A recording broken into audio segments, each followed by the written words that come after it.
to the large staircase that snacked back and forth to the upper level of the city before he said, "All right, place that wood on your shoulders like this." Marcus easily tossed the wood over his shoulders and held it by the holes he made. It took a minute for everyone to do it, and once they were done he said, "Good, now follow me to the top and copy what I do." "The top?" one of the Marines asked as he glanced upwards at the massive wall next to them. "Yup, but you can quit whenever you want," Marcus said before he started jogging up the stairs. Nicholas, Hina, and the others started to follow him, and once they reached the first landing, Marcus smiled as he said, "Good job, now copy me for this set." Marcus started doing lunges as he moved towards the next set of stairs. At the stairs, he would gap at least one step with his forward leg as he dropped his body down slightly. Then he would use his forward foot and pull himself up with it as he gaped to the next step with his other leg, repeating the process. They were a decent exercise normally, but with the added weight while going upstairs, it turned into something brutal, and every person was shaking once they reached the next landing. Marcus was completely unfazed and waited for everyone to arrive before he said with a smile on his face, "All right, next set, let's go." Marcus moved to the stairs and started squat jumping up them one at a time. This exercise took even longer for everyone to complete, and a couple people collapsed on the landing once they made it. Marcus smirked slightly as he said, "Like I said before, you guys can stop whenever you want. For everyone else, follow me." The next set, Marcus sprinted up the steps and waited for the others to catch up. Nicholas, Hina, and 4 others made it, but everyone else gave up. Marcus nodded to them before he said, "Keep up the good work, now this one is side steps." Marcus altered through each exercise and a few others as they kept climbing, and once they reached the top of the stairs and the upper city, everyone but Marcus collapsed. Marcus studied the 3 people who made it to the top and smiled brightly as he said, "Great work, everyone. Take a 10-minute break and we'll do the next part." Nicholas groaned as he laid face down on the cobblestone, while the seaman who made it whimpered and Hina's eyes widened. Marcus took in their reaction before he said, "I'm actually surprised all of you lasted this long. If you repeat this for a month, you'll be able to do this easily." Nicholas slowly rolled onto his back as he asked, "What's next?" Marcus smirked as he said, "Some upper body and grip strength training." After 10 minutes, Marcus and the others took the lift down to ground level where Marcus had them approach the city wall. It was a section that could use some work to patch the stones and grout as there was a lot of damage. It was mostly superficial and didn't affect its integrity, but it was perfect for Marcus's next exercise. Marcus moved to the wall and using only his hands pulled himself up about 10 feet before he hung from one hand and turned towards everyone down below. He pointed at the gaps in the wall as he said, "Your task is to climb up to at least to here using only your arms." "That seems easy," the seaman said, which made Marcus smile as he added, "It is, but afterwards you need to climb to the left for 100 feet as you stay at the same height. Then come back here and repeat." "How many times?" "Until you can't hold on anymore. Then you either jump to the ground, climb down if you can, or fall off, whichever comes first," Marcus said, which caused the seaman to swallow hard. "All right, get to it, and I'll be back in a bit." "You're not gonna join us?" Nicholas asked with a slight frown. Marcus smirked as he pointed to the top of the wall and said, "I'm doing the advanced version." The others watched as Marcus quickly started to climb up the wall, and within moments he was over 50 feet above them. Nicholas shook his head as he said, "He's definitely a monster." Within a few minutes, they were all on the wall at different heights as they shimmied across it. Marcus, on the other hand, was scaling up the wall like it was nothing as he hummed to himself. When Marcus reached the top, he pulled himself up before he jumped off and enjoyed the wind on his face as he plummeted towards the ground. Just before he reached the ground, Marcus kicked off the air to slow his fall. Once he landed, everyone was still on the wall, which made him smile before he started his climb again. Marcus ended up climbing to the top of water 7 times before everyone else dropped off the wall. As they were all laid out on the ground, Marcus approached and said, "It's a little early, but let's eat lunch and you guys can rest a while longer before we start the afternoon training." "We're not done?" the seaman asked with fear in his voice. Marcus smirked as he said, "Not even close. Honestly, I've barely felt anything this whole time. Normally, I'd use something like heavy training weights while I work out." The three of them just stared at Marcus incredulously for a few moments before he waved them towards the ship and said, "Come on, eating a bunch of meat will help you recover. Then we can train more." Marcus was full of energy, while the others were almost dead on their feet as they ate lunch. Marcus gave them extra time to rest before he forced them to go back to training, but as they walked down from the ship, two more marine ships approached the dock. Hina let out a sigh of relief when she saw it before she said, "Marcus, your sparring partner is here." Marcus glanced towards the ship and was surprised by who stood on the bow of the ship. He knew it wouldn't be Bogard because he was in the new world with his grandpa, but he didn't expect Jin to show up. Then again, he didn't remember she was a swordsman, but the blade on her hip said otherwise. As Marcus watched the ship approach, he quickly noticed another ship following close behind it. Marcus didn't see who was on the second ship, but he hoped it was another swordsman he could duel with. Instead of going off to train again, Marcus and the others headed towards the first ship and waited for it to dock before Jin stepped off the ship and approached them. The first thing Marcus noticed about her was she was one of the tallest women he'd ever met in person. She easily stood over 7 feet tall, and her slender waist accentuated her wide hips and thighs. Those features paired with what Marcus could only really describe as dark brown booty shorts made it look like she had legs for days in her black heels. The only blemish to those gorgeous legs was on the side of her left thigh where a large black spider tattoo rested. Her marine coat was draped over her shoulders and included a hood that was currently down with her curly black hair resting partly inside of it. Her short-sleeved pink shirt with its open neckline proudly displayed her cleavage as she confidently walked towards them with her full red-colored lips that wore a playful smirk.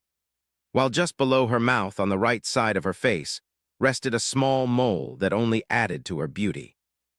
She looked over everyone as she approached, but her eyes focused on Hina. When Jin stopped in front of everyone, she folded her arms under her chest, which pushed her shirt almost to its breaking point as she asked, "I'm here. Now where is the person you wanted me to duel with?" Hina pointed at Marcus as she said, "He's right here." Jin glanced down at Marcus for a few moments before she frowned and said, "You can't be serious, he's just a kid. He beat me in a duel yesterday and didn't touch his sword at all since he didn't think it would be fair." Jin whipped her head back towards Hina as she asked, "You're joking, right?" Nicholas shook his head as he said, "I sparred with him first and he just toyed with me the entire fight." Hina nodded as she said, "It was the same for me," Hina depressed. Jin took another look at Marcus and the sword resting on his waist before she asked, "Who trained you in swordsmanship?" "Mostly self-taught, but some nice seniors have given me pointers over the years and even trained me once or twice," Marcus said with a friendly smile. "Jin," a voice rang out from behind, and everyone turned to see a man rushing over with a handful of other Marines. The man was broad-shouldered with an angular jawline, large mouth, and high cheekbones that gave him a very unique face. Combined with his thin eyes, thick eyebrows, and sharp nose, it was a face that only a mother could truly love. He wore a marine jacket with a unique grid-line pattern design that rested over a long-sleeved blue shirt that was tucked into a yellow haramaki around his waist.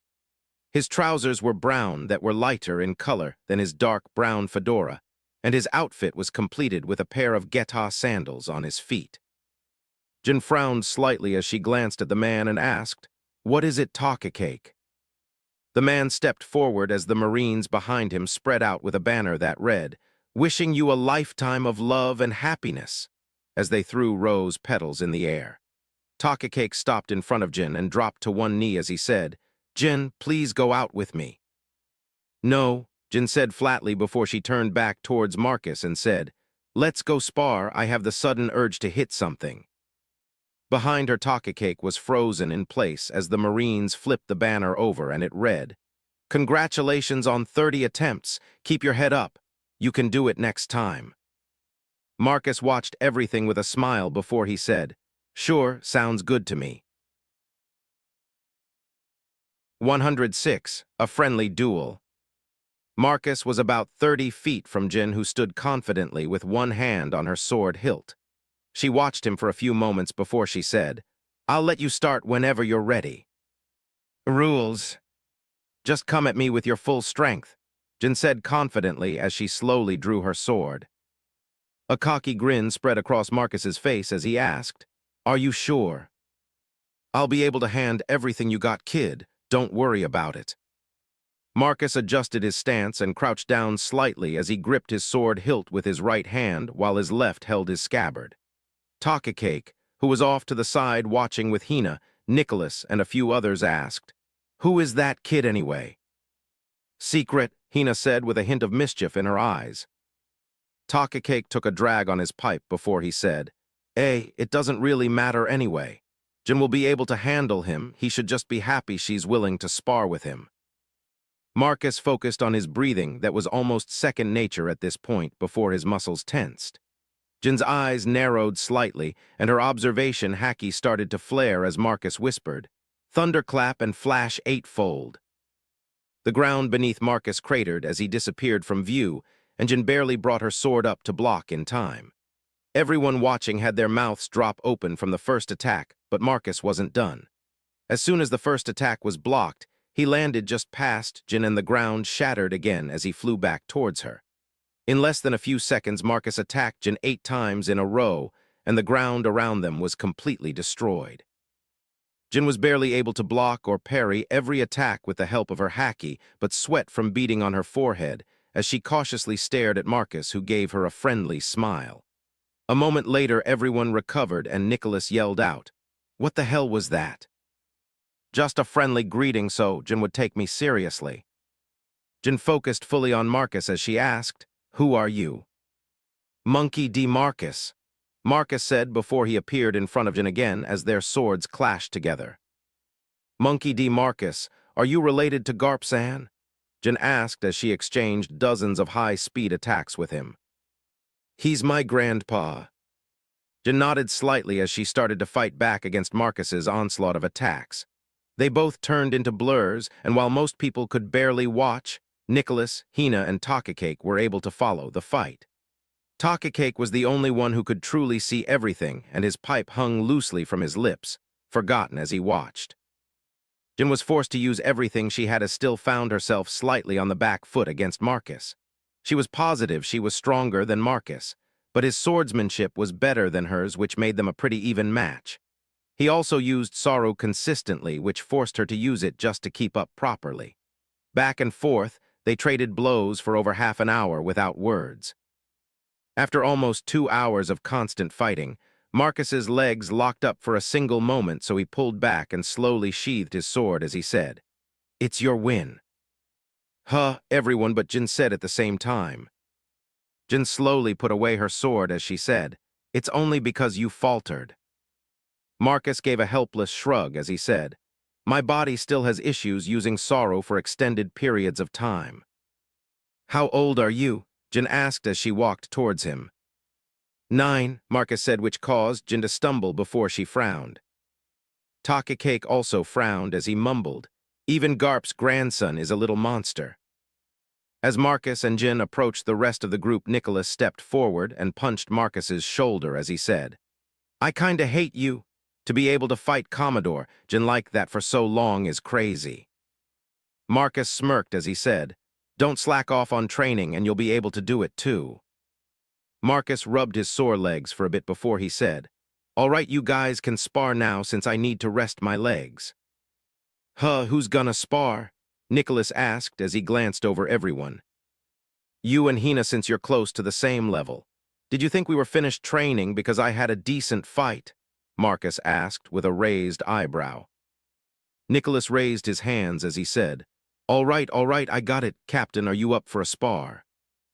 "Hina ready." Hina and Nicholas moved out to an area with flat ground as Jin asked, "Only a few more years till you can join the Marines? Are you excited?" Marcus chuckled before he asked, "Why does everyone think I'm joining the Marines?"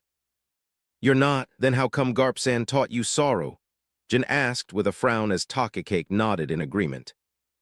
My grandpa only helped with physical training and beat me up whenever he came to visit. As for sorrow, I watched him do it a few times and figured it out myself." "You figured it out yourself?" Takacake asked incredulously. Marcus glanced at Takacake and said with a dismissive tone, "You think kicking off the ground a bunch of times in a row is hard to figure out. Once you have enough strength in your legs, anyone can do it." Takacake looked like he was about to respond, but Jin cut him off as she asked, "If you aren't gonna be a Marine, why train so hard? What's your end goal?"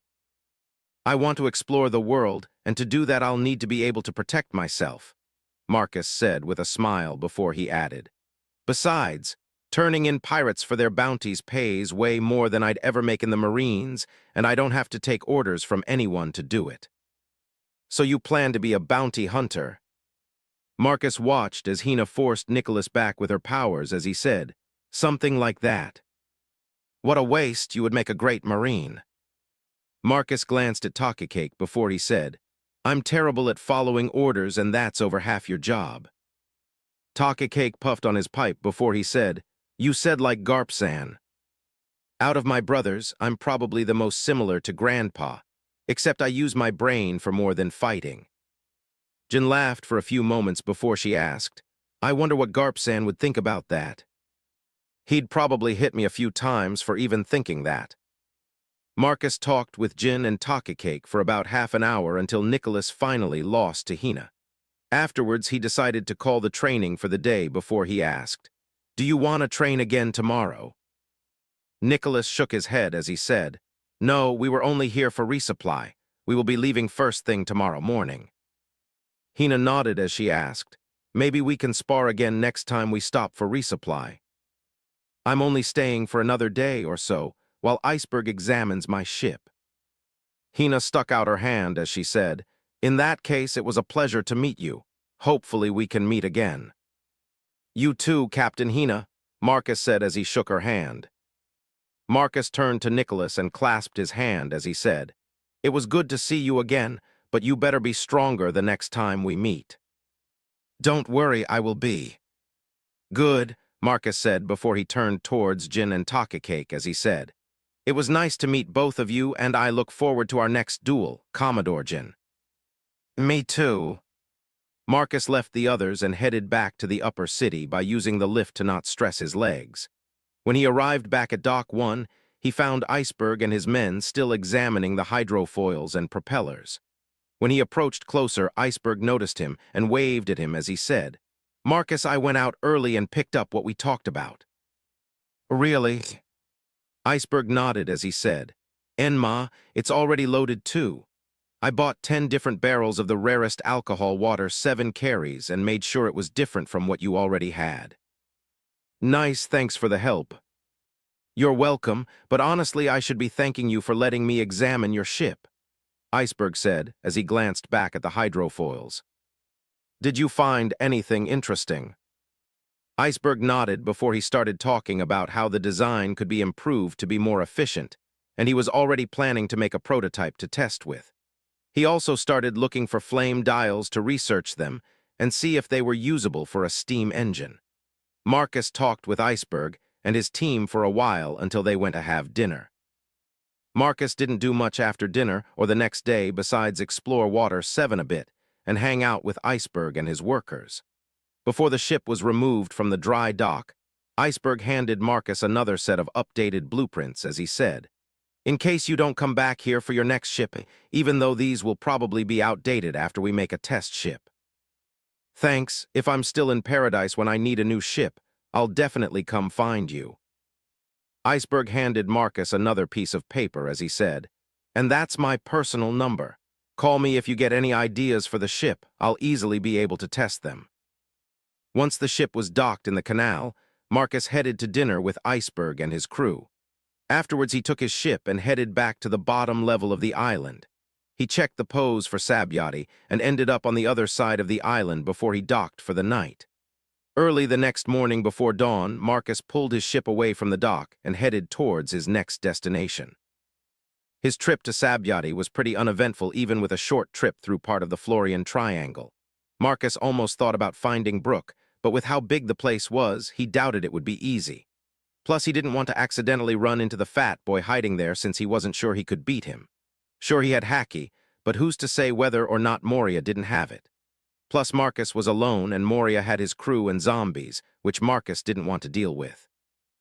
With all that in mind, Marcus headed straight for Sabyati, and after a little over 2 days, Marcus spotted the iconic island on the horizon with its large trees and bubbles floating all around it. When Marcus was within half a mile from the island, he started looking at the numbers marked on the trees before he headed for the Lawless Zone and Grove 13. 107. Life Lessons from Garp.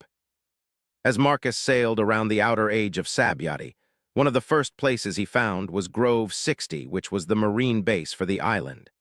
It made sense since the pose his grandpa gave him most likely pointed to something inside the base, kinda like how a Vivre card worked. But since the Marines wouldn't want to change out poses for the island, it was probably tied to something instead of someone. With the Marine base right in front of him and the unclaimed vouchers Hina gave him, Marcus decided to stop at the Marine base to collect his money. The stop was relatively easy with no one questioning his age or how he acquired the vouchers. With another 200 million in hand, Marcus sailed deeper into Sabyati with just wind power at half sail.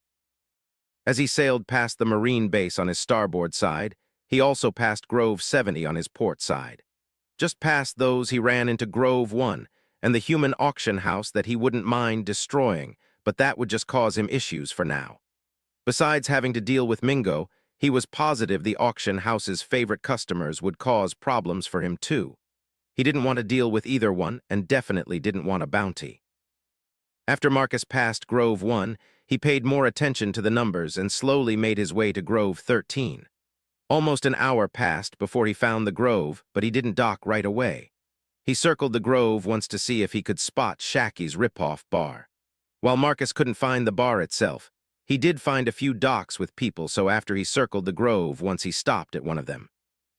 Being in the middle of the Lawless Zone, the people on the dock looked about as untrustworthy as you could find and eyed Marcus like he was prey when he stepped off his ship. Marcus didn't feel like dealing with idiots, so he targeted the strongest-looking person and sent them flying with a punch before anyone could even react. Afterwards, he glanced at everyone else around him before he asked, "I'm looking for Shacky's rip-off bar. Does anyone know where it is?" The people around him were frozen in place, too afraid to move until Marcus said, "If no one tells me, I'll just start hitting people until someone tells me." Instantly, everyone pointed in the same direction as a few people added, "It's closer to the other side of the grove." Marcus nodded before he pointed at one of the people who talked and said, "You're gonna show me where it is." "Get on my ship," Marcus said before he turned around and walked back to his ship. The man in question hesitated before a few other people pushed him towards the ship and forced him on it. The man didn't move from his spot on the deck as Marcus pulled his ship away from the dock and said, "Point the way." The man numbly lifted his arm in one direction and Marcus followed it. Over the next 20 minutes or so, the man calmed down slightly, and once they reached a small inlet into the grove, he said, "Turn in there." The space would be tight for a normal-sized ship, but Marcus's ship easily entered the waterway and followed it a little ways till it opened up into a larger area with a hidden dock. Marcus noticed the inlet on his first pass, but the way it curved out of sight made him think it was a dead end, so he just passed it by. The dock and surrounding area was completely empty and almost silent besides some birds up in the trees. Marcus docked his ship and pulled out a handful of money which he handed to his guide before he said, "Thanks for the help." The man looked at the money in surprise and tried to refuse it at first, but Marcus said, "Take it and get out of here before I change my mind." Instantly the man started to sweat but nodded his head and took off running. After the man left, Marcus locked up his ship and then flared his observation hacky. While he couldn't have asked the man for more details, Marcus didn't think it would take him long to find the place as he disappeared. Marcus used sorrow to explore the area, and within 10 minutes he found a uniquely designed building not far from the dock. The building itself rested on top of a massive Yarukiman mangrove root. To reach the bar itself, you needed to climb up a large set of stairs that gently curved up to the top of the root. As for the building, the front part was rounded with a large green-colored ball on top of the roof. Whether the ball served a purpose, Marcus wasn't sure, but it looked like it had windows going all the way around it. Behind the rounded section was a more normal rectangle-shaped building connected to it. Marcus took in the building for a moment from the ground before he used Jeppo to reach the front door. Marcus opened the front door to find the place empty, but heard a voice from the back. "Just a minute." "Take your time," Marcus replied as he approached the bar and took a seat before he studied the bar. The bar itself was an exact copy of what it looked like from the anime. After a couple minutes, as Marcus quietly looked around the bar, a woman carried a box out of the back. She had a slim build and stood about 6 feet tall with short black hair, while a lit cigarette hung from the corner of her mouth. She placed the box on the counter near the wall before she turned to focus on Marcus. Her pink-colored V-neck shirt with a black spider on it exposed her stomach and a large amount of cleavage. As for the rest of her outfit, it was just a simple pair of pants and some white shoes. Shaki took a drag from her cigarette, then held it with 2 fingers as she exhaled before she said, "Unfortunately, I don't serve kids here, no matter how cute they might be." "Thanks for the compliment, but I'm not here to drink. I'm looking for Silver's Rayleigh." Shaki's face didn't change at all as she said, "That name doesn't sound familiar, sorry." Marcus chuckled as he said, "Man, I feel bad for old man Rayleigh if his own wife doesn't even remember his name." Shaki took another pull from her cigarette before she asked, "What's your name, kid?" "Marcus." "Marcus?" Shaki asked in a puzzled tone before she added, "Who told you about Rayleigh?" "Shanks talked about him when he used to train me. He said he was one of the world's best swordsmen." Shaki's eyes widened slightly before she asked, "Wait, did Shanks give your brother his hat?" "Unfortunately, now all that idiot does is shout that he's gonna be the king of the pirates," Marcus said as he shook his head. Shaki smiled slightly as she said, "Chasing your dreams isn't a bad thing." "You're right, but chasing your dreams and yelling about it all the time are 2 totally different things." Shaki took another drag from her cigarette before she said, "I'll take your word for it. You can wait here for Rayleigh to return if you want, but it would probably be faster to go search for him at the casinos." "He doesn't have a den mushy." Shaki shook her head as she pointed to one on the wall as she said, "That's the only one we have."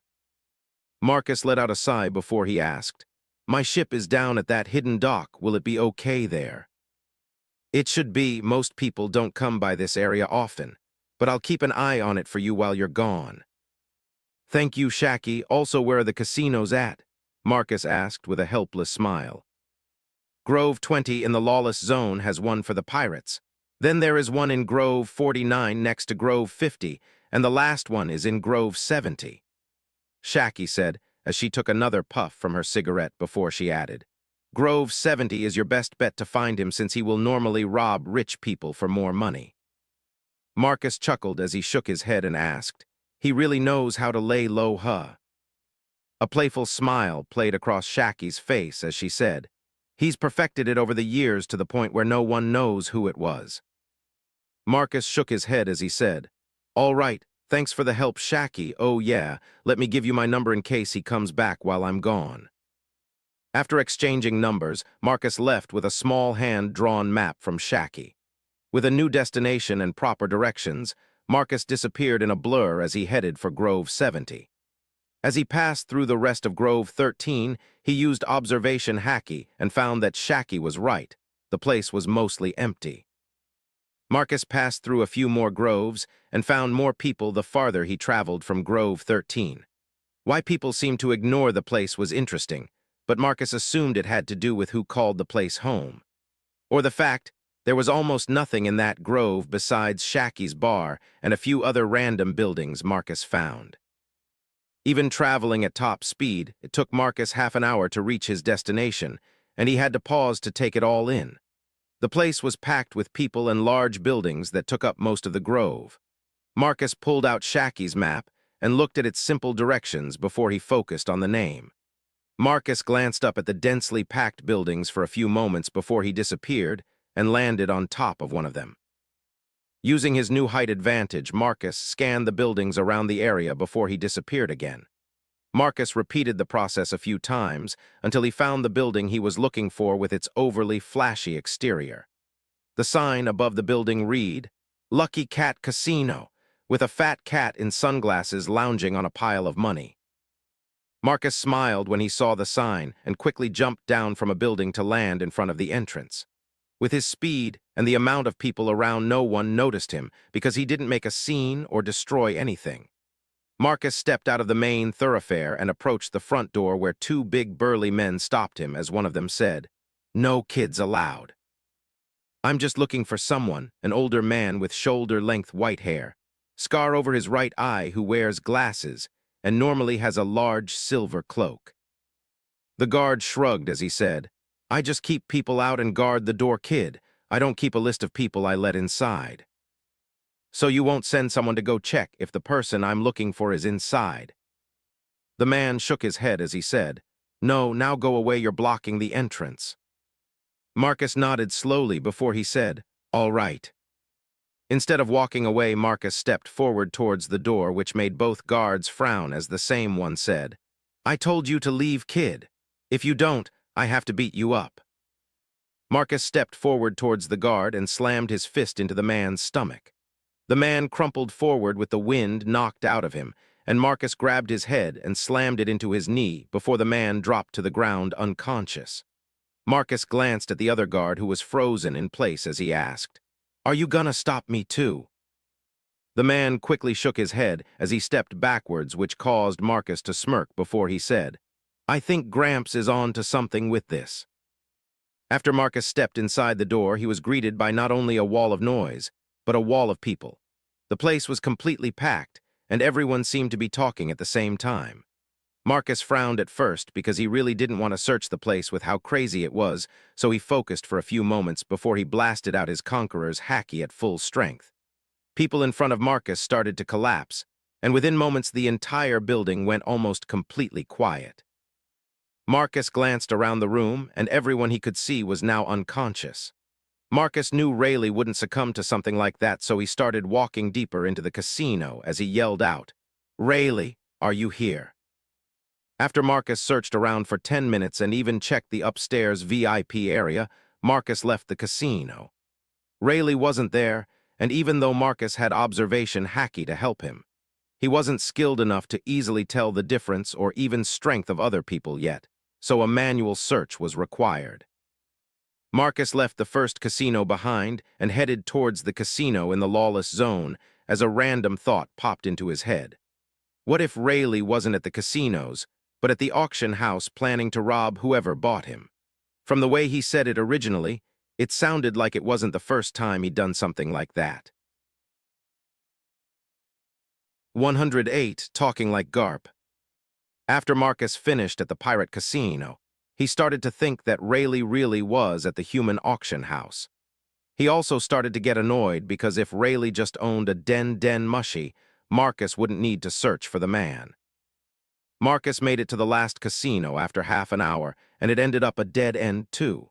Since the casino was close to the shipyards and coating areas, Marcus headed there to search for Rayleigh. Marcus ended up wasting a few hours there and confirmed people hadn't seen Rayleigh in almost a week. With that information, Marcus turned his attention to the last place Rayleigh might be. Marcus really didn't want to deal with the human auction house, but at this point it was either go there or wait for Rayleigh to show up. Marcus headed towards the amusement park first to grab a couple things as a plan formed in his head. Afterwards, he headed towards the auction house at a slower pace as he debated how he wanted to handle it. First, he needed to confirm Rayleigh was at the auction house. Then he could either try to buy him himself, let someone else buy him and follow them to free him afterwards. Or Marcus could go in and free him, but if Marcus did that, he would end up freeing everyone else at the same time. The other thing Marcus wasn't sure of was if they were even holding an auction today. He doubted they were held every day, but even once a week seemed a little much. As Marcus was lost in thought, he ended up arriving at the human auction house, and whether it was luck or just timing, it was open, and they were having an auction later that day. Marcus frowned since that meant they had a whole group of people they planned to sell. Marcus watched the auction house for a little while as people lined up outside before it opened. He saw a handful of guards at the main door, and he also found some at a smaller side entrance. After a while of thinking, Marcus decided on his first idea that would work, and at the same time sounded fun to try.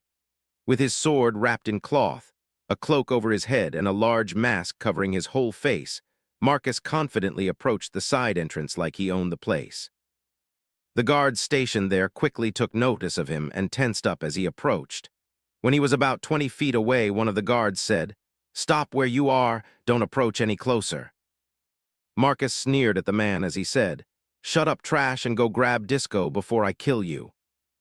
All the guards froze in place as they stared at Marcus before he disappeared from view, and they dropped to the ground unconscious. Marcus didn't waste time looking for the keys, and when he found the door locked, he ripped it off its hinges. The sound it made gained the attention of everyone in the back area, and as they moved to find out what happened, Marcus blitzed through them all. Within moments, the entire back hall was littered with unconscious bodies. As Marcus walked deeper into the building, more guards appeared and he quickly handled them. When guards finally stopped appearing, Marcus grabbed one of the guards and slapped him around until they woke up. The man looked at Marcus in fear as he asked, "Where's Disco?" The man shook as he pointed down the hallway as he said, "Near the main stage." Marcus knocked the man out before he headed towards the main stage where he found Disco talking to a few guards. Marcus appeared next to Disco a moment later as the guards dropped to the ground. Disco didn't even blink as he asked, "Do you have any idea who you're fucking with?" "I'm not scared of a second-rate warlord playing king," Marcus said before he punched Disco in the stomach. Disco folded in half as he gasped for breath before Marcus grabbed the man by his hair and dragged him back towards the staging area and said, "Tell me where the keys are for the slave collars." "Daffy will kill you for this," Disco snarled as he clutched at Marcus's arm that was holding his hair. Marcus yanked the man towards him as he said, "He can certainly try, but it definitely won't be today. Now either tell me where the keys are." Marcus punched the wall next to Disco's head, and it exploded into rumble before he said, "Or I do that to your crotch." Disco's face completely drained of color as his eyes widened to the size of saucers. Marcus yanked him by the hair again as he said, "Keys now."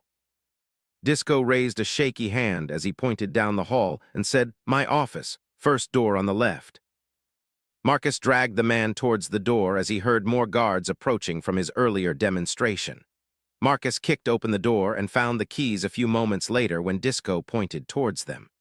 As he stepped out of the room with Disco in tow, another handful of guards appeared in the hall and froze. Marcus didn't even waste time with them as he moved towards the holding area and found it packed full of people. All of them were huddled in different cages, and while a few of them were near the bars trying to see what happened, the rest of them were curled up on the ground or just seated on the ground staring at nothing. Marcus glanced through the cages quickly as he dragged Disco by his hair before he found a cage with an older man calmly drinking from a flask. The man studied Marcus for a few moments as Marcus unlocked the cage door before he asked, "So you're the one causing all that commotion, huh?" Marcus tossed the keys to the man as he said, "Sometimes it's easier to talk with your fists. Help me free everyone and we can talk afterwards." Rayleigh caught the keys as he said with a sigh, "Looks like I won't be making any money this time." Marcus pulled Disco into the cage before he kneed him in the face, knocking him out. Then he disappeared, and a moment later the guards that were cautiously following him dropped to the ground as Rayleigh stepped out of the cage and rolled his shoulders. Then he headed towards the closest cage and opened it up as Marcus double-checked the guards. As people were being released, Marcus yelled out, "Gather over here and wait, we'll all leave together." Marcus took another set of keys and also helped people out of their cages and collars, and soon enough everyone was free. As Marcus led everyone out of the building, Rayleigh glanced at him as he asked with a chuckle, "So where are you taking all these people, hero?" "Not sure yet, but anywhere is better than here," Marcus said as he led everyone away from the building. As they left, they attracted attention from the people waiting outside along with the rest of the guards. Marcus glanced towards some people who started to follow them. Most were visitors to the auction house, while a few were guards who planned to chase after the former slaves. Before they could even get close, Marcus said, "I'll be back." Rayleigh followed Marcus with his observation hacky and watched as he dropped everyone, even approaching the group.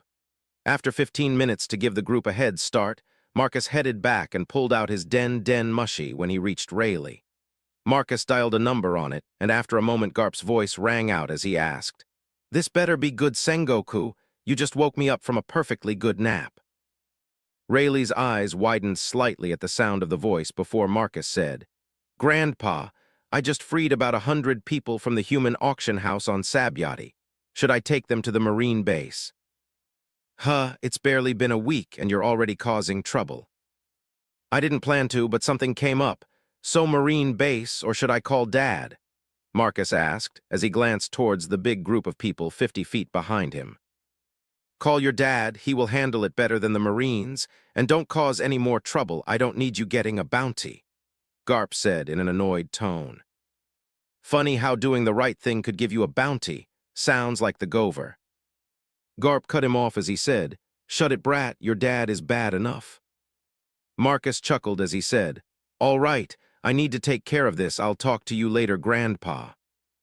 Marcus didn't give him a chance to respond as he hung up and dialed a new number as Rayleigh let out a little chuckle before he said, "I was wondering who you were, but you should still." "We can discuss that later back at Shacky's," Marcus said as the den mushy line connected as Dragon said, "Go ahead." "I just freed over 100 people from the human auction house in Sabyati, and Grandpa said to call you." Dragon let out a sigh before he said, "Grove 20, I'll have some people meet you by the bridge coming from Grove 19. "All right, thanks, Dad." "Don't worry about it and try to stay out of trouble," Dragon said before he hung up on Marcus. Rayleigh chuckled as Marcus put his den mushy away before he said, "Hanging up on people without saying goodbye seems to run in your family." Marcus nodded as he said, "I think Grandpa is the one who started it." Rayleigh glanced at the group behind them as he said, "With how slow they're moving, this could take a couple hours." Marcus nodded as they reached the first bridge and said, "If you have a better idea, I'm all ears." Rayleigh glanced towards a dock not far away with a couple of smaller ships as he said, "We could always borrow a ship or two." Marcus followed his gaze, and after a few moments or thought, he said, "Sure, sounds good to me." Marcus and Rayleigh led the group towards the dock and one of the bigger ships before Marcus called out, "Who's in charge of this ship?" A large, round man on the deck looked down from the railing as he asked, "Who wants to know?" Marcus flared his conqueror's hacky towards the ship, and a moment later the man and everyone else collapsed. Rayleigh's eyes widened again as he took another look at Marcus, who pointed at the ship as he said, "Everyone on board, hurry up." As everyone boarded the ship, Marcus quickly untied it from the dock, and within 5 minutes they were sailing away. Marcus and Rayleigh made short work of the trip and quickly found Dragon's people at the bridge. After unloading everyone, Marcus sailed the ship back towards Grove 1, and when the captain and his crew started to wake up, Marcus and Rayleigh belayed from the ship. From there, Marcus said, "Head for Shacky's and I'll meet you there soon. I need to go grab something." "All right, kid, I'll see you there," Rayleigh said as Marcus faded away. As Marcus sped through the grove at top speed, he headed back towards his ship. Along the way, he removed his disguise and tied it into a bundle before he tossed it into the water between one of the groves. Marcus had no idea if people would figure out who he was, but he was still trying to be cautious after the fact. Marcus made it back to his ship after taking a roundabout journey and checked it out before he headed back towards Shacky's to properly meet with Rayleigh. If he was lucky, Rayleigh would be his teacher until Marcus learned everything he could from the man. 109. Marcus isn't the main character. When Marcus entered the bar, he was greeted by Rayleigh and Shacky talking at the bar. Both of them looked over at the same time before Shacky said, "Welcome back. Rayleigh was just telling me about your little adventure." Marcus let out a tired sigh as he said, "I've been on the island for maybe 6 hours and basically already explored the whole thing looking for him." "Well, you found me, kid, so what do you want?" "I want you to train me in swordsmanship and hacky," Marcus said as he took a seat at the bar. Rayleigh shook his head as he said, "That just sounds like work and I'm retired." "Don't you coach ships for a living?" Shaki giggled as she said, "He does that so he has money to waste at the casino. Well, when he doesn't feel like stealing from rich people." Rayleigh leaned back slightly on his stool as he asked, "And why would I want to waste my retirement training you?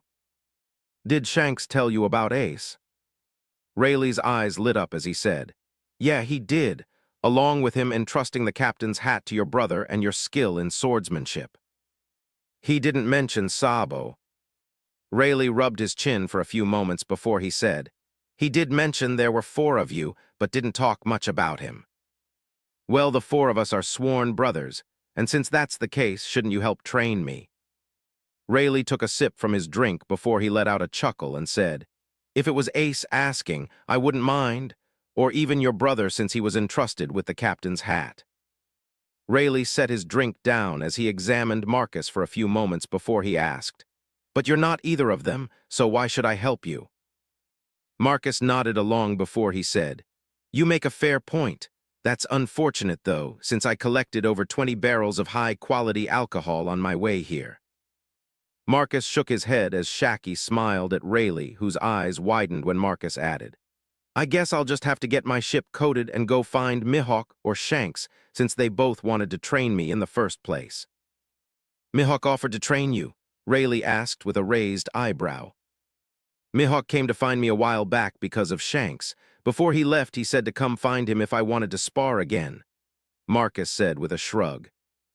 Rayleigh sat there for a few moments before he slowly stood as he said, "Follow me."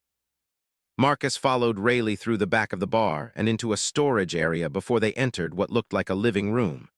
Rayleigh grabbed a sword that was hanging on the wall and walked out a different door that led outside. Rayleigh led Marcus away from the bar a good distance before he turned around and said, "All right, let's see what you got, kid. Come at me with everything you have." "You really want everything?" Rayleigh pulled his sword free from its scabbard as he said, "Everything you got, don't hold back at all." Marcus gripped his sword hilt as he took an attacking stance and crouched low. His other hand rested on his scabbard as all his muscles tightened up, and he coated his sword in haki before he thought, "Thunderclap and flash eightfold." The ground exploded as Marcus shot towards Rayleigh like a bolt of lightning. As Marcus's sword was pulled from his scabbard for the attack, Marcus also released his conqueror's haki towards Rayleigh. Rayleigh's eyes widened as his sword whipped forward to parry the blow, and he also flared his conqueror's haki slightly to match Marcus's with force. After the initial blow, Marcus almost teleported around Rayleigh as he put all of his strength, speed, and haki behind each blow. Rayleigh parried every attack with the practiced ease of a master, and only used the exact haki pressure Marcus used to counter him perfectly. After Marcus's opener was finished, and the ground around them was cratered by it, Marcus landed 20 feet away from Rayleigh before he causally swung his downwards to make an air blade. As the air blade rushed towards Rayleigh, Marcus followed behind it like a ghost. The moment Rayleigh parried the air blade, Marcus's sword darted out and tore through an after image of Rayleigh. Marcus's missed attack continued upwards and caught Rayleigh's sword as it came from behind him. Marcus kept the swords locked in place as he spun around and then tried to push the other sword away as he kicked forward. Rayleigh disengaged as he stepped back from the kick before he slashed downwards. Marcus parried the blow and attempted to press in, but Rayleigh countered with a kick of his own, which Marcus barely dodged. The fight turned into a back and forth as Rayleigh returned everything Marcus did with just a tiny bit more strength and skill. Almost half an hour passed before Marcus's haki started faltering, so he retreated backwards as he said, "I only have enough strength for one more attack." Rayleigh didn't chase but cautiously watched Marcus, and his eyes started to widen as Marcus took a stance he was familiar with. A second later, Marcus focused everything he had into his sword as it whipped forward as he thought, "Divine departure." A black air blade with tiny hints of lightning flew towards Rayleigh, who became completely serious as his blade turned pitch black. A moment later, his sword clashed with the attack, and after a few moments he parried it skywards. The attack flew up into the air as Rayleigh turned to look at Marcus, who was down on one knee catching his breath. A hint of a smile played across Rayleigh's face as he sheathed his sword before he walked towards Marcus and said, Not bad, you're even better than I expected. Marcus slowly stood as he asked, Thanks, you're not bad yourself, old man, so feel like training me now. I'll think about it. Marcus frowned slightly before he said, Okay, but I'll only wait here for about a week at most. If you take longer than that, I'll just get my ship coated and go find Shanks or Mihawk. Kids these days have no patience at all. Marcus shrugged as he said, I can't help it. I have a dream to visit everywhere in the world one day, and I can't do that without strength. Rayleigh took another look at Marcus as he said, Interesting. I figured you wanted to be the world's strongest swordsman or something. No, that's too much work. Sailing around the world and leisurely exploring with friends sounds like a lot more fun to me. Rayleigh chuckled as he said, Give me a week and I'll give you an answer. Till then you can hang out at the bar if you want, but I'll be busy spending some time with Shaki.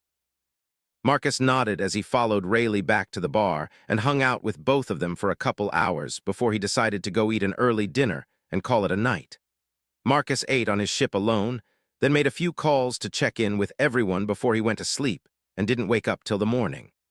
After doing a warm-up routine and taking a shower, Marcus headed out to the Hotel Grove to eat food and explore the place a bit. While he didn't want to waste a week not training as he waited for Rayleigh, Marcus took it in stride. While he originally hoped everything would go smoothly, he also knew Rayleigh was right. Marcus was basically a stranger asking for help, and he wouldn't be surprised if he was turned down. Marcus made it to the Grove pretty quickly after he rented a bon-chari for the week from a vendor. Once he arrived, he asked around and found a good place to eat recommended by the locals. After breakfast, Marcus rode his bon-chari slowly around the hotel area of Grove 70 for hours.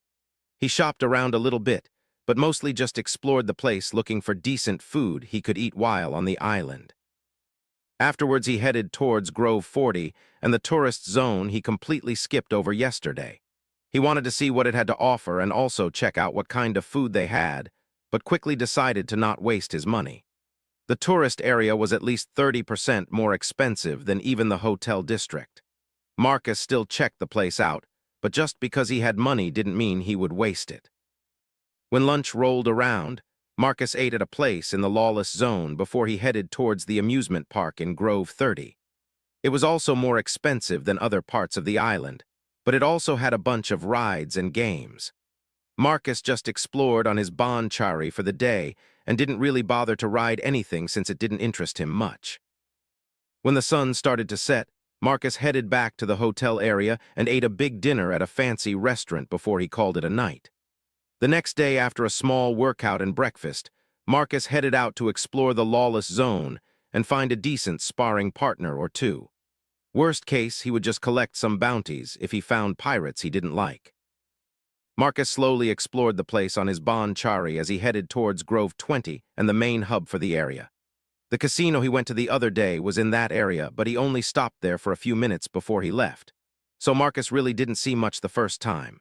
Marcus found that for the place being called lawless, it was actually pretty nice. Sure, there was a bit of fighting here and there, but the streets were clean, and normally people were walking around next to pirates without issue. The other thing Marcus found was that most places were decently priced compared to the rest of the island. He noticed it yesterday when he ate lunch in the lawless zone, but he thought that was just that particular restaurant at the time. But after exploring the place for hours, it turned out that was just how the place was. Maybe the people there decided not to price gouge pirates who might kill them instead of paying a large bill. Around lunchtime, when Marcus stopped at a restaurant to eat, he overheard some people talking about something, and he forced himself not to react to it. Apparently, Daffy arrived on the island in the morning with some of his crew members, and they were looking for whoever attacked the auction house. Marcus listened in to the conversation as he calmly ate and heard a few more pieces of information, but nothing really important. Once Marcus finished eating, he decided to stop exploring and slowly headed back to his ship. There was no need to rush since apparently the only description of him was of his mask and cloak. At least that's what the people in the bar said. Hopefully that was true because that would make things easier. About an hour later, Marcus arrived back at his ship, and after checking it over, Marcus pulled out his acoustic guitar to practice with. A couple hours passed by and Marcus was on the deck with his hammock strung up as he relaxed in it while he started playing Canción del Mariachi. As his fingers glided across the strings with his eyes closed, Marcus sang in Spanish. Soy un hombre muy honrado, que me gusta lo mejor. Las mujeres no me faltan, ni el dinero, ni el amor. Gentindo en mi caballo, por la sierra yo me voy. Las estrellas y la luna, ellas me dicen donde voy. Ay, mi amor, ay mi morna de mi corazón. Me gusta tocar la guitarra, me gusta cantar canciones. El mariachi me acompaña cuando canto mi canción. Me gusta beber alcohol, el aguardiente es el mejor, y también el tequila blanco. Con sal que realza su sabor. Ay, mi amor, ay mi morna de mi corazón. Marcus's fingers blazed across the guitar for half a minute before he started to tap on his guitar as he strummed a slow, single note as he sang. Me gusta tocar la guitarra, me gusta cantar canciones. El mariachi me acompaña, cuando canto mi canción. Marcus stopped tapping his guitar and started playing again as he sang. Me gusta beber alcohol, el aguardiente es el mejor, y también el tequila blanco. Con sal que realza su sabor. Ay, mi amor, ay mi morna de mi corazón. Ay, mi amor, ay mi morna de mi corazón. After Marcus finished the song, someone clapped as a girl's voice said, I couldn't understand the words, but that was beautiful. 110. Marcus has a type and it's called. A teenage girl in a black dress with shoulder-length curly black hair stood on the dock not far from Marcus. A large red hair ribbon that matched her lipstick rested on top of her head, and she had a pink bandolier over her right shoulder that helped carry the large bazooka that rested on her back. On the corner of her lips was an unlit cigarette that almost fell out of her mouth as she asked, What were you singing about?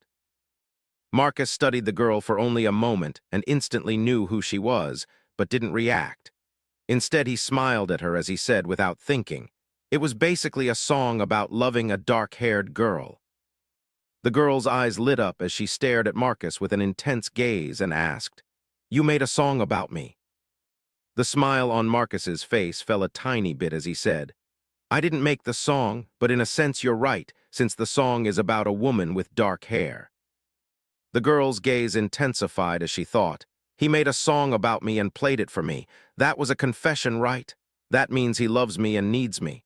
Are we gonna get married? Marcus, unaware of what she was thinking at the time, thought to himself, This is that crazy girl Baby 5. I should probably be careful what I say to her. But if I'm careful, I might be able to find out whatever they know about me. As Baby 5 continued to fantasize in her head, Marcus said, Why is there a cigarette in your mouth? Do you smoke? If you do, you should quit since it's bad for your health. He's concerned about my health. He must truly love me. Baby 5 thought before she grabbed the unlit cigarette from her mouth and flicked it onto the ground before she boldly declared, I'll never smoke again. Marcus forced a smile at her actions as he asked, I'm glad to hear that. I'm Marcus, by the way. Who are you? Baby 5 jumped onto Marcus's boat and leaned in close as she said, I'm Baby 5.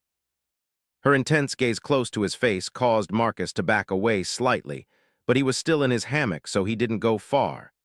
Baby 5 leaned closer at the same time, so the distance never really changed before Marcus cautiously asked, Can I help you with something? Marcus swore he saw hearts appear in her eyes as Baby 5 thought, He wants to help me too. We're a perfect match. Baby 5 squirmed in place while she squealed for a moment before she focused on Marcus again as she asked, I'm actually looking for someone who attacked the young master's business. Do you want to help me look? The way Baby 5 just acted was strangely similar to how Yuta was sometimes, and Marcus felt uncomfortable about what was happening. But he also wanted to know what information Daffy and his crew might have uncovered, so he said, Sure, I don't mind. Just let me put my guitar away. Baby 5 nodded but didn't move away, so Marcus asked, You're kinda in the way, making it hard to get up. Could you back up a little? Oh, I'm sorry, dear. Let me help you.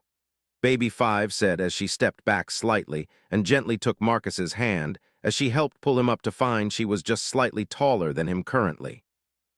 Marcus's eye twitched slightly at her form of address, but he stopped himself from commenting on it. Marcus already learned from Yuta it was safer to say nothing, otherwise he might make the situation worse instead of better. Marcus smiled before he said, "Just give me a minute, and then I'll help you search."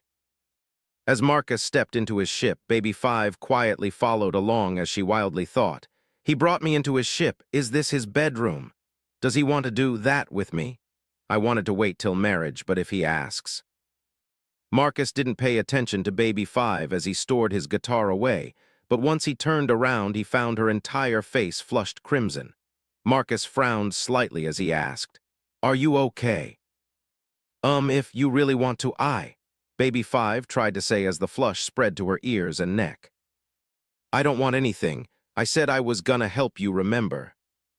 Baby 5 nodded quickly as she said, Right, you're gonna help me search."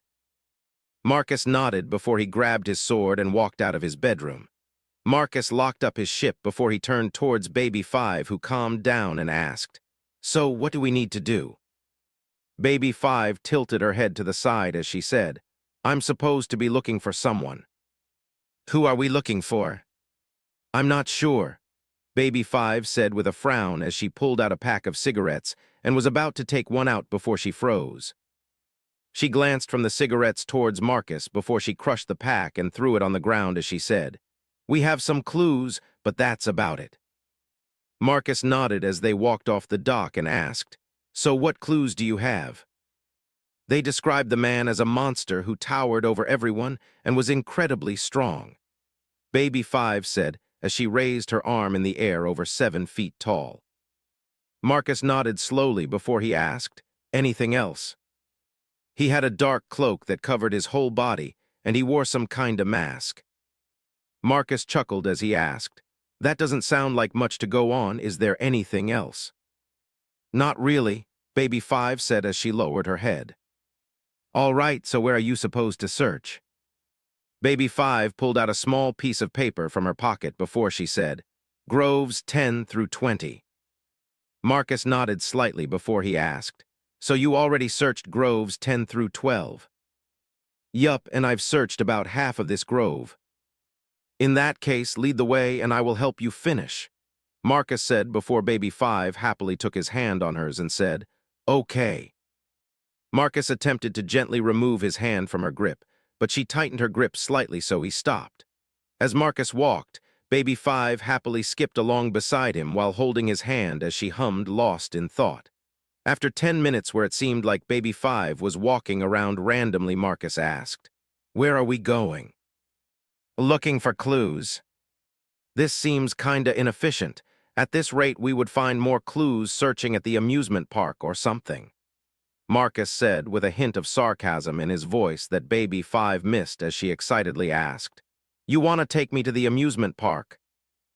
Aren't you supposed to be looking for clues?" Baby 5 tugged on his arm and started pulling him faster in a certain direction as she excitedly said, "We are. Come on, let's go." Marcus decided to just go along for the ride and see what happens. Baby 5 brought him to the amusement park, and they ended up going around playing games for a while before Baby 5 took him to go have fun on the rides. Marcus ended up paying for everything because apparently Baby 5 forgot to bring money with her.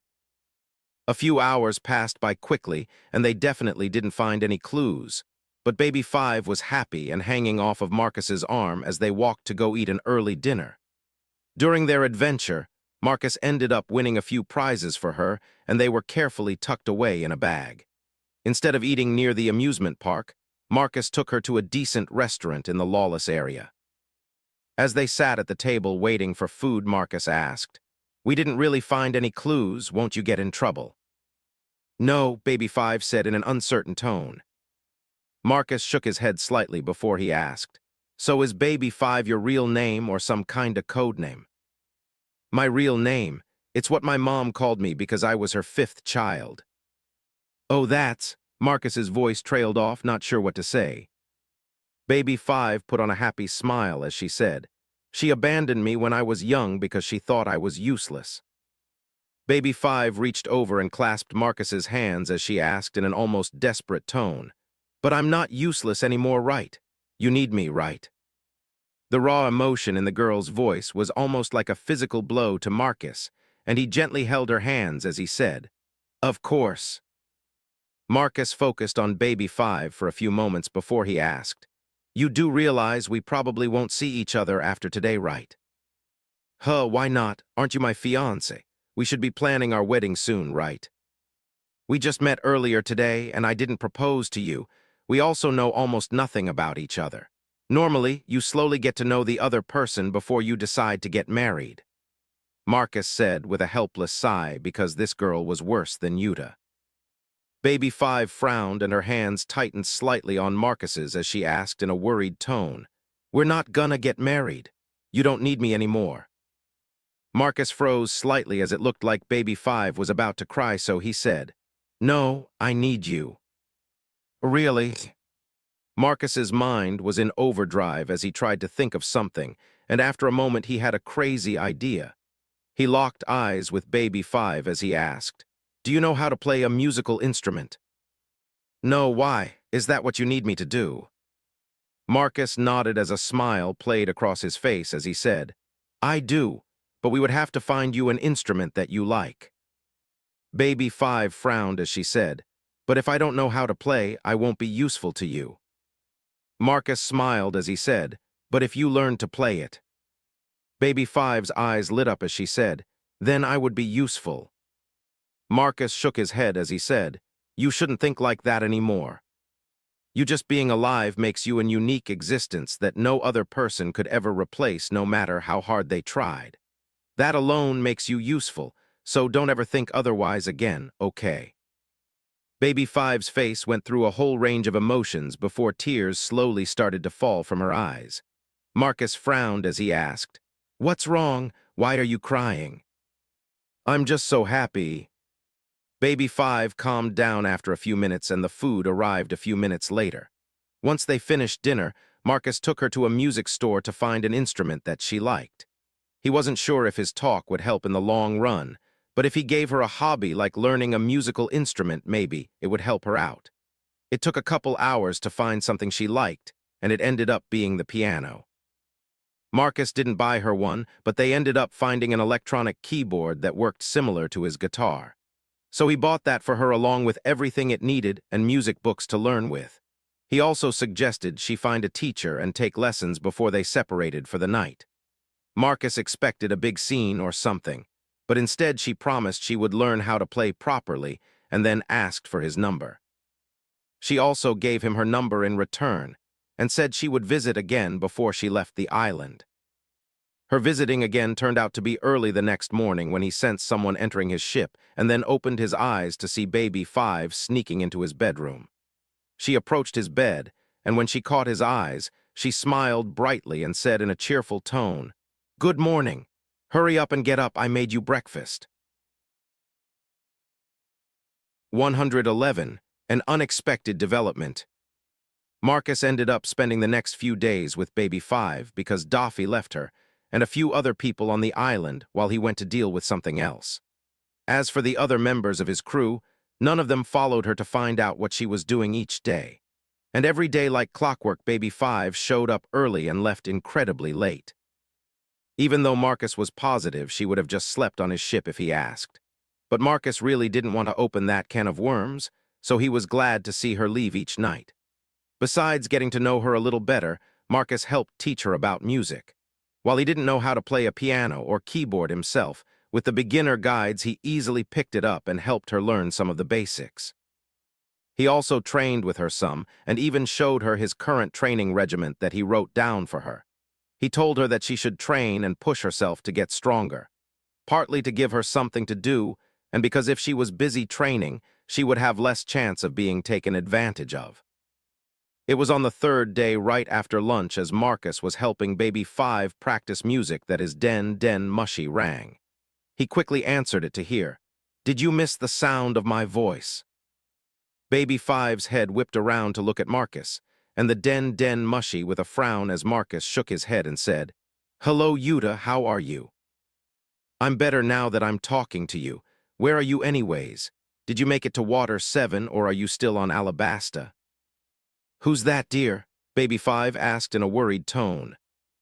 Who just called you dear? Yuta asked in an annoyed tone. Marcus let out a sigh as he pinched the bridge of his nose and said, That was Baby 5, a friend who is hanging out with me. Baby 5, this is Yuta, also a friend. Aren't you my fiancé? Baby 5 asked at the same time as Yuta asked. Aren't we already married? Who's married? Baby 5 asked at the same time as Yuta asked. You proposed to another woman. Marcus let out an exasperated sigh before he said, We're not married, and I've never proposed to anyone. Both of you just decided on those things without my input. But we're already together, both girls said in perfect sync before they went silent. Marcus let out a defeated sigh before he said, Just do whatever you want. I don't care anymore since neither of you two like to listen. Good, at least you understand, Yuta said in a confident tone as Baby 5 nodded in agreement before Yuta asked, So where are you at? I reached Sabyati a few days ago. Really, what grove are you in? Yuta asked in an excited tone. Grove 13 near Shaki's bar. I'm waiting for Rayleigh to either train me or coat my ship. Don't worry, Grandpa Rayleigh will definitely train you, Yuta said in a confident tone. You sound pretty confident about that. You know you can't guilt-trip him like you did with Mihawk, Marcus said as he shook his head. Don't worry, your wife knows best. You're not his wife, he's my fiancé, Baby 5 replied back, which caused Marcus to sigh. No, I'm his wife. We've even kissed before. Baby 5 turned to Marcus, her eyes watery as she asked, You've already kissed her? Yes, but she did force the kiss on me when I wasn't expecting it, twice. But you liked it, Yuta said in her defense before Marcus replied. Of course I liked it. Every guy wants to be kissed by a cute girl. So she's cute and she kissed you twice? Baby 5 asked as she moved closer to Marcus. Marcus nodded before Baby 5 asked, Do you think I'm cute too? That's a good question. Do you think she's cute, Marcus? Yuta asked in a dangerous tone. She's different from you, but she's definitely cute in her own way, Marcus said with a chuckle as he heard Yuta stomp her foot before she said, You stupid jerk with your dumb, handsome face. Baby 5, on the other hand, froze in place, and her cheeks reddened as she smiled sweetly, lost in her own thoughts. Marcus shook his head slightly at both girls before Baby 5 recovered as she grabbed his face a moment later and pulled him closer before she kissed him on the lips 2 times loudly. As she pulled back, Yuta asked, What was that? We're even now, Baby 5 said in a happy and confident tone as she sat back down at her keyboard to practice again. Marcus, what does she mean we're even now? Marcus recovered from his surprise as he said, She just acted like you and kissed me, twice. She what? That's it, you tell that hussy to wait for me, Yuta said in an annoyed tone before the line went dead. Marcus glanced at the den mushy for a few moments as he thought, She's not really gonna come here, is she? Marcus hung up the den mushy and quickly dialed Yuta's number 3 times, but she didn't pick up each time. Marcus let out a sigh since he doubted she was gonna come all the way here. He planned to let her cool off and would talk with her later or maybe tomorrow. Marcus then turned his attention back to Baby 5, who was still blushing even though she started practicing again. Marcus shook his head before he focused on what she was doing and repeated some advice he read in her training book. Baby 5 adjusted her hands slightly and tried again as Marcus sat down close by and picked up his guitar to tune it. Hours passed by as Marcus and Baby 5 practiced together, with Marcus mainly helping her out when she made mistakes learning the keys. When it was getting close to dinner time, they put away their instruments and prepared to head out for dinner.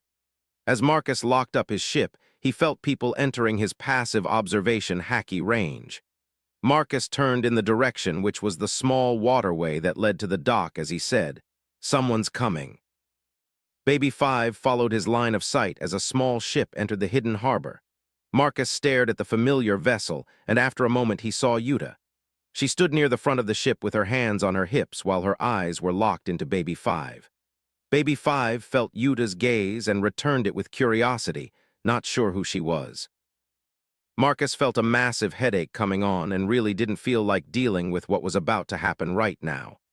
As the ship approached closer, Marcus stepped forward next to Baby 5 as he said, "That's Yuta, but I have no idea why she is here. She should be in the new world with her dad."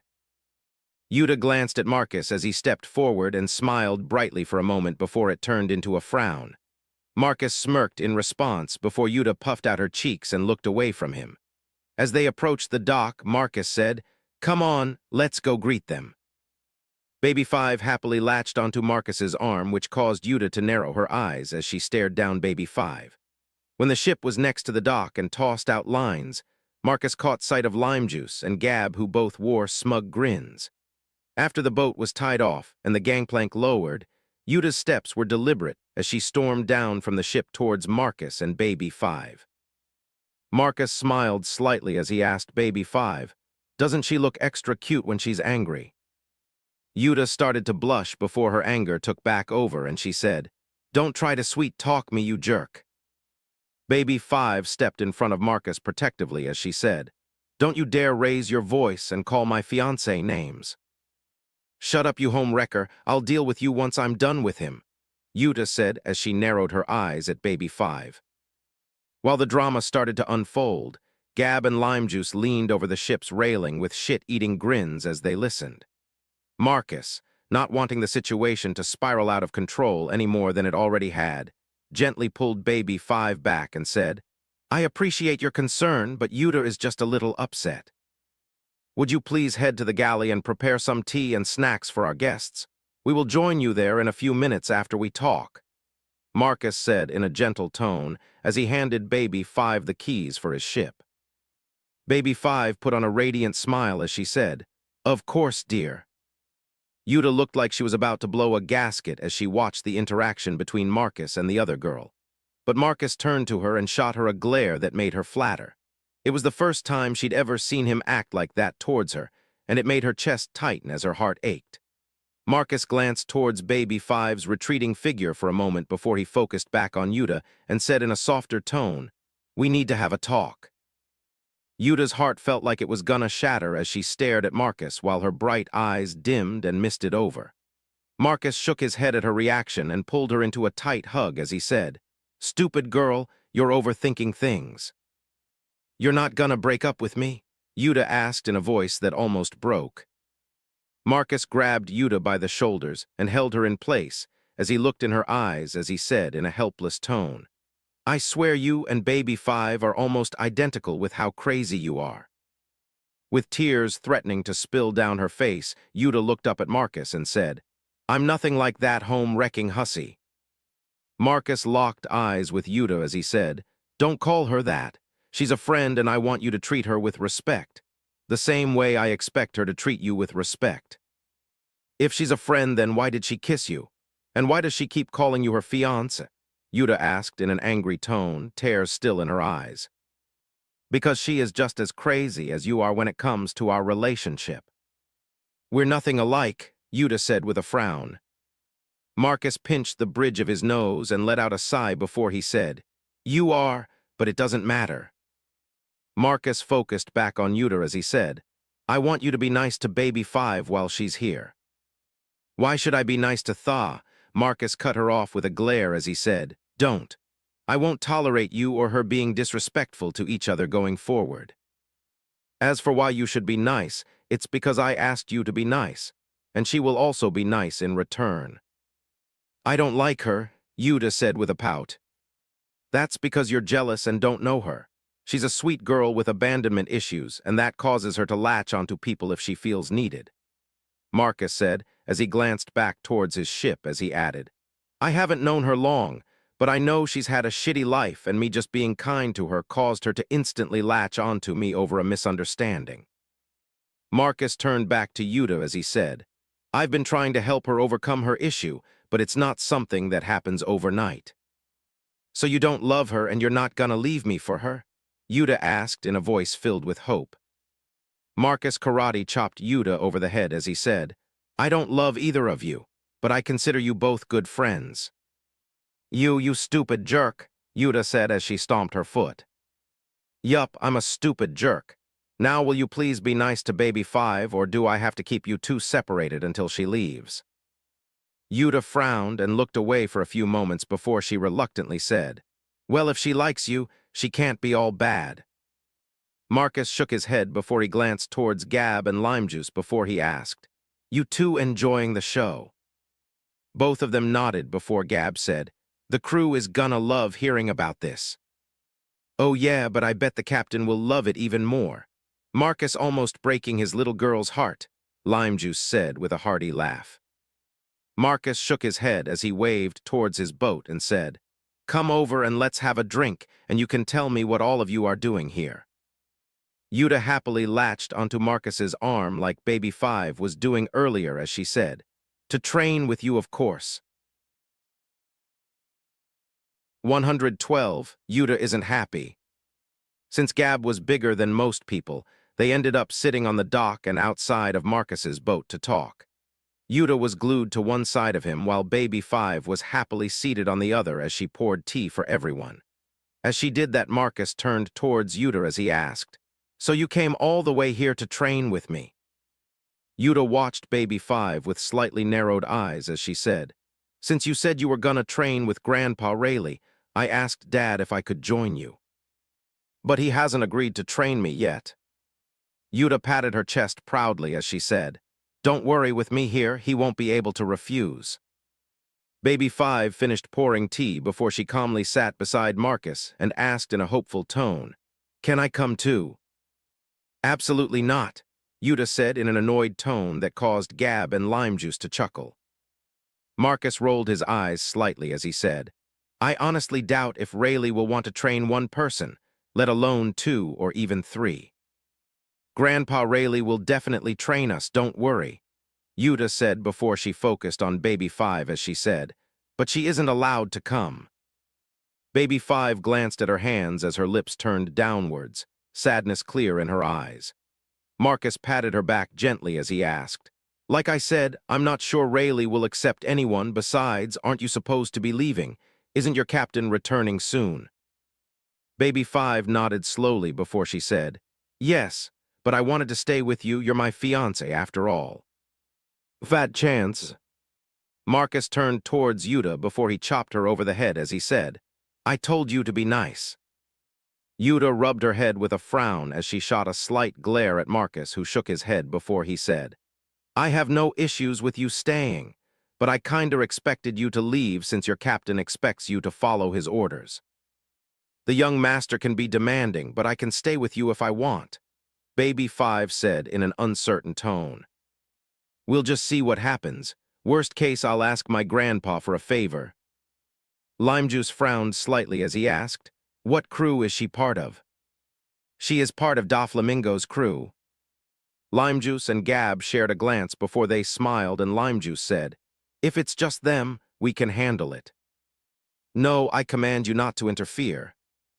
Lime Juice chuckled as he said, you might be the captain's daughter, but you don't outrank either of us, Yuta.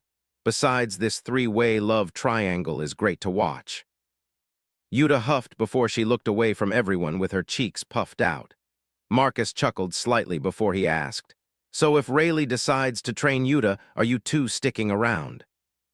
No, we only came to protect her. If Rayleigh ends up training her, he is also taking over protection duty. Marcus nodded before he asked, we were about to go eat dinner. You guys wanna join us? Sure, sounds good to me, Gab said while Lime Juice nodded in agreement.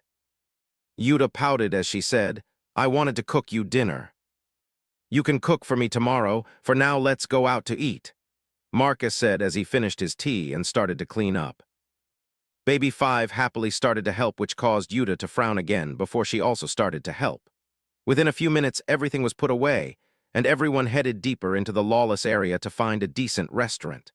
Lime Juice ended up pointing them towards some restaurant he remembered visiting before, and it was pretty good. Dinner mostly passed without incident, even though Yuta was still being slightly hostile towards Baby 5. Afterwards, Yuta wanted to go to the amusement park with Marcus alone, but Baby 5 refused to let that happen and joined them. Lime Juice and Gab also went, but didn't follow them and instead hung out in a bar in the same grove. Since they were Yuta's bodyguards, they technically couldn't go too far away, but being in the same grove was close enough. Yuta enjoyed herself at the amusement park for the most part, but then Marcus would include Baby 5 or win her a prize, and it wouldn't be so fun for her. Their group ended up staying at the amusement park until it closed, after which they headed back to Grove 13. When they arrived, Marcus prepared to send Baby 5 off for the night until Yuta asked, "I can stay in your room again, right, Marcus?" Baby 5's head whipped around as she asked, "She stayed in your room." Marcus let out a sigh as he pinched the bridge of his nose before he said, "Yes, but I would sleep in my hammock while she was in my bed." Baby 5 clasped Marcus's hands as she asked excitedly, "Can I stay over too?" "No," Yuta instantly replied with a frown before Marcus said, "I only have my bed and my hammock. Well, I have a couple extra hammocks." "I'll sleep in a hammock too." "No way, I refuse. I won't share Marcus's bedroom," Yuta said as she stomped her foot. Baby 5's eyes misted over slightly as she stared at Yuta before she turned towards Marcus and asked, "Is that what you want?" Marcus let out a helpless sigh before he said, "If Yuta doesn't want to share my room, we can string up the hammocks and sleep on the bridge." Baby 5 jumped on Marcus and hugged him as she said, "Thank you." "What?" Yuta asked in a panicked tone of voice as her eyes widened. "You said you didn't want to share my room, so me and Baby 5 will sleep on the bridge and you can have my room." Yuta frowned as she said, "I meant I didn't want to share the room with her. Obviously you can stay because it's your room."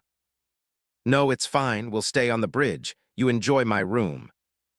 Yuta pouted for a few moments before she said, "Fine, we can all share your bedroom, but I get your bed." Marcus glanced towards Baby 5 who smiled sweetly as she said, "I'll do whatever you want, dear." Yuta let out a huff as Marcus chuckled before he said, "Fine, we can share my room." Since Marcus designed his bedroom to be able to accommodate using a hammock, he created anchor points built into the walls so he could hang it wherever he wanted. Those anchor points proved effective since he could easily hang up 3 or 4 hammocks without issue, or just 2 in this case. With the hammocks set up, Baby 5 was the first one to get into bed, quickly followed by Marcus and Yuta. The next morning, Marcus was woken up by Yuta's annoyed tone as she said, "I should be the one making Marcus breakfast. Now get out of the kitchen." "But I already started cooking a while ago. If you wanted to cook, you should have woken up sooner." Marcus opened his eyes and found both girls missing from the bedroom, but quickly found them in the galley. Baby 5 was at the stove already halfway through cooking breakfast while Yuta glared at her. Marcus let out a tired sigh before he said, "She likes to cook just as much as you do, so either help her cook or take turns cooking meals." Yuta let out a huff before she reluctantly moved closer to Baby 5 and started to help. Baby 5 immediately smiled as she said in a cheerful tone, "I appreciate your help. Let's do our best to make Marcus something delicious." Yuta frowned slightly but nodded her head as she took over peeling potatoes for hash browns. Marcus watched them for a few moments before he headed back to his room to wash up and get dressed. After Marcus left, Yuta said, "This doesn't mean you won." Baby 5 glanced towards Yuta in confusion as she asked, "I was trying to win something." Yuta stared back at the other girl in disbelief before she said, "Marcus, I won't let you win Marcus from me." "I don't need to win Marcus over. He needs me and that's all that matters," Baby 5 said confidently as she returned to cooking an omelet. Yuta frowned at that comment as she focused on her task and mumbled to herself, "Who cares if he needs you? Marcus is mine." A little while later, Marcus sat down to eat and found himself sandwiched between Baby 5 and Yuta. While Baby 5 was content to just sit next to Marcus, Yuta wanted to feed him some of the food she made. When she lifted a fork towards his face, Marcus glanced at her and said, "I can feed myself." "I know, but I like to do it." Marcus glanced at the offered fork before he said, "Only once, I'll eat the rest myself." After Marcus finished the bite Yuta offered him, he found another fork in front of his face and Baby 5's hope-filled eyes focused on him. Yuta let out an annoyed huff as Marcus took the offered food. Once finished, Marcus found another fork in front of his face as Yuta stared at him expectantly. Marcus shook his head as he said, I said only once. But you clearly did it twice. One bite from each of you only seemed fair, Marcus said before he gently moved Yuta's offered fork away and added, Now let me enjoy the breakfast you two clearly put a lot of effort into making. Yuta frowned slightly before she glanced at Baby 5, who seemed completely fine with the situation and was happily eating next to Marcus. After breakfast, Marcus helped the girls clean up before they headed over to Shacky's bar. Yuta wanted to meet with Rayleigh and convince him to train her and Marcus. When they arrived, they found Rayleigh seated at a table with a newspaper in his hands and Shacky snuggled up against him. Both of them glanced at the door and Rayleigh broke into a grin when he saw Yuta. Yuta cheerfully waved at Rayleigh as she said, Hi, Grandma and Grandpa. I came to visit. Shacky smiled as she stood up and said, If it isn't little Yuta, look how much you've grown. Yuta rushed forward and hugged Shacky, and then Rayleigh a few moments later before Rayleigh asked, Where's Shanks? I didn't think he would leave the new world anytime soon. It's just me, Yuta said before she pointed towards the door as Lime Juice and Gab stepped inside before she added, But they came with me for protection. Rayleigh nodded in understanding before he said, So did you come to visit us? As Rayleigh's voice trailed off, he glanced towards Marcus, who stood off to the side along with Baby 5. Rayleigh smirked a tiny bit before he asked, Or did you come to visit someone else? Yuta quickly nodded as she reached out and took Marcus's arm and said, Marcus said he wanted to train with you, so I came to join him. Rayleigh frowned as he said, I didn't agree to train him. Yuta pouted as she asked, I know Grandpa, but you're super strong. If you won't train us, who will? Shanks should be able to do it, Rayleigh said with a hint of a smile before he took a drink from his flask. Dad's busy and doesn't really have time to train us properly. Rayleigh eyed Yuta for a few moments before he asked, Do you even know what you're asking for? Yuta nodded seriously as she raised up her hand, and for a brief moment it became coded in Haki. Rayleigh shook his head slightly before he said, I was talking about the training itself. I won't hold back just because you call me Grandpa. I'm ready. I've trained super hard every day. I can definitely do it. Rayleigh's eyes flickered over Marcus for a moment before he focused on Baby 5, who was slightly smiling, lost in her own thoughts. He studied her for a few moments before he asked, And who might you be, young lady? Yuta jumped in front of her and waved her hands as she said, Nobody important. Marcus chopped Yuta over the head as he said in an exasperated tone, I told you to be nice to her. Yuta rubbed her head and grumbled as Baby 5 stepped forward and said in a happy tone, I'm Baby 5, Marcus is my fiancé. No, he's not, I'm his future wife, Yuta said as she shot a glare at Baby 5. Baby 5 smiled back politely as she locked arms with Marcus and leaned against his shoulder. Yuta frowned before she turned back to Rayleigh and asked, When can we start training Grandpa? I'll think about it, come back in a week. Huh, you need to think about it? Yuta asked in a confused tone. Rayleigh leaned back in his seat slightly as he said, Yeah, training would involve going to another island and it would take up at least a year of my time, if not more. Rayleigh took another drink from his flask before he focused on Yuta and asked, Besides, why should I spend my time doing that when I can just stay here and relax? Yuta frowned and had no idea how to reply as a den mushy started to ring. Marcus started to reach for his own before he glanced towards Baby 5 because the ringing was coming from her. Baby 5 tilted her head before her eyes lit up and she reached behind her into a pouch. She pulled out a snail, and as soon as she picked it up, a sinister voice asked, Baby 5, you didn't return to the ship last night. Where are you? Young master, I'm in Grove 13 with my fiancé. Before Yuta could respond, Marcus clapped his hand over her mouth as the voice turned colder and the man asked, Fiancé, did you stay with them last night? Yes, we slept in his bedroom together for the first time, Baby 5 said in an excited tone as she looked at Marcus with heart-shaped eyes. Where are you in Grove 13? The voice asked in a dangerous tone. At a bar near the border with Grove 12. Wait there, I'll be there soon, the voice said before the den mushy disconnected. Baby Five smiled happily as she said in a cheerful tone, "I'll finally be able to introduce you to the young master." Marcus shook his head and released Yuta as he said, "I don't think me and your family will get along." "You don't, why not?" "Let's just call it fundamental differences in how we each see the world," Marcus said with a helpless shrug. "I'm sure it'll be fine," Baby Five said as she put away her snail. "And if it isn't, what if your young master doesn't like me and tries to kill me?" "Young master would never do that, you're my fiancé," Baby Five said in a voice filled with conviction.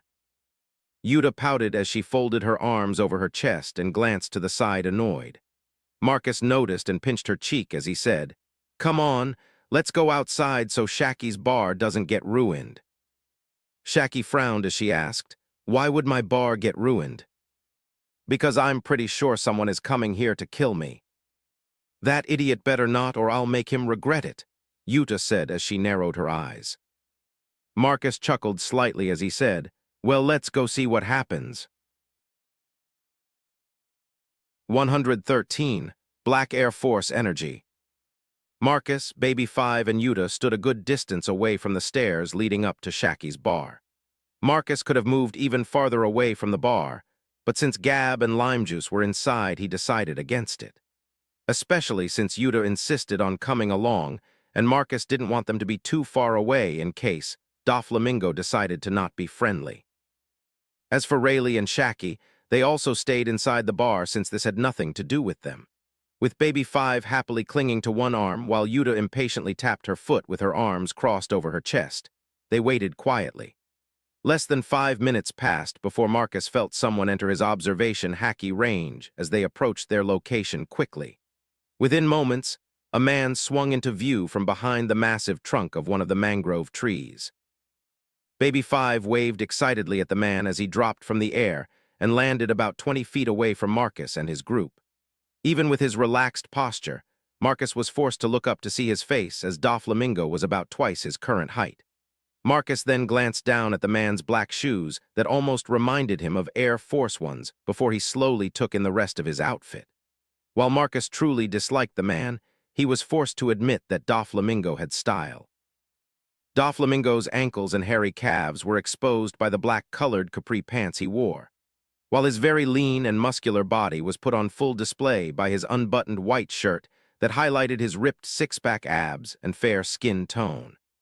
Hung arrogantly from his shoulders was a massive pink feathered coat, and his smile was twisted into something that was more sinister than happy. His blonde hair was cut short and almost resembled a pixie cut, and while Marcus couldn't see his eyes that were hidden behind his curved, thin white sunglasses with red lens, Marcus's skin crawled slightly as he felt the man's piercing gaze as they studied each other. Baby Five smiled wide as she gestured towards Marcus and said, "Young master, this is my fiancé Marcus. Marcus, this is the young master, Don Quixote Doflamingo." "I told you not to talk with other people. They'll only take advantage of you," Doflamingo said in a disappointed tone. "I know, but I heard him playing a song and it was amazing, and it was made about me," Baby Five said as she nuzzled closer to Marcus in happiness.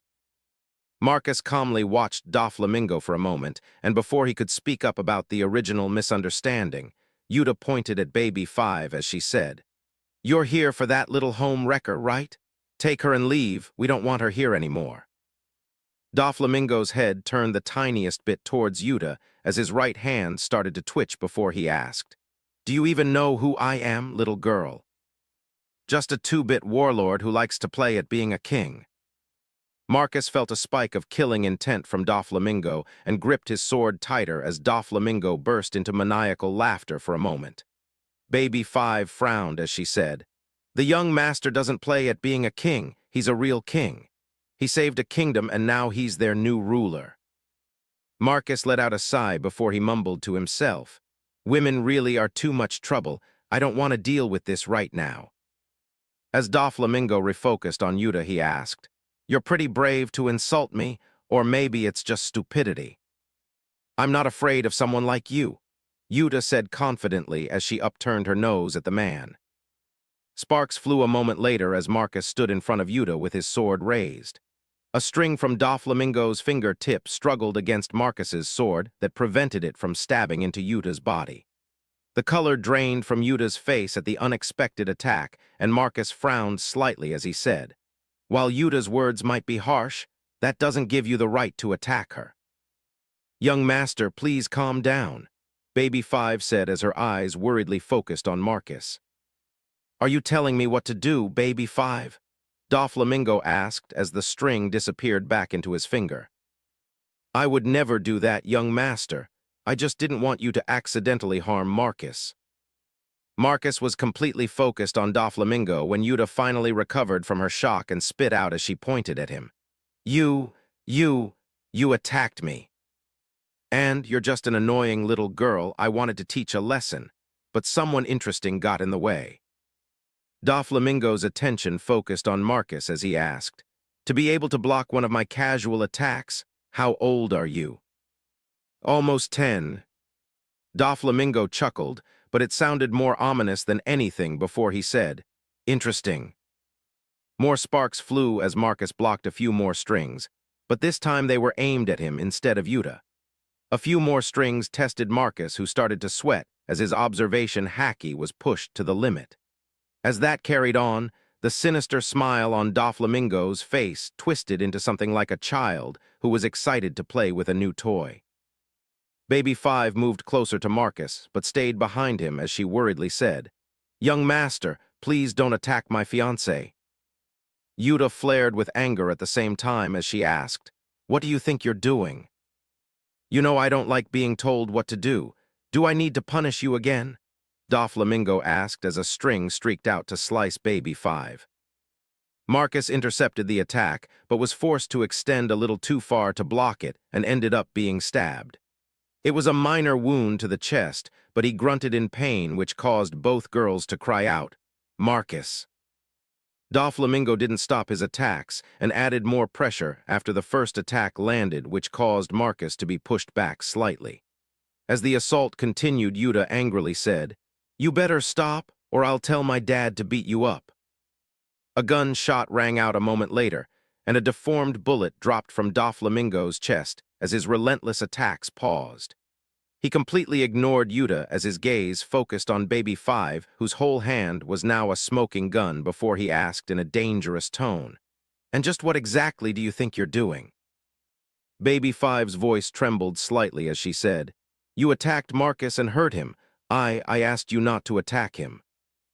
"Just who exactly do you think you're talking to, Baby Five?" "I'm sorry, young master. I'll be good, but please don't hurt my fiancé anymore," Baby Five said in a sad tone with her head hung in shame. "This is why you were forbidden from talking to other people. They easily take advantage of you, and you're too stupid to realize it. The only one who's stupid here is you. Instead of trying to help Baby Five overcome her problems, you kept her sheltered and just exacerbated the issue."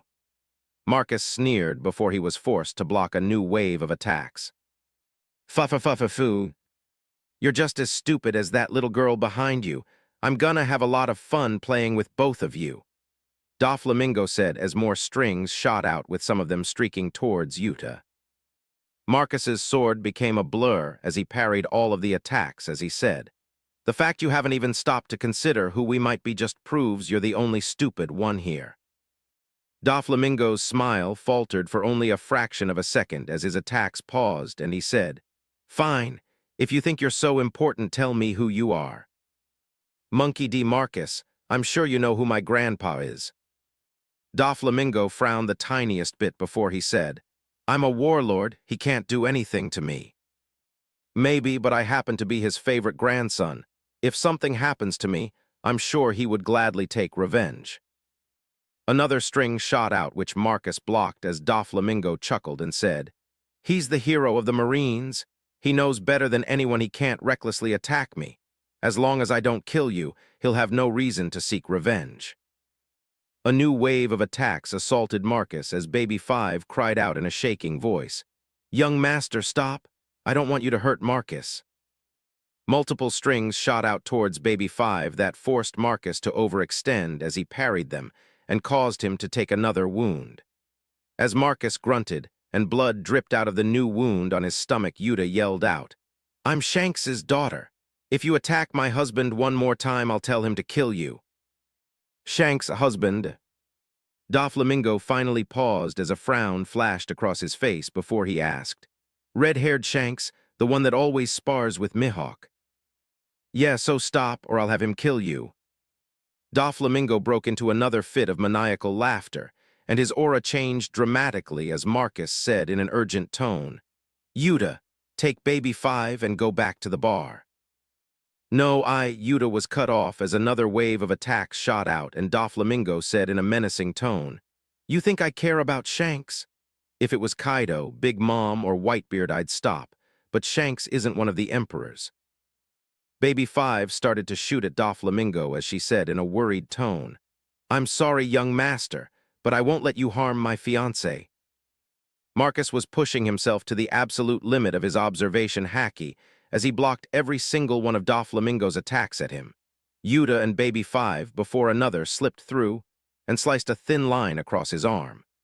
Marcus wanted to use armament haki to block the attacks that made it through, but unfortunately they were too fast and he wasn't skilled enough, and he didn't want to waste it trying to cover large parts of his body because it would drain his stamina quickly. As Yuta and Baby 5 cried out his name again, Marcus unleashed his Conqueror's haki towards Doflamingo and caused him to pause his attacks again. In that brief moment, Marcus said to both girls in an anxious tone, "Both of you go back to the bar.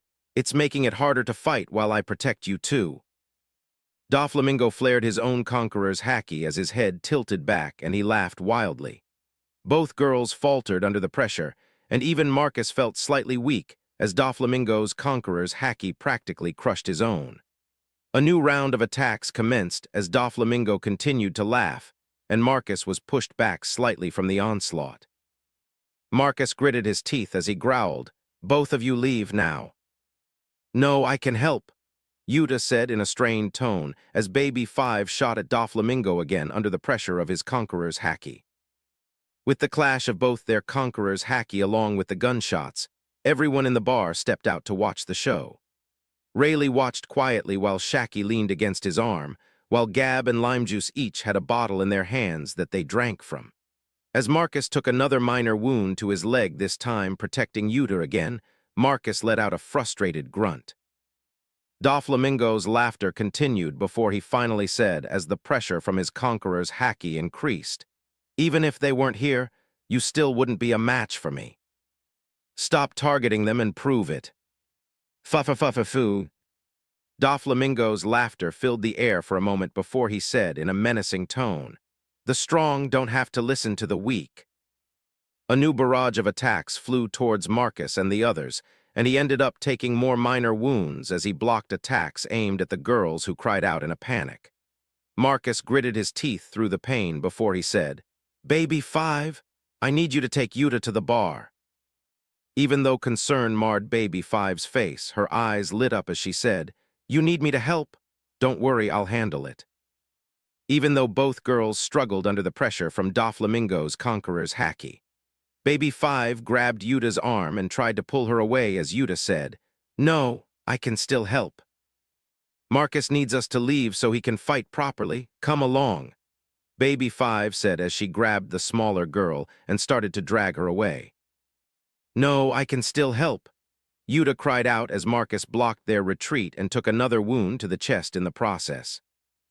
Doflamingo sinisterly laughed as he attacked Marcus and watched Baby 5 pull the struggling Yuta away. He focused a new round of attacks on Marcus as he said, "I'll deal with those two after I'm done with you." With the two girls out of the way, Marcus was finally given more options and dodged the incoming attacks completely with sorrow. As Marcus dodged another wave of attacks, he sheathed his sword and prepared to counter-attack. Marcus used his observation haki and sorrow to dodge another round of attacks before he landed to the left side of Doflamingo. As Doflamingo's strings twisted to follow him, Marcus was able to land and lower his stance as he tensed his muscles. A second later, the ground exploded accompanied by a clap of thunder around Marcus as he flashed towards Doflamingo like a streak of white light.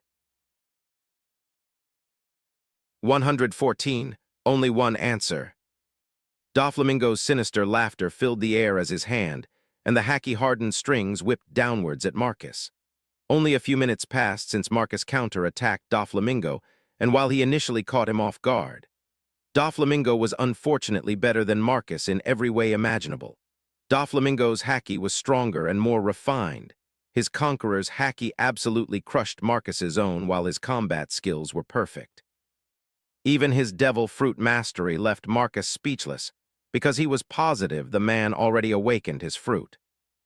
After Marcus's first attack, where he managed to land the smallest cut on Doflamingo's chest, Doflamingo gave him no other chance to attack, as both his hands produced strings that he attacked Marcus with relentlessly. After their first real exchange, Marcus knew he was no match for Doflamingo at all, but he didn't stop attacking because he could feel his conqueror's hacky slowly getting stronger. He also knew he couldn't really back down at this point. Since Doflamingo was pissed, Marcus landed what amounted to a scratch on him. As Marcus was fighting a losing battle, everyone else watched with different concerns. Baby Five really wanted to help, but she knew that she was absolutely not a match for the young master. She also couldn't let go of Yuta, who struggled in her grip constantly, but didn't really seem stronger than her. As for Gab and Lime Juice, they calmly drank as they discussed how much Marcus had improved since they last saw him. Rayleigh was also relaxed as Shaki leaned against his heir and slowly took a drag from her cigarette. As Marcus parried another attack, one of the strings slipped past and sliced a thin line across his arm. Yuta, seeing Marcus hurt again, finally turned towards everyone else as she said in an anxious tone, "One of you help him." "Don't worry, this is good experience for him," Gab said before he took a long pull from his bottle. "He's gonna be killed. I order you to save him." Lime Juice shook his head as he said, "I already told you before, you can't order us around." Yuta teared up as Marcus took another attack from Doflamingo, and blood poured out of a new wound on his chest. She turned away from the fight and focused on Rayleigh as she said in a trembling voice, "Grandpa, please save him." Rayleigh waved off her comment as he said, "Don't worry, I'm definitely not gonna let that maniac Garp lose his grandson on my doorstep." Marcus flashed towards Doflamingo after he successfully slipped through one of his attacks. But as Marcus approached, his observation hacky flared in danger, and he barely blocked an attack aimed at his head. Doflamingo's malicious smile widened as Marcus was held in place for a moment, and another attack came for his unguarded right side. Marcus jumped backwards, and with the help from the attack he was blocking, was able to escape unscathed. Gran, Yuta started to say but was cut off as Rayleigh said, "Don't worry, he won't die." Yuta felt slightly relieved at the words, but a second later a string stabbed Marcus in the chest, and her concern spiked again. She struggled against Baby Five again as she said, "Let me go, I need to help him." Baby Five's grip tightened a bit as she asked in an anxious tone, "You couldn't help before and you think you can help now? You can't even break free from my grasp, and you expect to be useful against someone like the young master." Something seemed to click in Yuta's head at that statement, and she said in a cold tone, "This is all your fault. If you weren't here, Marcus would be perfectly fine right now." "My fault?" Baby Five asked as her grip tightened again, and she said in an accusatory tone, "If some stupid little girl didn't provoke the young master, Marcus wouldn't have had to protect her and get into conflict with him." "I'm not a stupid little girl," Yuta said as she tried to break free from Baby Five again. As Baby Five and Yuta started to argue, Marcus was doing everything he could not to be gutted by Doflamingo's attacks. While he was able to block or parry most, about 1 in 20 still snuck through, and they were rapidly depleting Marcus's strength. The longer the fight carried on, the more Marcus noticed this was never a fight to begin with. Doflamingo was completely toying with him from the start, and the wounds he accumulated were aimed to inflict as much pain as possible. It became completely apparent when another attack slipped through his defenses, and him that exact same spot again for the 6th time. The attack didn't really cause much damage, but the pain was excruciating and Marcus almost blacked out from it. Once Marcus figured out what exactly was happening, he gritted his teeth and blocked the next attack as he launched himself backwards. Marcus was flung over 100 feet away, and as he landed, he took an attacking stance. As Doflamingo's strings snaked towards him for a new attack, Marcus's whole body tensed up with his sword held on his right side and behind him slightly. A moment later, the ground exploded under Marcus, and he rocketed towards Doflamingo as he concentrated all of his power into a single strike. Marcus's armament haki flowed smoothly into his sword along with a tiny wisp of his conqueror's haki that crackled with purple lightning. As Marcus put all of his remaining energy into his attack, his sword whipped forward with incredible speed before a black air blade, with tiny bits of purple lightning flashed towards Doflamingo. Doflamingo's strings that were streaking towards Marcus touched the black air blade and disintegrated. Doflamingo's face contorted into a snarl as he slashed his right hand upwards and roared, "5 color strings." 5 large prismatic strings shot out from his fingers as they flew towards the incoming attack. The strings flashed black in color as they clashed with Marcus's attack, and for a moment even stalled it. A moment later, the haki-coated strings were sliced through, and Doflamingo had less than a second to coat his own body in haki before the attack hit his waist. The attack stalled again for a moment before it sliced clean through his body, and finally ran out of power as it disappeared. Marcus, totally spent, dropped to his back as the last attack took everything he had and more. He saw Doflamingo being hit, and even watched the top half of his body fall to the ground before he let out a tired sigh. Doflamingo's clone started to laugh before strings shot out from it, and reconnected both halves of the body together before the real Doflamingo landed in front of Marcus. Doflamingo wore a twisted expression as he studied the exhausted Marcus and said, "You're strong, stronger than some of my family members." Fa-fa-fa-fa-foo. Doflamingo's laughter filled the air as he added, "You have conqueror's haki and even managed to injure my string clone. I'll allow you to marry Baby 5 if you join my family." Marcus chuckled weakly before he said, "I'd never agree just on the principle that Baby 5 only likes me because of a misunderstanding and her mental hang-ups." Doflamingo stopped laughing and he frowned slightly as Marcus added, "Besides, I have dreams and none of them involve becoming a pirate." Doflamingo sneered, "A dreamer, how disgusting." A string shot out of his finger and stabbed deep into Marcus's left shoulder as Doflamingo mockingly said, "You don't want to be a pirate. Just having a kingly disposition will have you targeted by the Marines and the world government." More strings shot out into Marcus, and as they slowly drilled into his body, Doflamingo asked, "Or are you planning to join the Marines like your grandfather and be a good dog?" Marcus clenched his jaw so hard his gums started to bleed as Doflamingo's strings dug deeper into his flesh. As he started to black out from the overwhelming pain, he spat out, "Fuck you." After Marcus passed out from pain and exhaustion, Doflamingo raised his right hand and said, "Troublesome people like you can be the worst opponent if left to grow properly." A thick string appeared from his palm as he said, "Good thing I ran into you now." The string blasted out from his palm towards Marcus's head as Doflamingo said, "Overheat." The string turned fiery orange as it shot towards Marcus, and at the last moment a haki-covered sandal kicked the attack out of the way. The ground for over 100 yards was split open by a massive gash as Rayleigh's cold voice said, "You've already won. I won't let you kill the boy." Doflamingo stared down at the smaller man, and for a moment he couldn't place him. While he looked like a homeless vagrant, Doflamingo felt an instinctive fear when he locked eyes with the man.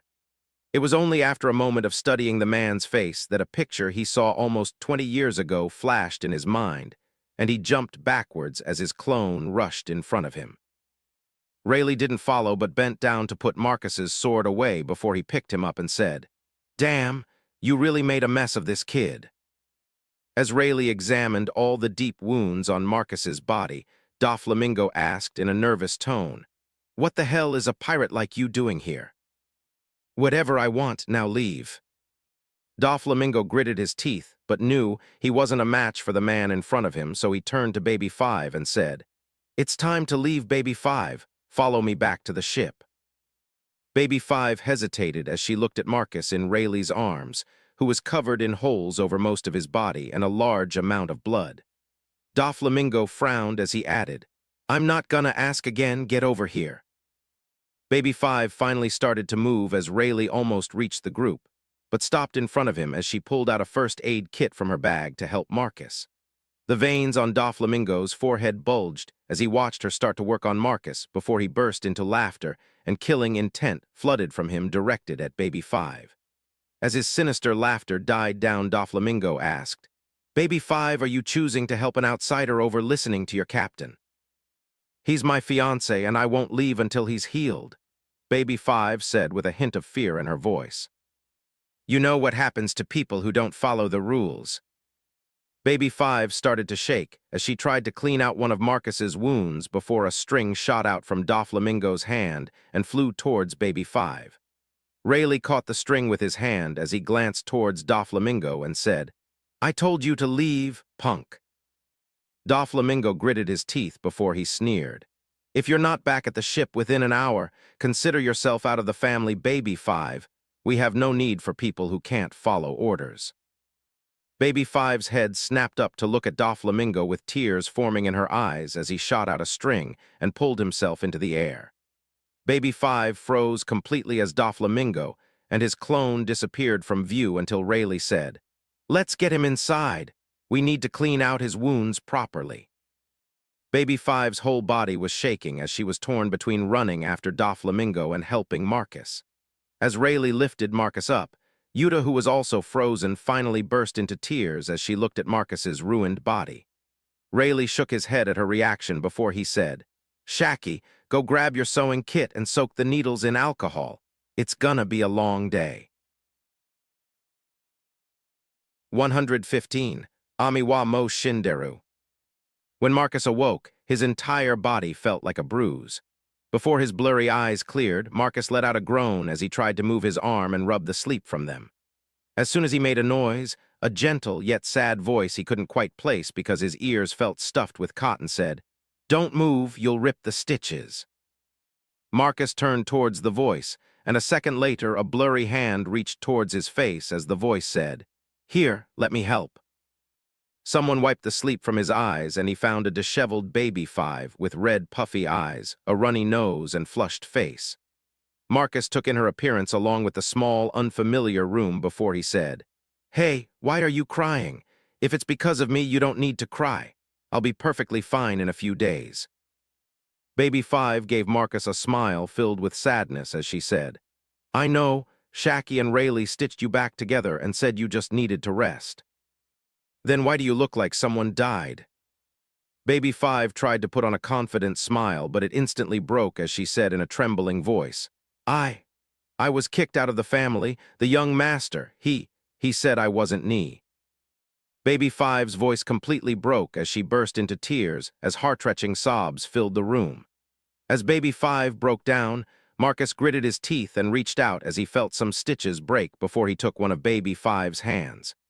Baby 5 desperately clutched his hand like it was a lifeline as Marcus gently pulled her towards the bed and said, Come here. Baby 5 didn't resist at all as Marcus guided her to curl up next to him.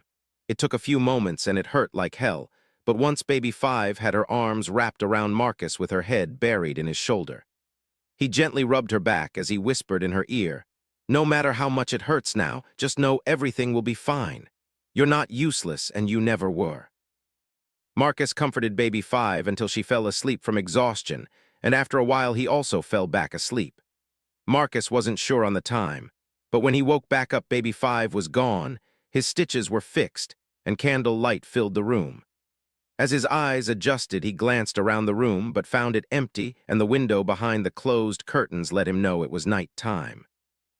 Marcus first felt his body, and when he found it still tender all over, he decided not to move. He thought about calling out for someone to bring him food, but after a few minutes he decided to sleep instead. He wasn't Luffy, he didn't need to eat as soon as he woke up. Within moments of closing his eyes, Marcus's breathing leveled out, and half an hour later someone opened the door to check on him. Finding Marcus gently snoring, they quietly closed the door to let him rest. The smell of fresh bacon entered Marcus's nose, and his eyes snapped open moments later. Marcus's eyes quickly adjusted to the light, and he found the door to the room now open. From somewhere close by, he heard the sound of people talking but couldn't make it out as the smell of breakfast slowly made his mouth water. Marcus swallowed the extra saliva in his mouth, which helped to coat his slightly dry throat before he called out, "Whoever is cooking, please bring me a plate." Marcus heard the clatter of dishes before the sound of feet pounding across the wooden floor filled the air. A moment later, two girls burst into the room and rushed towards him as they both said, "Marcus." Baby Five looked a lot better compared to the last time he saw her, but her eyes were still filled with a deep sadness. Yuta, on the other hand, looked a lot better by comparison, but her eyes were filled with disappointment, guilt, and fear. They both stopped next to his bed, and surprisingly Yuta didn't fight with Baby Five, which was a nice surprise. Yuta looked hesitant to speak as Baby Five tenderly held his hand as she said in a regretful tone, "Sorry." "You don't need to apologize. You haven't done anything wrong." Baby Five shook her head as she said, "You tore a bunch of your stitches, Bikau." "I tore them myself. You had nothing to do with it. So don't apologize for something I did alone." Baby Five looked a little conflicted but slowly nodded as Marcus focused on Yuta and asked, "What's wrong?" Yuta's eyes misted over as she regretfully said, I'm sorry, Marcus. If it wasn't for me, you wouldn't be hurt right now."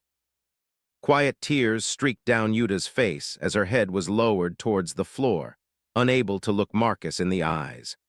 Marcus watched for a few moments before he let out a sigh as he said, "While your actions didn't help the situation, I'm pretty sure Doflamingo wouldn't have left without a fight no matter what happened." Yuta slowly looked up at Marcus as surprise filled her eyes before he said in a disappointed tone, "But that doesn't excuse your actions.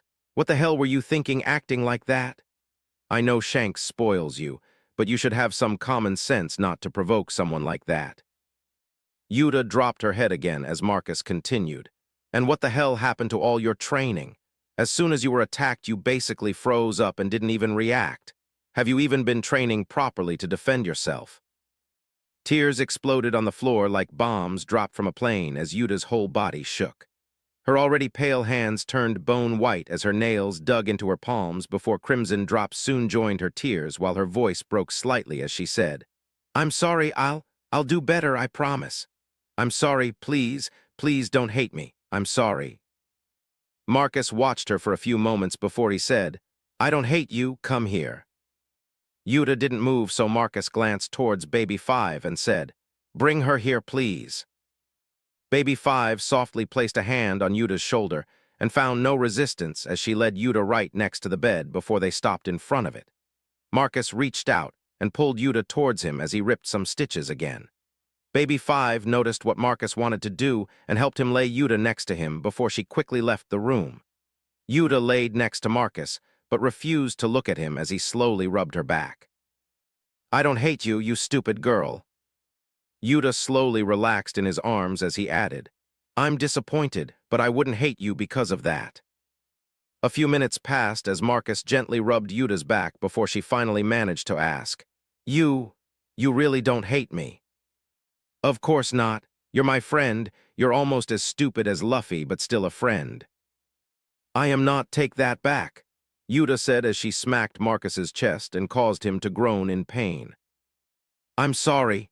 Yuta instantly apologized as she looked at Marcus in concern. Marcus shook his head as he said, "It's fine." "No, it's not," an annoyed voice said by the door. Both of them turned to find Shaki with one hand on her hip, a lit cigarette in her mouth and a small med kit in her other hand. Shaki focused on Yuta as she said, "You, get out of here. You made him rip open his stitches again." Yuta carefully extracted herself from the bed and under Shaki's gaze quickly left the room. Shaki shook her head before she took a seat next to Marcus as she said, "If you rip the stitches again, I won't sew you back up." "I'll be careful from now on."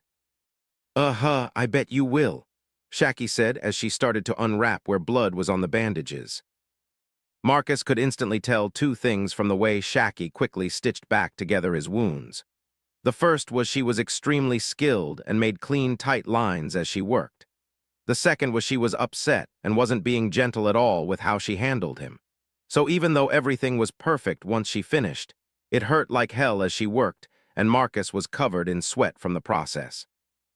As she stood, Shaki narrowed her eyes slightly and said, "Now stop moving around until you're healed." "Yes, Dr. Shaki," Marcus said in a joking tone. A hint of a smile teased Shaki's lips before she turned towards the door as she said, "I'm not joking. I won't patch you up again." "Understood, and thank you for doing it in the first place. I greatly appreciate the help." Shaki paused just outside the door as she said, "Don't worry about it, kid." A few minutes after Shaki left, Marcus's stomach rumbled loudly before he realized he hadn't eaten yet. Before he could even say anything, Baby 5 and Yuta came back into the room with a couple plates of food. Marcus smiled at them both as he said, "Perfect timing." Baby 5 frowned slightly as she said, "We accidentally burned some of it." Yuta, who was more subdued at the moment, nodded along as they set the plates next to Marcus's bed. After a moment, both girls paused as they realized only one of them could help feed him at a time, and both stared at each other. Marcus glanced between the girls for a moment before he said, "If you're careful and help me sit up in the bed, you can both help me eat at the same time." The girls thought it over for a few moments before they both nodded, and then helped Marcus sit up while being careful not to rip his stitches again. Once in position, they each sat on one side of him and took turns feeding him from the food they brought. Once they were finished, Marcus let out a contented sigh before he said, "Bring me a lot of meat and some milk for my next meal." "Shaki-sai," Yuta started to say before Baby 5 cut her off and happily said, "Okay, dear." "Thanks, Baby 5," Marcus said with a smile before he turned towards Yuta as he added, "I'm sure she said light foods or something like that, but I know my body best. Give me a lot of meat and some milk and I'll be fine in a day or two." Yuta frowned slightly, but nodded before the girls laid him back down to rest. Over the next 2 days, they brought him extra meat and milk to eat. On the fourth day after his fight with Doflamingo, Marcus woke up early as sun rays peeked through the curtains and felt mostly fine. Once he was sitting up, Marcus decided to check his body and started with his arms. He found that most of the holes Shaki stitched together were basically healed, but there would probably be scars from the whole ordeal. When Marcus was finished, he found that of the 50-plus holes Doflamingo drilled into his body, less than half remained unhealed. He also had countless cuts from the fight, but besides one major gash on his leg, the rest disappeared. Marcus stood in front of a mirror naked as he looked over his body and chuckled slightly. Some of the hole-shaped scars on his chest made him look like a very convincing cosplay of Kenshiro from Fist of the North Star. Marcus shook those thoughts from his head as he put back on some clothes the girls brought from his boat. After he was dressed, he opened the door to his room and found the rest of the building still asleep. So he quietly moved down the hall. After looking around a bit, he found his way to the kitchen where he found Shaki. Shaki was wearing some pajama pants, slippers, an oversized shirt, and an apron as she moved around the kitchen humming. When she caught sight of Marcus, she paused as she asked, "Why are you up? Are you trying to rip your stitches again?" Marcus lifted his shirt to show that he was almost completely healed as he said, "I'm already healed. I just need to eat more today and take it easy. By tomorrow morning, I should be able to start training again." "Good." Marcus whipped his head towards the voice and found Rayleigh in a pair of boxers as he scratched his stomach. Marcus quickly turned away, which caused Rayleigh to laugh as he walked closer to Shaki. He gave her a kiss on the cheek and picked up a fresh cup of coffee she just placed on the counter for him before he took a drink. Afterwards, he focused on Marcus as he said, "I've decided I'll train you." Marcus's eyes widened as he turned back towards Rayleigh, who took another drink before he said, "I'll give you a year, maybe 2, depending on how well you do. But don't think it'll be easy. I'm gonna make your fight with Doflamingo seem like a friendly spar." "That sounds perfect." 116. A new training arc begins. A few days passed quickly as Marcus healed completely, and Shaki gave him a clean bill of health.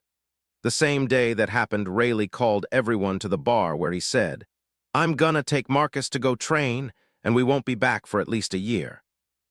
"Where are we gonna go, Grandpa?" "You and the baby 5 aren't coming," Rayleigh said, which caused both girls to ask, "Why not?" "Because you're both weaker than Marcus, and I really don't want to train all of you at the same time." Yuta held up her arm and coated her fist in haki for a moment as she said, "But I can already use haki." "You can barely use it and Baby 5 can't use it at all. No, it would be a waste of my time to train all three of you. Instead, you'll be going to train on Shaki's home island. I've already talked to Shanks about it, and he agreed." Yuta frowned as she said, "But I wanted to train with Marcus." Baby 5 nodded in agreement as she added, "I wanted to help Marcus train and cook food for him every day. Which is another reason I won't be training all of you. Marcus doesn't need you girls around as a distraction. He'll be too busy training to do anything else." Baby 5 lowered her head slightly as Yuta pouted before Marcus said, "Honestly, I agree. I came to Rayleigh for training, and having either of you around is going to distract me from that." Yuta looked like she was about to respond when Marcus held up a hand and said, "I know you just wanted to spend time with me, but I want to train and get stronger." "But I can try," Marcus stopped her from talking as he bopped her on the head as he said, "You can train, but whenever you're around me or your dad, you tend to slack off. So go somewhere new where you can't do that. It will be good for you." Marcus then turned to Baby 5 as he said, "As for you, I want you to go train how to use your devil fruit powers better and learn how to use haki properly in a fight. I also want you to get better at playing that keyboard you picked up." Baby 5 nodded slowly as she said, "You can count on me. I promise I'll be useful." Marcus reached out and placed a gentle hand on Baby 5's shoulder as he said, "Remember what I told you. You're already useful and don't ever think differently." Baby 5 looked like she was about to cry, but was interrupted as Rayleigh said, "As interesting as this teenage drama is, I want to set sail today, so wrap this up." "What, you're gonna leave today?" Yuta asked with a frown. Marcus chuckled slightly before he stood and hugged Baby 5, followed by Yuta as he said goodbye to both of them. Afterwards, he turned towards Rayleigh and said, "All right, I'm ready to go whenever you are." "Good, I've already checked out your ship. It's a little small, but it should get us where we need to go without much issue." "You wanna use my ship?" Rayleigh nodded before he added, "You said you brought a bunch of alcohol for me. We won't need to unload it if we take your ship. Plus, I already added supplies to your cargo hold while you were recovering." Marcus nodded before he turned to Shaki and said, "Thanks for all the help. I'll bring you something nice the next time I visit." A playful smile played across Shaki's face as she said, "I look forward to it." Marcus then turned towards Gab and Lime Juice as he said, "It was good to see you both again, and tell Shanks I said hi." They both nodded before Marcus followed Rayleigh out the door. Out of everyone, Baby 5 and Yuta followed him quietly down to the dock to watch them leave. When they reached his ship, Marcus unloaded Baby 5's music books, equipment, and other things as he said, "Make sure you practice with Yuta. She should be able to help you out if you can't find a proper music teacher." Baby 5 nodded as Marcus focused on Yuta and said, "Be nice to Baby 5 going forward. She could use a real friend." Yuta frowned slightly but nodded her head before Marcus jumped onto his ship and started to untie it from the dock. Rayleigh helped out, and as they started to pull away, Marcus waved towards both the girls before they disappeared from view. As they navigated their way out of the island, Marcus asked, "Where exactly are we going anyways?" "An island in the calm belt that should be perfect for you to train at."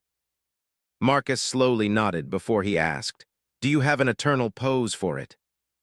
Rayleigh held up a piece of white paper as he said, "It doesn't have one, but I have the next best thing."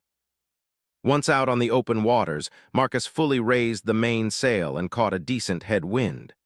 Once the ship was up to speed, Marcus pushed the gearbox into place and stepped on the bike as Rayleigh asked, "What exactly is that thing for anyways?"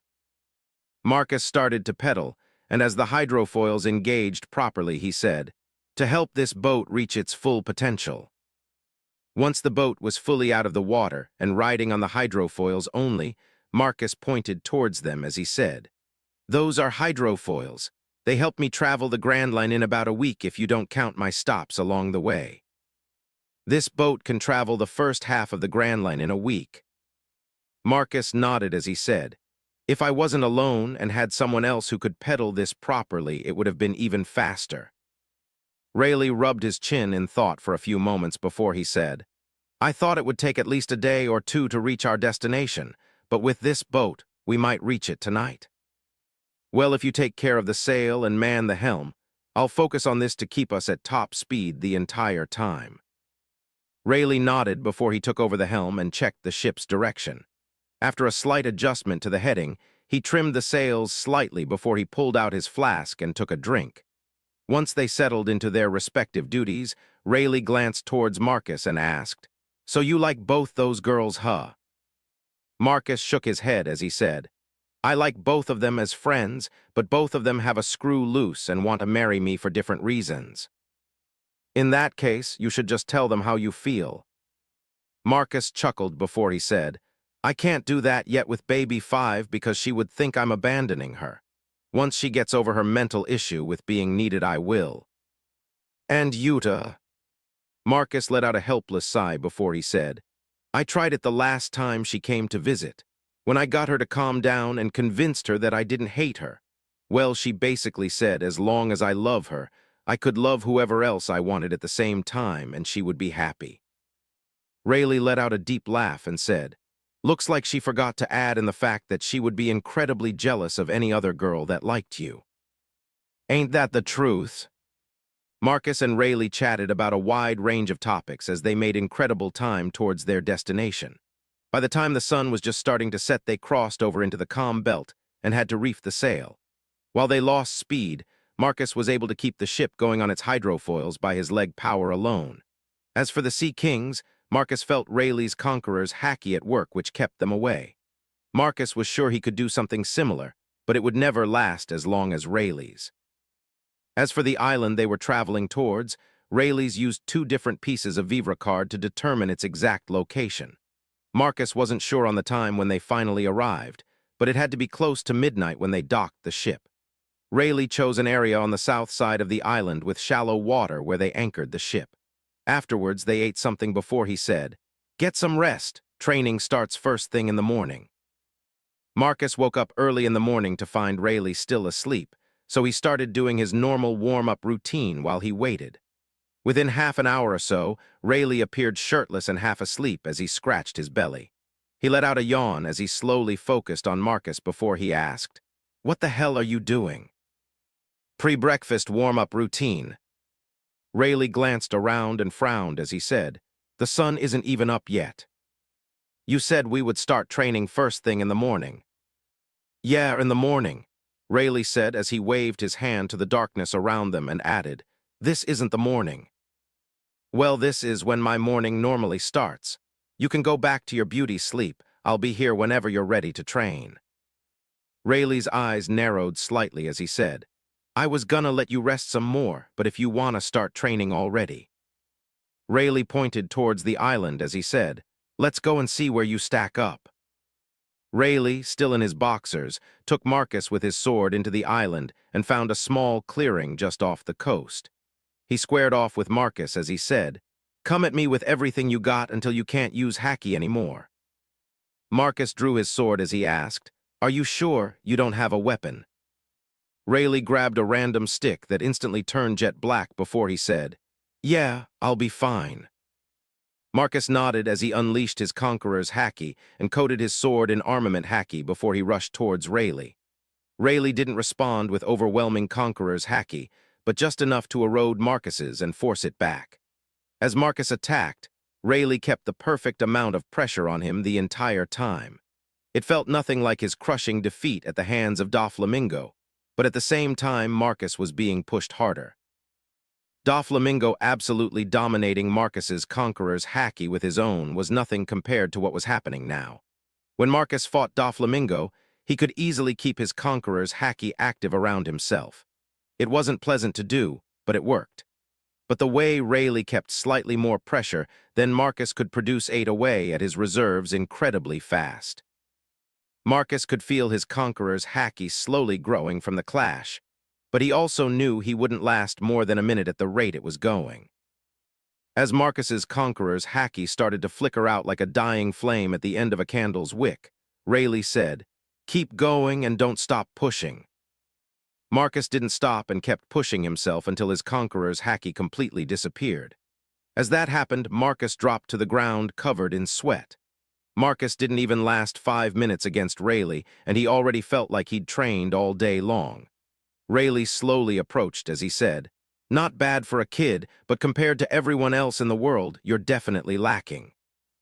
Marcus chuckled as he said, "Tell me something I don't know." "Your swordsmanship is already good, but it's not really compatible with mine or Roger's style. I'll spar with you every day to help you refine your swordsmanship, but I won't be able to teach you any techniques. You'll have to create your own." Marcus slowly nodded as he sat up and said, "In that case, should I stop using divine departure?" Rayleigh chuckled as he said, "No, that technique you use is similar, but it's definitely not Roger's or even Shank's divine departure. Just keep working on it, and I'm sure it will turn into something you can fully call your own one day." Rayleigh reached out and helped Marcus up as he said, "All right, let's go eat breakfast and then we'll practice swordsmanship until you recover enough to use haki again." 117. You call this training? Rayleigh's training mostly focused on haki, with sword duels thrown into the mix. As for physical training, he gave up after the first day when Marcus asked, "Is this the warm-up?" "Warm up? No. This is the best way to help increase your physical power." Marcus adjusted the large boulder on his back as he asked, "The weight's not bad, but what else are we doing with it?" "That should be just enough weight for you to carry without collapsing. There is nothing else to do besides carrying it till you can't," Rayleigh said in a confused tone before he took a drink from his flask. Marcus frowned as he adjusted his footing before he started to do squats with the boulder and said, "My grandpa made me do something similar, but he always incorporated exercises into the routine to make it as efficient as possible. Only a madman like him would come up with something stupid like that." Marcus shrugged and continued doing squats as he said, "I've been doing stuff like that since I could walk." Marcus started to laugh before he said, "Actually, the first time Gramps ever trained us was right after we could walk a handful of steps." Marcus switched from doing squats and adjusted the boulder so he could do push-ups with it on his back before he asked, "You know what he told us before he dropped us next to a gator nest?" "He did what?" Marcus ignored the outburst and continued. "He basically said, if you can walk, you can run. I have no idea how long the training lasted, but being chased by a gator is one hell of a motivator, and we could easily run by the end of it. He's definitely a madman who lets children be chased by gators." Marcus was doing two-finger push-ups as he said, "Someone who wants his grandkids to be safe and considering I can already handle the first half of the Grand Line with ease.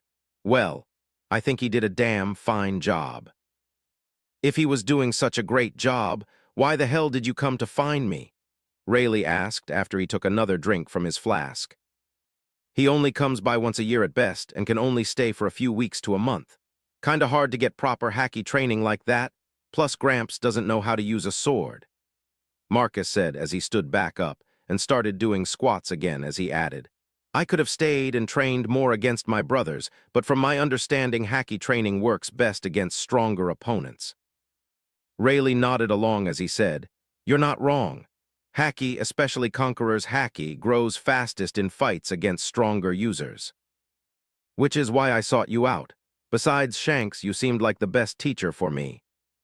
Rayleigh rubbed his chin as Marcus started doing jumping jacks before he said, "You're not wrong, but I'll only train you on swordsmanship and haki going forward. You can do whatever you want for the physical side of training since you already know what to do." "Sounds good to me," Marcus said before he stepped in front of an outcropping of rocks. Marcus adjusted the boulder tied to his back before he took a stance and then punched those rocks without haki. Rayleigh's eyes widened as he shouted, "What the hell are you doing? Are you trying to break your hand?"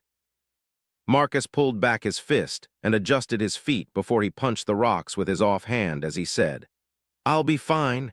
Gramps has had me doing this type of training since I was a kid." "You're still a kid," Rayleigh said in an exasperated tone.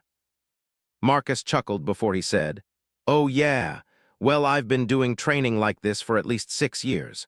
Started with trees and worked my way up to harder things like this over the years. Marcus struck the rocks a few more times before he added, Gramps said once I get strong enough, he'll let me punch battleships at some marine shipyard. Once I can move one of those ships with my punches, he'll give me the final training test, which is punching a mountain into dust. Garp's gonna teach you his signature move, Rayleigh asked in concern. Marcus chuckled as he said, While I would love to learn that, the goal would be to do this type of training to an entire mountain and slowly destroy it in the process.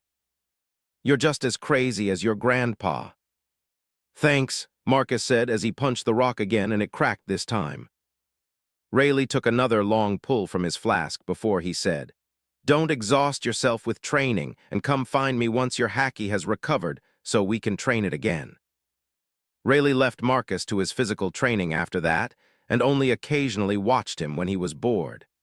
Except every time he found Marcus, he was doing something incredibly dangerous and would just say it was all part of Garp's standard training. The first month passed in a flash, and Rayleigh's hacky training was giving Marcus the biggest boost so far. He could last almost an hour in their spars at this point, and his Conqueror's hacky was a lot more powerful than before. It was still nothing compared to even Doflamingo's, but Marcus wasn't worried since he just turned 10, and he doubted most people's Conqueror's hacky could match his at the same age. As for his swordsmanship, it was on the cusp of a breakthrough. Marcus could feel it in his bones that he was just missing something. Every time he picked up his sword and used it, he could feel a barrier holding him back.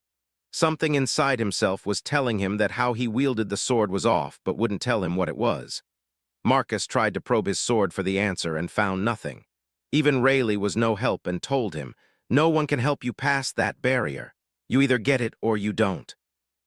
Rayleigh took a long pull from his flask before he stared out at the calm waters near the island as he said, The difference between a truly great swordsman like Mihawk and a decent swordsman is that barrier. Once you break past it, your growth will explode, but only if you can break that barrier. Rayleigh turned towards Marcus, who was in the middle of practicing his sword swings, when he added, If you're lucky, you'll break that barrier during training. If you're not, you'll break it in the middle of a life and death duel. And if you're unlucky, I'll never break past the barrier. Rayleigh shook his head as he said, No, you'll most likely die trying. Marcus performed another overheard slash as he said in a sarcastic tone, I appreciate the vote of confidence. I'm just being honest. I've seen too many swordsmen die chasing that goal and just want you to be aware of what you're actually after. It's a path few ever finish, and it's paved with the bodies of everyone who's ever tried. Marcus performed another slash before he said, It wouldn't be worth doing if it was easy. Marcus raised his sword over his head again as he continued, Besides, who wants to live a boring and easy life? Well said, kid, Rayleigh said as he raised his flask in a toast before he took another drink. Rayleigh jumped off the tree branch he was on after he put his flask away before he picked up the stick he liked to use and said, Come on, kid, let's have another spar. A couple more months passed as Rayleigh increased his end of the training. It was mostly in sword duels, and he didn't hold back like before. Whenever they fought, Marcus would be injured. Sometimes it was serious, and it would take days for Marcus to recover properly. Sure, it affected his training somewhat, but the growth he gained afterwards more than made up for the lost time. Marcus's hacky also showed improved growth compared to before, and he could now fight for almost 4 hours before he was exhausted. As for his Conqueror's hacky, the improvement was decent, but Marcus knew he was still a long way off from reaching Doflamingo's level, which was his short-term goal. The training continued, and around the 9th month or so, Marcus received a phone call. Since he started training with Rayleigh, he'd only made a handful of calls, all of which were made just to tell everyone he was fine and would be training for at least the next year. Since then, Marcus didn't carry around his den mushy as he trained, so he probably missed plenty of calls. This time, he was in his room resting after Rayleigh sliced open his stomach during a duel.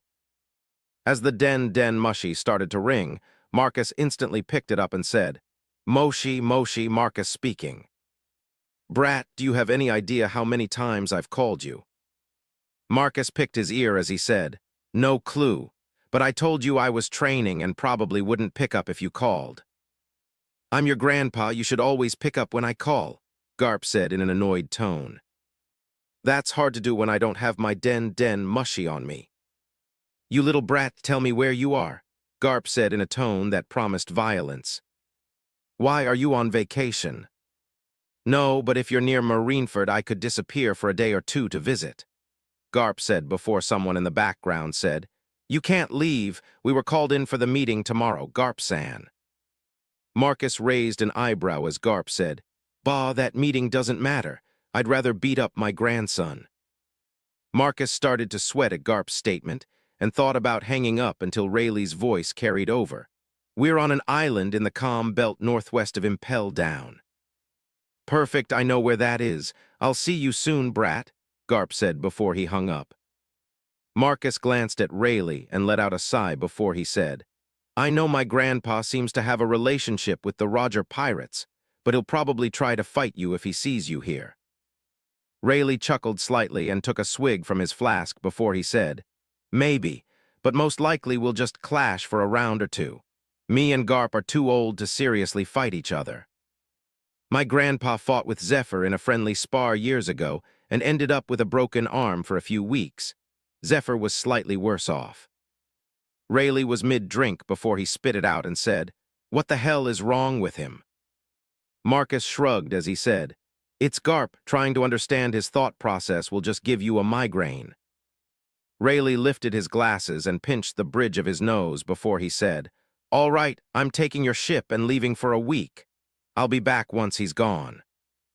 Marcus frowned as he said, And what if you wreck it? It's a single-man ship, I can handle it.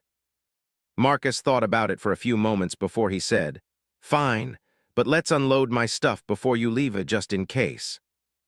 Rayleigh agreed, and within half an hour, all of Marcus's personnel items were on the island, including his guitars, amplifier, and speaker. Clothes, log poses, sword, blueprints for his ship, and a few other miscellaneous things. Marcus waved goodbye to Rayleigh as he started to pedal the drive train, and he quickly engaged the hydrofoils before he disappeared from view. Marcus stored all his gear in a small hut they made on the island before he strung up his hammock and jumped in it to take a nap. Marcus was completely asleep when a marine battleship with a giant dog's head on its bow appeared on the horizon hours later. The ship anchored next to the island as Garp jumped off of it and headed towards Marcus. Instead of a normal greeting, Garp's fist slammed into Marcus's head, which broke his hammock and buried him like a lawn dart with his head stuck in the ground. Get up, brat, I only have a day to train you. Marcus struggled with the way his body was stuck in the ground, but after a minute he was able to pull himself out before he spit out a mouth full of dirt. He stood and dusted himself off before he shot a glare at Garp and said, What the hell, old man, is that how you greet someone? Garp raised his fist menacingly as he asked, What did you just call me, brat? I called you a senile old man who's probably been hit in the head one too many times. You stupid brat, Garp roared as his fist descended towards Marcus like a meteor. Marcus pushed all his strength and haki into his own fist as he countered Garp's attack with his own. The sound of a massive thunderclap rang out that almost made Marcus go deaf before Garp's distinctive laughter filled the air. Biwahahaha, that almost tickled you little shit.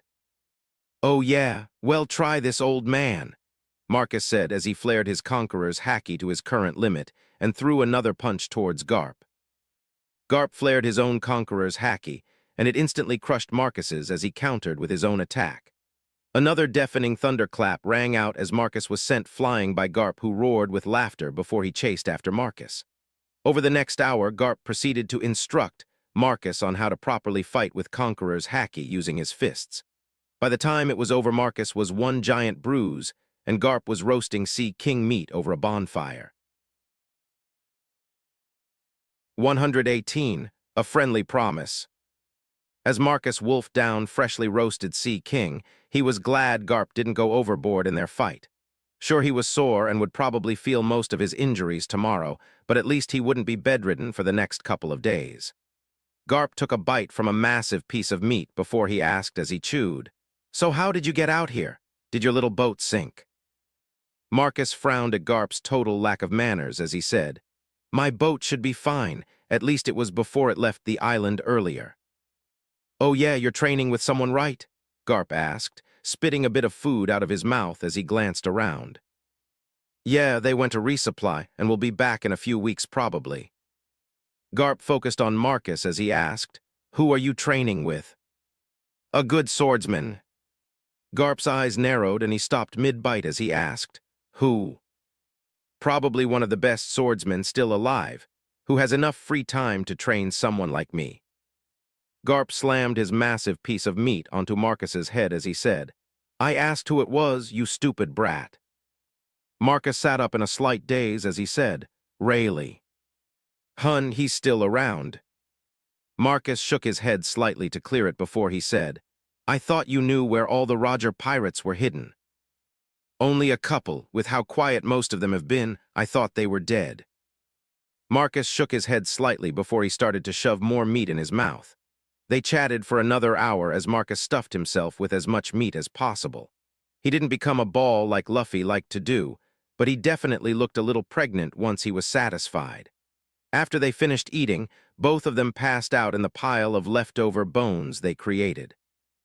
Marcus was the first one to wake up when he heard a deep, almost lazy voice as it said, "Garp-san, I came to get you. Commander Sengoku wants you back in time for the meeting." Marcus sat up as he noticed it was almost sunset before he glanced towards the voice and found an incredibly tall and slim man. He wore a white buttoned-up vest with a popped collar over a long-sleeved navy blue shirt, with matching white trousers and a pair of black dress shoes. The rest of his normal marine attire was missing, but his black, curly hair, tanned skin, and lazy nature was still there along with a sleep mask on his forehead. Marine Admiral Cusin slowly moved his gaze from Garp, who was still asleep, to Marcus.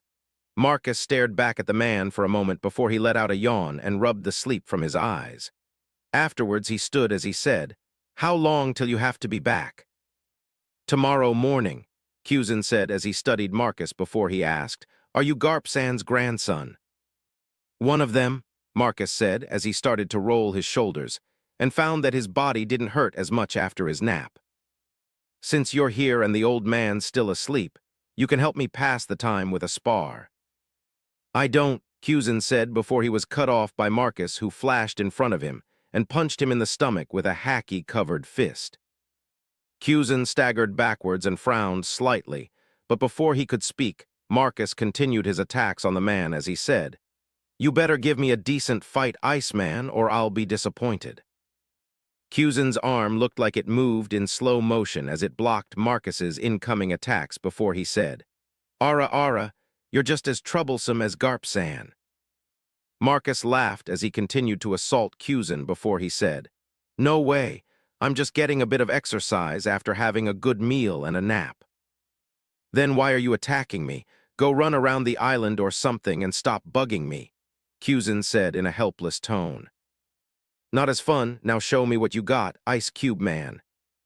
Cusin frowned as he easily defended himself against Marcus because he said, "You're being annoying, ice block." A wall of ice over a foot thick, 10 feet tall, and just as wide appeared in front of Cusin in an instant. Marcus smirked slightly as he channeled more haki into his fist and hit the wall as hard as he could. The wall didn't shatter outright, but the spot where he hit cracked as it blasted apart and a foot-sized chunk of ice flew towards Cusin. Marcus didn't stop though, and 2 hits later the wall collapsed as Marcus charged through it to attack Cusin directly.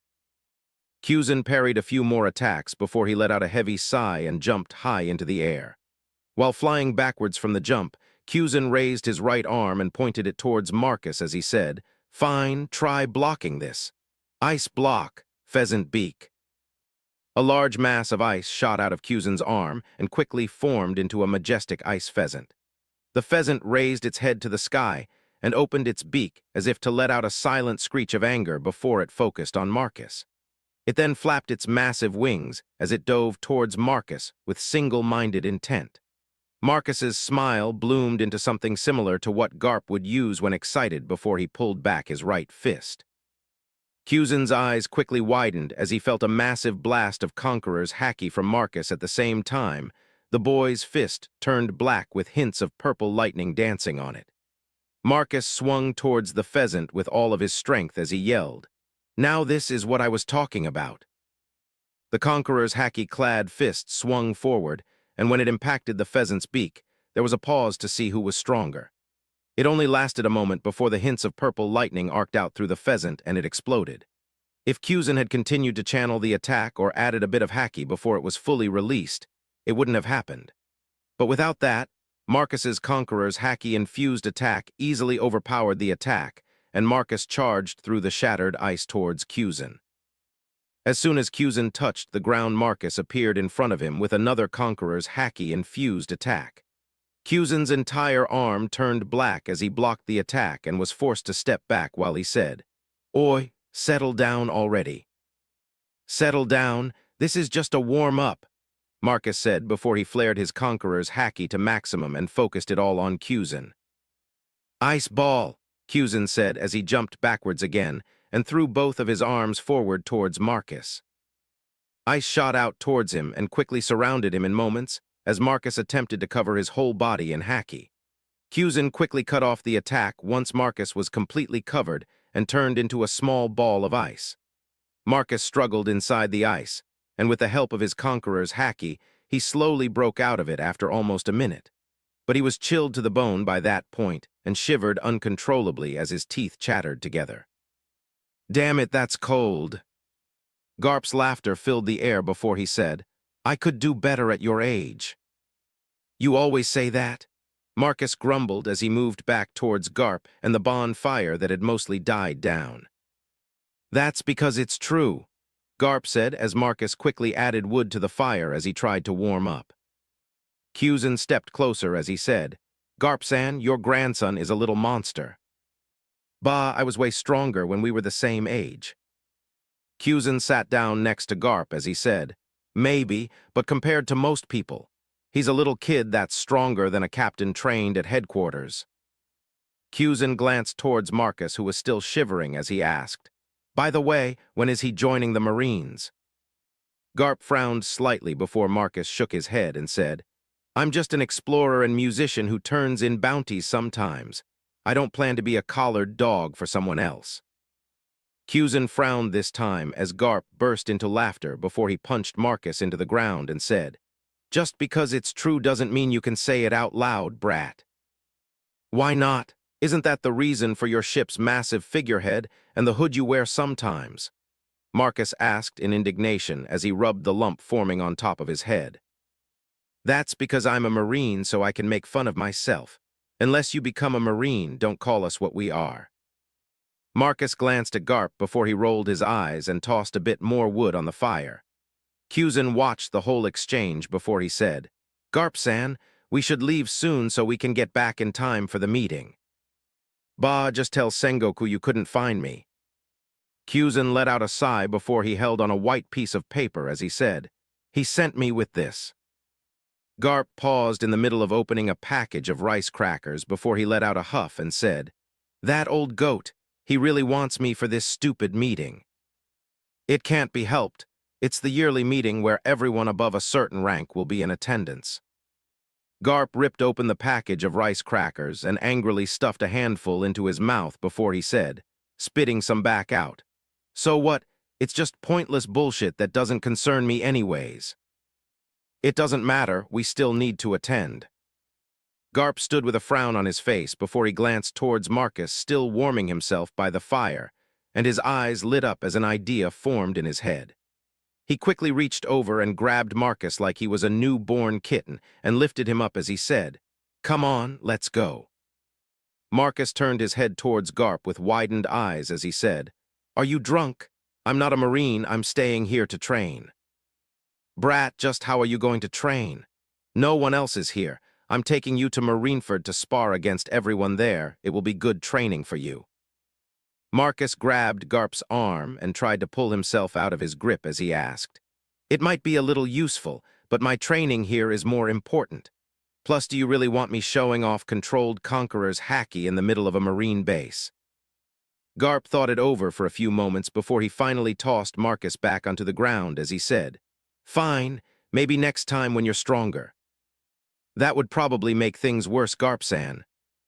"Fine, fine, you two are no fun at all," Garp said before he stuffed another handful of crackers in his mouth and started to walk towards his ship. Kyuzin let out a sigh of relief as he stood, before Marcus caught his attention and said, "Yo, Iceman."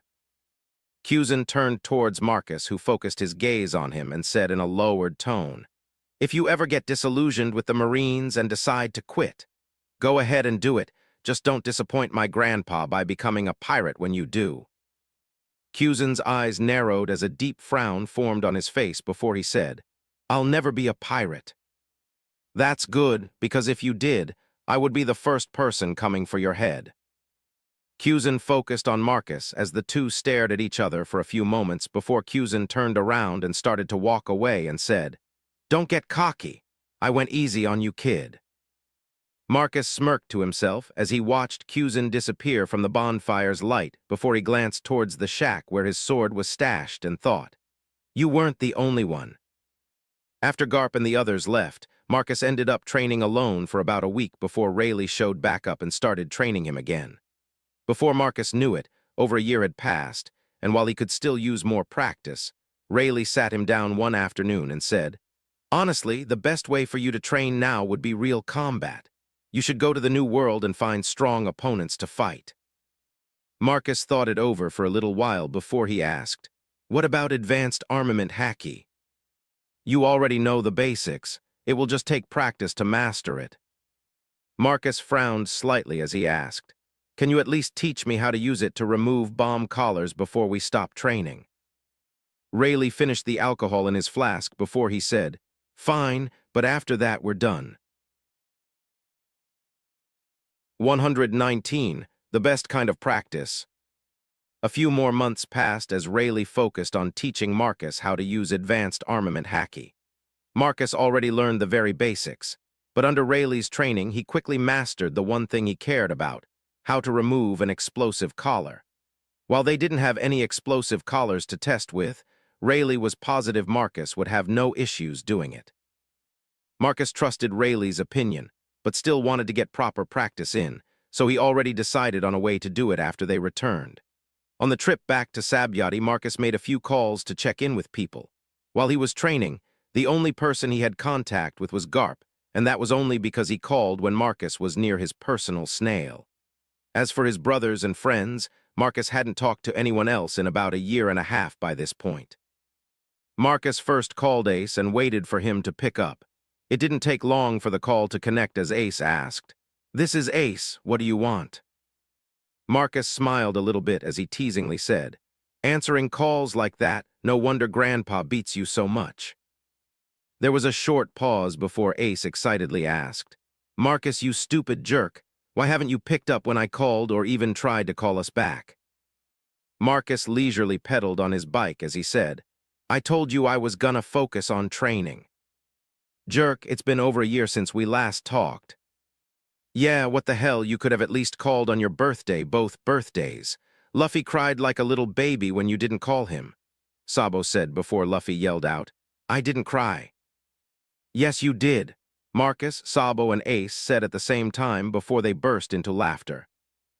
"Hey, you weren't even here," Luffy said in an aggrieved voice. "Maybe, but I know you're a crybaby, so it's not hard to imagine." "He's right, Luff. Anyways, you calling us means you finished training, huh? Are you coming back?" Ace asked as other people in the background questioned in lower voices. "Is that Marcus?"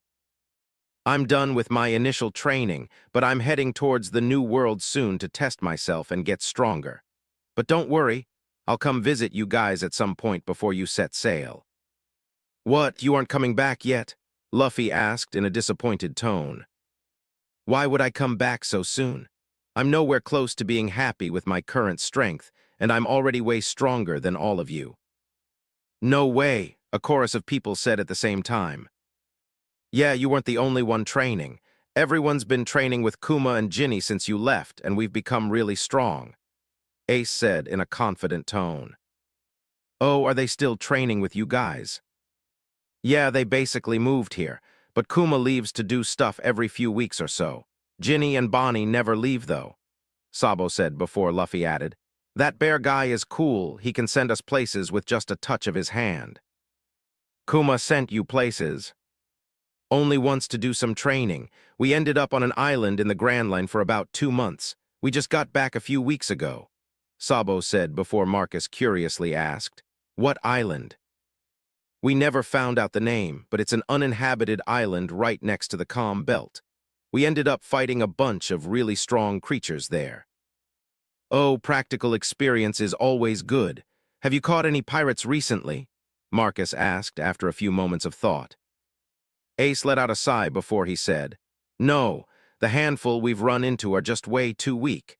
It's barely worth the time to even hunt them for their bounties at this point." "Yeah, that's how it was for me with the pirates I met when I first entered the Grand Line. If it wasn't for the fact bounties are higher here, I wouldn't have wasted my time on any of them." "Hey, put that thing away. I'm gonna need your help," Rayleigh said, which caused Marcus to look up and see a pitch-black sky just past the calm belt area they were in. "Heading into a storm, I'll talk to you guys later," Marcus said before he quickly hung up. He stayed in his bike until they left the calm belt before he disengaged the drive train and helped Rayleigh raise the storm sail. With the two of them and the size of the ship, it was easy to do, and within minutes, they were both safely inside the bridge when the rain hit. Sailing throughout the storm, neither one of them talked much and just focused on passing through it. The storm ended up being massive, and it took most of the day before they ended up on the other side under the stars. Once they were a safe distance from the storm, they shared a quick meal before they checked their course and headed back to Sabyati. They traveled through the night without sleep and pulled into the hidden harbor just after sunrise. Rayleigh didn't waste any time as he hopped onto the dock and said, "I'm going to visit Shaki, so don't visit until at least tomorrow." Marcus snorted before he waved off the old man as he said, "Try not to break a hip or something. You're not as young as you used to be." "Shut up, kid. I'm as strong as a bull and can easily go all night." Marcus chuckled slightly as he finished tying off his ship before he ate a quick breakfast and took a nap. When he woke up a little past noon, Marcus headed off to go buy a few things. He picked up another black cloak, another mask to hide his face, and then headed out to visit the human auction house. He left his sword locked up on his ship before he left and made sure he wore black, nondescript clothing. When Marcus arrived at the auction house, his hacky detected a large amount of people inside, but it didn't look like they were doing an auction today. Marcus headed towards the side entrance he used last time, and when the guards noticed him, he knocked them out with a small blast of Conqueror's hacky. Marcus headed inside afterwards and knocked out basically everyone else he found in the same way. Marcus made quick work of everyone inside the place, and after freeing the slaves, he had them help move Disco and all the guards into the cells. Marcus also placed the slave collars on everyone he captured before he led the new freed slaves away. As he made his way over to one of the ports to borrow a ship, he pulled out his snail and made a call. A gruff voice answered a few moments later and said, "Speak." "You might be worse than Grandpa when it comes to answering calls," Marcus said with a slight chuckle. "Marcus, what's wrong? Why did you call?" Marcus let out another chuckle before he asked, "Why do you think something's wrong when I call you?" "Because you only call when you need something." Marcus paused for a moment as he thought back on all their interactions before he realized Dragon was right. Marcus shook his head slightly before he said, "Well, I guess that's just how our relationship is. Honestly, it's probably not much different than how you interact with Grandpa." Dragon let out a slightly annoyed grunt before he asked, "So what do you need this time?" "I'm back in Sabyati and have just freed about 200 people from slavery. I need help getting them back home and hiding them again. Same place as last time, I'll have some people meet you there. But funds at that base are a little tight because of the last time. They might not be able to support everyone properly," Dragon said with a sigh. "It's fine. I ended up raiding them at the perfect time and found a safe full of money. I gave each person a cut, and your men can take the rest to help get them all home." Dragon went quiet for a few moments before he said, "I'm happy you're doing the right thing, but you should be careful of who you make your enemy." Don't worry, I've already faced him before, Marcus said as he touched his chest where some of the scars were hidden under his clothes. I heard, but I wasn't talking about that psychopath. I meant the people who like to buy his merchandise. Be careful not to cross them unless you have enough power to defend yourself. Marcus glanced back at the people cautiously following him as he said, I'll keep that in mind. Good, be safe, I'll call my men to get them ready for you, Dragon said before he hung up. Marcus glanced at his snail that went dead before he shook his head and said, Nice talking to you too. Marcus put his snail away and quickly found a ship and knocked out the crew before he helped everyone board it.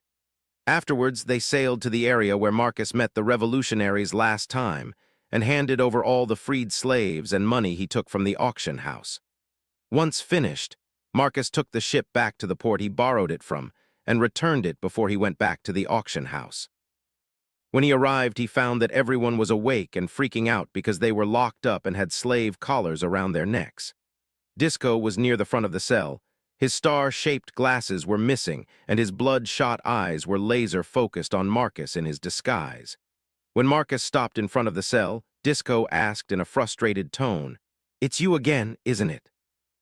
Marcus purposefully spoke in a lower tone of voice as he asked, How does it feel to be just like the people you normally sell like cattle? Fuck you, you're a dead man. You think you can get away with this? Once Joker finds out you're dead. Disco snarled as spit flew from his mouth as he banged against the bars. Marcus stared at him for a few moments before he said in a teasing tone, Didn't you say something like that last time? And yet here I am, still alive. That's because you ran away like a coward. Yup, and I'll do it again this time too. But first I need everyone's help with something before I go, Marcus said as he pulled out the slave collar controller and the keys to remove the collars. We aren't gonna help you do anything. Isn't that right, men? Disco asked as was greeted with silence in return. Disco slowly turned to look at his men and found that all of them were looking at Marcus with fear in their eyes. Disco frowned as he said in a displeased voice, Anyone who helps him will find themselves part of the next auction. Marcus chuckled as he said, Bold words from the first volunteer. I won. Disco's words died in his throat as Marcus flipped one of the switches on the remote, and the collar around his neck started ticking. As everyone else backed away from Disco, Marcus opened up the cell and said, Step out of the cell and I'll reset it. Or don't and well, you know what happens. Disco scrambled out of the cell in seconds as he screamed in panic, Turn it off. Marcus flipped the switch and right after the collar went back to normal, he said, Good. Now if you help me with one thing, I'll remove the collar for you. Disco gritted his teeth as he spat out, Fine. Marcus nodded before he said, All right, stay still, this will only take a moment. Marcus reached out for the collar around Disco's neck as the man asked in a panicked tone, What are you doing? Marcus grabbed the collar firmly and it started to tick again as he said, Just getting some practice in. Marcus's fist turned black before it turned red, and he ripped the collar off of Disco's neck and threw it towards the wall. A decent-sized explosion went off a moment later as Disco's bladder emptied, and he collapsed unconscious. Marcus glanced down at the man and scrunched his nose up in disgust before he said, Next. Everyone looked at each other and the new hole in the wall, but no one moved at all. Marcus glanced over them for a few moments before he pointed at a random person and said, Since no one volunteered, you're next. The man shook his head repeatedly as some of the others quickly pushed him out of the cell, and Marcus ripped off his collar and threw it away. The man didn't pass out but still dropped to his knees as he pissed himself. Marcus glanced over the rest of the guards as he said, Either one of you steps forward or I'll pick randomly again. Over an hour later, Marcus left the auction house satisfied that he didn't fail a single time. That said, he was pretty sure the auction house would have a completely new staff the next time he visited, and wondered if Doflamingo would keep Disco around after failing twice.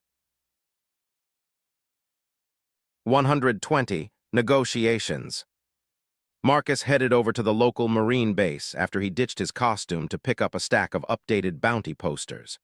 When he arrived at Grove 66, He found it was exactly the same as the last time he visited the place over a year ago.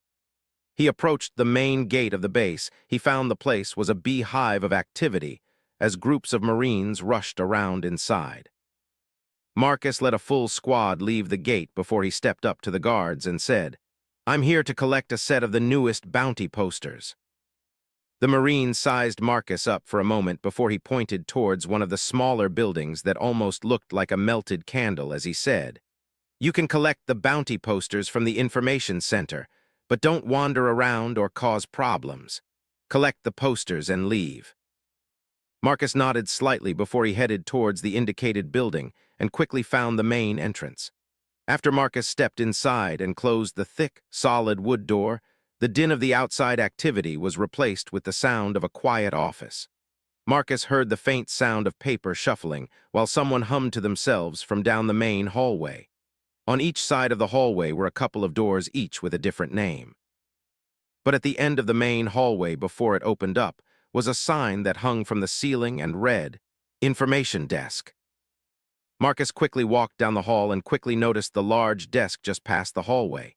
The desk was circular, and people could easily walk around either side to head deeper into the building or to one of the side pathways. Seated near the left in the middle of the circle desk was an older man with glasses. He was in the middle of sorting papers when Marcus stepped up and cleared his throat. The man didn't even glance up but stopped humming as he said, "Give me a minute." The man quickly resumed humming as he continued with his task before he stuffed everything into a large folder and closed it up. After he placed the folder down, he pushed with his feet, and his chair rolled towards Marcus as the man spun around. The man stopped in front of Marcus behind the desk and adjusted his glasses before he asked, "Yes, what can I help you with, young man?" The man quickly assessed Marcus with a single look, and before Marcus even opened his mouth, the man added, "If you're here to enlist, take the left hallway and just follow the signs." "I'm just here for the newest bounty posters." The older man frowned slightly as he gave Marcus a second glance that lasted longer this time before he said, "Bounty hunting on Sabyati is a lot more dangerous than anywhere else on the Grand Line. You'd do better if you joined up with the Marines, lad. You'd definitely live longer." Marcus smirked slightly as he said, "If my own family can't talk me into joining, you have no chance. So bounty posters." The man shot backwards towards the other side of the desk as he spun around while Marcus heard the man mumble to himself, "Stupid kids always want to chase money, just to wind up dead." Marcus didn't drop his smirk as the man quickly grabbed a stack of bounty posters from a cabinet under the desk before he rolled back over. He reluctantly handed them to Marcus as he said, "Here you go, kid." As Marcus took them from the man, he asked, "Do you happen to know if any of them are currently on or around Sabyati?" "I don't have that type of information, and even if I did, it's not something the Marines share with civilians." Marcus thumbed through the bounty posters for a few moments before he nodded towards the man as he said, "Not a big deal, just thought I would ask." Marcus waved the posters as he started to turn around and said, "Thanks for the help." Marcus studied the wanted posters more thoroughly as he exited the building and left the Marine base. From there, the first thing he did was head towards ship-coating groves to do a bit of reconnaissance and find out which pirate crews were currently on the island. When he arrived, he quickly moved through each dock area and easily found a handful of notable pirate ships. After cross-checking with the new bounty posters, he found over 10 pirates with bounties that would easily total over 600 million if he collected them all. Marcus stopped by each dockyard and inquired about the location of the pirate crews. But every one of them said the same thing: they didn't know and were only paid to coat the ship. Marcus wasn't really surprised by the answers, even if he was hoping to get a lucky break. With the knowledge that certain pirate crews were on the island, Marcus headed off to get his sword before he started his search. Since Marcus wanted to be as efficient as possible, he picked up his sword and then headed straight for Grove 30. His plan was to start at the farthest point of the lawless zone and then work towards the Marine base. Any pirate with a bounty he found along the way would most likely be captured unless he knew they were decent people. While he couldn't be completely sure, it was normally easy to figure out which pirates were scum by how they treated normal people. Scum like pirates didn't care and would do whatever they wanted, especially when it came to interacting with civilians. Plus, their bounty posters always included their crimes, and while Marcus would believe everything on the poster. If people had rape, mass murder, and kidnapping listed as part of their crimes, Marcus tended to believe it.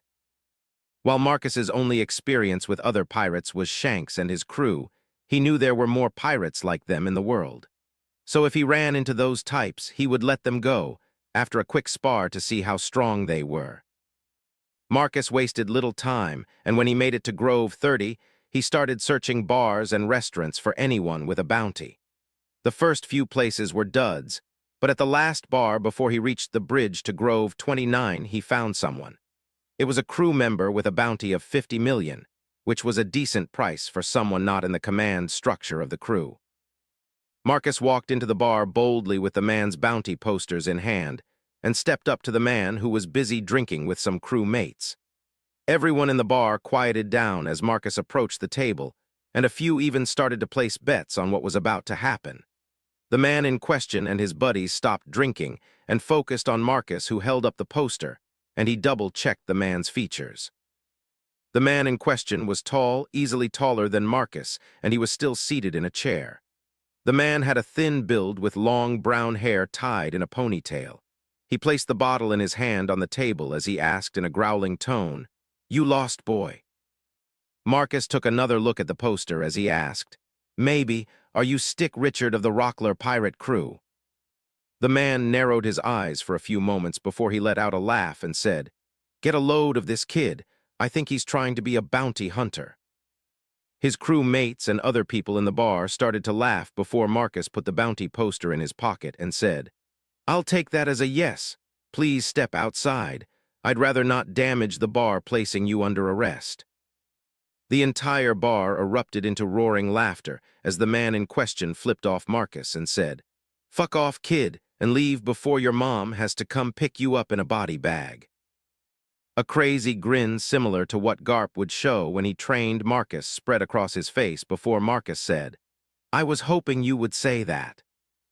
Before the laughter even stopped or the man could reply, Marcus kicked the edge of the table towards the man with all of his strength. One moment the man and his friends were still there laughing, and the next moment half of them were gone, and a massive hole was in the side of the building. The room went deathly silent as Marcus glanced around at everyone and said, "Hope you all liked the show. Make sure you pay the bar owner extra before you leave so he can repair the damage."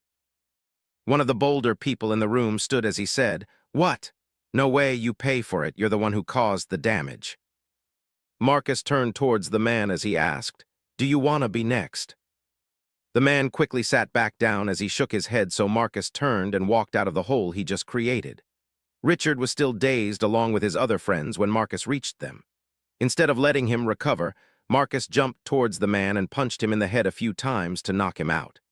Most people on the street took off, and the few that stayed only cautiously watched from the side, ready to run at any moment. With his first bounty captured, Marcus grabbed the man and carried him like a sack of potatoes over one shoulder while his feet dragged on the ground. Marcus moved from Grove 30 to 29, and as he walked, quickly realized he would either need to keep the pirates awake or find something to carry them with. As Marcus walked to the next bar, he noticed a teenager who made bubbles that could be used to carry items. Marcus approached the androgynous-looking teenager who only had a small sign and a bubble wand before he held up his bounty as he asked, "Can you make a bubble so I can carry this guy around?" The teenager was thin and dressed almost like a beggar with their worn, oversized clothes that were more patches than the original material. They had sharp almond-shaped eyes that constantly scanned around them for threats. Their cheekbones were sunken like they were malnourished, and Marcus couldn't tell what their natural hair color was because of how dirty their short hair was. Their eyes briefly paused as they warily glanced from Marcus to the unconscious pirate before they nodded slowly, and said in an overly gruff, almost fake voice, "Yes, for 10 belly. I'll give you 1,000,000 belly if you follow me around and carry all the bounties I collect today." The teenager's eyes stopped moving for once and almost popped out of their head as they asked while their voice cracked, 1,000,000. Marcus pointed to the man on his shoulder as he said, I'll pay you from this guy's bounty. He's worth 50 million. The teenager looked at the pirate for a few moments before they quickly glanced around and noticed other people eyeing Marcus and the bounty on his shoulder. The teenagers slowly shook their head as they said in their gruff voice, "I'd like the money, but if I follow you, I won't live long enough to collect it."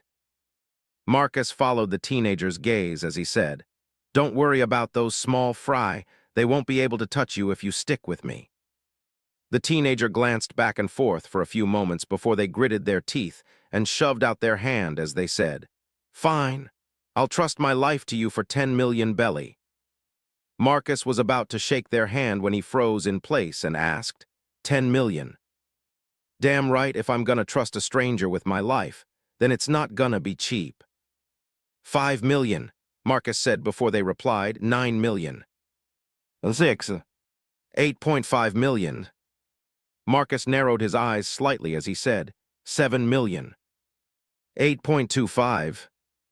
8 million and not a penny more, Marcus said before the teenager's hand shot out like a snake and quickly shook Marcus's as they said, "Deal." Marcus shook his head slightly as he said, "Fine." The teenager quickly used their bubble wand to gather up some resin from a tree root before they created a decent-sized bubble. After the bubble formed, Marcus quickly tossed the pirate into it and watched it sink down to a few feet off the ground.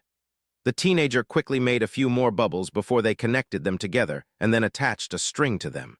Then they glanced at Marcus as they asked, "Where are we going now?" "To search for more bounties. I'm Marcus, by the way," J.J. said as they started following Marcus with the bubbles and the wand in their hand. "J like J-O-Y. J shook their head as they said, "Just the letter J." Marcus nodded slightly before he glanced back at the sign they were leaving behind as he said, "You're forgetting your sign back there." Jay didn't even look at it as they said, "It's not mine. I stole it this morning along with this wand." 121. Big Iron. Jay watched with wide eyes as Marcus dragged over the 7th bounty he found. The man was easily 15 feet tall and built like a small mountain. Marcus dropped the man's ankles when he stopped in front of Jay and asked, "Can you make a bubble to carry this guy?" Jay numbly nodded before he used his wand to start making bubbles. Jay first created a couple of large bubbles before he carefully linked them together, which created a bigger bubble.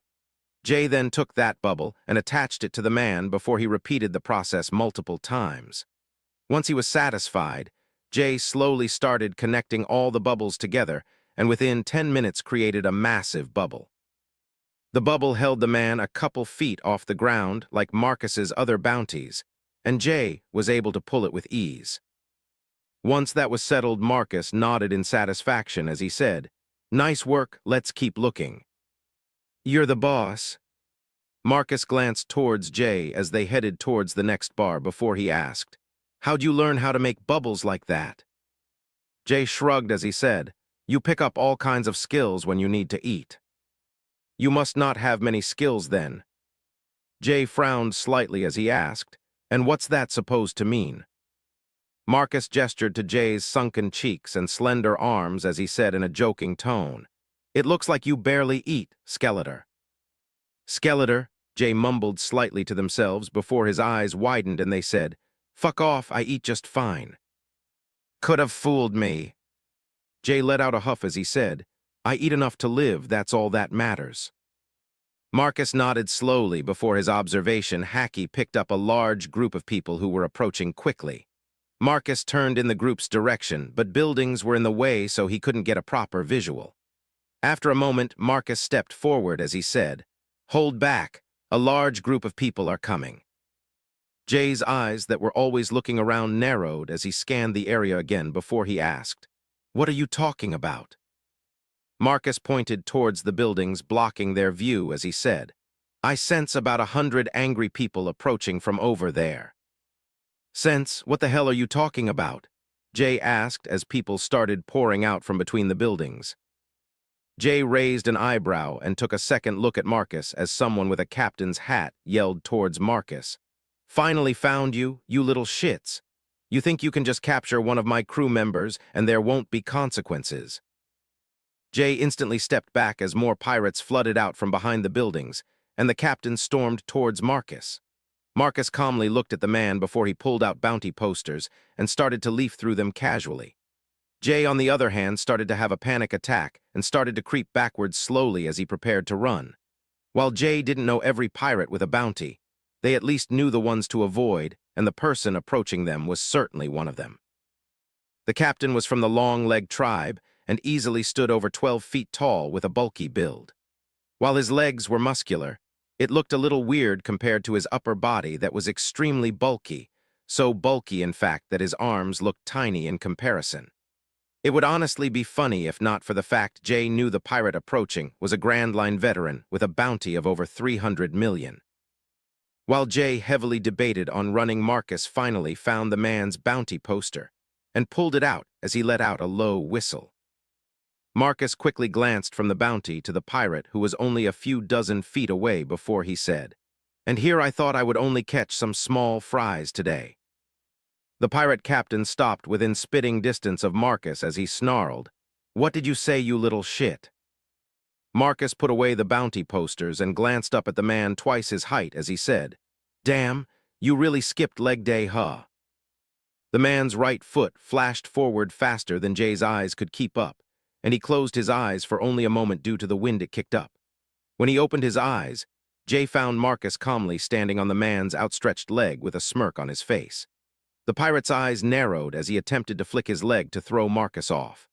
Marcus, for his part, kicked off the man's leg at the same time and sent the man stumbling forward only to receive an uppercut from Marcus that sent him into the air.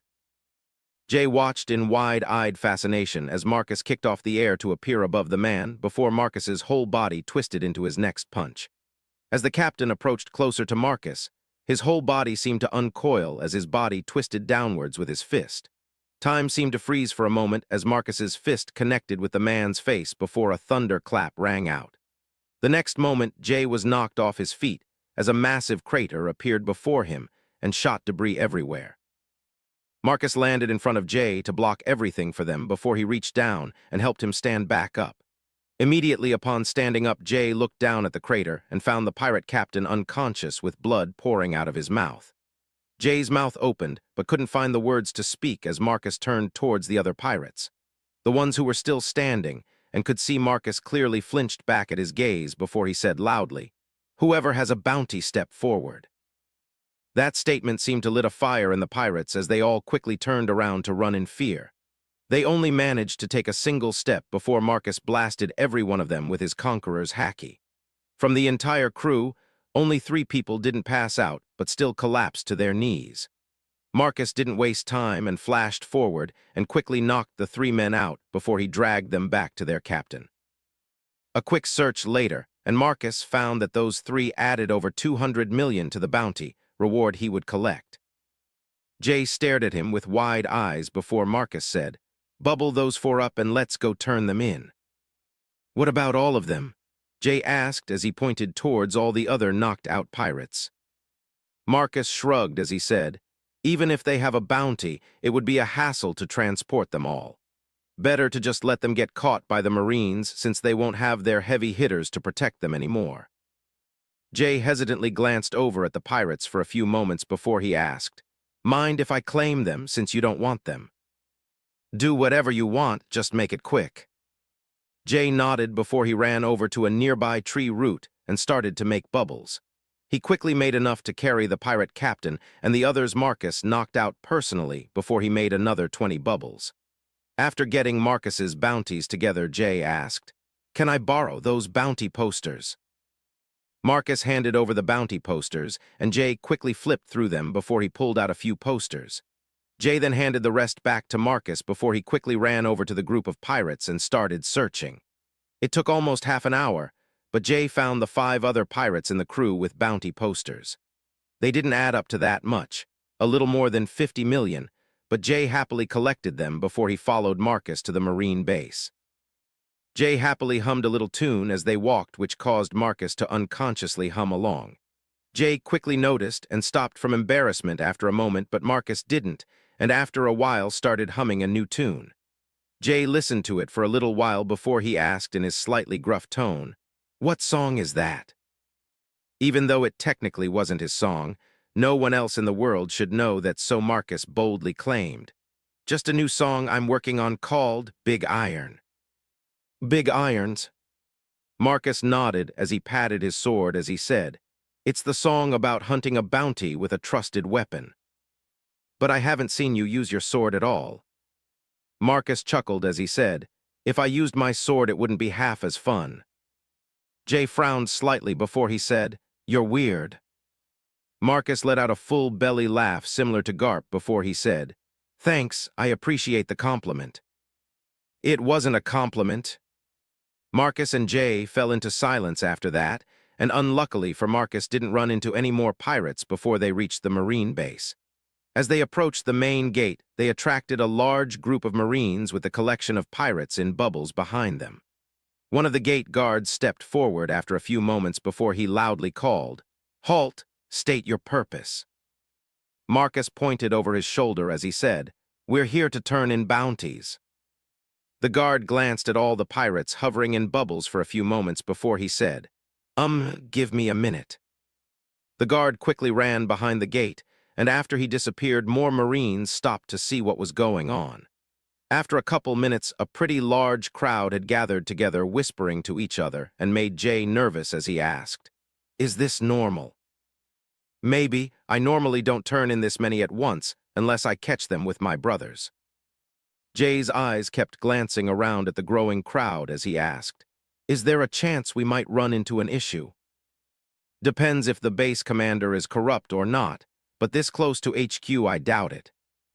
Before Jay could reply, a commanding voice roared, Stop rubbernecking and get back to work.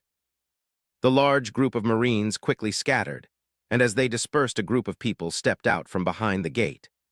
The original guard took back his position as two people approached Marcus, and Jay, one of them, was someone Marcus never met before but knew of, while the other wore a big smile on their face when their eyes landed on Marcus. The man in the lead was at least 2 feet shorter than the younger man behind him, but Marcus could feel through haki that the muscular man with reddish-brown hair and large sideburns was strong. He had a broad chin with an X-shaped scar on it, and his sharp blue eyes were focused on Marcus. Currently, without his distinctive clothing from the manga, X-Drake was dressed in a pretty normal Marine uniform with an open collar, no hat, and his coat freely hanging from his shoulders. The younger man behind him was someone Marcus knew well, and when they locked eyes, Marcus smirked before he said, You've gotten stronger since the last time I saw you. So have you. You know this boy, Nicholas? Drake asked as he stopped before Marcus. Nicholas nodded as he said, Yes, Commodore Drake, this is Monkey D. Marcus. Marcus, this is Commodore Drake. Drake's eyes widened the tiniest bit as he studied Marcus and stuck out his hand while he said, It's good to meet you. Nicholas has mentioned you a few times. Nicholas wore an embarrassed smile as he rubbed the back of his head before he said, Only once or twice. More like every time you train. Marcus chuckled at that, which caused Nicholas to turn away before Marcus pointed at Jay as he said, This is J.J., this is Commodore Drake, and that is, Captain Nicholas. Congratulations on the promotion. Thanks, it just happened a few months ago, Nicholas said as he reached over and shook Marcus' hand as he gave a friendly nod towards Jay. Drake glanced over at the pirates as Marcus and Nicholas shook hands before he asked, These all your bounties? Marcus pointed towards the largest group as he said, Those are mine, the rest are Jay's. Drake nodded before he said, All right, then come in and let's get them processed. Drake turned around as he glanced at Nicholas and said, You can take the rest of the day and the next couple days off to catch up with your friend. Nicholas snapped a salute and a large smile covered his face as he said, Thank you, sir. 122. Making money hand over fist. Marcus, Jay, and Nicholas in civilian clothes walked out of the Marine base together before Nicholas asked, Where are you going now? Marcus, with a large money sack casually tossed over his shoulder, glanced towards Jay as he said, I'm not sure about Jay, but I'm heading towards the shipyards.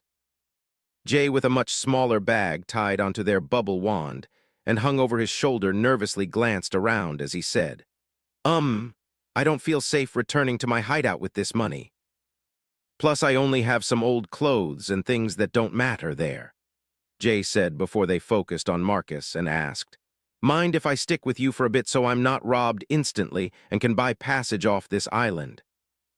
Marcus shrugged as he started walking and said, Doesn't matter to me.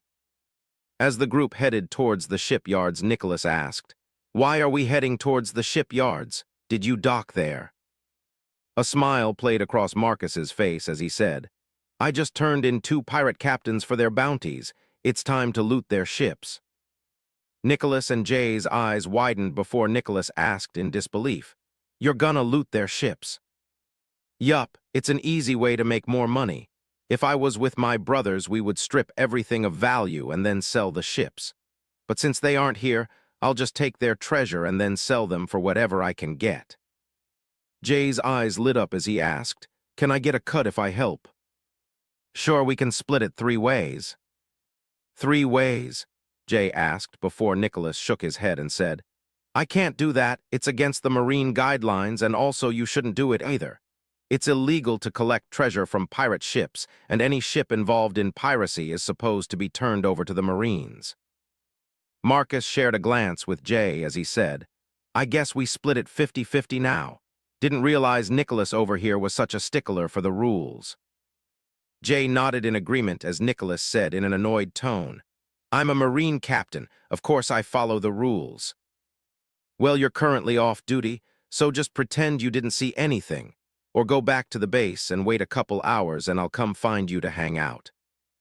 Nicholas shook his head as he said, I'll just join you and keep myself busy looking for other pirates to arrest. Marcus threw out a mock salute as he said, Such dedication from our courageous Marine captain, working even when he's supposed to be off. Nicholas punched Marcus in the arm as he said, Shut up. Marcus smirked slightly as he said in a mocking tone, Sir, yes, sir. A moment later, Marcus and Nicholas burst into laughter, and Jay even joined them after a moment. Once they finished, Nicholas studied Marcus for a few moments before he asked, So were you able to find that mysterious sword master to train you, or did you do self-training? I found him and we ended up training almost the entire time after we last met. Give or take a few weeks. What about you? What happened to Hina? Nicholas gave a helpless shrug as he said, I caught too many high bounty pirates, and it made me and Hina the same rank. After the promotion, I trained at headquarters for a couple months, and then I was sent here for more hands-on training. So you go out to the lawless zone and hunt pirates? Nicholas smiled slightly as he said, Pretty much. I have to watch out for some of the bigger named pirates, but the base commander normally steps in if one of them shows up. Jay listened quietly as Marcus and Nicholas caught up with each other on the way to the shipyards. Once there, Marcus quickly asked around and found out the location of both pirate ships before he headed for the closest one. As they approached close to the first one, Marcus glanced towards Jay and said, Make some bubbles so we can carry the loot. Jay nodded and stopped by a tree root close by to make bubbles as Nicholas said, I'll head towards the other ship and see if I can find any pirates. Marcus smirked slightly as he asked, Oh, you sure you don't want to cut? Don't overthink it, I'm just going to hunt pirates, Nicholas said as he took off before Marcus said with a chuckle, All right, we'll catch up with you soon. Nicholas waved without looking back before he disappeared from view. Jay quickly finished making 10 decent-sized bubbles before they headed towards the ship. When they arrived, they found a couple people left on the ship to watch over it. Apparently, they didn't know their captain, and the main leadership of the crew was already captured. Marcus confidently walked up the gangplank as one of the pirates curiously asked, You looking to join up, kid? I'm here to collect whatever treasure you have, and then sell your ship.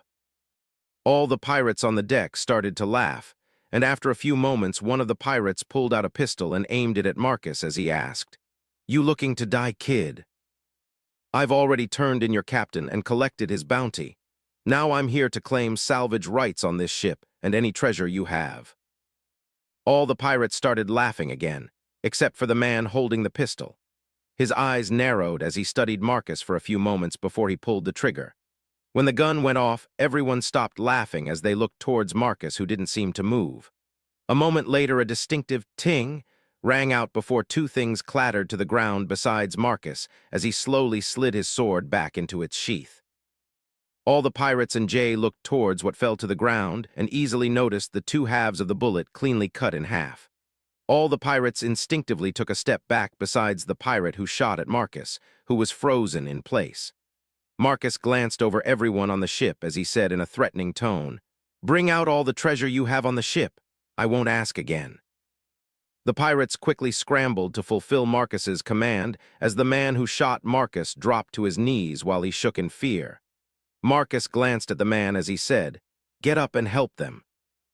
The man nodded quickly as he crawled towards the door leading into the ship. After he disappeared, Jay approached closer and picked up the bullet that was cut in half as he asked, "What the hell was that?"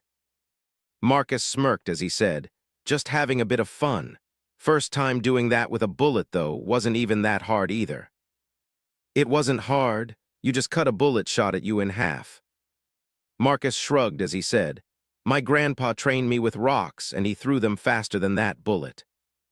Jay stared incredulously at Marcus for a few moments before the first pirate rushed onto the deck with a treasure chest filled with loot. Marcus glanced towards it as another pirate quickly followed with another chest. Within 10 minutes, Marcus and Jay had 6 bubbles filled with all the treasure from the ship.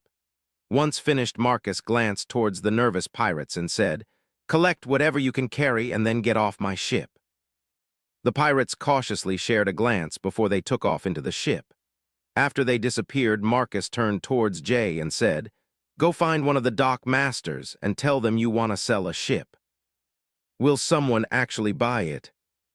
Marcus nodded as he said, "We might not get what it's worth, but we can easily sell it super cheap and make 10 million just to get rid of it." 10 million? That means I'll get 5 million. I'll be back." Jay cut off Marcus before he ran off the ship and headed towards a dry dock not far away without waiting for Marcus to finish saying, "But I would rather get as much as possible." A few minutes after Jay took off, the pirates all emerged from the ship carrying large bags on their backs along with their arms full.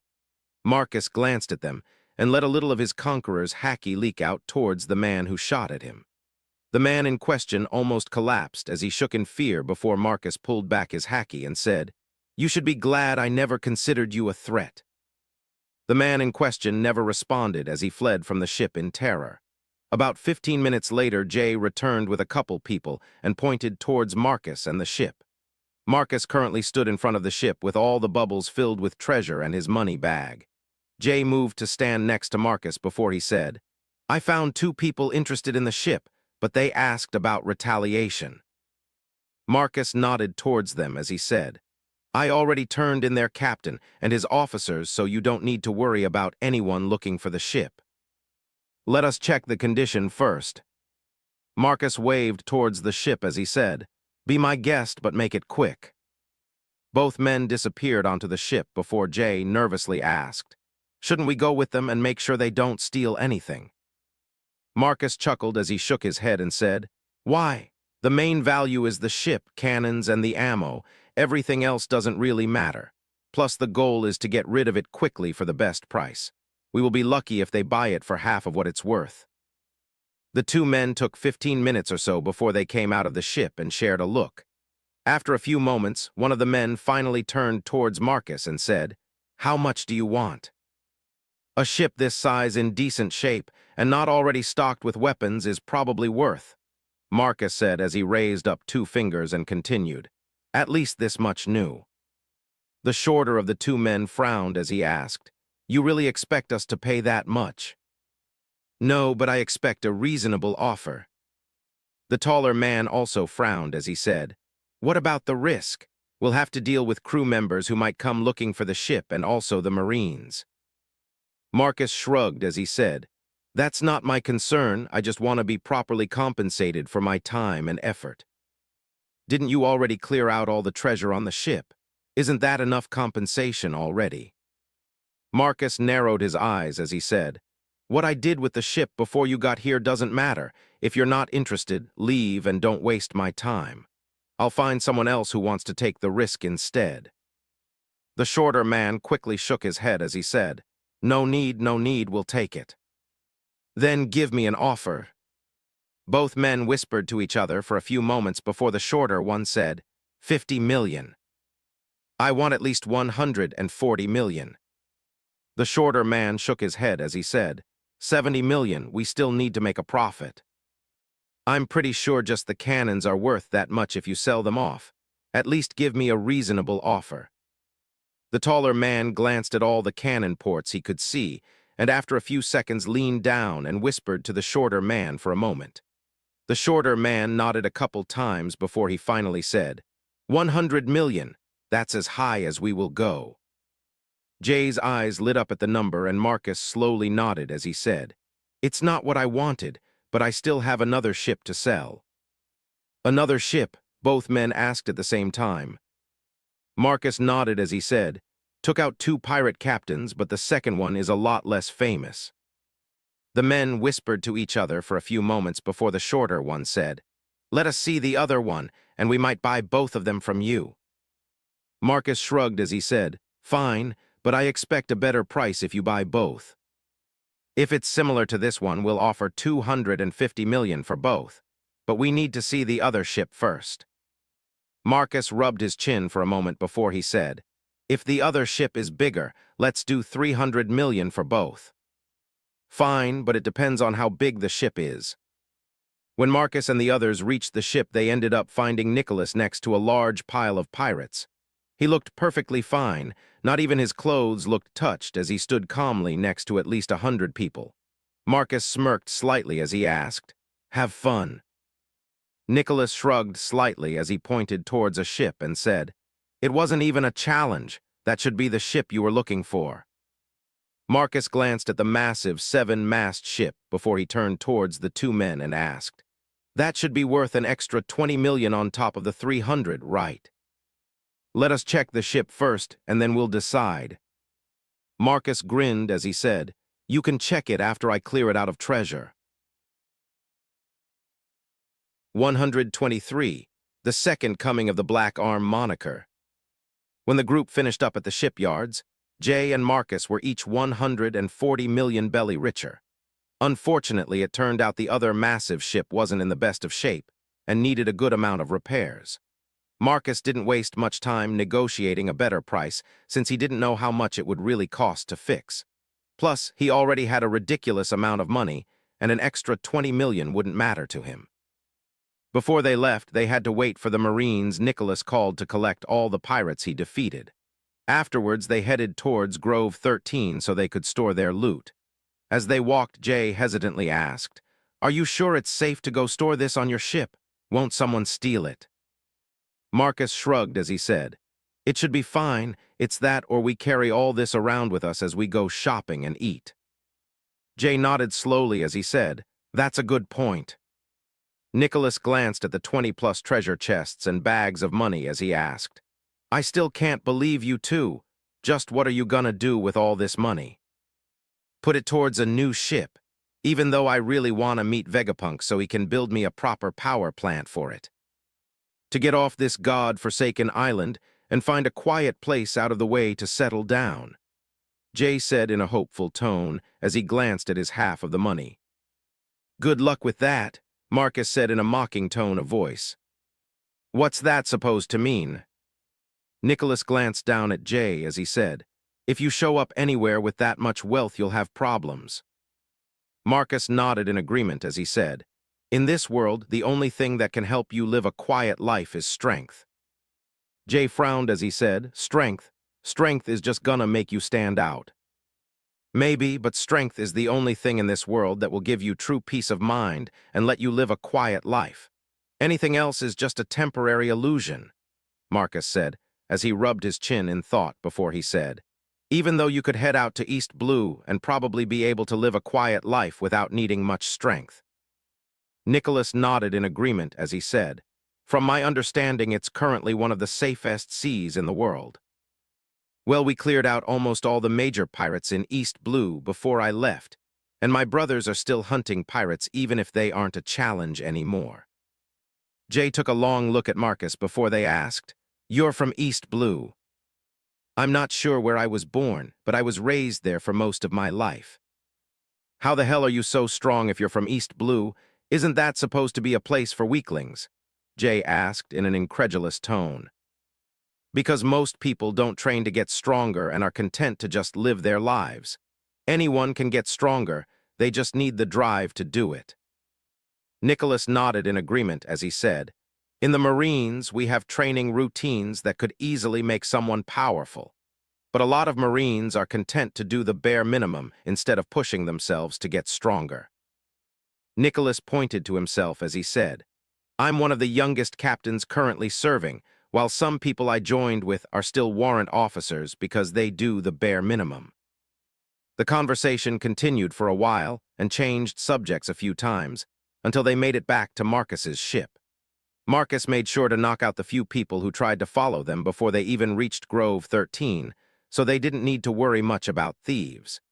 Jay was still paranoid, but Marcus promised to hunt a few high-level bounties for Jay if the money was stolen, which made them agree to store it on the ship.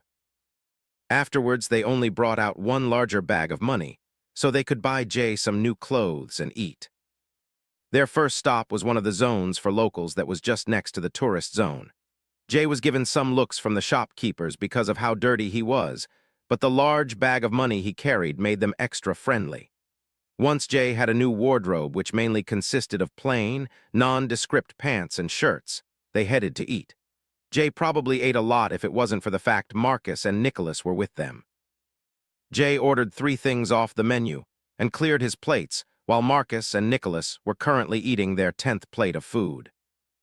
Jay stared at the two with widened eyes as they both placed orders for 5 more items each, as the server dropped off a few more plates.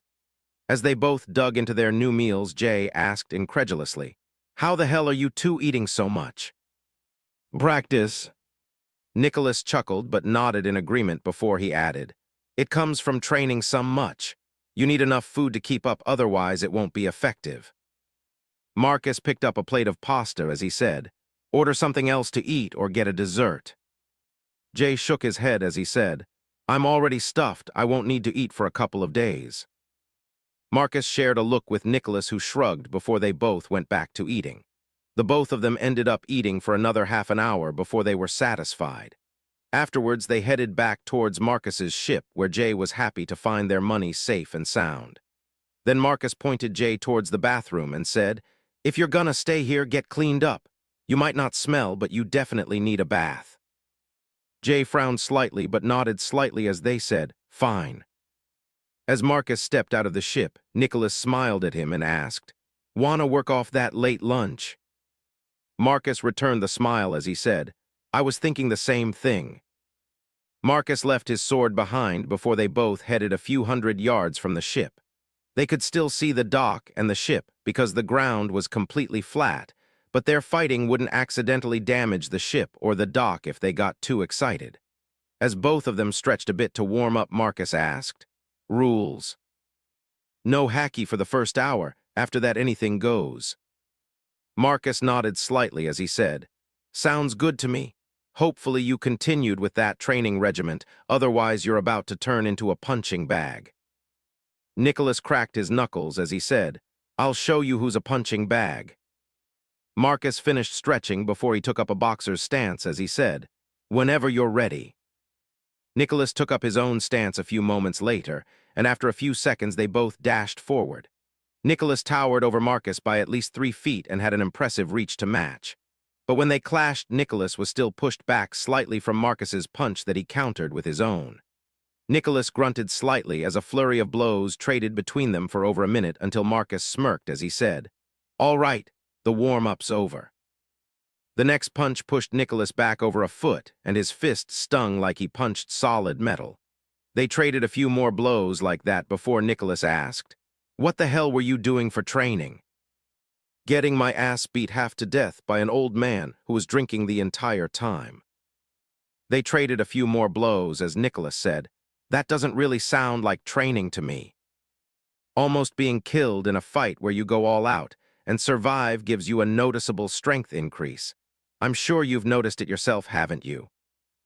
Nicholas nodded as he attempted to kick Marcus in the stomach. As Marcus parried the attack away, Nicholas said, I noticed it after a serious fight with a pirate officer when I was still under Hina's command. The fight left me in the infirmary for over a month, but my strength exploded afterwards. A month? Why did it take you so long to recover? Nicholas frowned as he said, I won the fight, but I collapsed from injury afterwards. The doctor said I was lucky I didn't die. Did you follow the doctor's advice? When Nicholas nodded, Marcus started to laugh before he said, Don't listen to those idiots next time. At least when it comes to meals, they probably feed you soup and other bullshit to help you recover. Pretty much, Nicholas said with a nod and didn't deny it. Unless I'm almost killed, it normally takes me 3 days or less to recover. A week if it's serious. Nicholas frowned slightly as Marcus's attacks increased, and he could only defend before he said, That's because you're a freak like your grandfather. Maybe that plays a part, but it has more to do with feeding yourself properly afterwards. Eat lots of meat, and if you have broken or fractured bones, drink a lot of milk. Marcus said as he increased his attacks even more as he pushed Nicholas back before he added, It's just like training. Your body needs proper nutrition to grow, and it also needs it to heal. You eating soup and other shit isn't giving your body enough nutrients to heal properly. Marcus gave Nicholas some more advice as he kept pushing him back with his relentless barrage of attacks.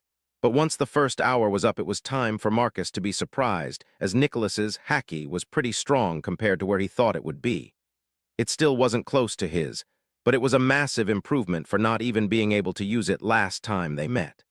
As they traded haki-infused blows, Marcus asked, How the hell did you get this good at armament haki? Nicholas smirked as he said, My old man taught me how he trained it after I learned the basics. I now train it every day as much as I can. Marcus grunted in response as they traded back and forth with their haki-infused fists. With haki introduced to the fight, Marcus pulled back on his strength to be equal with Nicholas. After a few minutes of going back and forth, Marcus asked, Make any progress on Rokushiki? Yeah, I'm pretty good at Saru and Jeppo. Marcus grinned before he disappeared from view as the ground cratered and caused Nicholas to stumble. Nicholas barely responded in time to block as Marcus appeared behind him with an axe kick aimed at his head. A moment later, they both disappeared as craters formed all over the ground while dust and debris filled the air. Jay, who was relaxing inside the ship, heard sounds similar to cannon blasts going off and panicked as he ran outside to see what was going on. Once outside, Jay's vision was blocked by the growing dust cloud while more cannon blast-type sounds rang out from within it. Jay, scared something would happen to his money, quickly ran back into the ship as he searched for Marcus and Nicholas. When he didn't find them, he realized they must be fighting pirates who came for revenge and to steal back the treasure they had. With that thought now in mind, Jay took a single large bag of money and left the ship to hide nearby. If Marcus and Nicholas won, he would come back, but if they lost, he would hide and wait for the pirates to leave. Marcus and Nicholas were unaware of what Jay was doing or thinking as they were completely focused on their fight. Marcus made sure to stay within Nicholas's strength range and never left it as they traded blows. At some point, they came to an agreement and stopped defending as they traded body blows back and forth. The fight went on for over 3 hours before Nicholas's haki finally flattered and he dropped to one knee. Marcus paused his next attack before he said, You've improved a lot, even better than I expected. Thanks, so have you. You're definitely a lot stronger than I remember. Marcus held out his hand and helped Nicholas up as he said, And your haki is ridiculous. You definitely take after your old man. Nicholas smiled at that before he asked, Wanna know the secret? Oh, you're gonna share your dad's training techniques. Nicholas shrugged as he said, It's only fair you shared your grandfather's training with me. I wasn't expecting anything in return, but it would be rude to refuse. Nicholas chuckled when he saw the eager look on Marcus's face before he said, All right, I'll show it to you after I recover, but I can at least explain it now.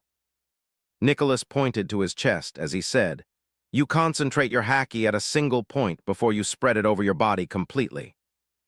Marcus nodded in understanding before Nicholas said, Next you hold it for about a minute before you slowly retract it. The goal is to control it completely as it retracts and to not let it slip away. Nicholas tapped his chest again as he said, "You bring that hacky back into the same point it started at, but hold it and compress it there at the same time. Compress all the hacky you can into that 1-inch spot for a minute before you slowly spread it out again." Marcus nodded again as Nicholas added, "You basically just repeat that until you exhaust yourself. I normally do it 3 times a day." "That's not a bad." "Marcus," Jay yelled, cutting him off as he ran towards them. Marcus and Nicholas turned towards Jay to find him cleaned up and in a new pair of clothes with a sack of money over his shoulder. Jay looked, and the two of them with messed-up clothes and covered in bruises before he glanced around nervously and asked, "Where are the pirates? Did they run away?" "Pirates? What pirates?" Jay glanced at them with a frown as he asked, "Weren't you two fighting pirates?" "No." "What?" Jay asked in a confused tone as he glanced around the ruined area before he added, "If you two weren't fighting pirates, then what the hell happened?" "We were sparring." Jay's head whipped back towards them, and he gestured towards the battleground around them as he asked in an incredulous tone, "How the fuck is this a spar?" Marcus shrugged as he said, "It happens when you reach a certain level of strength." Nicholas nodded in an agreement as he said, "It gets even worse if someone has a powerful devil fruit." Marcus glanced at the money bag Jay was carrying as he said, "Well, since you're here, let's go eat." "Eat? You just ate enough food to feed 10 people a few hours ago." "And we just worked up an appetite?" Marcus said with a smile as Nicholas nodded in agreement. Jay glanced around the area one more time before he said, "You guys go eat. I'm not hungry." 124. Doflamingo's Return. The next morning, Jay woke up to the smell of food coming from the kitchen. The night before, after they all returned from eating dinner, Marcus gave both Jay and Nicholas a hammock before he crashed in his room. Jay ended up sleeping in the main cabin of the helm, while Nicholas picked the galley. Jay climbed out of his hammock and made his way to the galley where he found Marcus cooking. Jay was greatly surprised, since he was normally a light sleeper considering he was basically homeless. But for some reason, he slept the whole night without waking up and even continued to sleep when Marcus passed by the helm and entered the kitchen earlier. Nicholas was still currently asleep, though, as he rested in his hammock off in the corner. Marcus noticed Jay enter and glanced over his shoulder as he said, "Breakfast will be done in a few minutes." "I'm not hungry." Marcus shrugged slightly but didn't turn around as he said, "Doesn't matter if you are or not, you should still eat a little something, especially since you're malnourished." Jay rolled his eyes as he sat down at the table and said, "It helps keep people away and uninterested in you if you look like this." "Yeah, but you no longer have to worry about that. You should get used to eating and start training so you can protect yourself and your money." Jay didn't respond to that as Marcus finished cooking a pretty simple breakfast of bacon, eggs, toast, sausage, and hash browns. While pretty simple, it was also a large amount of food and caused Jay's eyebrows to raise as Marcus placed large plates piled high with food on the table. Once everything was laid out, Marcus took a cup of water and walked over towards Nicholas before he dumped it over his face. Nicholas practically jumped out of his hammock only to slam into the ceiling before he crashed into the floor. Marcus laughed at what happened, and even Jay cracked a smile as Nicholas sat up and looked around in confusion for a moment before his eyes narrowed on Marcus. Marcus pointed towards the table as he said, "Breakfast is done, come eat and then we can have another spar until it's time for lunch." Nicholas slowly stood up, slightly hunched over so as not to hit the ceiling as he said, "I'll get you back for that." Marcus shrugged as he took his place at the table and said, "You can try." After eating breakfast together and cleaning up the dishes, Jay reluctantly stepped outside with the others to watch them spar. While he wasn't really interested in watching, he didn't have anything else to do. Jay found a spot on a taller tree root next to the boat where he settled down to watch, while Marcus and Nicholas started warming up to fight. When the fight finally started, Jay could easily see both of them as they traded blows. But as the fight progressed, it slowly ramped up in intensity, and Jay could only see their bodies correctly, while everything else was a blur of motion. Within half an hour, everything about them turned into a blur, and not long after Jay could only see where they used to be. He would hear blows that sounded like thunder claps and see wind kicking up debris a moment later. But Marcus and Nicholas were already gone by the time Jay could even look in that direction. Jay tried to keep up, and every once in a while he would catch a blur in the corner of his vision. But for the most part, Jay was completely lost and still couldn't believe people could even move that fast. Marcus laughed in excitement as he traded blows with Nicholas back and forth. Nicholas, for his part, didn't laugh and was being rather serious, all things considered.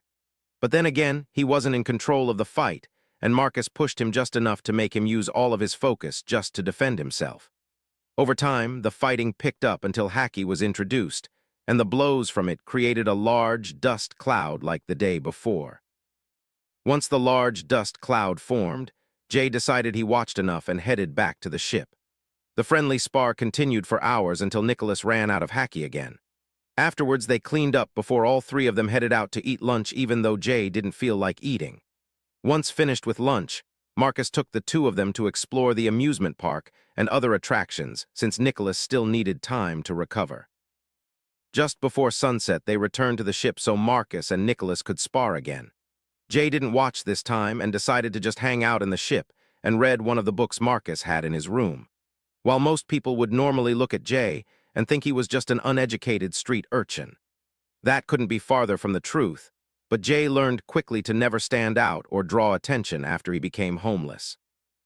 As for the books Marcus owned, most of them were dedicated to music or navigation, but he also had a few history books and some non-fiction books. The non-fiction were actually like the history books, but more specific to certain islands or kingdoms than anything else. Jay took one of the books about some place he'd never heard about and climbed into his hammock to read. As Jay immersed himself in the book, Marcus and Nicholas finished their warm-up, and Jay could hear them trading blows that sounded like distant thunder. Jay tuned out the noise as best he could and concentrated on the book in front of him that talked about a country called Alabasta. He'd heard about it before, a long time ago, but otherwise knew nothing about it.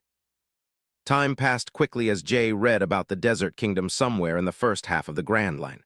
After a while, the noise from outside disappeared, and 10 minutes later, Jay heard two people talking as they approached the ship. A minute later, Marcus stepped in, followed by Nicholas, who was forced to hunch over to move through the ship. Marcus glanced towards Jay in the hammock as he said, "We're gonna clean up, and then we'll go eat dinner." Jay rolled his eyes since he knew that meant Marcus was going to bring him along even if he wasn't hungry at all. Honestly, Jay had eaten more in the last day or so than he'd eaten in the past couple weeks. It wasn't that Jay couldn't make enough money to eat, he just knew better. If you were healthy and homeless on Sabyati, you tended to disappear. Even then, it wasn't just homeless people who disappeared sometimes. Marcus and Nicholas quickly cleaned up and came out in clean clothes as Nicholas asked, "Why couldn't you design your ship with normal people in mind?" Marcus chuckled as he asked, "You think you're normal?" "Yup." Marcus shook his head slightly before he said, "Being over 9 feet tall isn't normal, but I have a feeling I shouldn't talk because I'm already 6 foot and showing no signs of stopping." "Exactly, that's why you should fix your ship." Marcus waved towards Jay as he said, "Come on, let's go get dinner." As they stepped out of the ship and headed towards the entertainment district, Marcus said, "I'm actually planning to build a new ship sooner or later." "Same single-person design." "No, I'll need to make it at least twice as big, but it'll affect the top speed, so I'll need to think about it more," Marcus said as he shook his head slightly and let out a sigh. They chatted a bit more before they made it to a grove filled with bars, restaurants, and hotels. After searching for a little while, they settled for a nice place with a pretty decent-sized menu. Nicholas and Marcus both ordered enough food to feed over 10 people each, while Jay ordered some pasta. Jay ended up eating a little more than that since it took both of them almost an hour to eat everything. Once finished, everyone walked around the grove for a bit before they headed back to the ship for the night. The next morning, Jay woke up much the same as the day before by the smell of food. After breakfast, Jay decided to stay on the ship as Marcus and Nicholas went out to spar again. The spar started out like normal, but before they could even get serious, Marcus sensed a strong and familiar presence entering his observation hacky range.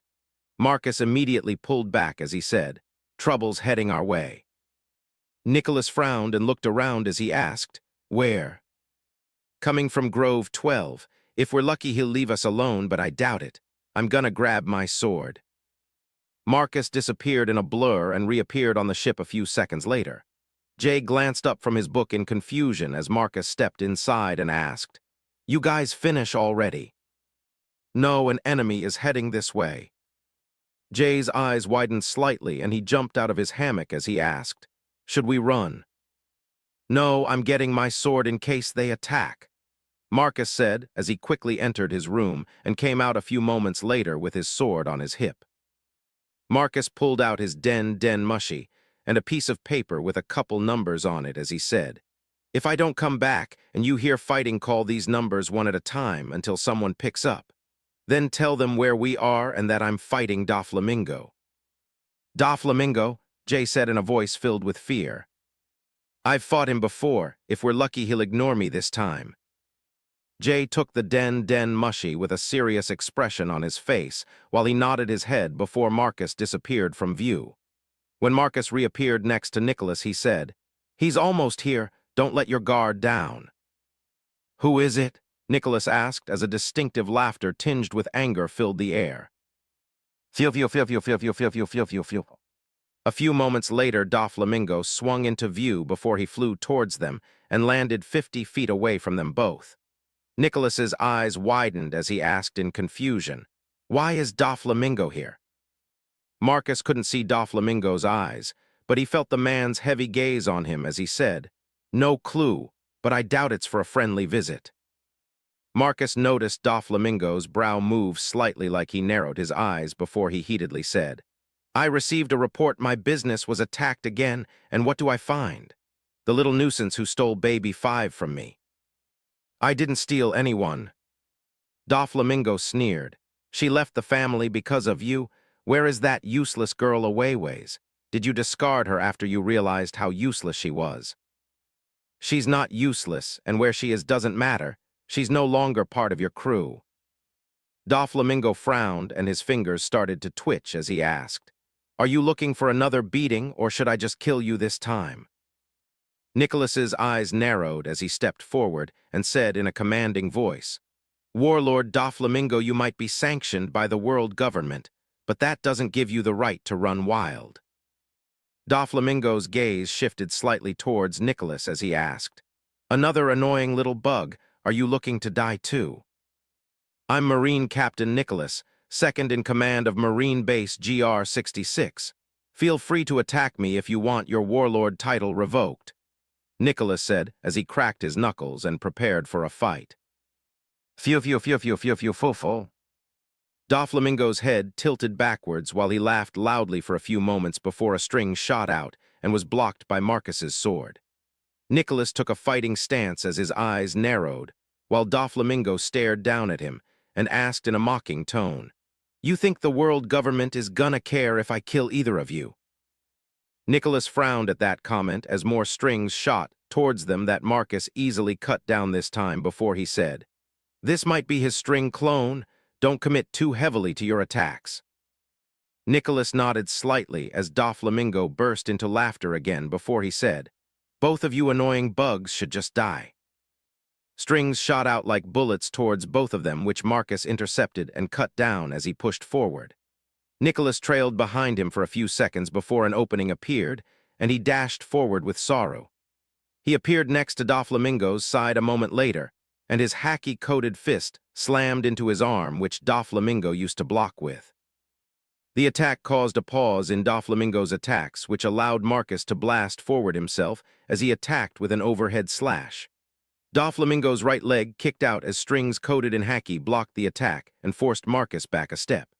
Nicholas didn't stop his own attack, though, as he pressed his own attack from the side with a rain of blows.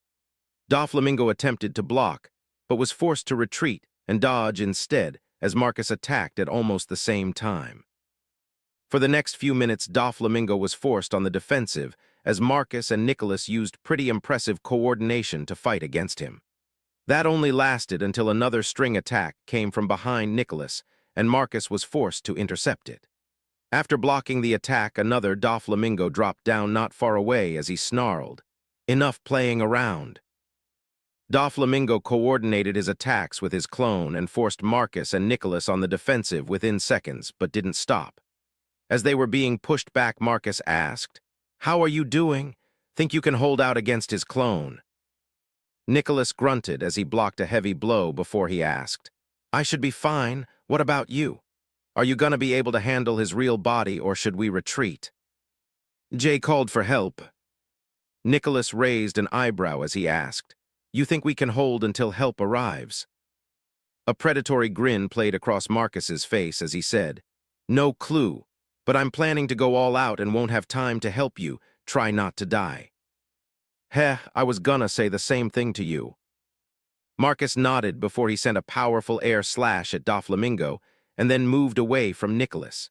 Nicholas also moved himself so that it was hard for Doflamingo or his clone to attack either one of them at the same time. Afterwards, as Nicholas prepared to charge in towards the clone, he felt a massive pressure pass over him for a moment. Nicholas knew what he just felt and glanced towards the source to find Marcus with a bubble that had hints of purple lightning around himself. That bubble was currently clashing against a bubble, with hints of red lightning emanating from Doflamingo. 125. Fighting Doflamingo again. Marcus's Conqueror's Hacky clashed against Doflamingo's for a few seconds before it was pushed back. Unlike the first time, it wasn't completely crushed, but it definitely wasn't an even fight. As soon as Marcus felt his Conqueror's Hacky stabilize and not be completely dominated like last time, a feral grin played across his face. A moment later, the ground around Marcus exploded as he disappeared. Doflamingo's eyes widened behind his glasses as his arms whipped forward with Hacky-coated strings. Sparks flew through the air as Marcus's sword clashed against the strings only inches from Doflamingo's neck. Veins bulged along his forehead as Doflamingo snarled, "You think you can kill me, brat?" Marcus smirked as he said, "It was worth a shot." Doflamingo sneered as he swung both hands downwards and forced Marcus to retreat. As soon as Marcus touched the ground, he sheathed his sword, while Doflamingo whipped his hands towards Marcus's new position. Marcus's breathing settled into his breathing technique as he adjusted his grip on his sword and concentrated some Conqueror's Hacky into his blade. As Doflamingo's strings crashed down towards Marcus, his eyes narrowed and his muscles tensed as he whispered, "Thunderclap and flash tenfold." Doflamingo's strings ripped through Marcus's after image as the ground cratered where he just stood.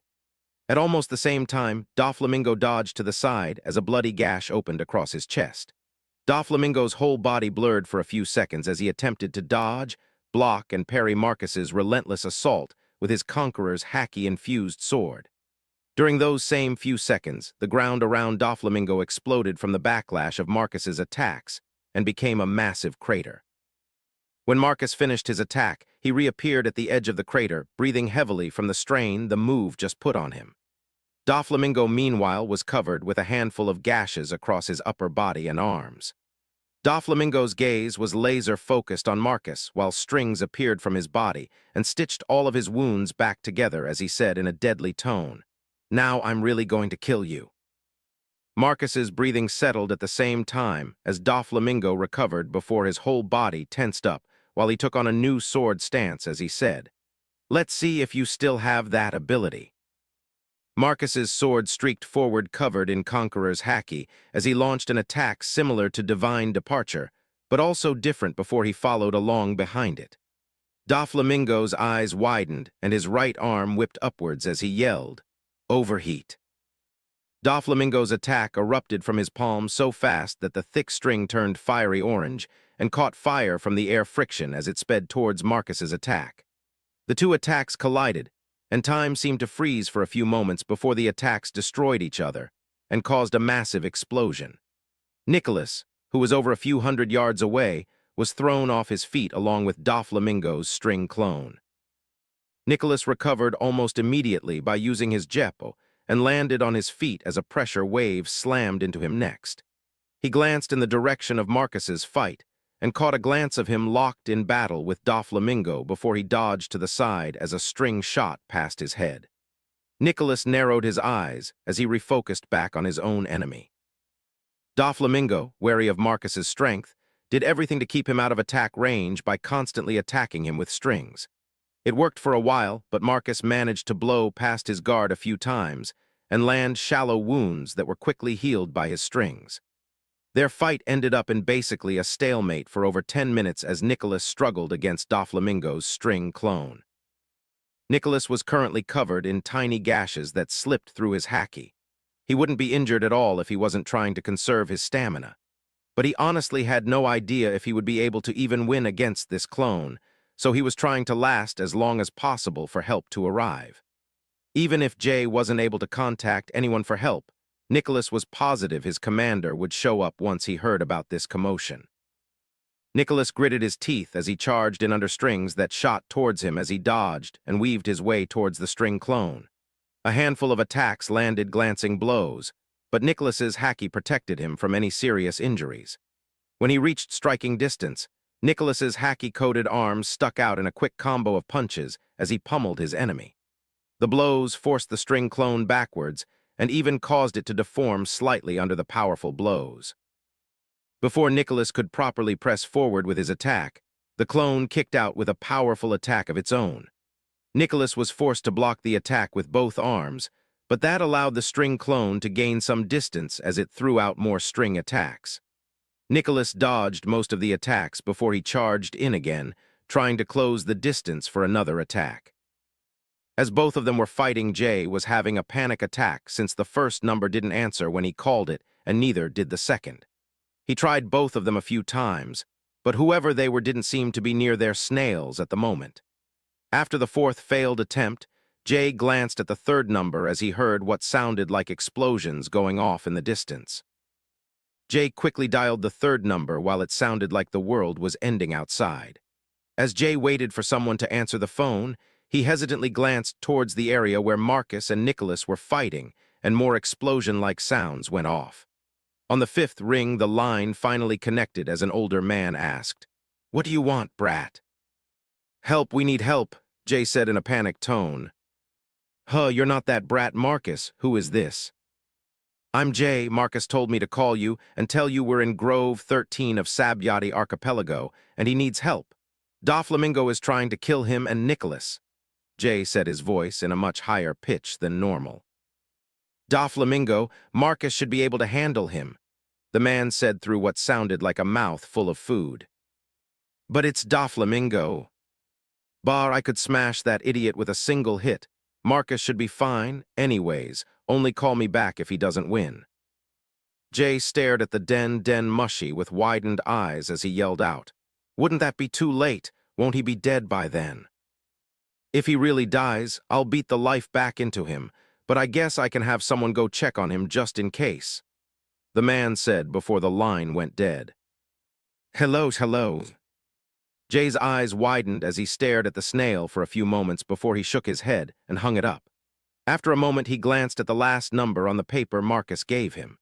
He stared at it for a few moments, wondering if he should call it before a massive shock wave caused the ship to tilt past 45 degrees. Jay was thrown off his feet and barely stopped himself from slamming his head into the ceiling. As the water and the ship settled back down, Jay scrambled for the den mushy and dialed the last number. Back on the island after the massive shock wave passed, Nicholas glanced in the direction it came from for a split second. Unfortunately, he couldn't make out anything from that direction because of the large dust cloud in the way. Inside that cloud of dust, Marcus was locked in a fierce fight with Doflamingo as they both launched powerful attacks at each other. Back and forth, they traded blows with neither person gaining an upper hand. Any attack Marcus landed was almost instantly healed by Doflamingo as his strings stitched his body back together. Doflamingo, on the other hand, found that his normal attacks were easily cut down by Marcus. As for his more powerful attacks, they couldn't really be blocked or cut down, but Marcus was fast enough that he could dodge almost all of them. Over half an hour passed, and the longer it went, the more Doflamingo grew agitated. Not only was it a blow to his pride that he couldn't handle a literal child, but it was also the fact Marcus improved so much in a short time. In just over a year, the brat had gone from being completely thrashed in minutes to almost fighting him on an equal level. Sure, his conqueror's haki still overpowered the boys, but he could feel it as they fought, and it was growing at an alarming rate. Doflamingo also wasn't fighting against Marcus using his full power either, which just made everything that much worse. He was Donquixote Doflamingo, a god descended from the heavens. He shouldn't need to use his full power to crush some slave that doesn't know his place. Doflamingo's anger peaked and he started to attack Marcus with ruthless abandon, pushing him back. As Marcus was finally forced to go on the defensive, Nicholas was being pushed to his limits against the clone. He wasn't losing, but he definitely wasn't winning either. As Doflamingo lost control of his emotions, his string clone started to suffer, and Nicholas found an opportunity. Nicholas quickly dodged another incoming attack as he slipped underneath it before he charged closer. Nicholas dodged and weaved through a handful of attacks before he appeared in front of the clone and landed a devastating uppercut. The clone's head snapped backwards, and Nicholas even saw the strings holding it together start to snap from the powerful blow. Nicholas quickly pressed his advantage as he landed punch after punch on the clone's head as it tried to respond. Slowly, more strings started to break, and the clone itself lost more of its power before Nicholas was able to knock its head off completely. The head fell to the ground and turned into a pile of strings as the body itself fell backwards onto the ground, but didn't collapse into strings. Nicholas glanced down at the clone for a few seconds before he turned towards Marcus's fight as he tried to catch his breath and recover some of his haki. Nicholas couldn't see much of the fight, but sometimes he would catch a glimpse through the dust and debris of Marcus as he clashed against Doflamingo. Just as Nicholas caught his breath, his observation haki flared up and he dodged to the side. A thick string pierced his shoulder from behind and shot out near his collarbone. Nicholas coughed up a little blood as he took hold of the string with his haki-coated hands and ripped it out of his body as he turned around in a defensive stance. The clone's arm was still pointed where Nicholas just stood, and without his last-minute dodge, its attack would have easily gone through his heart. Nicholas frowned slightly as the clone attempted to stand back up before he quickly rushed towards it. The clone tried to defend itself, but its movements were uncoordinated and jerky as it attacked from the ground. Nicholas easily dodged everything before he used his haki-coated feet to kick its arms out of the way as he jumped on its chest. As he stood on the clone's chest, he reached out before he grabbed both arms and pulled with all of his adrenaline-filled might. After a few seconds, tearing sounds filled the immediate area as Nicholas ripped the clone's arms off. Once fully removed from the main body, the arms quickly turned into strings as they collapsed. Nicholas then did the same thing to the clone's legs before he pulled the torso apart, and the whole thing finally collapsed into strings. Nicholas took a couple minutes to recover as he tore off his shirt and used it as a makeshift bandage. Once finished, he took 10 minutes to recover as much stamina as possible before he headed towards Marcus's fight and found that the ground looked like a battlefield. Craters covered the entire area, and new ones would quickly form as Marcus clashed against Doflamingo. Nicholas took a few moments to assess the situation before he moved behind Doflamingo and used the current terrain to move closer. At first he thought Doflamingo didn't notice him, but once he passed a certain distance, Doflamingo started sending basic attacks to hamper his ability to move freely. Pinned down, Nicholas could only watch as he waited for the perfect opportunity to attack. 126. Hello, Darkin. The fight between Marcus and Doflamingo was intense, and as he watched it up close, Nicholas realized just how far behind Marcus he was. Over the next 10 minutes or so, the two clashed together repeatedly as Doflamingo slowly pushed Marcus back with his overwhelming power. Marcus held on through the relentless onslaught, and besides the fact he didn't have an opportunity to attack himself, he wasn't injured. A few times during the fight, Nicholas thought he found the right opportunity to attack. But every time he rushed forward to attack, Doflamingo would send a powerful attack that would force him back. Even with those minor distractions, Doflamingo could easily handle Marcus at the same time. The fight quickly settled into a stalemate, with Doflamingo being unable to do anything to Marcus, while Nicholas couldn't do anything to help. Time seemed to slow to a crawl as neither side could gain an advantage, and Nicholas started to wonder when help would arrive.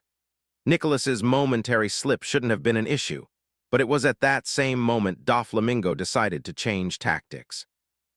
Doflamingo didn't even spare Nicholas a glance as his right hand pointed in his direction, and a thick glowing orange string shot towards his face. Nicholas's eyes widened when he realized he became a target, and he attempted to dodge, but the string was incredibly fast. Just before it reached him, Marcus appeared in front of him and deflected the attack with his sword.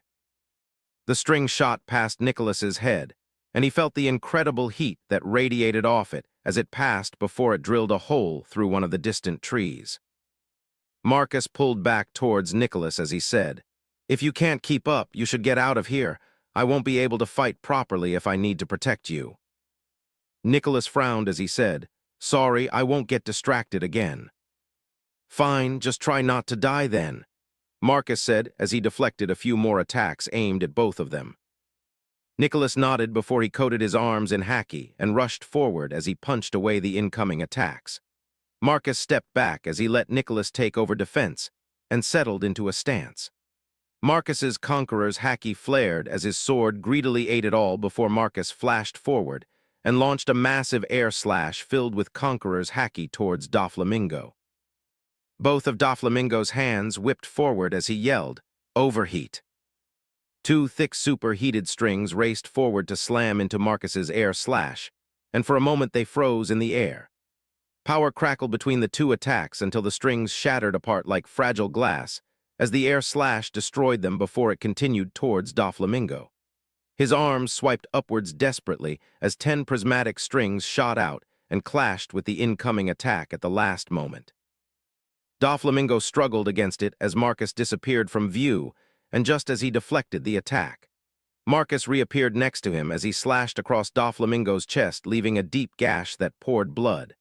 Instead of retreating, Doflamingo lashed out with his arms as he brought the prismatic strings down onto Marcus. Marcus flashed backwards and blocked the attack with his sword, which he skillfully used to help himself retreat. Marcus landed next to Nicholas, slightly out of breath, as he asked, "Nice job, let's do that again." Nicholas nods in agreement, his eyes still focused on Doflamingo, who was glaring at both of them as strings quickly stitched his flesh back together. Doflamingo's anger-filled laughter filled the grove before he sneered, "I'm done playing around. I'm gonna kill both of you now." Doflamingo stomped his right leg on the ground, and large chunks of the ground turned into strings before it shot towards both of them. Marcus's eyes widened as he slashed forward and yelled, "He awakened his devil fruit. Watch out, he can turn everything in the environment into strings." Nicholas's eyes almost popped out of his head as more of the ground turned into strings and formed a large wave. The wave surged forward as it collapsed over top of them both before Marcus's conqueror's haki flared, and he slashed at the wave of strings. The wave split down the middle, which allowed Nicholas and Marcus to rush out of it as it crashed down around them. Marcus didn't stop, though, as he sent another powerful slash towards Doflamingo and rushed behind it as it cleared the way forward. Nicholas followed his example as he coated his arms in haki and charged behind Marcus in his wake. As Marcus's first air slash started to falter under the massive onslaught of strings, Marcus paused for a moment to send another one forward. The new air slash pushed forward as the original one lost all its power, and Marcus followed along behind it. Unfortunately, Doflamingo widened the gap between them as more of the ground turned into strings before it shot towards them. This cat-and-mouse game carried on for a few minutes before Marcus paused again. Instead of just sending a normal air slash, Marcus pushed his conqueror's haki into his sword before he sent a powerful attack rushing forward. As soon as the attack finished, Marcus wasted no time and charged towards Doflamingo from a slightly different angle than the slash. Marcus's sword blurred as he deflected an uncountable number of strings, while his massive air slash rushed forward on a similar path that forced Doflamingo to stay in place as he defended himself. Nicholas ended up sticking with Marcus and only needed to dodge a handful as they both closed in. Within moments, Marcus was in front of Doflamingo as the man used most of his power to stop the massive air slash. As Marcus's sword flashed towards Doflamingo, his right hand swung downwards. Sparks flew as Marcus's sword clashed against 5 multicolored strings connected to Doflamingo's right hand. Locked in combat on 2 fronts, Doflamingo had no way to defend against Nicholas. Nicholas, who was only a step behind Marcus, flashed forward as Doflamingo was locked together with Marcus and his 2 attacks. Nicholas concentrated all the haki he could into his arm as it slammed right into Doflamingo's face. Doflamingo's glasses cracked as he stumbled backwards from the heavy blow, but it broke the stalemate, and Marcus was able to land another gash on the man's torso. Unfortunately, Doflamingo finished dealing with the massive air slash and was no longer pressured from it. So he quickly turned his full attention towards Marcus and Nicholas as one hand shot out attacks at each person. Marcus parried it without much issue, but Nicholas struggled as his hands snapped forward to punch each attack as it came. Luckily for Nicholas, most of Doflamingo's attention was focused on Marcus, so he was able to deal with everything sent his way. Marcus was able to power through Doflamingo's attacks, but was unable to close the distance to retaliate. The only positive was that Doflamingo himself wasn't able to gain any distance because of the constant pressure he was under. Just one slip in his concentration would be enough opportunity for Marcus to counterattack. The new stalemate lasted for a few minutes before Doflamingo decided to target the weaker of his 2 opponents. His right hand sent haki-coated strings raking downwards towards Marcus, while his left hand shot out 5 multicolored strings towards Nicholas. Nicholas luckily guarded against the attack at the last moment as he crossed his haki-coated arms over his chest. Marcus took that same opportunity to send a powerful slash towards Doflamingo's chest, as it easily cut through the haki-coated strings in the way. Unfortunately, Doflamingo jumped backwards when he attacked Nicholas, so the attack missed. The air blade Marcus's attack created at least landed, but it only caused superficial damage. Doflamingo completely ignored the new wound as both of his hands shot forward and he snarled, "Overheat." 2 large strings rocketed out of his palms towards Nicholas and Marcus. The attack was too fast for Nicholas to dodge, and he ended up blocking it with his haki-coated arms and chest. Marcus, on the other hand, was able to dodge the attack aimed for him before he flashed to Doflamingo's side and attacked. Doflamingo was forced backwards to dodge as Marcus's sword barely cut his waist, but his attack on Nicholas was already finished. Even though Nicholas blocked the attack, it was still something he couldn't properly handle, and it quickly broke through his defense. Nicholas's arms were crushed into his chest as he was blasted away by the attack. He quickly disappeared into the distances, his fate unknown as the attack basically acted like a jet engine for his body. Marcus had no time to think about Nicholas as he rushed forward again to attack, but Doflamingo sent out 2 powerful attacks to stall him before he kneeled slightly and touched the ground with both hands. The ground all around Doflamingo instantly turned into strings and started to spread quickly as he said, "Ever white." Within seconds, the ground for over 100 yards around Doflamingo turned into strings and started to lift into the air like a massive wave. Doflamingo's face looked manic as he raised his arms up, and the string waves started to split up into thousands of individual pieces. Marcus attacked frantically as he tried to cut through the wall of strings between him and Doflamingo. But for each string he cut apart, another one appeared to replace it. As Marcus attempted to break through, the strings hidden in the back started to bundle together as they formed up into thicker strings.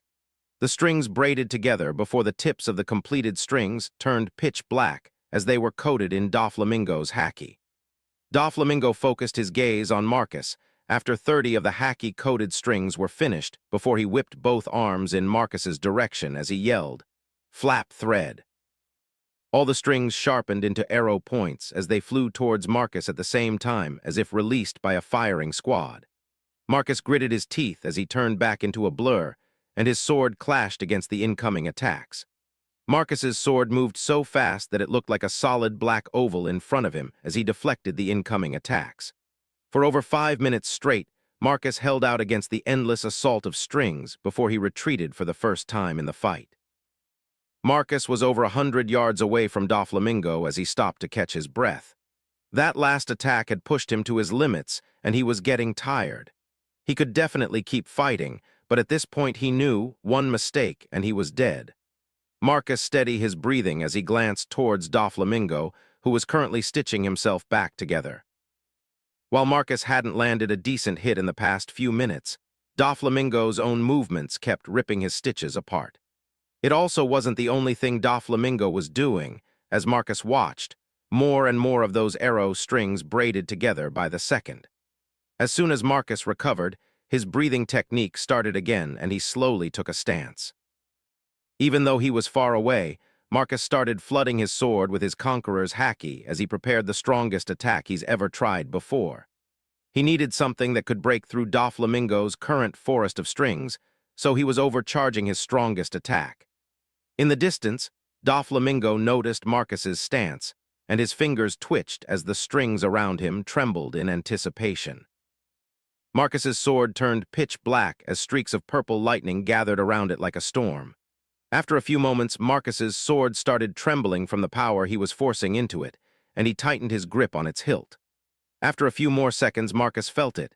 His sword was at its limit and couldn't take any more of his haki.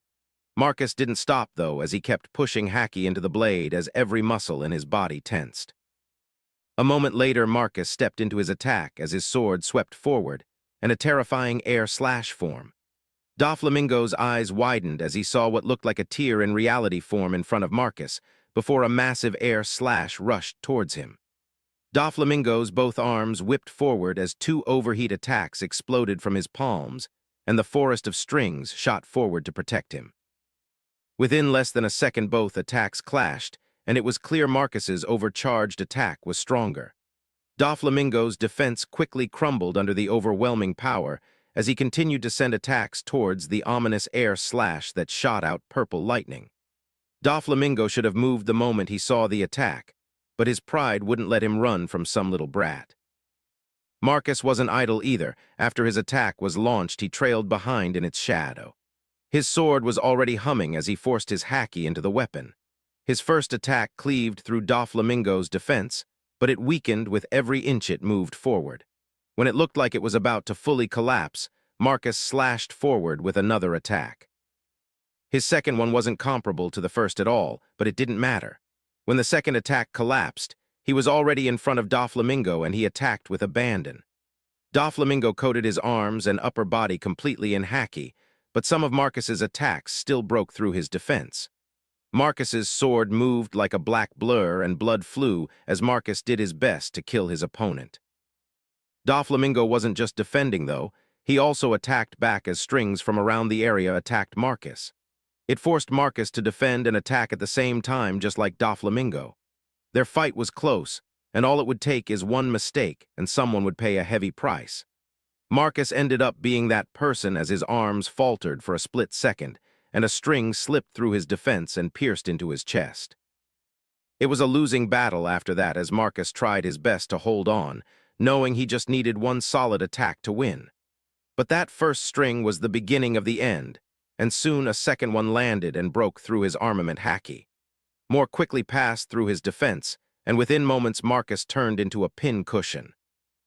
Marcus tried to move, but some of the haki-coated strings pierced completely through him and into the ground, locking him in place. Doflamingo's attacks finally finished as his crazed laughter filled the air before his enraged face focused on Marcus. Doflamingo looked nothing like his normal, confident self. His clothes were in tatters, and his body was covered in wounds that poured blood, some of which were deep enough to show bone and his internal organs. Marcus kept struggling to break free, but his strength was quickly fading from his body, and he didn't have much energy left. The fight had already pushed him to his limits, and if it wasn't for the strings holding him up, he would already have collapsed to the ground. Doflamingo stepped directly in front of Marcus and slowly raised his palm inches from his face as he said, "Die." As Doflamingo's hand stopped in front of his face, Marcus couldn't help himself and started to laugh. Just before Doflamingo's attack went off, Marcus's sword that was still in his hand greedily sucked haki from him before it yanked free of his grip. Marcus had already focused whatever haki he could into defending himself, But the last thing he thought he saw before his whole world turned black was the ghost of a woman holding his sword in front of his face as she blocked the incoming attack. 127.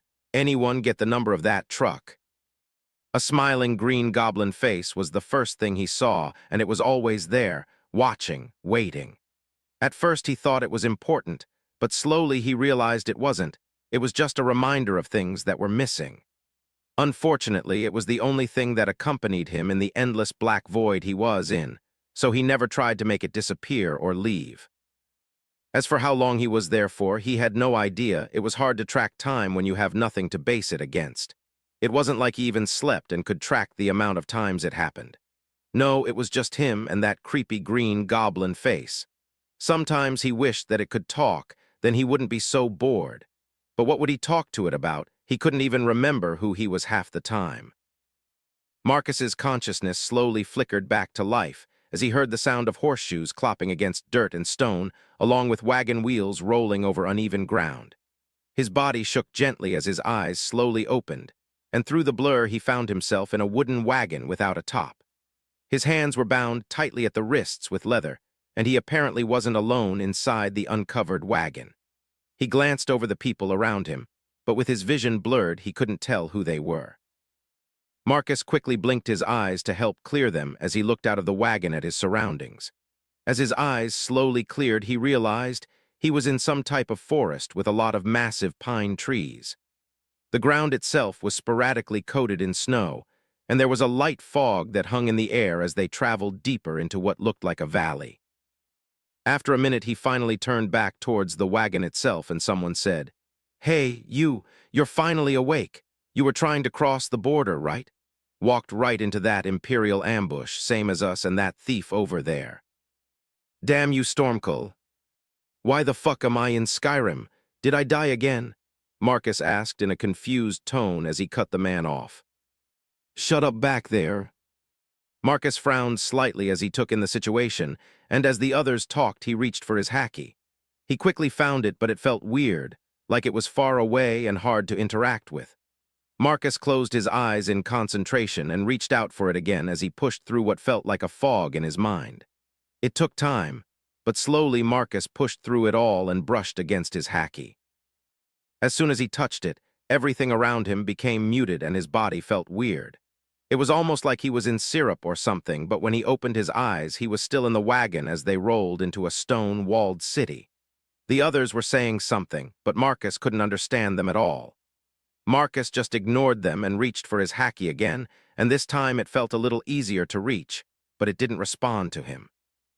Marcus frowned when he found his hacky unresponsive and reached out again with more force. It was easier to reach again, but when he tried to coat his arms in it, it still didn't respond to him. As the wagons came to a stop, Marcus reached for his Conqueror's hacky this time. His connection was almost immediate this time, and when he flared it, everything around him shook, but his Conqueror's hacky didn't manifest, and no one seemed to notice what happened. The other people in the wagon were being pulled out when Marcus tried again. Marcus's Conqueror's hacky flared again with even more effort this time, and again everything shook. But still no one noticed, and his hacky didn't manifest. Marcus closed his eyes as he attempted to reach for his Conqueror's hacky once more, but one of the guards grabbed him before they tried to pull him from the wagon. Marcus's eyes snapped open as he reached for his Conqueror's hacky again and flared it to the maximum he could. This time something happened as everyone was knocked off their feet while the ground shook as if an earthquake was happening. Marcus didn't see a manifestation of his hacky, but as soon as he stopped concentrating, the earthquake stopped. Everyone around started to get up before Marcus channeled his Conqueror's hacky at maximum again and didn't stop. The ground rocked so hard that the wagon Marcus was still on was thrown over 5 feet into the air. Even though Marcus was tossed into the air, he didn't feel like he was in the air at all. He felt like his body was moving through syrup as it floated through the air. Marcus didn't stop channeling his Conqueror's hacky the entire time, and as he fell towards the ground, he heard a clear voice as it said, "Young man, please stop. You're going to break important lab equipment." The world around Marcus shattered into pieces, and he was back in the black void again for a few moments before his eyes snapped open. Everything around him was tinted green, and he had some kind of respirator over his face as he floated naked in some kind of glass container. The glass around him was slightly cracked, and outside of the tube seemed to be some type of laboratory. But what Marcus found most interesting was the man standing in front of the glass tube he was in. A relatively tall, elderly man with a massive forehead stood in front of him, with slender limbs and red cheeks. He wore a white lab coat and black dress pants, while his incredibly long tongue hung out of his mouth past his stomach and reached his groin. Marcus stared at the man, who put on a friendly smile as he said, "Thank you. It would have been tedious to rebuild some of this equipment." Marcus wanted to ask questions, but considering his current situation, he was basically stuck with no way to talk. Marcus glanced around for a few moments before the man said, "I'm sure you probably have questions, but you'll have to forgive me. It will take a while to get you out of that. It wasn't designed for easy access in mind." Marcus frowned slightly as he glanced around the inside of the tube before he tried to move closer to the glass. It was like swimming through syrup, but Marcus reached the glass before he pulled back his fist and coated it in haki as the man's eyes widened. Before the man could say anything, Marcus's haki coated had slammed into the already broken glass, and it shattered in that spot. The glass and the green liquid rushed out of the hole and spilled all over the floor as the man said in an exasperated tone, "Now the fluid is contaminated and will need to be replaced." Marcus ripped the mask off his face once the tube leveled out and he could breathe normally. Marcus then grabbed the edge of the thick glass with his haki-coated hands before he pulled himself out of the hole and fell towards the ground. It wasn't a far drop, and even though he tried to land on his feet, his legs gave out and he slammed into the floor instead.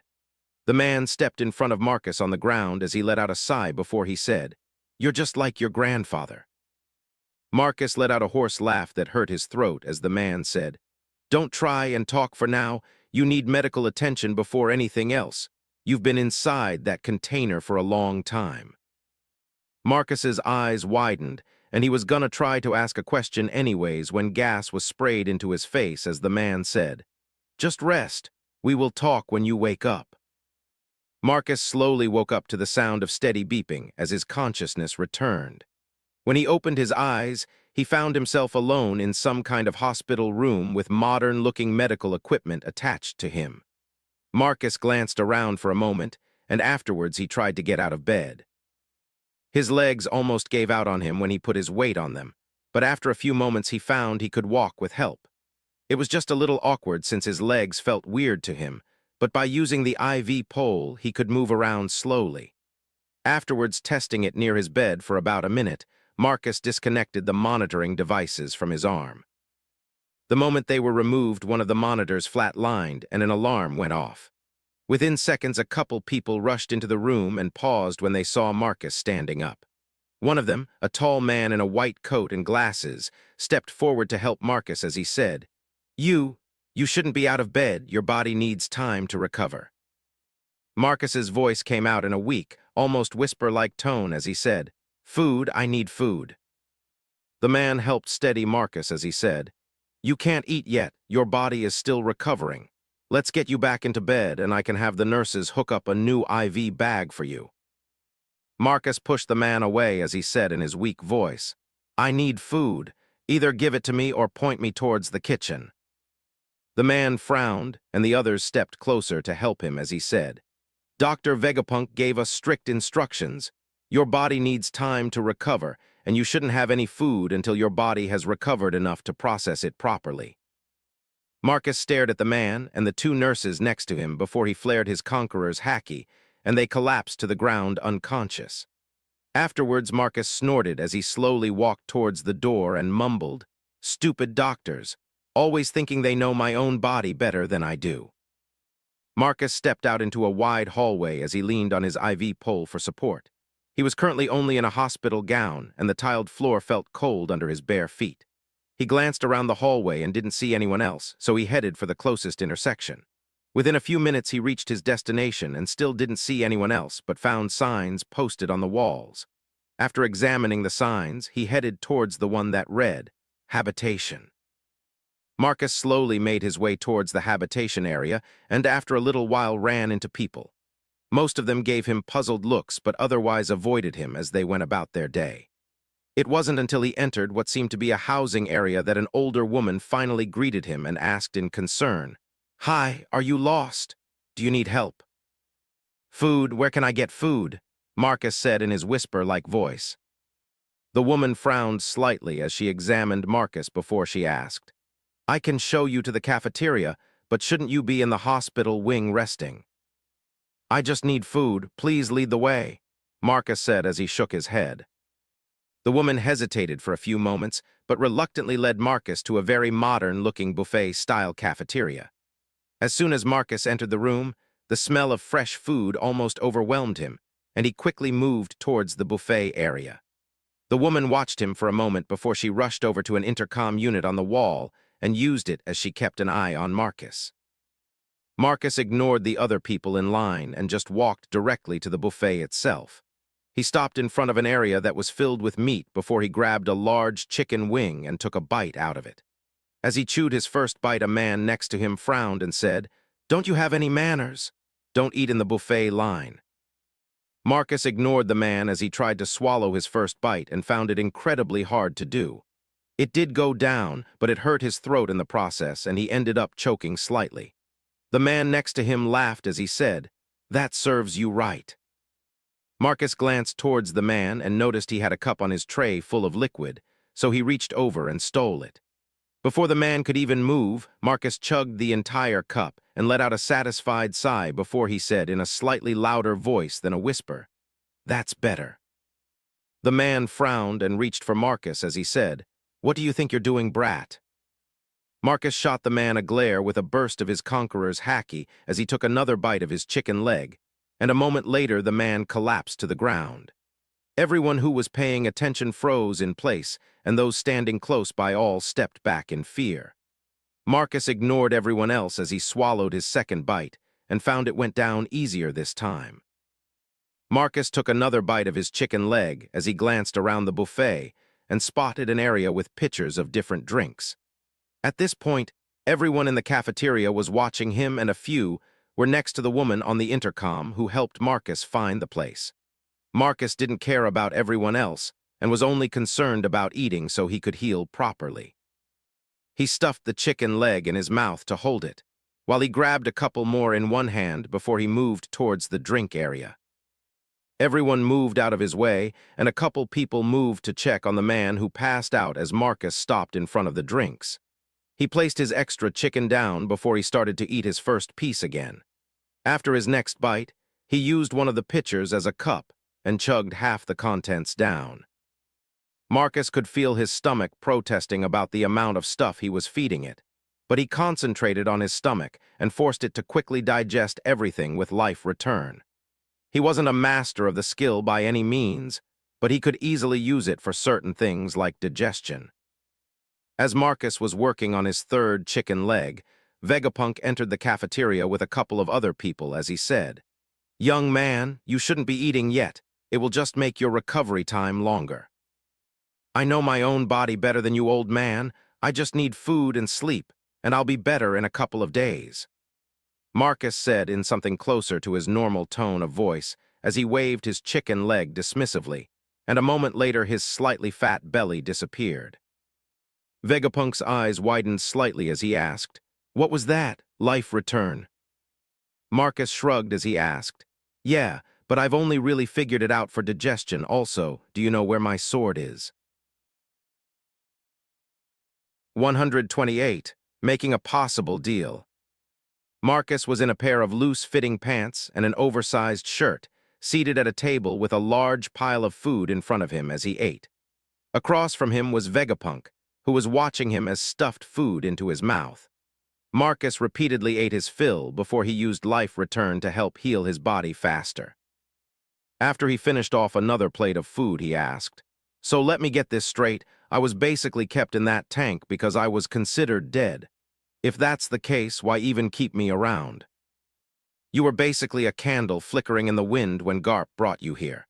The marine doctors did their best to keep you alive, but you were brain dead when you arrived," Vegapunk said as he shook his head slightly before he added, I told him you were basically dead, and there was no point in trying to keep you alive.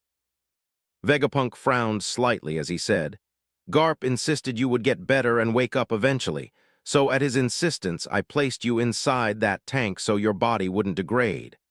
But I never expected anything to come from it, much less you somehow coming back to life. Marcus grabbed another piece of meat and took a large bite before he shrugged and asked, I just needed a good nap. How long was I in there for anyways? Just over a year, Vegapunk said in a calm voice as he studied Marcus for a reaction. Marcus paused mid-bite before he slowly removed the piece of meat from his mouth and asked, Can you repeat that? I think I misheard you. Not including your treatment before the stasis tank, you were here for just over a year. But if you include the treatment to stabilize your body, then you've been here for just over a year and a half. That explains why I felt so weak, Marcus said with a slight frown as his mind raced. A lot of people were gonna be wondering about him. Well, maybe not if they talked to Garp. Marcus shook off those thoughts before he took another bite of food and then asked, Did my grandpa leave my sword with me when he dropped me off? Vegapunk nodded as he said, It's here. Garp asked me to keep it safe, so it's currently locked up in my office. Marcus nodded slightly before he asked, Why did you help me? My grandpa out so much with my situation. I've known your grandfather for decades, and I also know your father, so I was just doing them a little favor. Marcus nodded slightly in understanding before he said, Thanks, I appreciate the help, Dr. Vegapunk. Vegapunk chuckled as he said, It's fine, like I said, it was just a little favor. Marcus went back to eating for a few minutes before he asked, Do you have a den mushy I can use? I really need to call some people and let them know I'm alive. Vegapunk waved to the table as he said, Finish eating and then I'll take you to my office. Marcus nodded before he dug back into his food, and within half an hour he cleared the table. About 10 minutes later, Marcus stepped into the middle of the research base, inside Vegapunk's personal laboratory. As they walked through it, he noticed the still broken tank he was in less than a day ago before Vegapunk led him into another room. Inside was a partly messy office with notes, marker boards and chalkboards filled with random information Marcus couldn't understand at all. Vegapunk led Marcus over towards one wall before he pushed his hand against it. A moment later it opened up. Inside was a storage space filled with random things, but two things caught Marcus's eye as he looked inside. The first one was his sword Eternal Rest, which leaned against the wall in its sheath. The second thing that caught his attention was the 5 devil fruits lined up on one of the shelves. Marcus only glanced at them before he stepped past Vegapunk and reached for his sword. His sword hilt almost jumped into his hand when it was close enough. When his hand wrapped around the hilt, his sword shook with joy, and he felt relieved to feel it in his hand again. He tenderly brushed the sheath before he held it tightly and drew his sword free to inspect it. Besides the blade being a little darker than he remembered, his sword was in perfect shape. After sheathing his sword, Marcus glanced back at the devil fruit as he asked, What's up with the devil fruit collection? Vegapunk glanced at them before he waved them off and said, Just part of one of my experiments. I've been trying to clone devil fruits, but so far all the experiments have ended in failures. Aren't devil fruits tied to a person's desires or something, and that's how they're formed? Vegapunk's eyes lit up as he asked in a surprised tone, How do you know that? Marcus shrugged as he said, Something I heard randomly. I thought it was more folklore than anything else, but it kinda makes sense, at least when it comes to the crazy powers it can give people. Vegapunk nodded excitedly, his big head making it look really weird as he said, Well, it's true as far as my research has shown. I've also figured out certain things that go into how they're created, but I haven't successfully created an exact copy. Vegapunk closed up the hidden wall panel before he said, Follow me, and I'll show you the closest I've come to success on the subject. Vegapunk quickly led Marcus over to a special container that held a blue-colored apple with weird double ring patterns that were colored different shades of green. Vegapunk gestured towards the fruit as he said, This is the best result I've had to cloning a devil fruit completely. Unfortunately, it's a failure. Why is it a failure? After testing, I found the user would be pink instead of the original blue when they used the fruit, Vegapunk said in a sad tone as he shook his head. That's it. Vegapunk nodded his head before Marcus asked, what about the power difference between the fruits? Was there something wrong with this one? No, all testing points to the user having the same power as the original. Marcus frowned as he said, if the user being pink is the only issue, then it shouldn't be a failure. If anything, it should be a pretty resounding success if you ask me, especially if it's a powerful devil fruit. The goal was to clone the fruit exactly, so it's a failure. Marcus studied the fruit for a few moments before he asked, how hard is it to clone a fruit? Does it take a long time? Maybe a month now that I've completed the research, but that's because it takes a few attempts to make a clone on this level. Vegapunk gestured towards the blue-colored apple in the chamber. Would it be possible to do it with any devil fruit, or is it only certain types that you can clone? A devil fruit is a devil fruit. It doesn't matter the type. Why are you so interested in this subject? Vegapunk asked as he studied Marcus a little more closely.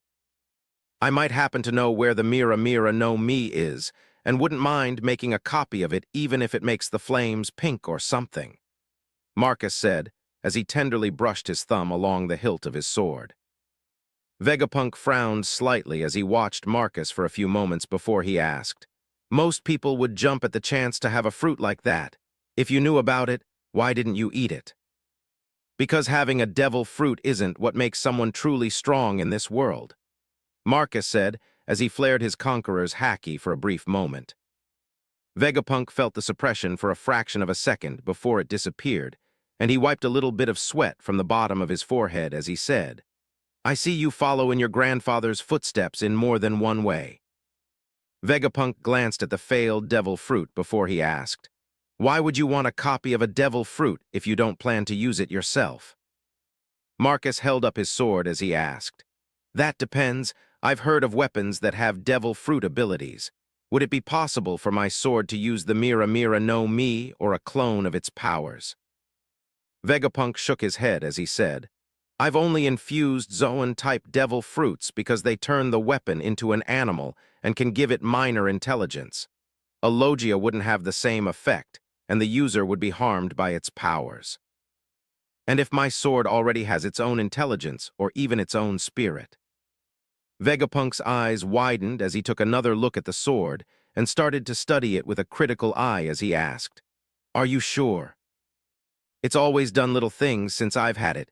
It would shake when I practiced until I moved into the proper position for a sword move, or it would jerk my arms to show me the proper way to swing, Marcus said as his hand gently rubbed the sheath before he added, it also shook around certain people, and I could feel it overwhelmed with bloodlust towards them. Vegapunk rubbed his chin as he said, that does sound like it already has some type of intelligence, but it might not be enough. When Doflamingo tried to kill me, my sword jumped out of my hand, and I saw the ghostly outline of a woman as it defended me. Vegapunk's eyes lit up as studied the sword more intently and asked in an excited tone, fascinating, truly fascinating. A sword that produced something similar to a ship's clabberman. Can I run some tests on your sword? Will you clone that devil fruit for me? Vegapunk nodded as he said, if it passes the tests, then we can try it. And if it works and doesn't harm you, I want to record some data from you using it. Marcus nodded before he paused and asked, these tests won't harm my sword, right? It's nothing invasive. I just need to hook it up to certain machines and take readings from it. Marcus nodded again before he said, all right, lead the way, and can I use a den mushy while you test my sword? Vegapunk lead him to a different spot in the lab and pointed towards a white den mushy attached to a normal den mushy as he said, you can use that while I start testing your sword. Marcus handed his sword over to Vegapunk before he stepped in front of the snail and debated on who to call first. After a few moments, he decided to call himself and see if Jay or possibly someone else had his snail. The line rang 6 times, and right as Marcus figured no one would pick up, he heard a click as the call connected and an unfamiliar voice asked, hello. Hey, this is Marcus. Who are you? Marcus, the voice asked in a surprised tone before two very familiar girl voices yelled, Marcus. Marcus, where are you? We'll come to find you right away, Yuta said in a concerned tone. Yes, where are you, dear? Are you okay? Grandpa said you were injured and needed time to recover, Baby 5 said in a concerned tone.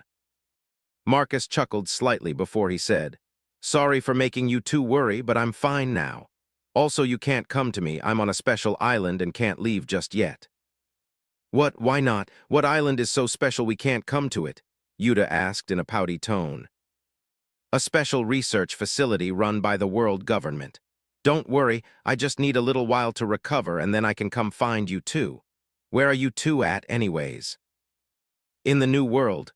We are going to visit my dad. He just lost his arm.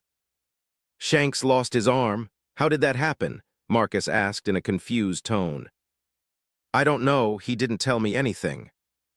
All right, well, find out and tell me next time I call, Marcus said before Yuta asked in an upset tone, What? You're going to hang up already?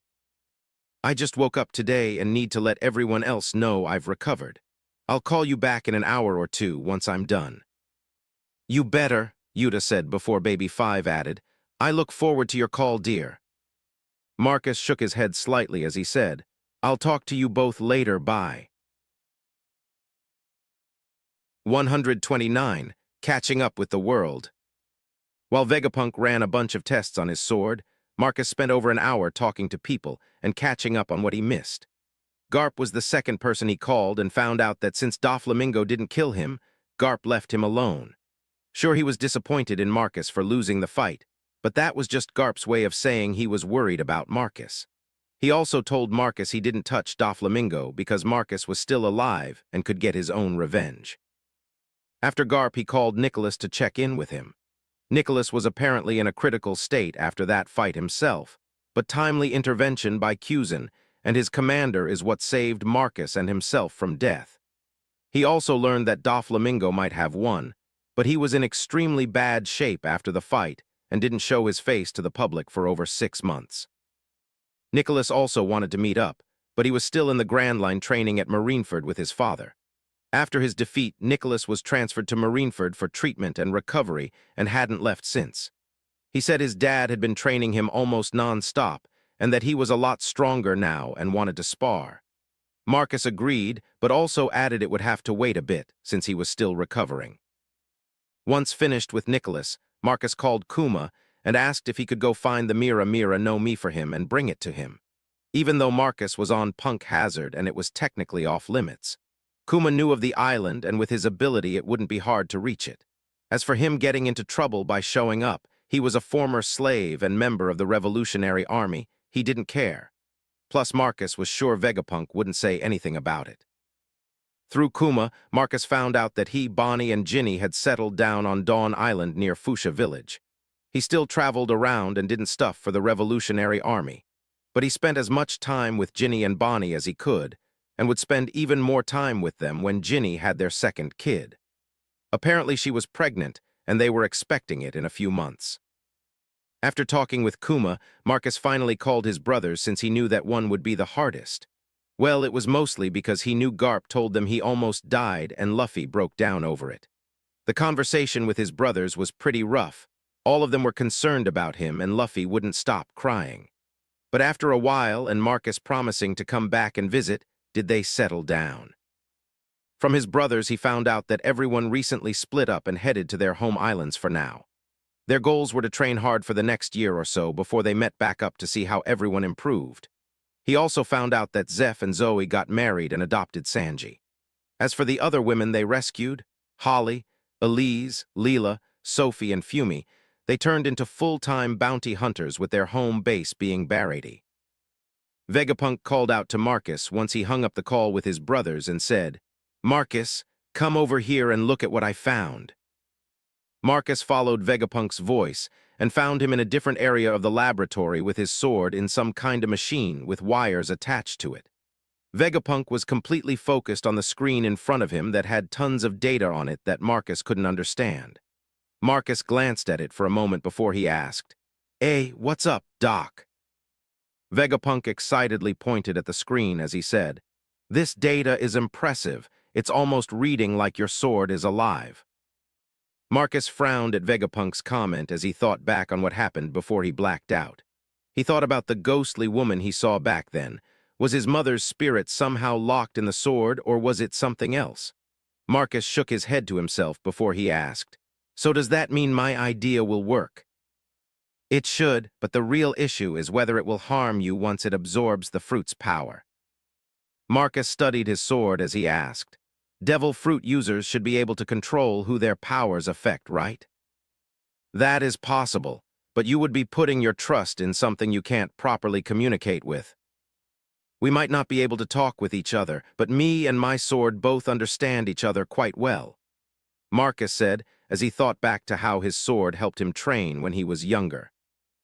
Vegapunk rubbed his chin in thought for a few moments before he added, "There is one more issue you haven't considered. Most devil fruit powers consume the user's stamina when activated.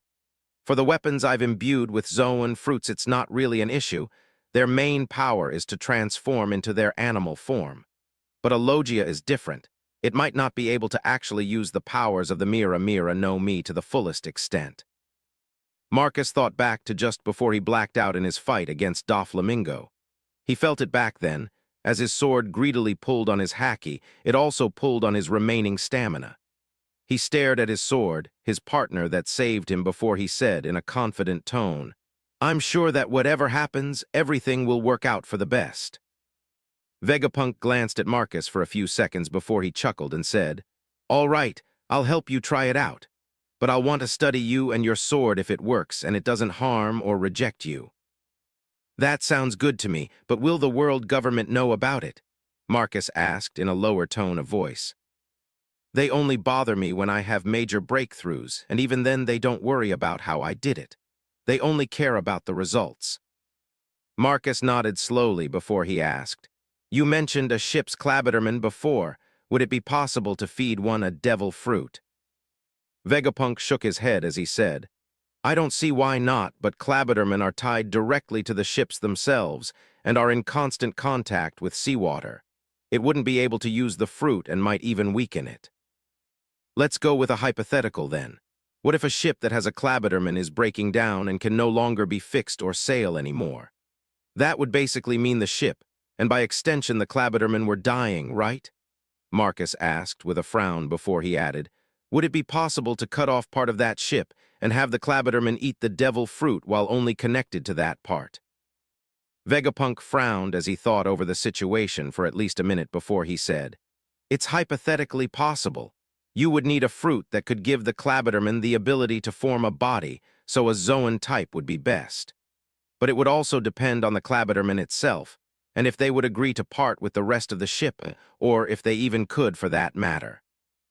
Vegapunk rubbed his chin in deep thought as he added, "I honestly don't know enough about Clabbermen to give you a proper answer. But maybe after I collect data from you and your sword, I might be able to give you some more information. Honestly, it's an interesting subject, and I wouldn't mind exploring it more if you know a ship with a Clabberman that I could study." Marcus shrugged as he said, "Unfortunately, I don't." "At least not yet anyways," Marcus thought to himself. Marcus talked with Vegapunk for another hour while he ran more tests on the sword. Afterwards, Vegapunk showed him to a room he could stay in while he was on the island, which was close to his laboratory. Marcus wanted to go train, but he found himself actually drained of energy once shown the room, so he fell asleep instead. Over the next couple days, Marcus mostly ate and slept as he used Life Return to help repair his body to peak condition. The amount of food he ate was staggering, but by the fourth day Marcus asked for a place where he could train and was shown a weird but high-tech-looking gym. It was apparently made for Vegapunk's bodyguard Sentimaru to use, but the man was currently off running an errand for Vegapunk and wasn't on the island. Over the next few days, Marcus pushed himself in the gym and tested his limits. It definitely felt like he was stronger, but without a proper fight against someone, Marcus wouldn't know for sure. During the week he was recovering, Marcus ended up talking with his brothers and friends a few times. He also talked with Yuta, Baby 5, and surprisingly enough Jay, who was with them on his boat. Jay was actually the one who answered the snail the first time he called. He just didn't recognize their voice. Apparently, Jay stayed on his boat after everything happened and met Yuta, Baby 5, Rayleigh, and Shaki the next day. After meeting them and explaining what happened, Jay ended up sticking around and training with Yuta and Baby 5 while they waited for Marcus to return. Marcus was slightly surprised Jay got along with the two girls, but Nicholas and himself got along with Jay pretty easily too. As for how they found out about Marcus, Yuta apparently called Garp once Marcus didn't show up after a month. Since then, the three of them have lived on his boat and waited for him to come back. The other reason Jay never left was because Yuta talked them into playing in her band. Jay didn't know how to play any instruments at first, but was apparently learning to play bass guitar now and was a quick learner. On the 7th day after waking up from his coma, Marcus met Kuma, who came to deliver the Mira Mira no Mi. Marcus ended up traveling to the far side of the island where no one was around to meet Kuma. It was a quick meeting since Kuma had other responsibilities, and he wanted to get back to Ginny and Bonnie as soon as possible. But they did talk for a few minutes before Kuma left, and Marcus carried a small chest back to the laboratory. Once back inside, he went to meet Vegapunk before he handed him the chest and said, "Here's the fruit." Vegapunk's eyes widened slightly as he opened the chest to see the very distinctive shaped fruit with its orange, flame-like pattern. As he studied the fruit, he asked, "How did you get this? I expected your grandfather to bring it for you, but no ship has arrived." Marcus shrugged as he said, "A friend of mine who doesn't need a ship to travel the seas. They brought it an hour ago." "Oh, and devil fruit ability that allows you to fly. I wouldn't mind studying that," Vegapunk said in an interested tone. "They probably wouldn't agree." Vegapunk shook his head slightly before he smiled and said, "Well, no matter, I have more interesting things to study now. Give me a bit of time and then I can attempt to clone the fruit." "I'm in no rush, take your time. If you need me for something, I'll most likely be in the gym." 130. Meeting Sentomaru and picking a fruit. Marcus spent over a week without interacting with almost anyone else as he ate and trained in the gym. Vegapunk was busy in his lab with the Mira Mira no Mi and basically didn't seem to leave his lab at all. It wasn't until Sentomaru, Vegapunk's bodyguard who looked like a sumo wrestler, showed up, that Marcus finally talked to someone.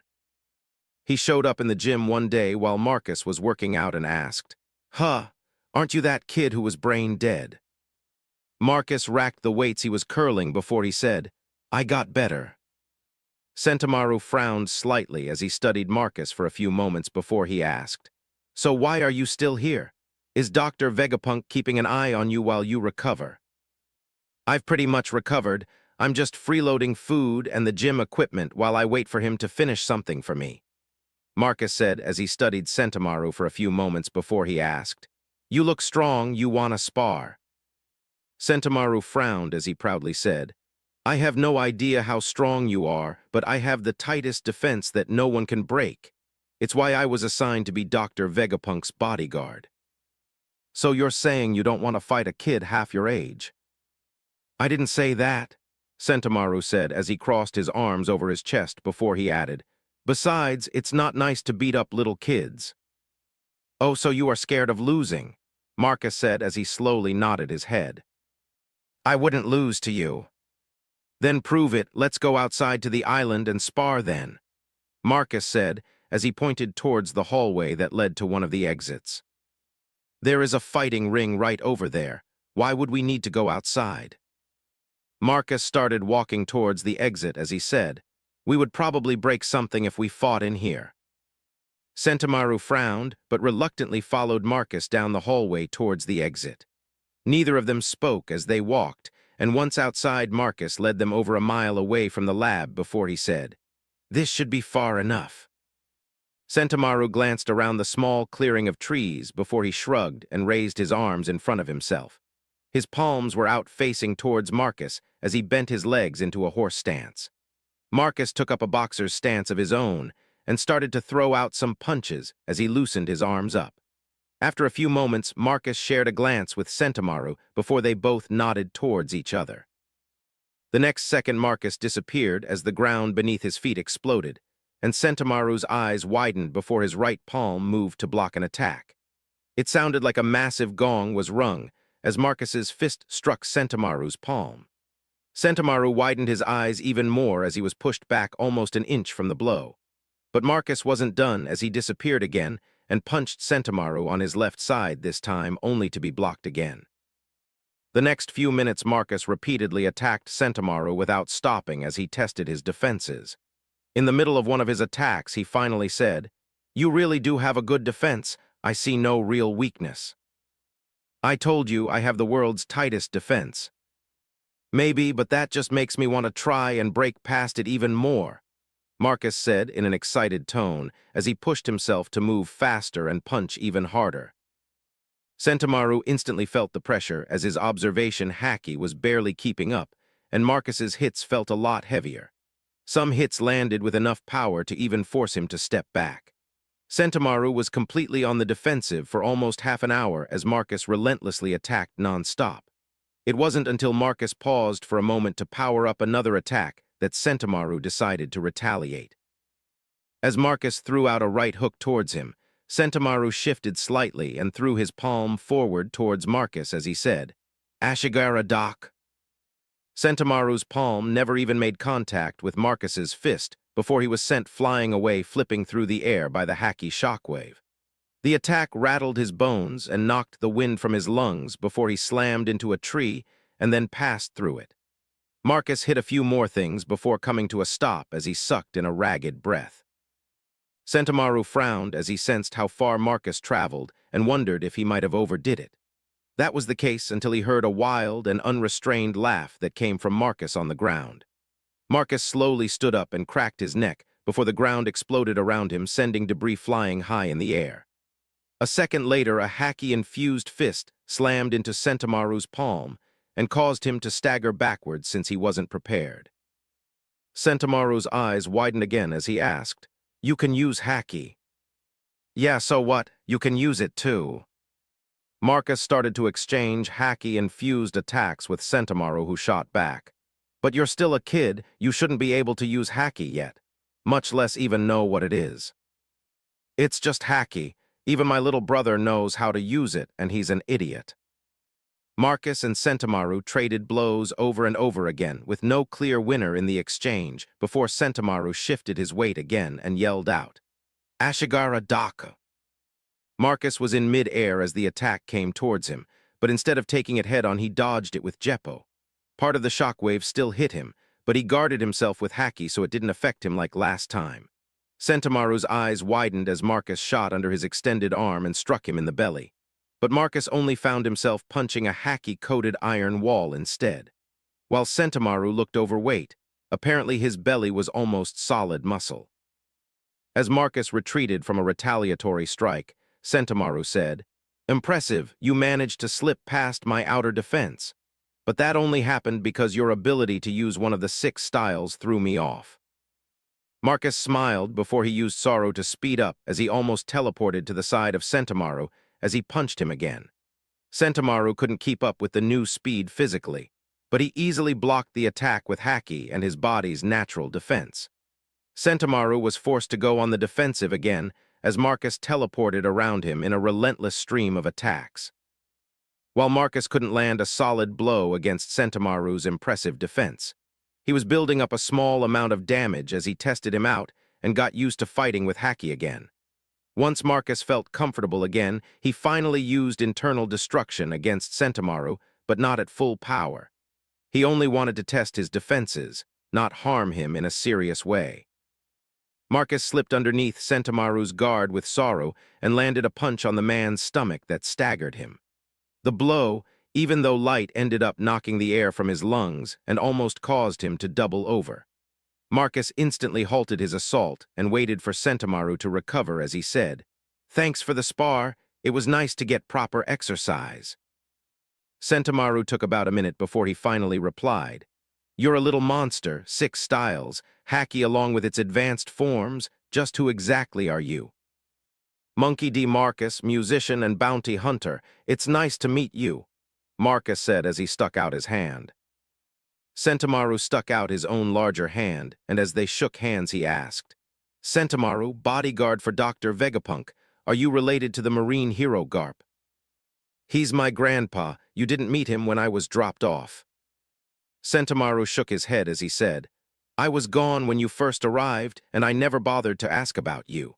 I only knew you were brain dead because Dr. Vegapunk mentioned it one time. Marcus nodded slightly before he said, Well, thanks for the spar. We'll have to do it again sometime. Sentimaru glanced around at the over 50 yards of ruined forest before he said, Sure, I could use the practice. Marcus turned towards the base as he asked, It's about lunchtime, you want to go eat? Sure. Marcus ended up hanging out with Sentimaru for a few hours before he went back to training. Over the next 2 weeks, Marcus and Sentimaru ended up sparring once a day. Marcus tried to keep his power around Sentimaru's as he practiced fighting with his fists. He still trained with his sword also, but he didn't like fighting weaker people with his sword because it was boring. It was almost the end of the 3rd week since Sentimaru showed up when Vegapunk came to find Marcus. Marcus was in the middle of training in the gym lifting weights on some futuristic machine Vegapunk invented when the man arrived. His long tongue hanging from his mouth as he said in an excited tone, Marcus, I've finished what you asked for. Come to my lab to see it. Just a second, Marcus said as he finished his set before he sat up from the weight bench and stood. As Marcus moved to follow Vegapunk to his lab, he used a towel to wipe sweat from his forehead as he asked, So everything went well, you cloned it perfectly this time? Vegapunk shook his large head as he said, No, unfortunately it was still an imperfect clone. They stepped into Vegapunk's lab as he added, The power will still be the same, but the flame's colors will be different. They stopped in front of a special glass container, inside of which rested the Mira no Mi and 2 weird-colored, apple-shaped fruits. Marcus glanced over the 2 apples and frowned before he asked, Why did you make 2 of them? Vegapunk waved away the apple on the far end that was mostly yellowish-white and covered with red and orange circles as he said, That was the first attempt. It's a true failure. Vegapunk pointed towards the 2nd apple, which was mostly blue with purple and white circles, as he said, This one is only a failure in color. The flames will be mostly blue and white instead of the normal orange and yellow. Don't blue and white flames burn hotter than the other colors? Vegapunk nodded as he said, They do indeed, but this is the power of a devil fruit, not standard flames. Marcus slowly nodded as his eyes were drawn to the defective clone fruit as he asked, So what's wrong with that one? Why is that one a failure? I can't tell how powerful it is, and the flame colors would contain red, orange, yellow, and white. Marcus frowned slightly as he studied the fruit and asked, Why can't you figure out how powerful it will be? I don't know, every sample I took just wouldn't give an accurate reading, so I gave up and made the other one. Marcus shrugged as he asked, Weird.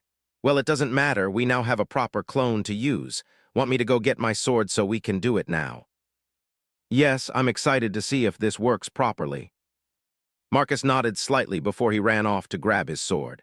When he returned, Vegapunk was setting up a chamber to contain his sword and the fruit in case something went wrong. Marcus stopped by the devil fruit container with the 3 fruits inside as he waited. But after a moment, his sword started to shake in his hand, so he held it up to see what was wrong. The sword tugged his hand as its hilt slammed into the glass and pointed directly at one of the fruits.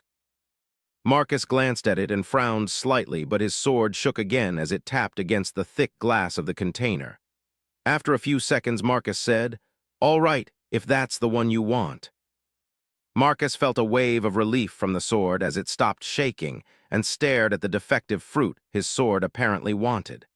With a slight shake of his head, he waited for Vegapunk so he could tell him what his sword wanted to do. 131. A flaming sword. Vegapunk held the failed devil fruit in his hand as he said, Are you sure about this?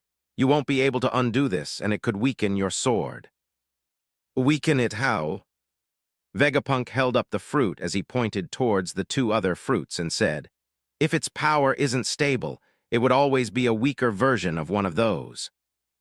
Marcus shrugged as he said, That's the one my sword wants, and they're my partner in serious battles, so I'm fine letting them pick the fruit they want. Besides, it's not like a defective devil fruit will make us weaker. Physical strength, hacky, and swordsmanship are my main strengths, and that won't change. Vegapunk took one last glance at the fruit before he said, I understand, it's your choice to make in the end. Vegapunk waved Marcus towards a sealed chamber as he said, Let's go in there and get your sword set up. Marcus followed Vegapunk into the chamber before he helped set up his sword in a weird contraption. It held his sword slightly drawn from its sheath, with the blade resting right above the defective devil fruit. Connected to the contraption were a bunch of thick metal pipes that went up and disappeared into the ceiling. Vegapunk checked everything over before he pulled out a small vial of red liquid. As Vegapunk uncorked the vial, Marcus said, What's that stuff? It almost looks like blood. It's very similar to blood, and it's also what allows this process to work. It acts as the catalyst for the devil fruit to bond with an inanimate object. Vegapunk said, and he carefully applied the liquid to eternal rest. That being said, I've never tried it on an item like yours. This step might not be necessary for this to work, but better safe than sorry. Marcus watched with wide eyes as the liquid didn't drip from the blade and almost seemed like a paste, even though it looked like a liquid when inside the vial. As Vegapunk finished getting everything ready, Marcus asked, Does that thing have a shelf life? Not that I've found. This batch was made about 2 years ago and still works fine. Marcus glanced at where Vegapunk put the vial in his pocket before he asked, Is that easy to make? Vegapunk finished getting everything set up before he asked, With the right lab equipment, why do you want some? Not right now, but I wouldn't mind some at a later date, although I'd rather have a fresh batch when the time comes. Vegapunk gestured for Marcus to move out of the room as he said, You want to use it on something else? Yeah, or at least I'll give it a try. I'll still need to find a proper devil fruit for the whole thing. But they do say fortune favors the bold. Vegapunk sealed the large door to the room before he moved over to a control panel as he said, Is that a saying? I haven't heard that one before, but I like it. Vegapunk's hands moved over the panel as some lights powered up on the panel and a couple monitors nearby started displaying data. Marcus watched the whole process before he asked, Is all this necessary? Doesn't my sword just need to cut into the fruit? This is to monitor everything and record the data properly. That's the main reason I agreed to do this. Marcus nodded slightly as Vegapunk finished a few more things before he grabbed a lever and turned to look at Marcus as he said, Fortune favors the bold, huh? I think trusting your sword for picking a defective is rather bold. Vegapunk pulled the lever down, and a moment later the thing his sword was mounted on slowly descended. It only took seconds, but as Marcus held his breath while he watched, everything seemed to slow as he focused on his sword. Time seemed to stop for him as his sword touched the defective devil fruit. The blade moved at a snail's pace in his eyes as it sliced into the fruit. Vegapunk's hands looked like a blur to Marcus as they moved across the control panel. But his focus was completely on his sword as Vegapunk said something that sounded muffled and distant to Marcus. As the blade sliced a quarter-inch into the fruit, Marcus saw what looked like a hint of flames ghost across the exposed blade. A moment later, Marcus's entire sword and sheath exploded in yellowish-orange flames before it disappeared from view as the room was engulfed in fire. Marcus's eyes widened as he turned towards Vegapunk only to find the man excitedly talking as his hands moved over the control panel. Only Marcus couldn't hear a word the man said because of the blood pounding in his ears. Marcus took deep breaths to calm his heart that was trying to explode from his chest before he asked, What was that? I couldn't hear you. I said the data from this is incredible. The heat is higher than I expected. Unfortunately, it just destroyed the sensors, so I have no clue if it's more powerful than the original. Marcus frowned slightly as he asked, Wouldn't destroying the sensors mean it's more powerful than the original? Unfortunately, no, it doesn't. I don't currently have sensors that can withstand that type of heat, so I have no way to test it properly. Marcus stared through the glass at the room full of fire before he asked, Now what? Do we need to wait or can I go get my sword? Vegapunk glanced at the room full of fire himself before he said, "Maybe you should wait for the fire to stop before you go inside." "No, I refuse to believe my sword will hurt me." Vegapunk glanced at the sealed room again and let out a sigh before he said, "All right, I'll unlock the door for you." Vegapunk hit something on his control panel, and Marcus heard the door slowly unlock. Vegapunk actually moved away from the door as Marcus moved closer before he grabbed the large wheel on it. Marcus spun the wheel, which released the final barrier, keeping the door sealed before he pushed it open. Flames erupted from the door like a massive blow torch, but Marcus felt nothing from them. When he stepped into the room, though, he felt the heat from everything else in the room. Marcus started to sweat as his shoes melted on the superheated metal floor before he coated his shoes in haki to stop it. Afterwards, Marcus walked towards the center of the room through the flames that blocked his vision. It took a minute as Marcus couldn't really see properly, but he reached the thing his sword was on and grabbed his sword's hilt. The moment his hand wrapped around his sword, two things happened. The heat he felt from everything else in the room seemed to disappear before the flames pulled back and condensed into the woman who saved him from Doflamingo's last attack. They both looked at each other for a few moments as heat waves wafted off of everything around them before Marcus asked in a shaky voice, Are you my mother?"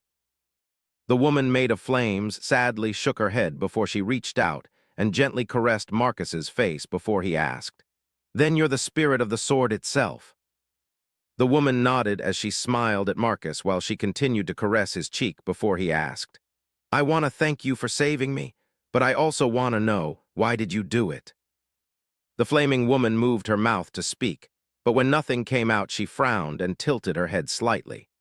After a few moments, she pointed to his hand holding the sword hilt before she pointed at him, and then herself before she raised up a single finger. Marcus frowned slightly, trying to figure out what she meant before he asked, "Do you consider us to be one?" The woman nodded with a smile on her face again before Marcus said in a confused tone, "But couldn't you just find a new user if I died? You were my mother's and grandfather's sword before I ever picked you up." The woman shook her head and pointed to his chest before she pointed at her own, which caused Marcus to frown again. The woman stared at him for a few moments before one of her fingertips started to shoot out fire. She used that finger to write out, "Family," on the metal pedestal the defective devil fruit used to be on. Marcus looked at the word for a few moments before he asked in a confused tone, You only want to be wielded by someone who is part of my family." The woman nodded before she pulled him into a hug and kissed his cheek before she disappeared into the sword itself. Marcus stood there stunned for a few moments as he rubbed his cheek before he mumbled, "What is it with girls kissing me for no reason?" Marcus removed his sword from the slightly melted pillar before he unsheathed it completely to look at it. Marcus instantly noticed the change in the blade. It now looked older, almost rusted in color, and he felt a tiny pull on his stamina just holding it right now. After studying it for a few minutes, Marcus sheathed it, and the drain on his stamina instantly disappeared. Slightly confused, he drew the sword partly, and he felt the stamina drain again until he sheathed it. Marcus tested it a few more times before he placed his sword on his waist and walked out to be greeted by Vegapunk, who excitedly asked, "That was fascinating. When can we study the capabilities of your sword?" "Either make a larger, fire-proof room, or set up an area outside where I can test it properly." Vegapunk nodded as he said, "Give me a few days and we can test it outside." Vegapunk glanced at the Mira no Mi and the other failed devil fruit before he asked, "What about the other failed clone? Do you want that along with the original?" "If you don't mind, I'll gladly take it." Vegapunk waved it off as he said, "That's fine, it didn't cost much to make, and you're also letting me study your sword." After talking a little longer with Vegapunk, Marcus collected the two fruits into a small chest before he called Kuma. On the call, he checked in with him and asked if he could come pick up the two fruits and to give them to his brothers.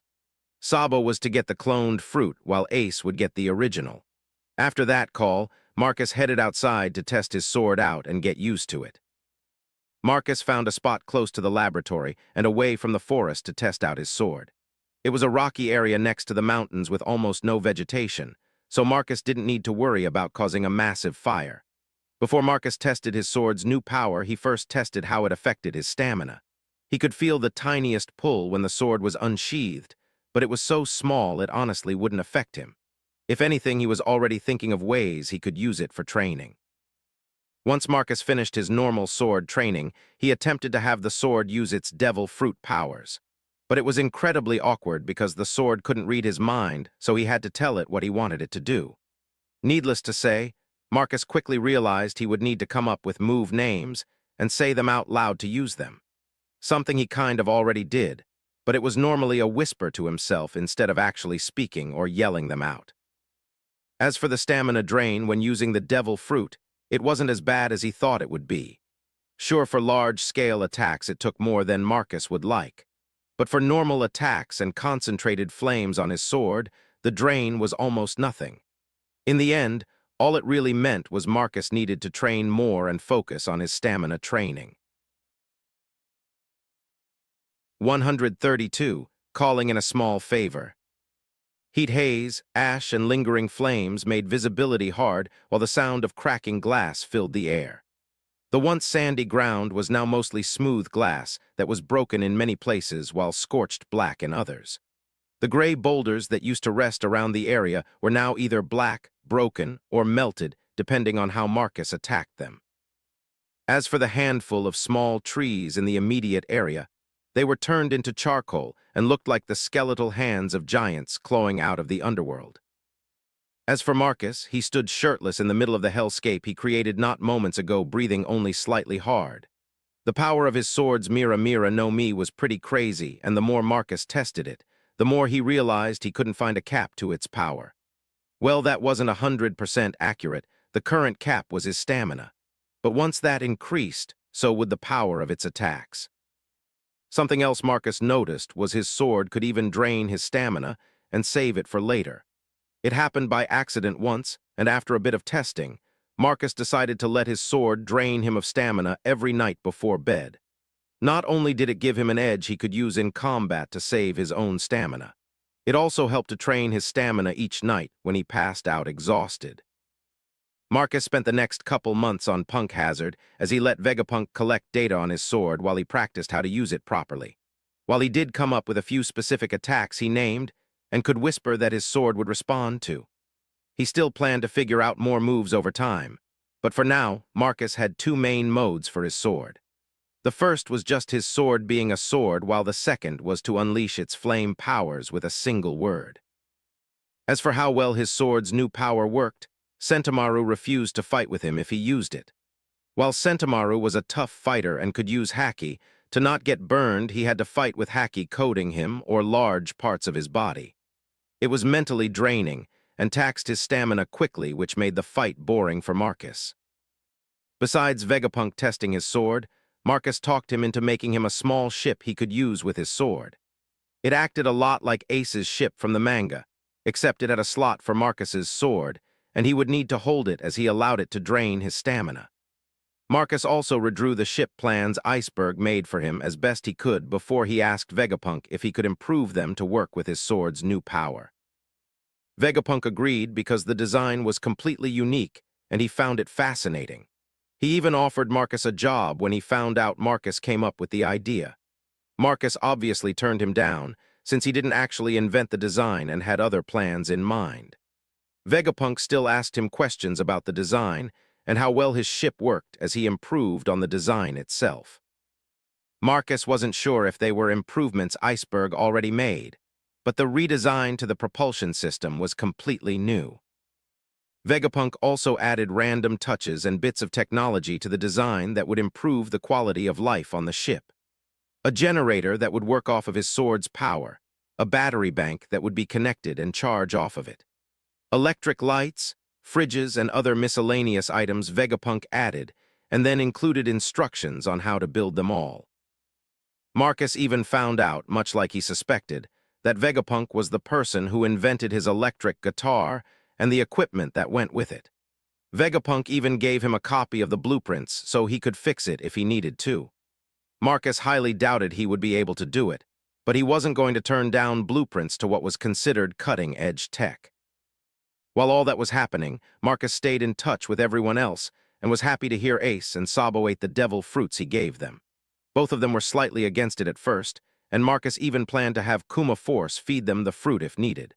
But it only took a week before they both decided to eat the fruit. Now they spent half the day fighting each other as they learned how to use their powers. As for Luffy, Marcus gave him some advice on how to try using his own ability. Marcus also talked to his grandpa a couple of times, and even though they were technically close, both of them being in the New World, Garp never came to visit because he was swamped with chasing down a handful of nasty pirates. He apparently already captured 3 of them and was now tracking down the last one before he took another vacation. As for Yuta, Baby 5, and Jay, they were all with Shanks and his crew as he recovered from losing his arm. As for how it happened, it took place on Elbaf, and afterwards he was declared one of the 4 emperors of the sea. Marcus didn't get the full details, but he had a decent idea of what happened.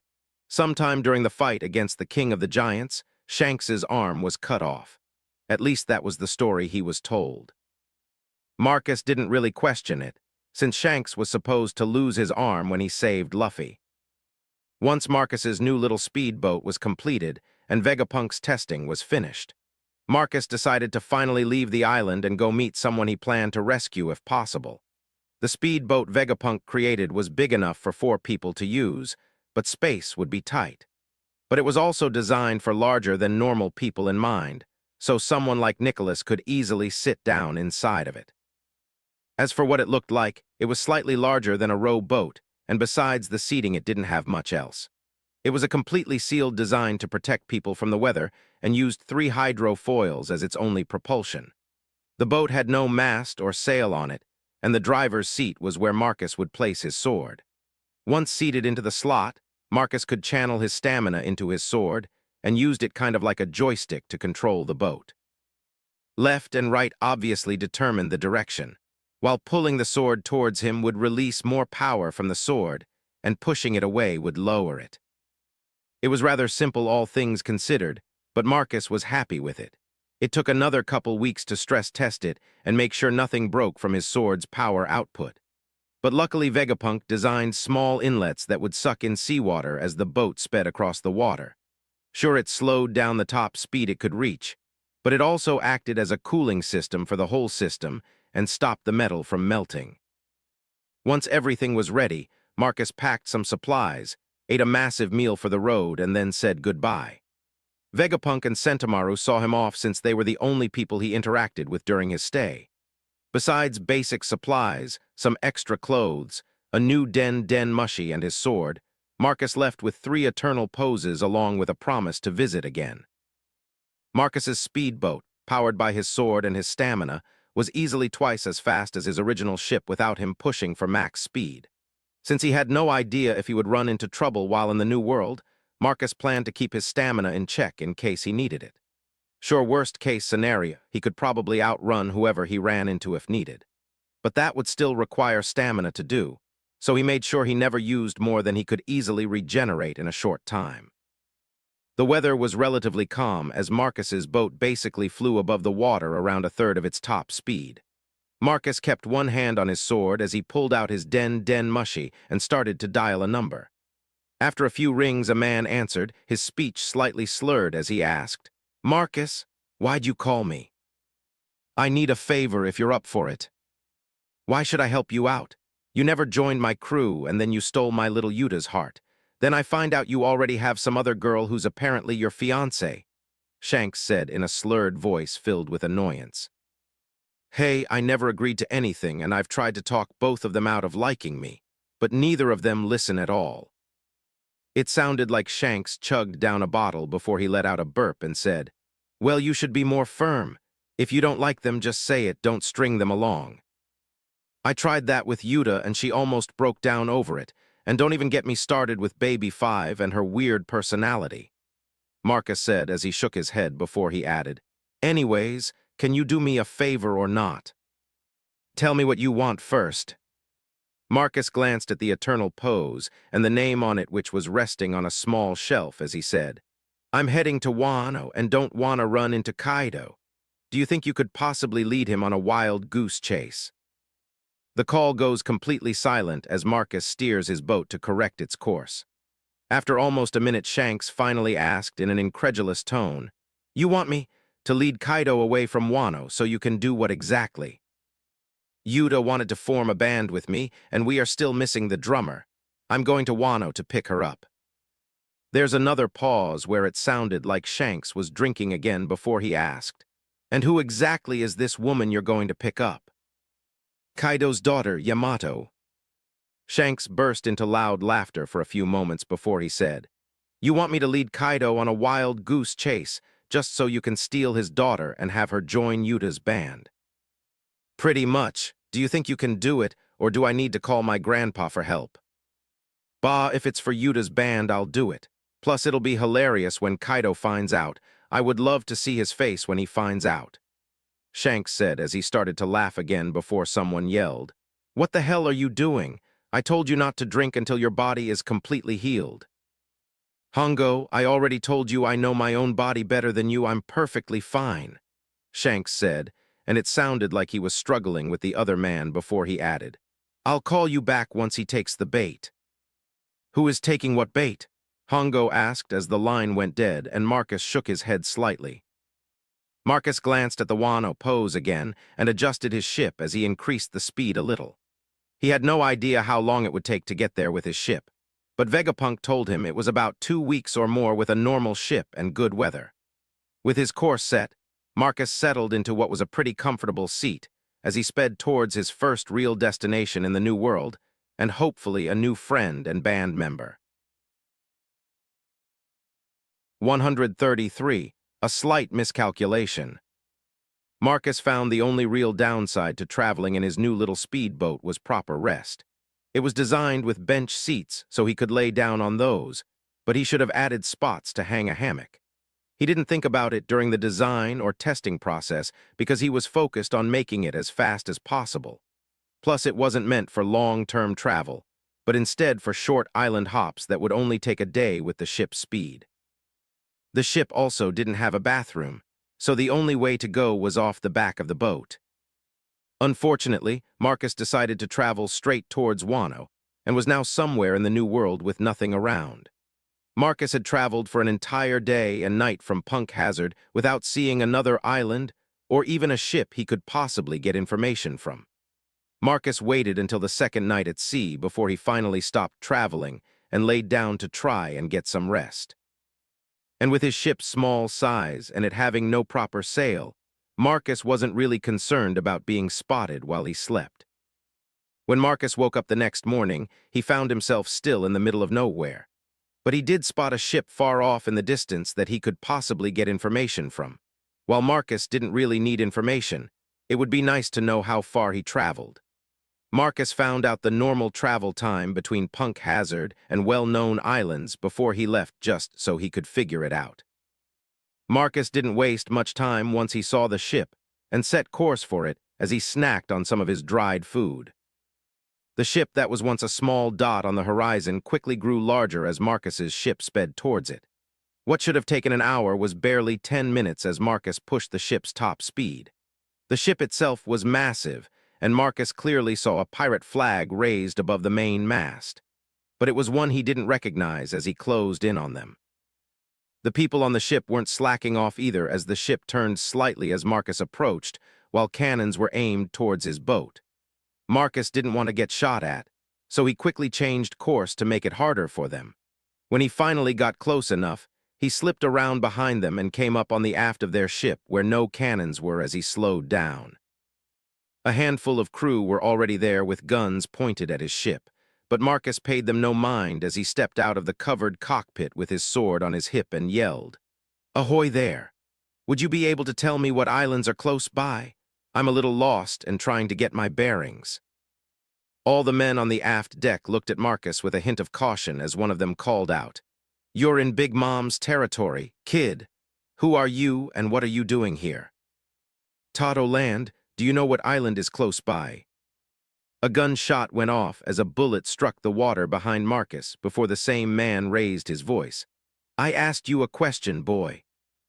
Marcus calmly picked at his ear while his right hand tightened around his sword as he said, "And I asked you a question first which you didn't answer properly." The man adjusted his aim to point his gun at Marcus's head as he said, "Tell me who you are. We don't have time for games." Another man appeared next to the railing and glanced at Marcus for a few moments before he said, "He isn't one of the boss's kids, just forgot about him." The man glanced over his shoulder as he yelled, "Raise full sails again. We can't be late with the delivery." The man turned to look at Marcus before he said, "I'm not sure where you came from, but get out of here, kid. An emperor's territory isn't a place for you to play around." "What's the closest island?" Marcus asked with a frown.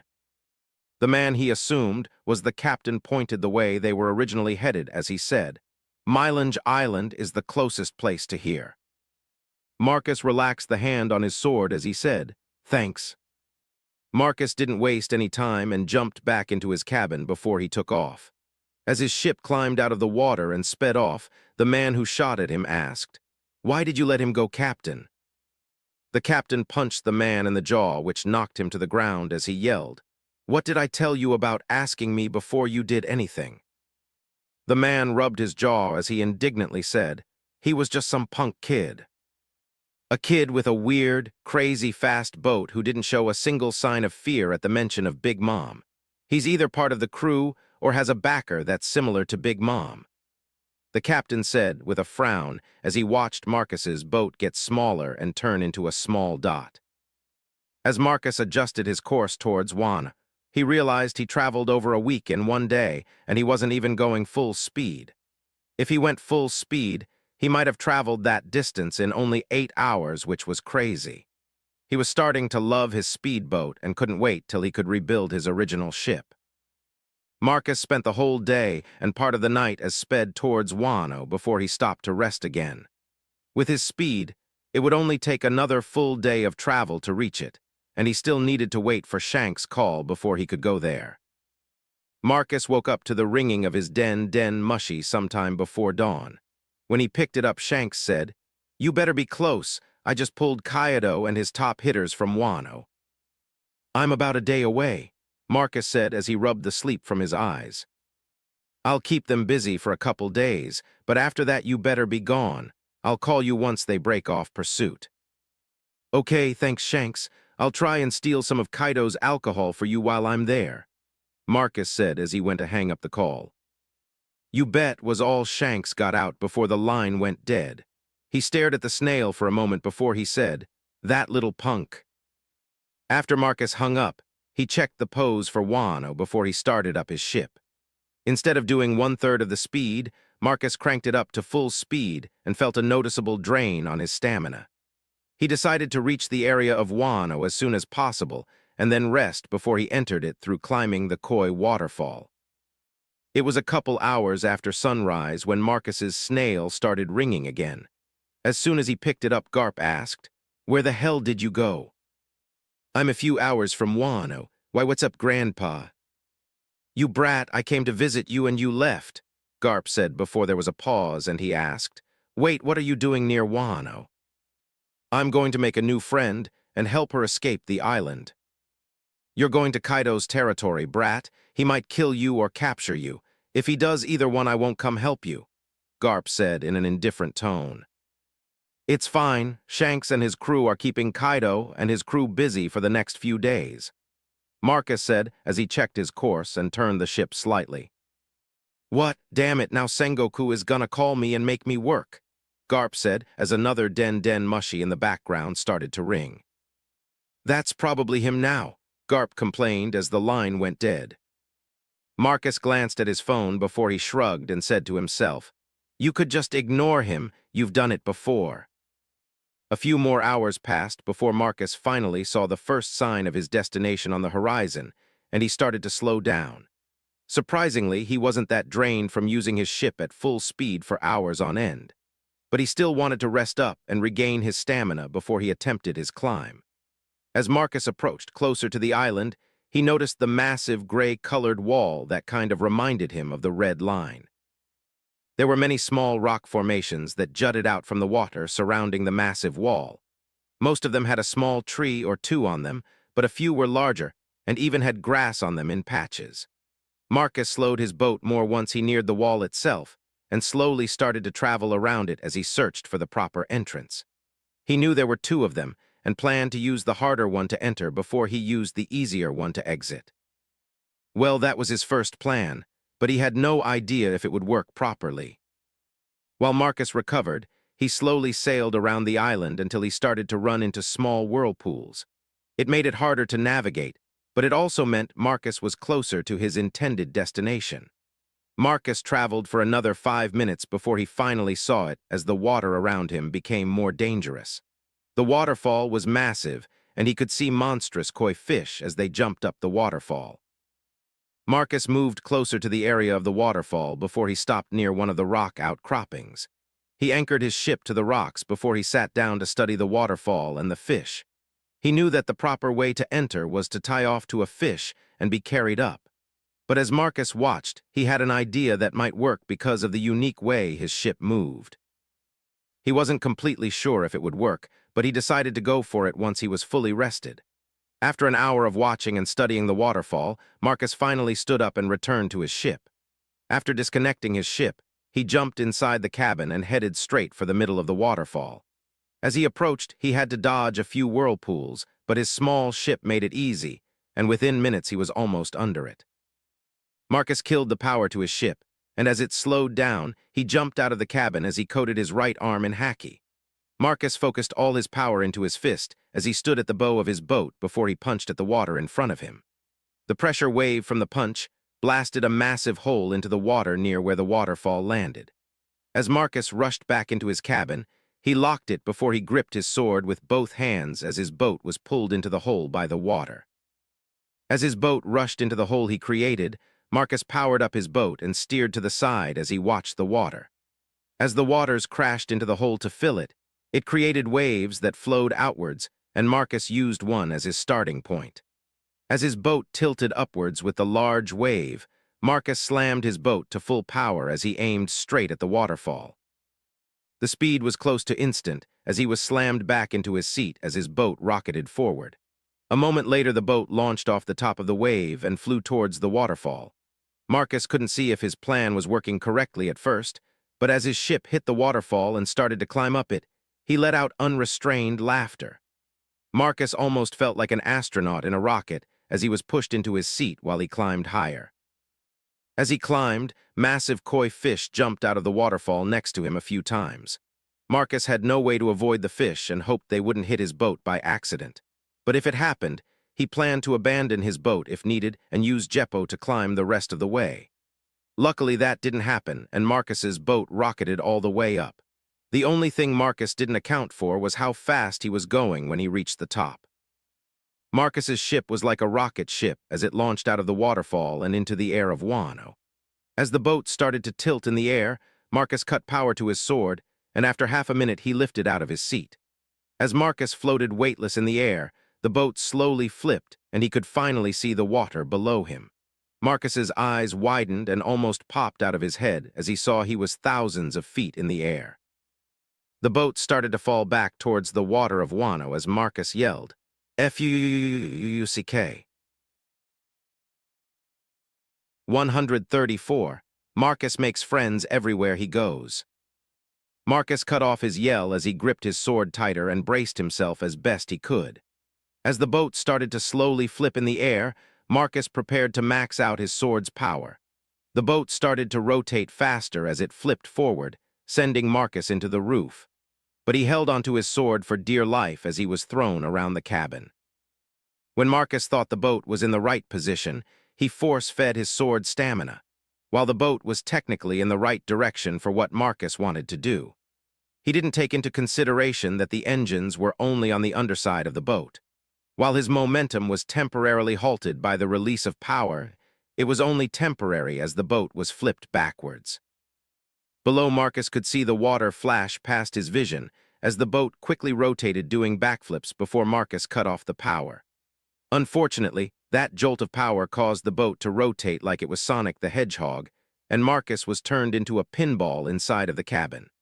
Luckily, he held onto his sword the entire time, so it was only his legs and waist that were slammed into things.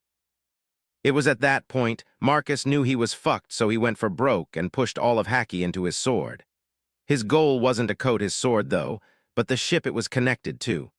Marcus couldn't see if it worked properly because his eyes were closed from the boat spinning. 5 seconds later, the ship hit the water like an elephant doing a belly flop. The wind was knocked out of Marcus, and he almost lost consciousness as his entire skeleton rattled from the impact. The ship didn't explode apart, but the wood groaned in protest as it sank deep into the water from the momentum while his hacky slowly retreated. Luckily, Marcus asked for a sealed cabin which prevented water from flooding the boat. As he tried to catch his breath, he glanced out the windows of the boat to see some fish swimming in the distance.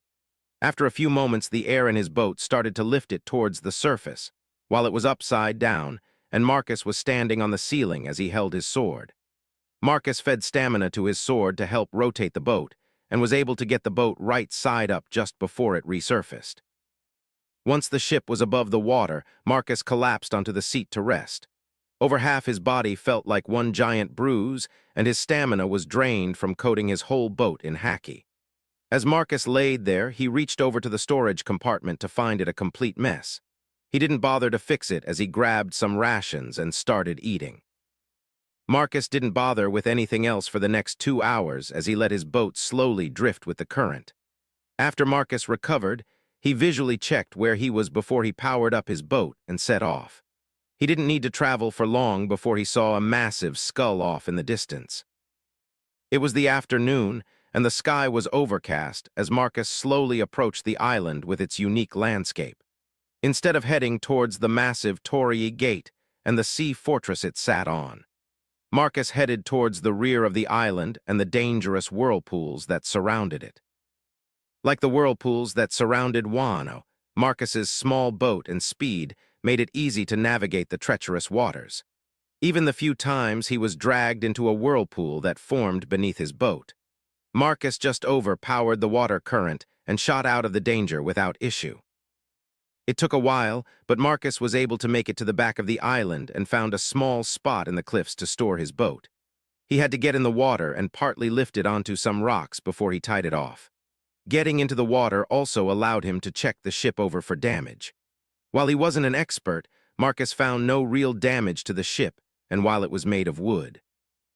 The hull itself, power system, and the hydrofoils were made out of metal so they could withstand the flames and heat. After his boat was secured, Marcus used his sword to help dry off and then wrapped up his face to hide his identity. Afterwards, he strapped his sword to his back before he started to climb. Marcus could have used Jeppo, but he'd been traveling for a few days and wanted to stretch his muscles, so he free climbed up the massive wall. The wall wasn't a straight cliff, but it was close to an 80-degree angle. While the climb didn't push Marcus too much, it did take time because of the sheer scale of the mountains surrounding the island. By the time Marcus crested the top, the sun had already set below the horizon as it painted the quickly darkening sky in shades of red, yellow, and orange. Marcus marked the top of the mountain by cutting some boulders in half before he headed down into the island itself. With the way the island was laid out, Marcus needed to climb down through the mountains to reach it properly. During his descent, he marked a few other places, and he changed his route because he sensed people. He wasn't sure if they were part of the Marys or not, but Marcus didn't want to take any chances. It took longer than expected, but Marcus finally reached the back of the skull and cut a large X into it. Satisfied he would be able to get back to his boat easily, Marcus confidently headed around the skull towards the front of the island to find his target. Marcus had no clue where Yamato was on the Onigashima currently, but he at least knew they never left the island and possibly stayed in the forbidden storeroom. While Marcus was on a time crunch, he didn't rush around drawing attention. Instead, he walked with purpose and acted like he belonged on the island. The couple people he ran into as he walked towards the front of the island didn't even stop him as he passed them by. It was late when Marcus finally reached the front of the skull, only to find the area full of people. It wasn't jammed-packed, but groups of people were loitering around as they drank, while other people were moving about. Marcus moved through the crowd as he headed towards the main entrance. By that point, Marcus started to notice some of the Marys in plain view, along with a few animal Marys he noticed hidden away. As Marcus moved up the steps into the skull dome, he carefully used his observation haki as he tried not to draw attention to himself.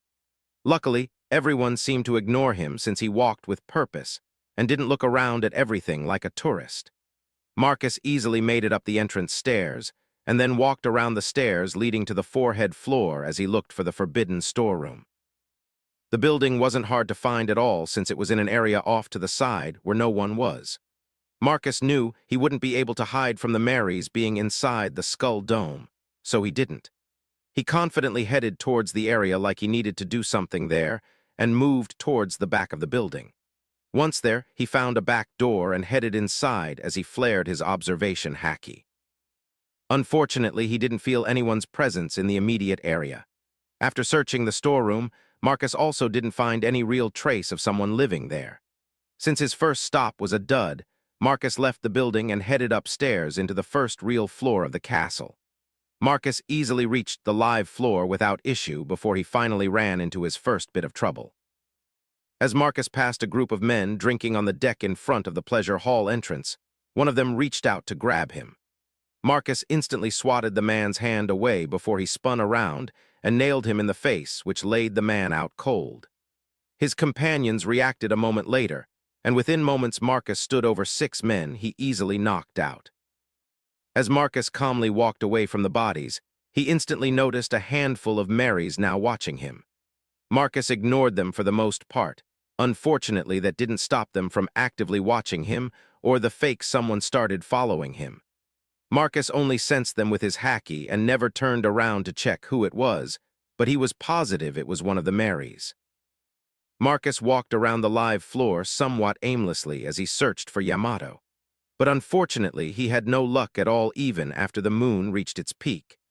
He also had his tag along that hadn't stopped following him the entire time, and Marcus had no way to really lose her. As for how he knew it was a womaner, he saw her over an hour ago when he stopped on a staircase overlooking the live floor. She was a short young woman with light blonde hair wearing a red-colored low-cut furasoda with a flower pattern that ended mid-thigh. Her face was covered with one of the slightly creepy Mary's masks, and she had a large bow on her back along with a massive Uchiwa-style fan. Marcus only glanced at her from the corner of his eyes once, but he instantly knew who it was.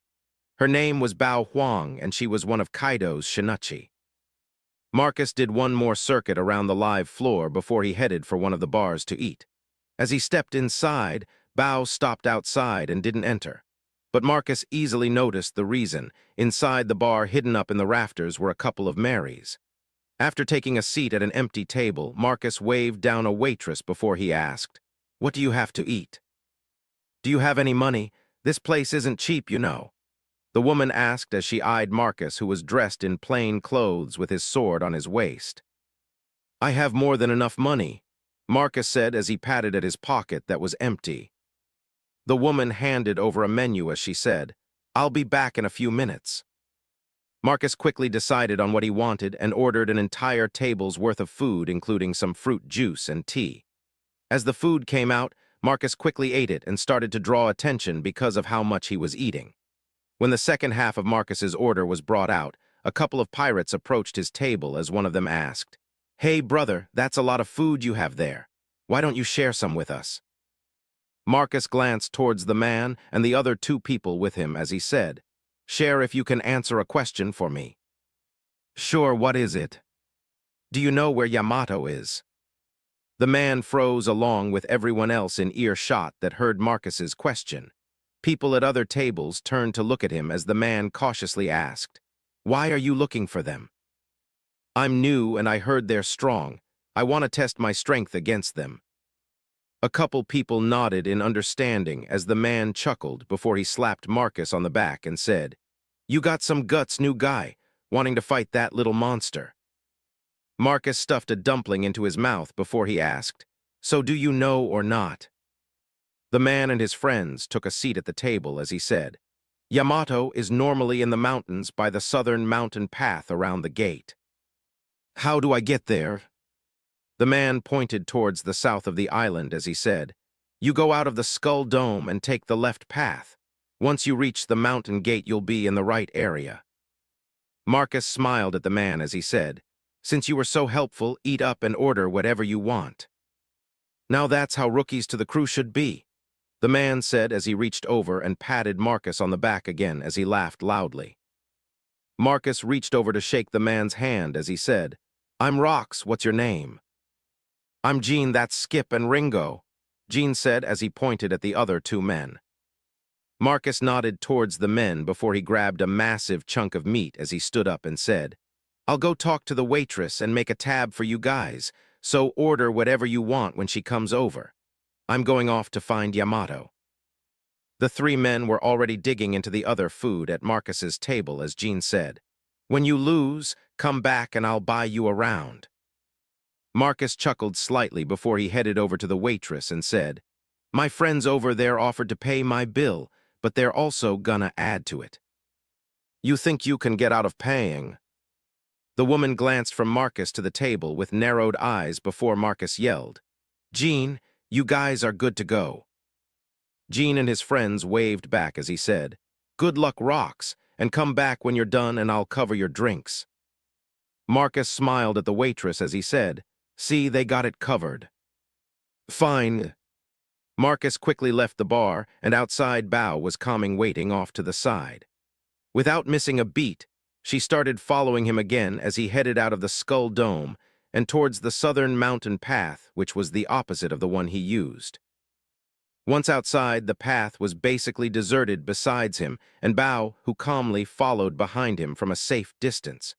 She never made a move to hide her presence with her geta sandals loudly clicking against the ground, while Marcus carried the large roasted chunk of meat over his shoulder without eating it. After a while, Marcus finally saw the southern gate in the distance and started to flare his observation haki to maximum. Within moments, he felt a few people in the area, but none of them felt that strong, so he kept moving. As he approached closer to the gate, he kept sensing for a powerful presence, and just before he reached the gate, he found one. They were past the gate and up in the mountains on the right side of the pass. Marcus didn't even bother to deal with Bao once he sensed the presence. He just disappeared from his spot with sorrow and rushed towards the presence he felt. Marcus could sense Bao moving faster to try and catch up, but without sorrow, Marcus left her in the dust. Within a few minutes of running, Marcus closed in on his target, and they also seemed to notice him. Within another minute, Marcus stopped at a small campsite hidden up in the mountains and found Yamato. Yamato looked almost the same from when she showed up in the story. Maybe a little bit younger, but it was kinda hard to tell in the light of the campfire she had lit. Marcus stopped just outside of her camp before he held out the roasted meat towards her as he said, "Come with me if you want to live." 135. It's nice to meet you. Yamato stared at Marcus confused for a moment before she asked, "Huh, what do you mean? Is someone trying to kill me, and where do I need to go?" Marcus stepped into the light of the camp fire fully as he said, "Only your dad is trying to kill you. As for me, I want to take you on an adventure to see the world." The moment she heard, "adventure to see the world," Yamato disregarded everything else she heard and focused on that as her eyes lit up as she stared at Marcus with widened eyes and asked, "What?" "I said I want to take you on an adventure." Yamato rushed forward and grabbed Marcus by the shoulders and shook him hard as she said, "Yes, yes, yes, more than anything else I want to travel the world." Marcus smiled slightly at Yamato's enthusiasm as he said, "Then pack up your stuff and let's leave before your dad gets back." "This is all I have." Marcus followed her gesture from the clothes she currently wore to a small sack resting on the ground next to her weapon before he said, "Great, then let's go before the Marys catch up and find us." Yamato moved to her stuff as she breathed ice over the fire before she said, "Okay." Marcus shook his head at how ridiculously easy this was going, but decided not to say anything and see how long it took for Yamato to ask for his name. With her weapon over one shoulder and the small sack in her other hand, Marcus led her towards the back of the Skull Dome and the island. After walking for less than a minute, Yamato paused, but then kept walking as she asked, "Wait, who are you anyway?" Marcus held out the meat to her again as he said, "It's nice to meet you, just call me Rox for now." Yamato stared at the offered meat for a moment before she let out a laugh and took it as she said, "It's nice to meet you too, Rox. You can call me Odin."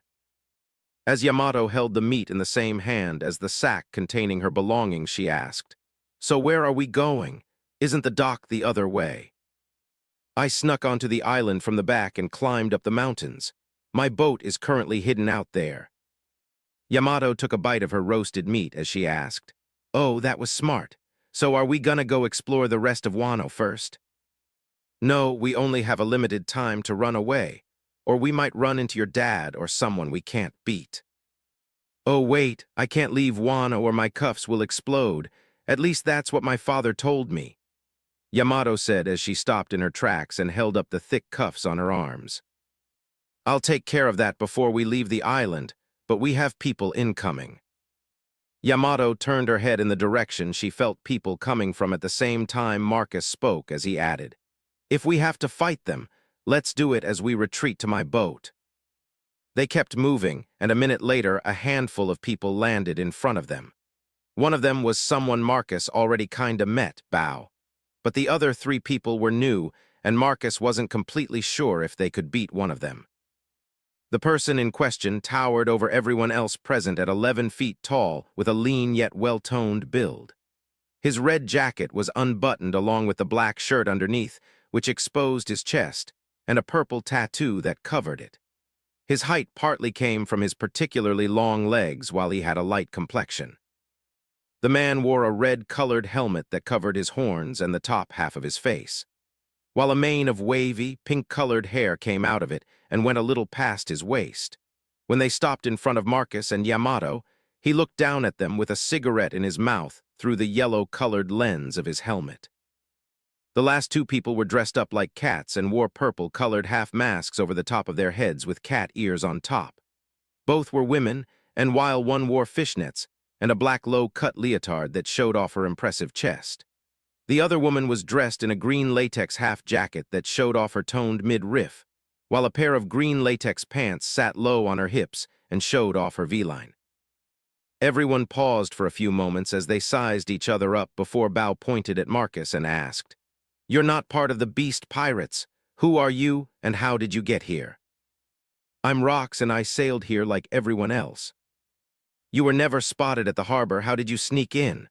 Who asked before he took a long drag from his cigarette. Marcus shrugged as he said, "Not my fault you guys missed me. Are we done here? My friend and I have better things to do." "The only place you're going is the prison," who said as he reached down to grab Marcus. Marcus slapped the incoming hand away, which rang out like metal hitting metal before Marcus rushed forward and jumped up to throw a punch at the man's stomach as he said, "Go." Yamato threw the large piece of meat in her hand at the two smaller women before she swung her large studded kanabo at Bao, who jumped back and barely dodged the attack. Marcus's punch landed at almost the same time, and even though he was in the air, he kicked off with Jeppo to give it extra weight. Who blocked the attack with Tekai, but the force of the blow lifted him off his feet and sent him flying backwards. Who flipped through the air for a moment before he kicked off of it with Jeppo and flew towards Marcus as he snarled, "He might be a government agent." Marcus didn't bother to correct him as he grabbed a rock the size of a baseball from the ground and threw it towards who imbued with haki like it was a bullet. Who dodged the incoming projectile easily at the same time he launched a couple of Reincarnation back towards Marcus. As Marcus dodged, he moved towards the back of the island with Yamato, who slammed her mace into a boulder and turned it into a shotgun blast towards their enemies. Bao easily dodged the incoming projectile, but the other two girls couldn't, and who ended up jumping in front of them. When the dust settled, who spit the broken cigarette from his mouth as he said, "Call for backup, I'll chase after them." Before the others could reply, he disappeared from view by using Saru. Less than half a minute later, he closed in behind Marcus and launched a Shigen attack at his back. Marcus pivoted at the last moment as he twisted around and punched at the incoming finger with a haki-coated fist. Yamato reacted at almost the same moment and swung her weapon over Marcus's head towards whose chest. While Marcus's counterattack landed, who jumped backwards with a flip to dodge Yamato's attack as he launched another pair of Reincarnation. Marcus and Yamato both dodged in opposite directions as who who sent more Reincarnation towards Marcus. Marcus easily dodged them as he retreated while Yamato followed close behind and even returned attacks by turning more boulders into shotgun blasts. With no one needing protection, who dodged everything as he unleashed an unending barrage of Reincarnation towards the fleeing duo. While it seemed like he wasn't going all out, who already decided to slow them down as much as possible while he waited for backup. His two clashes with the other man let him know that they appeared evenly matched, and he couldn't beat the man and Yamato alone. Whose assault had its intended effect on them as Marcus and Yamato were forced to dodge most of the time compared to moving strictly forward. Why are you even trying? It's not like you'll be able to escape the island. The port is already locked down, and soon you'll both be surrounded by reinforcements. Just surrender and make my job easier. Marcus dodged more attacks as he yelled, like I would take advice from a failed CP9 agent who turned pirate. The barrage of attacks instantly doubled as who snapped, "You don't know anything, you government dog." Marcus laughed as he dodged the large amount of incoming attacks as he said, "Attacking more isn't going to help. We can both easily dodge this." Who only increased the amount of attacks in response, which did slow the duo down even more. By this point, they were almost at the back of the Skull Dome and the spot where Marcus entered the island. As they approached it, Marcus would have failed to notice the mark in his haste, but luckily the area was lit up. Unfortunately, the area was lit up because a large group of reinforcements were coming from that direction, and it caused Marcus to come up short. Leading the front of the group were two people Marcus knew, and one of them was someone he didn't want to fight against. As Marcus dodged the last of whose incoming attacks, he luckily noticed the mark he made in the distance but stopped in place next to Yamato as the other group halted close to them. Who also stopped attacking and stayed behind them as he pulled out a cigarette and lit it with a smirk on his face. The two people leading the group towered over everyone else in the area. One was a beautiful, pale-skinned woman with long blonde hair styled like a geisha, who was easily over 26 feet tall. Her body proportions for her size made her look slender with wide hips and a large chest that was on display by the low-cut, black kimono with blue and yellow floral patterns that left her shoulders and cleavage fully exposed. Next to her stood a man who was slightly taller and easily 15 feet wide at his waist. The massive man also had pale skin and blonde hair, but those were the only similarities between the two. While the woman almost looked delicate with her size, the man was built like a brick shithouse of pure muscle. His lower jaw was covered with a metallic mask, while a sleeveless feathery coat with spiked pauldrons rested on his shoulders. Jack's bloodshot orange eyes focused on Marcus as he said in an annoyed tone, "This is the little shit who woke me up from my nap." Black Maria's sky-blue eyes also locked onto Marcus, as she calmly took a drag from her long, smoking pipe before she blew out a cloud of smoke and said, "That would appear to be the case." "Damn, you're one big bitch," Marcus said as he glanced between the two people about 100 yards away from him. Jack started to laugh as Black Maria's eyes narrowed into slits, and she asked in a sickly, sweet voice, "What did you just call me?" "I didn't call you anything. I was talking to the idiot fishman next to you." Jack instantly stopped laughing and his eyes narrowed as Yamato leaned over and whispered, "I'm down to fight, but I know I can't beat Jack. Surrender now, and I'll only break half the bones in your body." Marcus glanced towards the mountainous area to the right of them as he whispered back, "I know this is sudden, but do you trust me? Do I really have a choice at this point?" "You could just walk away," Marcus said with a shrug. "I would never abandon a companion." Jack stomped forward, which easily brought him almost 10 yards closer as he said, "Last chance to surrender before I break all the bones in your body." Marcus reached back and grabbed his sword from his back and calmly attached it to his hip as he whispered, "Run towards the mountain area almost directly to the right. I'll buy us time for our escape." "No, I'll fight with you." Jack stomped forward again as he said, "Time's up. Now I'm gonna crush your bones while you beg to surrender." "Run, I'll be right behind you." Yamato hesitated for a moment before she ran towards the mountains as Marcus slowly drew his sword, and felt it start to pull on his stamina. Jack took another step forward, and Marcus felt a slight tremor under his feet, but no one else moved or chased after Yamato. Marcus let out a sigh of relief before he tightened the grip on his sword before he said, "Bankai." The moment he spoke, Marcus flooded his sword with power and haki as a massive firestorm erupted from him that easily covered 50 yards in an instant. Who was the closest, and he used sorrow to escape the blaze that lit up the night like it was noon. Jack was forced to stop in his tracks as he felt the heat of the blaze before his eyes widened, and he crossed his arms over his chest. From inside of the blaze, Marcus just finished a downward slash that launched a massive fire pillar directly at the man. The instant the attack was finished, Marcus used sorrow and rushed to the retreating Yamato's side as he sheathed his sword. Jack's angered-filled roar could be heard in the distance, and a moment later he yelled, "I'm gonna kill you." Marcus didn't look back as they rushed up the short distance to the peaks and the edge of the island before they both came to a stop. Jack, Who's Who, and Black Maria weren't far away, and the other two should have caught up by now, but they were following behind Jack. Jack looked pissed as he stomped up the mountains towards them. While his clothes looked slightly singed, his hair was another story. Apparently, when he protected himself with haki, he forgot to cover his hair, and it was now all burned off. Marcus shared a glance with Yamato as he said, "Jump."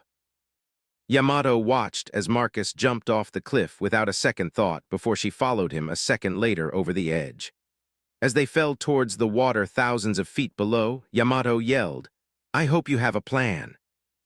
Jumping was the plan, Marcus yelled back as he started to laugh over the rushing wind. What? 136. Freedom comes at a cost.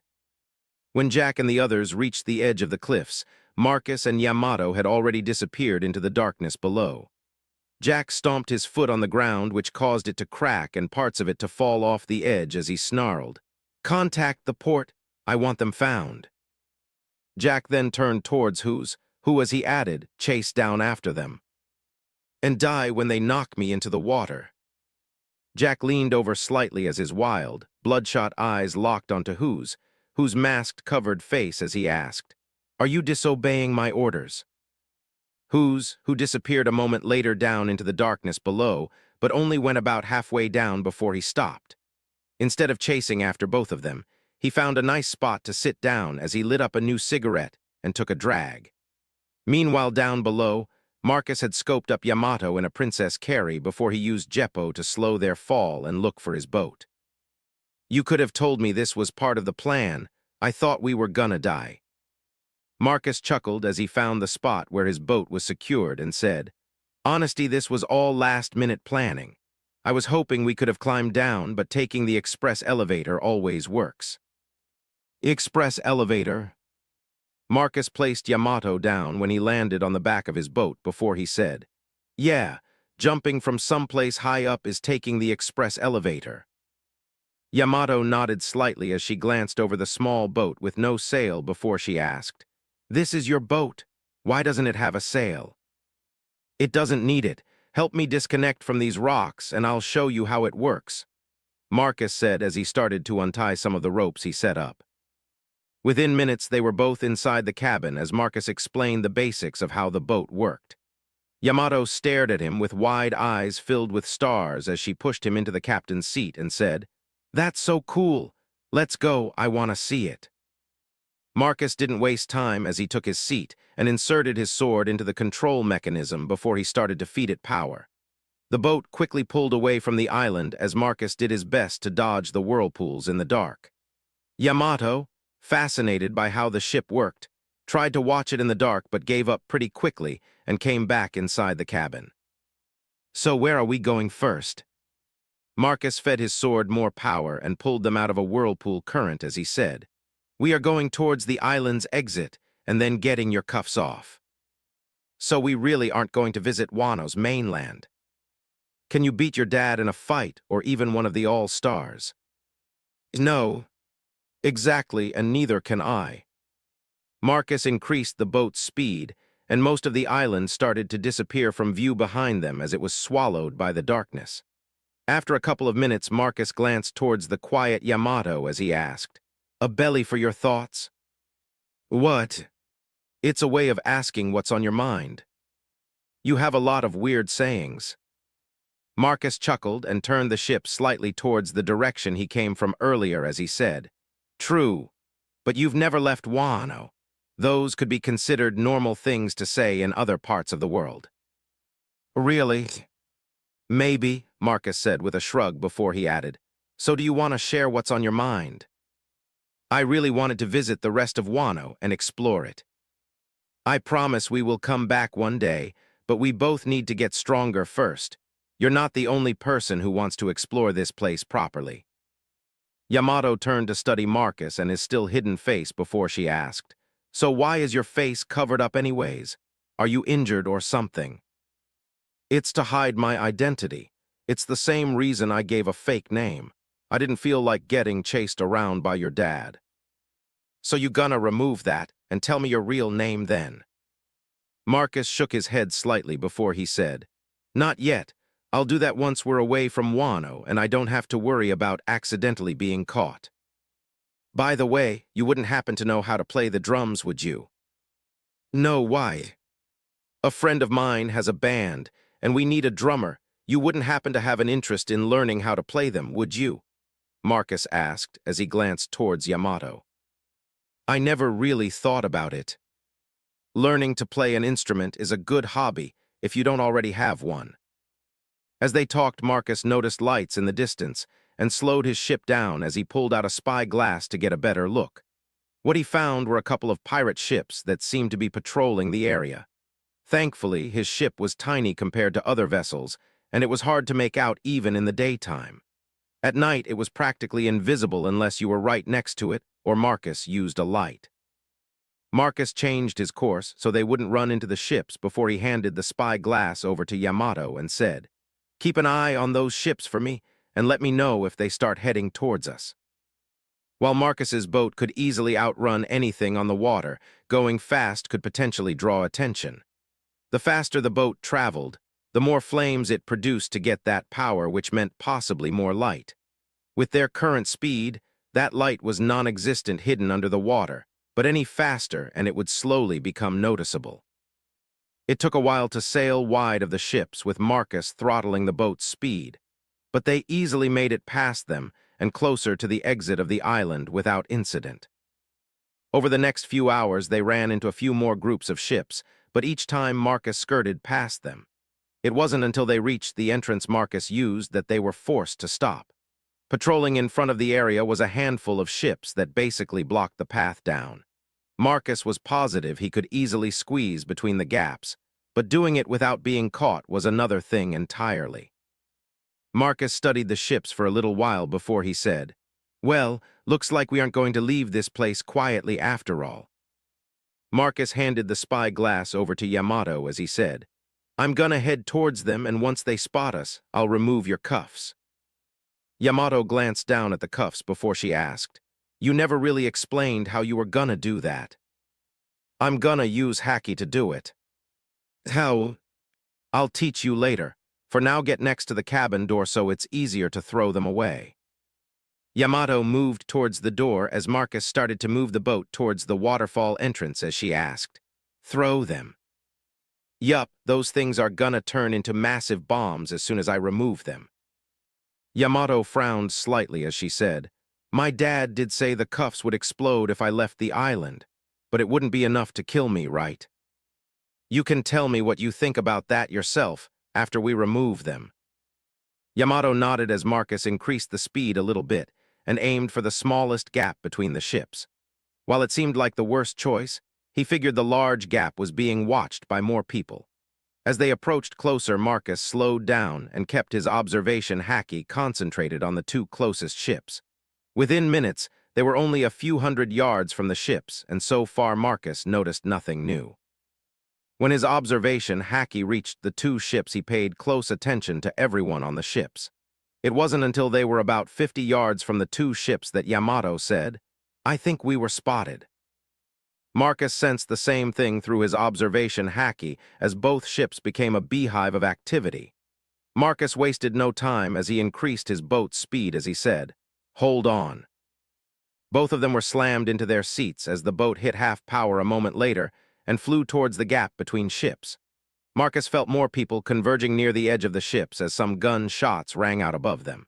Marcus's boat easily slipped past the two ships, and with the increased speed now of the bullets touched them. Marcus released his sword and jumped over his seat to join Yamato as the ship coasted on its current speed. He quickly opened the cabin door before he reached for Yamato's cuffs as he said, "If this doesn't work out, thanks for trusting me." Yamato's eyes widened as Marcus grabbed her cuffs, and before she could even respond, he used Haki to rip them off and throw them towards the two ships they just passed. Yamato followed them with her eyes, and everything seemed to happen in slow motion all at once. The two cuffs hit the water near the ships before a massive explosion erupted and seemed to swallow both ships. At the same time, a massive tsunami rose up from the water and flew towards them. "That bastard was really trying to kill me," Yamato screamed as her eyes popped out of her head at the size of the explosion. Marcus ignored her as he slammed the cabin door closed and locked it before he jumped back into his seat as he said, "Hold on, this is gonna suck." When Yamato turned to look at what Marcus was talking about, she noticed nothing in front of them. Then a moment later, the ship started to tilt forward, and she realized they were in the air. Yamato grabbed the seat in front of her with both hands as she started to feel weightless and float in the air. As the boat started to fall towards the darkness below, it was hit by the tsunami of water from behind and slammed forward as Yamato screamed while Marcus laughed like a madman. "This isn't funny. We're really gonna die this time." "But isn't this what you wanted? To go on an adventure?" Marcus asked as he let out another wild laugh as the boat started to drop again. "This isn't an adventure. This is us falling to our deaths." "My brother would argue otherwise. He is gonna be so upset he wasn't here for this."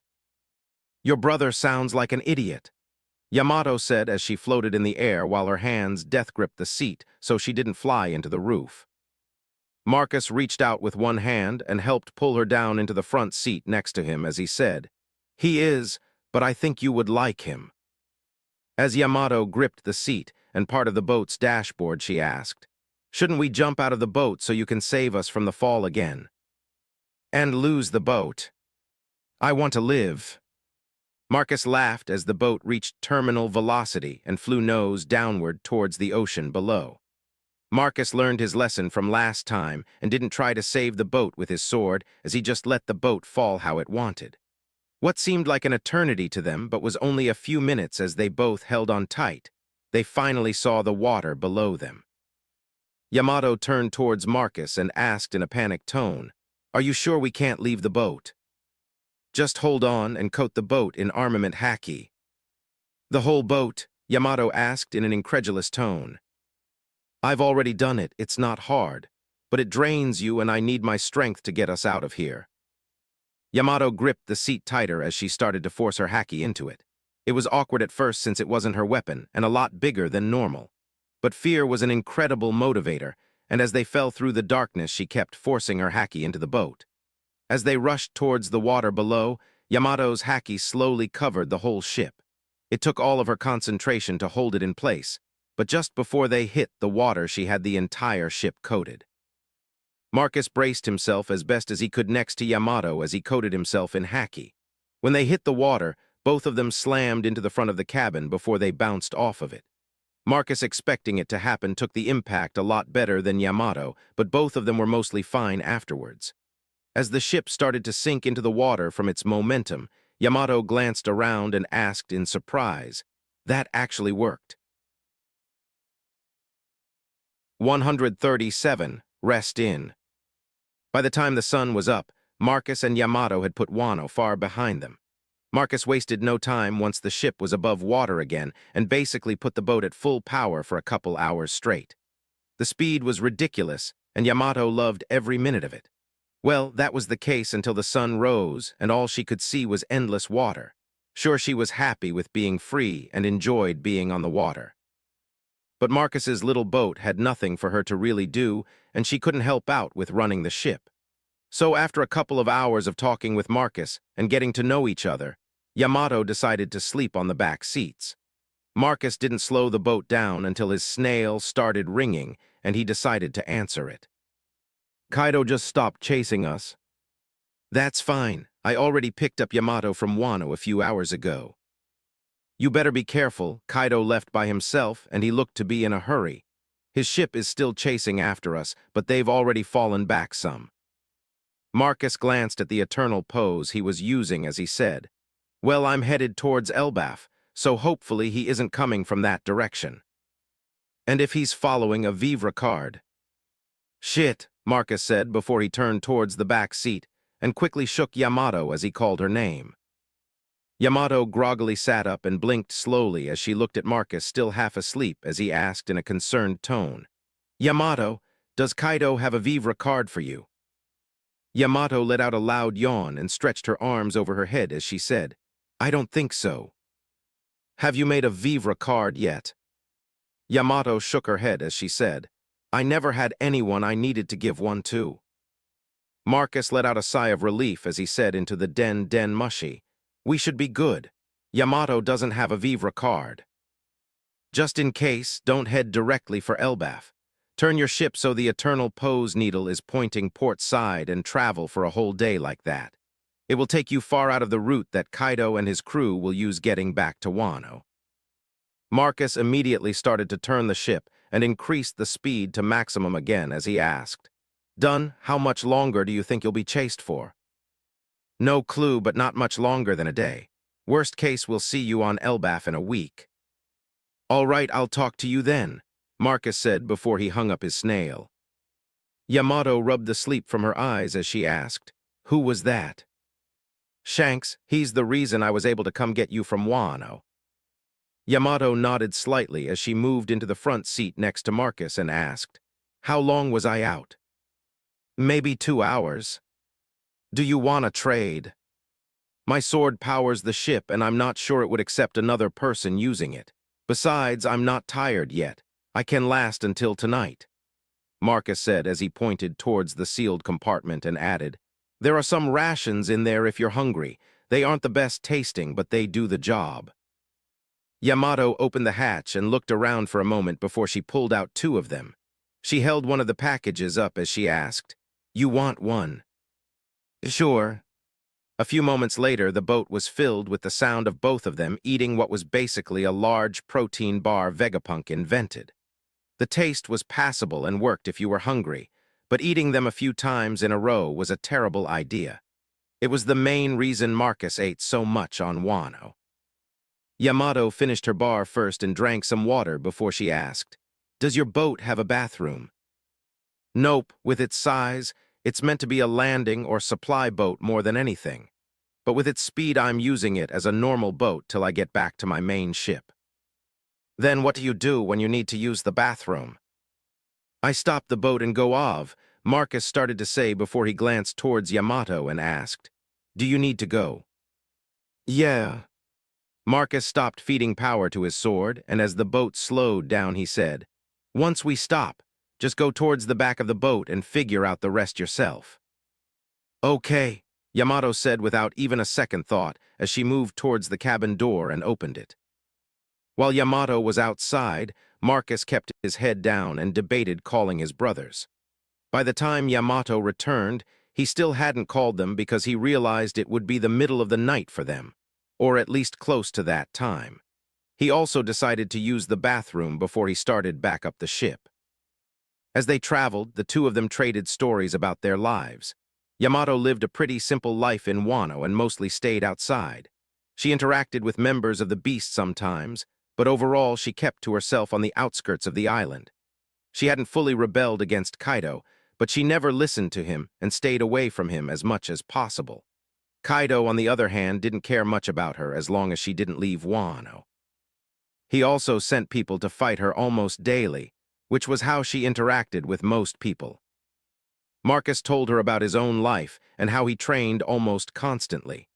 By the time the sun started to set, Yamato challenged Marcus to a proper fight once they reached an island. It was Yamato's opinion that they couldn't be real friends until they had a decent fight with each other. Marcus agreed and promised they would fight once they got to Elbaf. It was a few hours after sunset. Marcus finally cut power to the boat and shared a protein bar with Yamato before they went to sleep. Yamato took the back seat again as Marcus used the front, and they both fell into a dreamless sleep. Early the next day, both of them woke up before sunrise and set out again at half speed. As they made their way to Elbaf, Kaido arrived back at Wano in a foul mode. In front of him stood Jack in a sorry state, missing all of his hair and one of his horns was broken. Kaido glanced over Jack before his eyes roamed the other members of his crew that were in similar states before he asked, "Are you sure?" I had fishermen search the waters of Wano and the waters around the island where it happened. All we found was wreckage. Kaido slammed his fist into the wall next to him, which caused it to explode as he growled out, "You couldn't even find the body." Jack reached up and touched his broken horn as he said, "The explosion was so big it destroyed 2 of our ships and killed almost 200 men. There is no way they survived that." Black Maria nodded in agreement before she added, "I felt her one moment and then she was gone. She disappeared from my haki in an instant. My only child gone." Kaido let out a hollow chuckle before he bellowed, "Bring me alcohol." Black Maria, already prepared, grabbed a large bottle behind her and brought it to Kaido without a word, as some of her subordinates ran off to get more. Kaido took the bottle and ripped off the top before he gulped it down in a few seconds. Afterwards, he threw the bottle to the side, and as it smashed apart, he said, "Call back the others and prepare a proper funeral for my daughter." As the members of his crew scrambled to fulfill his wishes, Black Maria handed another bottle to Kaido as she asked in a sultry tone, "Is there anything I can do to help, Captain?" She stepped close next to him, and her hand brushed against his chest as she added in a husky tone near his ear, "And I do mean anything." Jack watched the interaction for only a moment before he stomped out of the room and left the 2 of them alone. When the rest of Kaido's crew broke off pursuit, Shanks called up Marcus and told him before they agreed to meet at Elbaf in a couple days. Just before they hung up, Yuta's voice rang out, "Marcus, are you okay? Dad said you went to Wano to find someone." "Yeah, I just went to pick up a new friend," Marcus said as he handed his snail over to Yamato as he said, "Yamato, say hi to Yuta. She's the leader of the band I was talking about." "Hi, I'm Yamato." The snail went quiet for a few moments before Yuta asked in a voice that didn't sound friendly, "Did you go and find another girl?" No," Marcus said before he started to make static type sounds and added, "Hey, I think kwehave a bad." Marcus hung up the snail a moment later as Yamato asked, "Why did you do that?" "I didn't want to deal with her craziness. Her and another girl have some issues and might think we're dating. I really should put a stop to it, but Yuta doesn't listen and the other girl has abandonment issues. I just try to ignore their antics most of the time or tell them to do whatever they want." Yamato nodded slowly before she said, "Being desirable is a hard problem to have, but if you're not interested in them, you should turn them down directly. I tried with Yuta and she decided that as long as I still liked her, she was fine with me being with other women," Marcus said as he shook his head and added, "Then I met another girl who has abandoned issues and who's more clingy than Yuta. Yuta didn't take that well and freaked out." "And you don't like either one?" "No, I like both of them as friends, but I also don't like to upset them because they instantly start to tear up if I try to stop them from being clingy." "That sounds annoying." "Exactly." Yamato nodded again as she said, "Still, just cut them off and treat them like friends afterwards. It should all work out in the end, I think." Marcus chuckled and shook his head slowly as he asked, "You think?" Yamato shrugged as she said, "Maybe. Honesty, they both sound like they have issues. It could work out or they could both end up hating you." "That would be terrible, especially since I was trying to make a band with Yuta." "The same one you want me to join." Marcus smirked as he said, "That was the plan." "It sounds like a terrible plan." 138. Marcus is homeless. During the couple days it took Marcus and Yamato to reach Elbaf, they ended up talking a lot. Mostly because they had nothing else to do and the fact Yamato almost never interacted with people normally. It also helped that Marcus was a decent storyteller and he had plenty of stories to tell. Most of them were about his life with his brother and friends, but he also told stories about his grandpa. It was over 3 days after they officially left Wana when they finally spotted Elbaf on the horizon. It was still in the early morning, and it looked like a dot in the distance, but it quickly grew larger and they weren't even close to it. The top of a massive tree was the first thing they saw when it was still a dot on the horizon, and they only realized that once they were closer. The tree was monstrous in size, and Marcus was positive it was taller than the red line. "Why is it so big?" "That's what she said." Yamato turned towards Marcus with a raised eyebrow before she noticed his smirk and her eyes widened slightly, and she burst into laughter. Marcus chuckled too, until he pointed towards the island and said, "Sure, the tree is impressive, but look at that." Yamato turned and followed the direction of Marcus's finger before she squinted as she focused on what he was talking about. It took a few moments, but when she finally noticed the gargantuan sword sticking up out of the island and reaching the clouds, Yamato's jaw dropped and her eyes popped out of her head. "What the fuck?" "My thoughts exactly. Like who was that even for and how the hell did it get there?" Yamato nodded along quickly before she added, "Hopefully it's a good story. We can ask at the bar and hopefully someone knows." "We're going to a bar?" "Yeah, it's the landing spot for most visitors. We can't get to the main parts of the island without help from the giants," Marcus said as he turned the boat slightly to go around the island. As they approached closer, the tree and the island itself never seemed to stop growing in size. When they were about 10 miles or so from the coast, the island and tree were the only thing they could see in front of them. They could also no longer see the top of the tree as it was just too tall and even blocked out the sky above. Yamato stared up at it in awe along with Marcus before he let out a whistle and said, "That's definitely taller than the red line. Well, if you only count where it's above the water." "What does that mean?" "The red line goes all the way to the ocean floor, so technically it's over 6 miles in height before it even leaves the water." "And how tall is it above the water?" "At least a mile or two, but it's supposedly higher at some points. Still, the fact this thing exists is crazy." Yamato nodded along as they closed in on the island before she asked, "We're fighting today, right?" "Sure, let's find a place to fight after we dock the ship.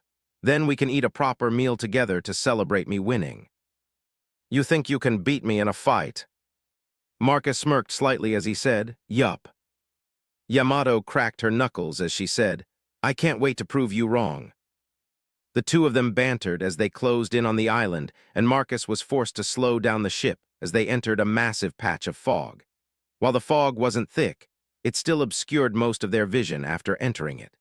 Marcus kept his angled course mostly by watching the log pose, and after an hour the fog slowly cleared and they could see properly again. To their left was the island, which looked rocky and covered in snow.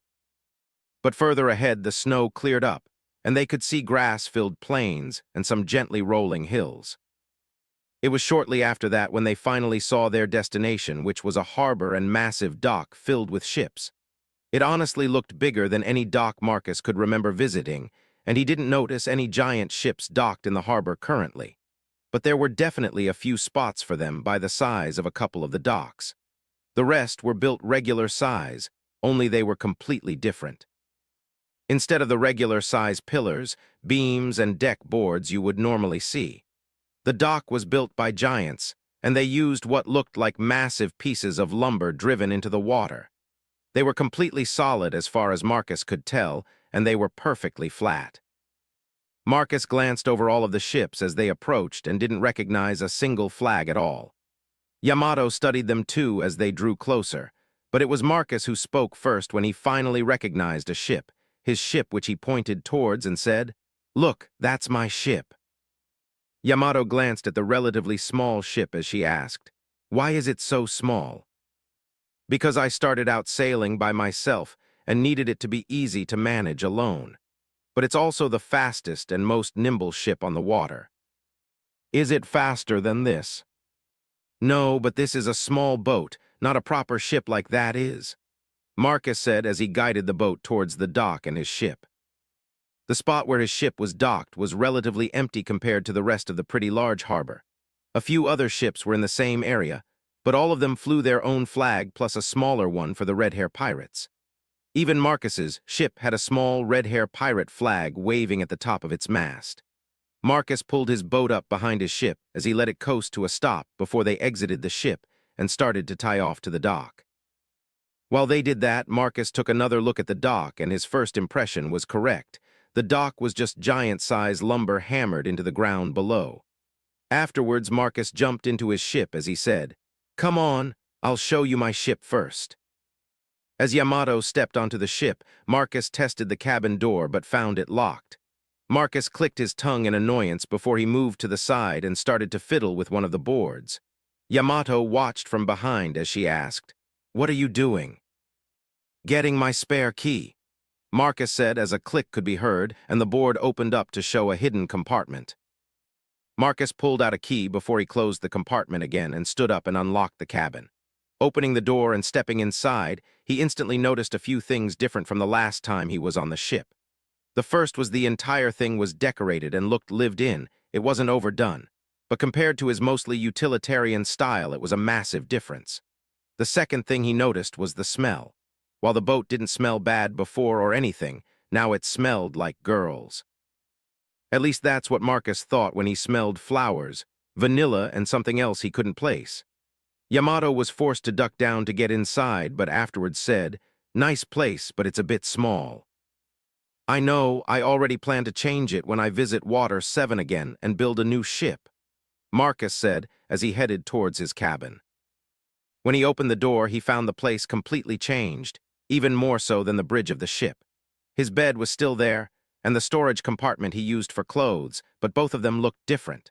The rest of the room was completely decorated with flowers and plants, while fabrics hung on the walls to give it color. There were also numerous other things that were definitely not his, but looked to be either Yuta's or Baby Five's. Needless to say, Marcus's room was no longer his. After taking a quick look around the ship, Marcus let out a sigh as he said, "It looks like I'm homeless now." "What are you talking about?" Marcus waved to everything as he said, "The girls took it over. I have no idea how Jay even lives in a place like this." "I like it."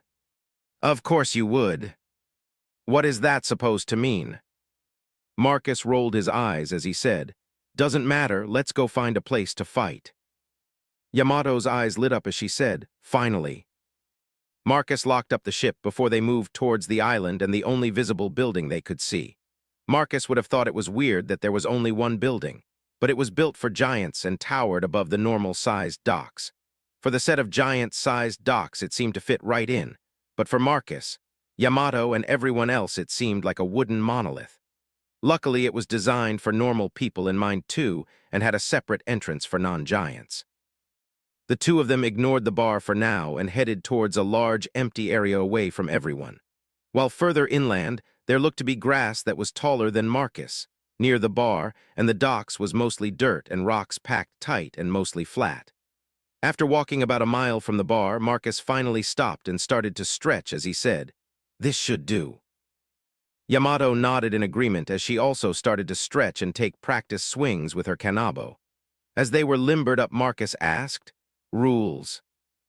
"Go till knockout." "Sounds good to me," Marcus said as Yamato took a stance with her weapon.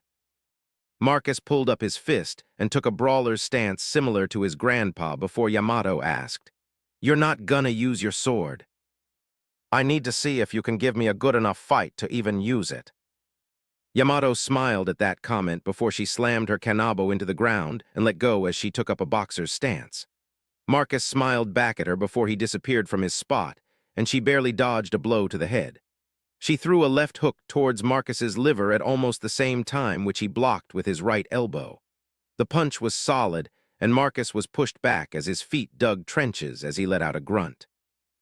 Marcus attacked again after the punch landed with a snap kick towards her stomach. Yamato twisted at a weird angle and barely avoided the blow, but it caused her to become unbalanced. Marcus pushed his slight advantage as she tried to recover with an uppercut. Yamato leaned back out of the way to dodge. but instead of falling over, a large white tail sprouted from her back.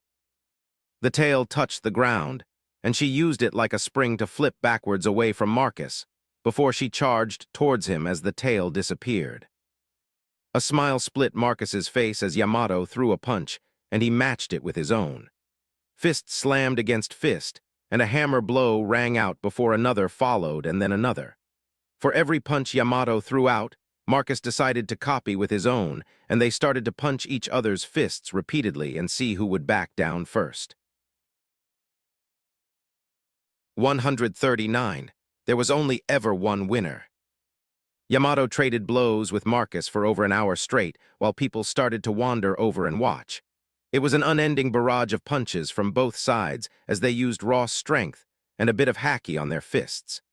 Each punch sounded like a hammer blow when it pounded against an anvil, which is what first drew people's attention. But once they realized it was a fight, people moved over to watch and bet on the outcome. The fight slowly increased in power and speed as it went on as both of them tested each other. They also started using more haki, and after another hour the two of them were almost going all out. Neither one took the lead in the fight, and it was relatively even for now, but the people watching were forced to move back. Each punch they threw at each other created gusts of wind and even left groves in the ground. Marcus was having a great time finally fighting with someone who could match his physical strength after so long. Sentomaru gave him some good spars because of his haki mastery, but his physical strength lagged behind Marcus by a good bit. Yamato, on the other hand, seemed to have strength to spare, as she would match or even increase the power of her counterattacks against Marcus.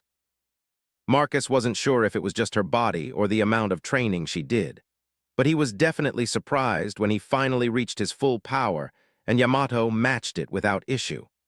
Thankfully, she didn't push past that amount of power, so either she was being nice or she was also at the current limit of her physical strength. They traded blows like that for at least another hour as more people came out to watch. There were even a couple of giants who took a seat off to the side and were watching the fight as they happily drank. As for the normal people, some had set up an area away from the fight where they served food and drinks, because apparently Marcus and Yamato fighting was the best entertainment to watch right now. At some point, Yamato finally got frustrated with the stalemate and retreated to grab her weapon. When she picked it up, some people cheered while others booed since they lost a bet about who would use a weapon first. Marcus braced himself as the first blow with her kanabo flew towards him. He struck out with his fist to counter, and while he stopped the blow, it still forced him back 5 feet, and the only reason he wasn't sent flying was the trench his feet dug into the ground. Marcus's blood was thundering in his ears by this point, and he let out a crazy laugh similar to Garp's as he met her weapon with his fists again. With Yamato using a weapon, Marcus was finally put on the back foot. But he used her newfound slowness to his advantage as he easily dodged the slower attacks instead of countering. When he did that, he would move closer and land a couple solid hits against her that she tanked with her body and haki. Yamato wasn't the only one taking hits, though, as she landed a couple decent blows against Marcus that staggered him. One of them even sent him flying, and he just barely missed slamming into the crowd of gathered people. Even with the added weapon, Yamato wasn't strong enough to beat Marcus or make him draw his sword. Marcus, on the other hand, also couldn't win with just his fists against Yamato and her kanabo.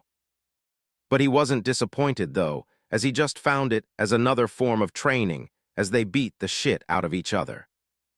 It wasn't until the sun started to set that Marcus attempted to end the fight as he said, "All right, let's call it a draw." "But you didn't even use your sword.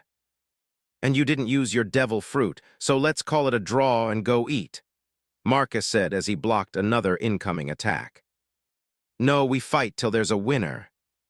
Yamato shifted into her half-beast form, and the still gathered crowd cheered in the distance as she hit Marcus and set him flying.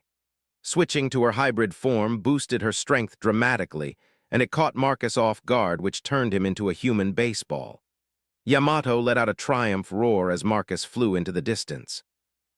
Marcus spun through the air for a few moments stunned before he was able to use Jeppo to stop himself, and found he was almost a mile away from Yamato as he landed on the ground. "So you wanna play like that, huh?" Marcus said to himself as he cracked his knuckles before he disappeared from view. Marcus flashed across the ground like a ghost as he used sorrow at full strength. Within a few seconds, he appeared in front of Yamato and punched her with everything he had, including the momentum from his charge. Yamato barely blocked the attack in time, but it lifted her off her feet and sent her flying. Yamato flipped over once before she swung her kanabo into the ground, which helped to stop her as it created a small trench. Yamato's smile was feral on her wolf face as she lifted her kanabo up onto her shoulder before she said, "Now we can really fight." Marcus appeared in front of Yamato again after she spoke and threw an uppercut this time. Yamato intercepted the punch with her left elbow as she swung her kanabo down on Marcus's head. Dirt and debris exploded around them as her kanabo slammed into the ground by Marcus when he stomped it into the ground after he landed on it. Marcus rushed up her weapon and punched her in the face, which she blocked with a headbutt.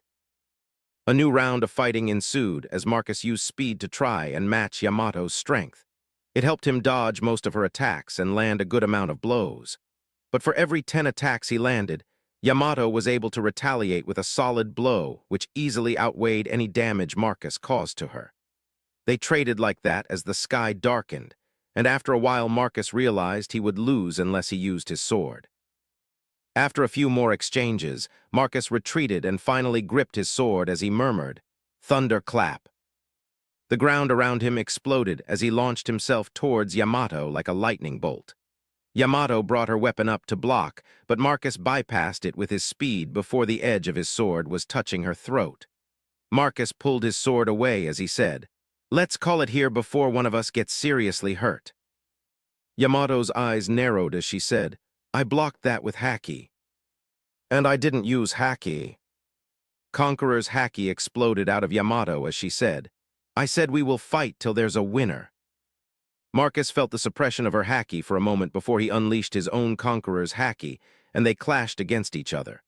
Pirates off in the distance started to collapse as the sky above split apart, and Yamato attacked again. Marcus parried the heavy attack before he slid past her weapon that he forced to the side.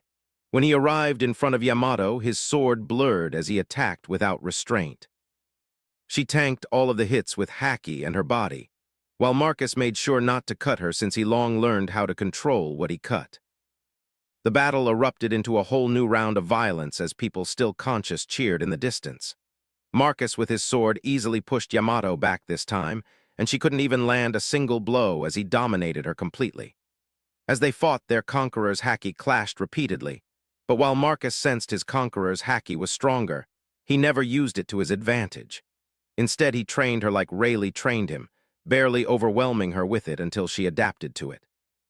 The sky had long fallen dark, and the people watching lit big bonfires as the two continued to clash. While Marcus knew he could end it at any point by now, he was having a lot of fun and decided to see how long Yamato would last. The fight continued the entire night, and as the sunrise approached, both of them were still fiercely fighting. Even though they fought through the night, their audience never left and even grew in numbers. As for the people who passed out, they either woke up after a while or were dragged off to recover. The area where they fought was completely ruined by this point, filled with craters, rubble, and trenches from sword slashes. Yamato and Marcus traded blows in the middle of it, all covered in sweat and bruises.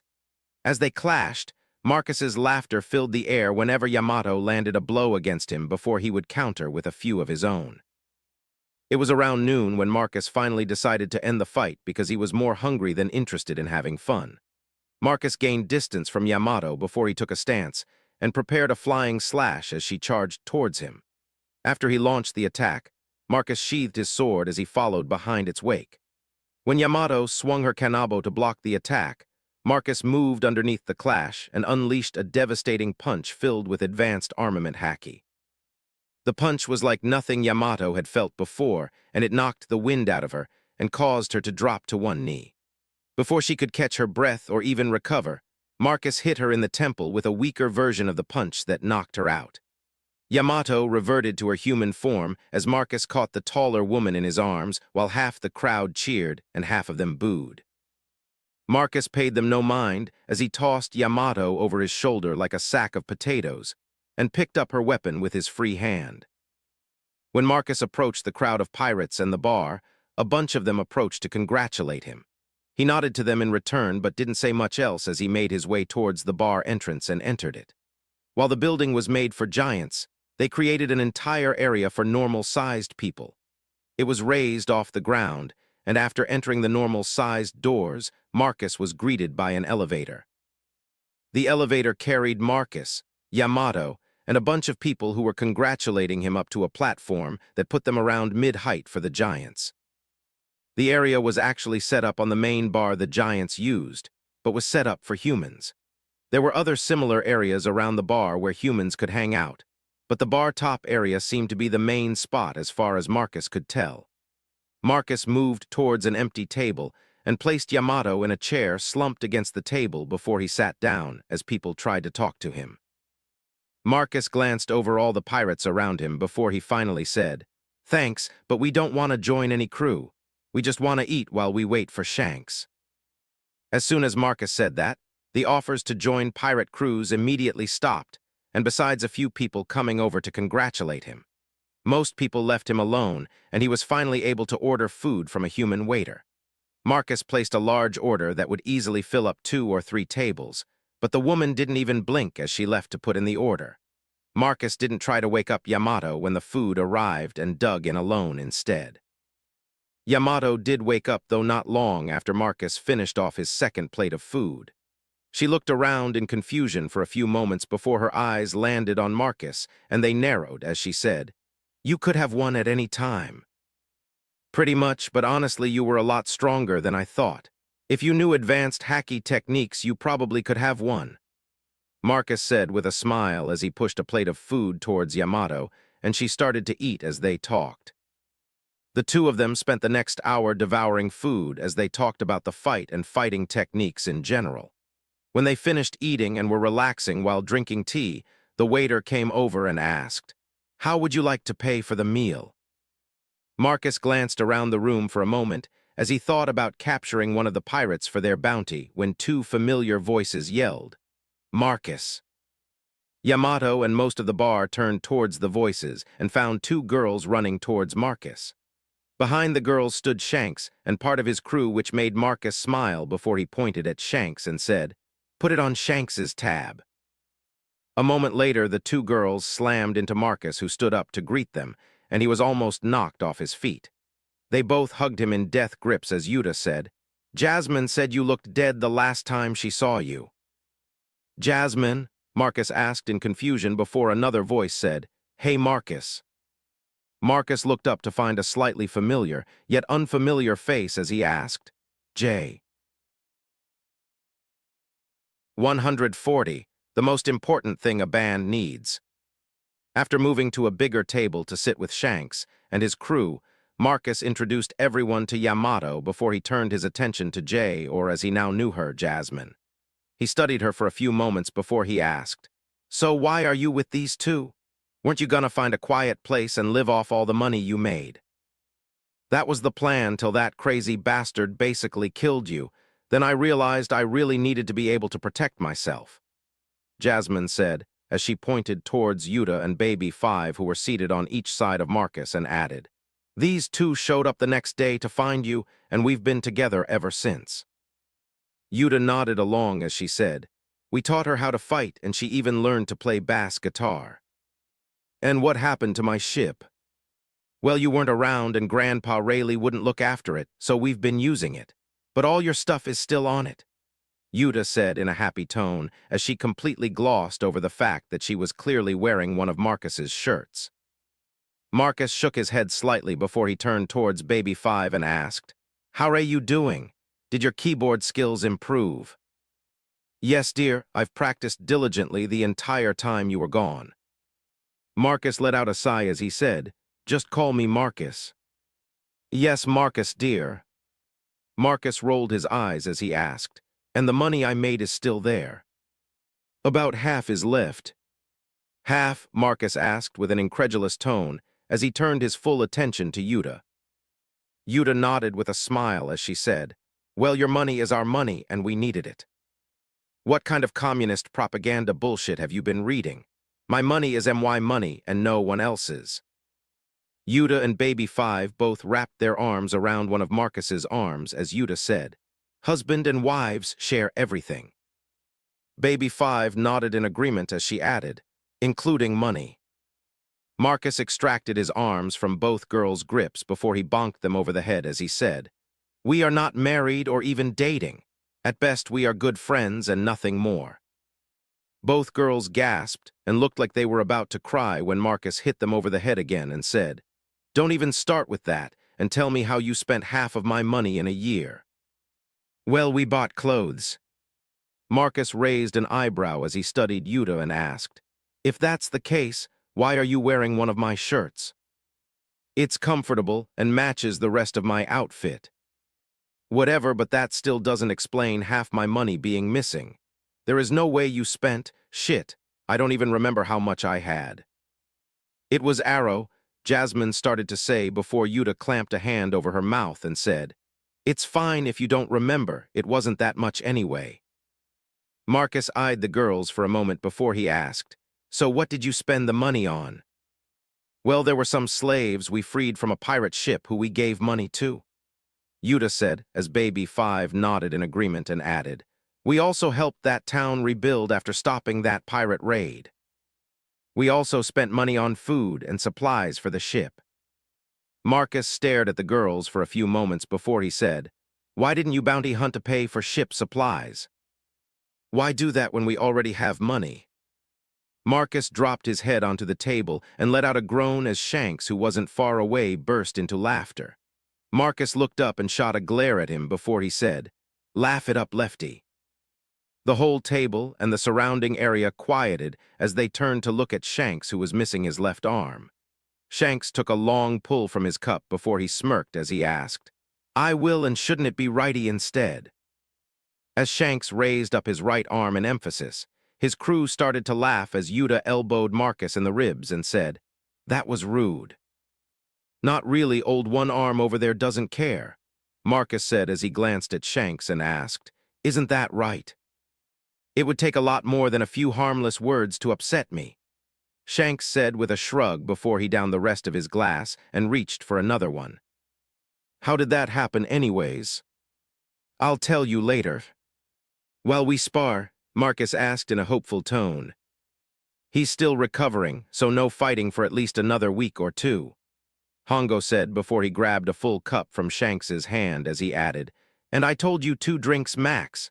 Alcohol slows the recovery process." Shanks tried to grab another drink as he complained, "And I told you I'm fine, I'm in perfect health already." People around the table started laughing at Shanks as he tried to drink more while he fought off Hongo, which he failed at with only one arm. Marcus watched the interaction for a few moments before he said, "Perfect health. It looks like you could use a hand if you ask me." Yuta elbowed Marcus again as she said, "Don't make fun of your father-in-law." Shanks ran away from Hongo with a bottle of liquor in his hand as he shouted over his shoulder, "If you want my permission to marry Yuta, then help me out." Yuta turned towards Marcus with hope-filled eyes before he bluntly said, "No thanks." "You're a jerk," Yuta said with a pout before she turned away from Marcus with her arms crossed over her chest. Marcus shook his head and ignored Yuta's antics as he turned towards Shanks, trying to chug a bottle of alcohol as he ran. It was working for him, but it looked ridiculous at the same time. When he finished it off, he stopped running and raised the bottle in the air as he let out a laugh before Hongo landed a flying tackle. Both of them crashed to the floor and Hongo started to wrestle with Shanks as everyone laughed. Marcus glanced towards Yamato, who was also laughing, and asked, "Having fun?" Yamato nodded as she said, "Yeah, this is great." "So wanna learn how to play drums?" Yamato glanced at Jasmine, then Baby Five, who was leaning against Marcus's shoulder, and Yuta, who was still pouting before she focused on Marcus and asked, "I'm not gonna become like them, right?" "Hey, I'm not like that." "You don't have to worry about becoming like them. They both have mental issues," Marcus said as Baby Five nodded in agreement while Yuta huffed and turned completely away from Marcus. Yamato glanced between the two girls for a few moments before she asked, "And we'll travel around the world?"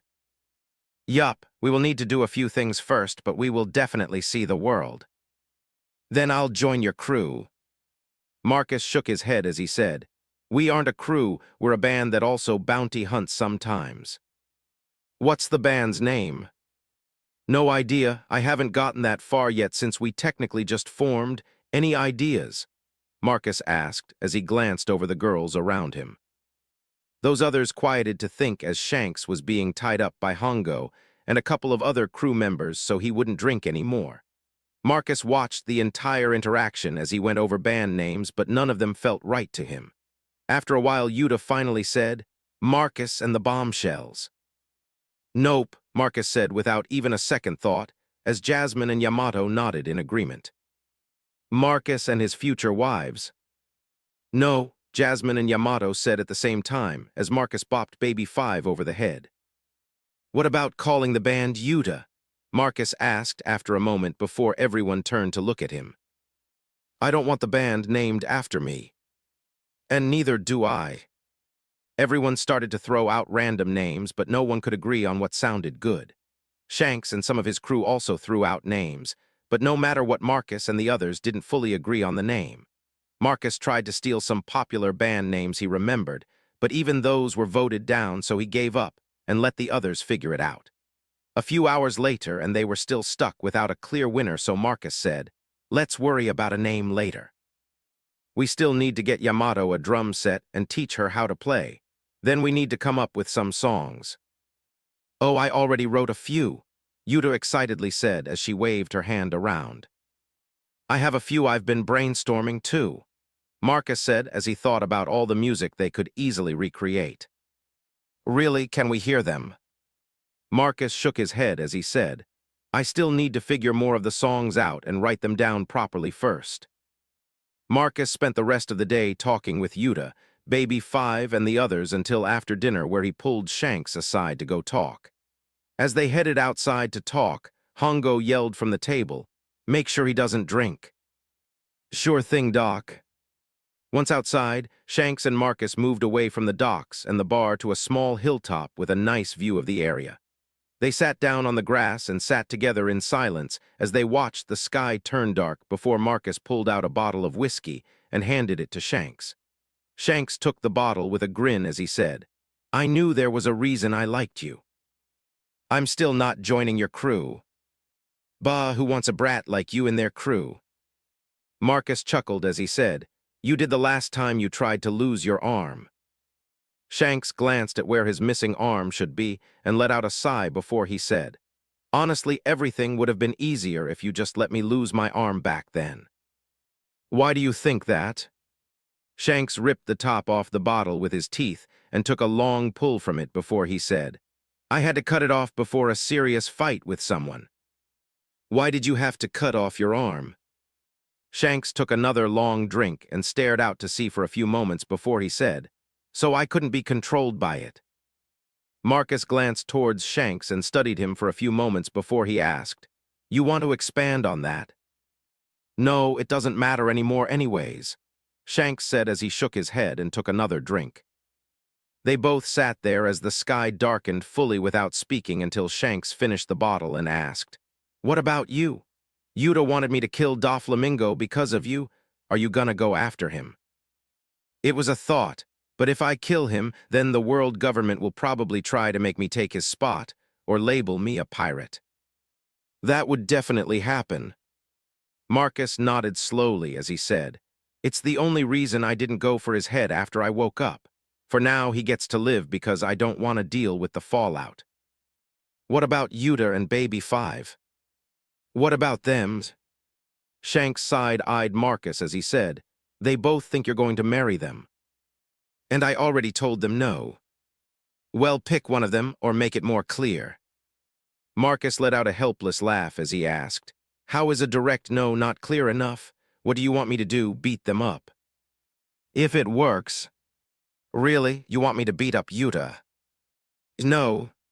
"Exactly. Plus it would probably destroy the band before we even started properly," Marcus said with a sigh before he added, "Don't worry, I'm sure everything will work out eventually if I don't indulge their fantasies, I hope." 141. Still not enough. Over a week passed since Marcus and Yamato arrived on Elbaf and met up with Yuta and the others. During that time, they pieced together a drum set Yamato could use to practice with and planned to buy her a proper one later. They also worked on Marcus's ship and turned two of the smaller storage areas into bedrooms. They were more like glorified closets, but they allowed a person to sleep and change clothes without issue. They also added a second full bathroom so there wouldn't be any issues. It made the ship extremely cramped with all of them living on it, and it was hard to carry a lot of supplies. But with how fast the ship was, it wouldn't matter much in the long run. The current plan was to head back to Paradise and have a new ship made after they collected some more money. That wouldn't happen for at least a few weeks, though, since Marcus wanted to spar with Shanks, and apparently Mihawk was coming. Mihawk was originally coming just to see Shanks and see if he was still worth sparring with. But after hearing Marcus was alive and on Elbaf, he told Marcus to wait for him so he could test him too. While waiting for Mihawk to arrive, Marcus started training again and sparred against some of Shanks' crew. He beat some of them, but he lost against Ben and Lucky, who were two of the crew's heavy hitters. Marcus also wanted to spar with Yasop, but the man refused because of their past interactions.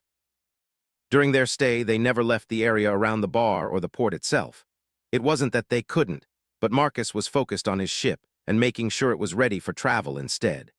Each day after training, he worked on the ship, sometimes alone and other times with help from the girls. It was the middle of their second week on the island when Mihawk finally arrived. He caused a commotion among the pirates docked in the harbor, but he paid them no mind as he headed straight for the bar and Shanks. Marcus was training behind the bar when he arrived, so he didn't notice anything until Shanks and Mihawk came out to spar.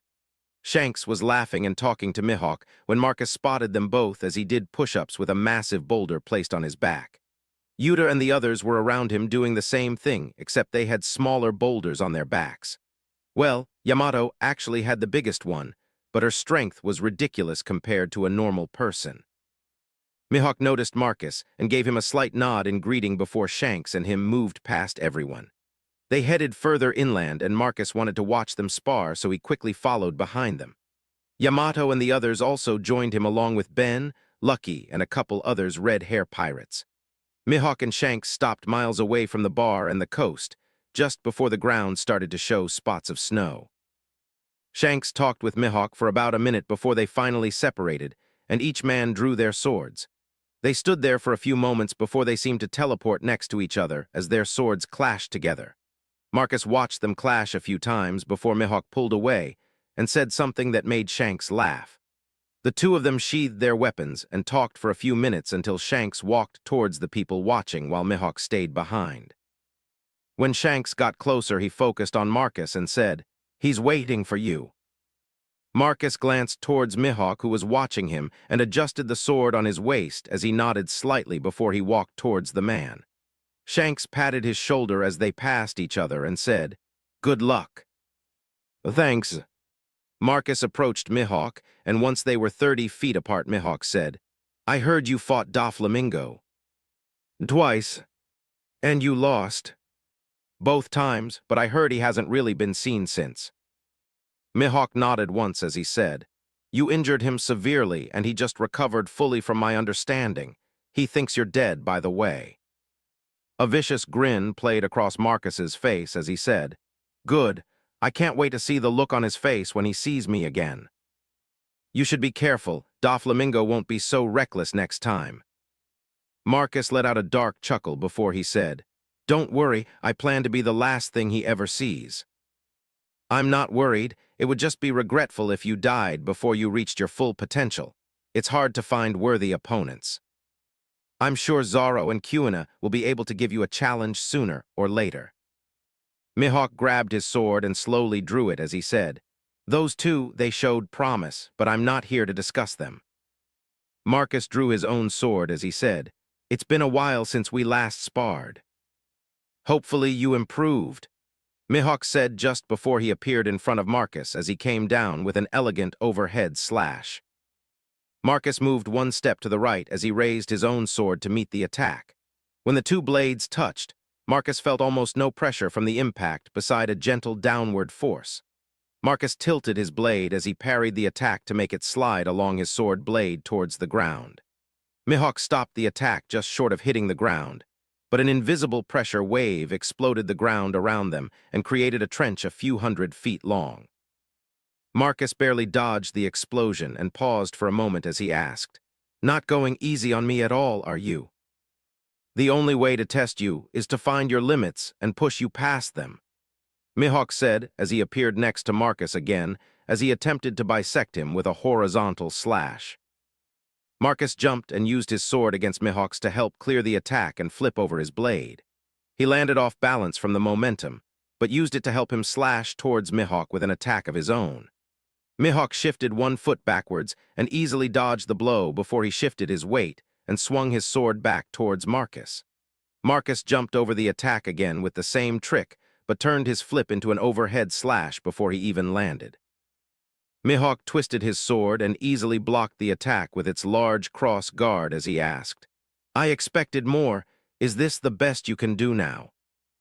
Marcus didn't respond, but his after image disappeared a moment later and he flickered around Mihawk as he unleashed a barrage of attacks. Mihawk moved with absolutely no wasted movements and easily countered or blocked everything Marcus sent towards him. It almost looked like a dance to everyone watching when Mihawk moved and countered. Marcus, undeterred by how effortless he was blocked, kept going and continued to pick up speed.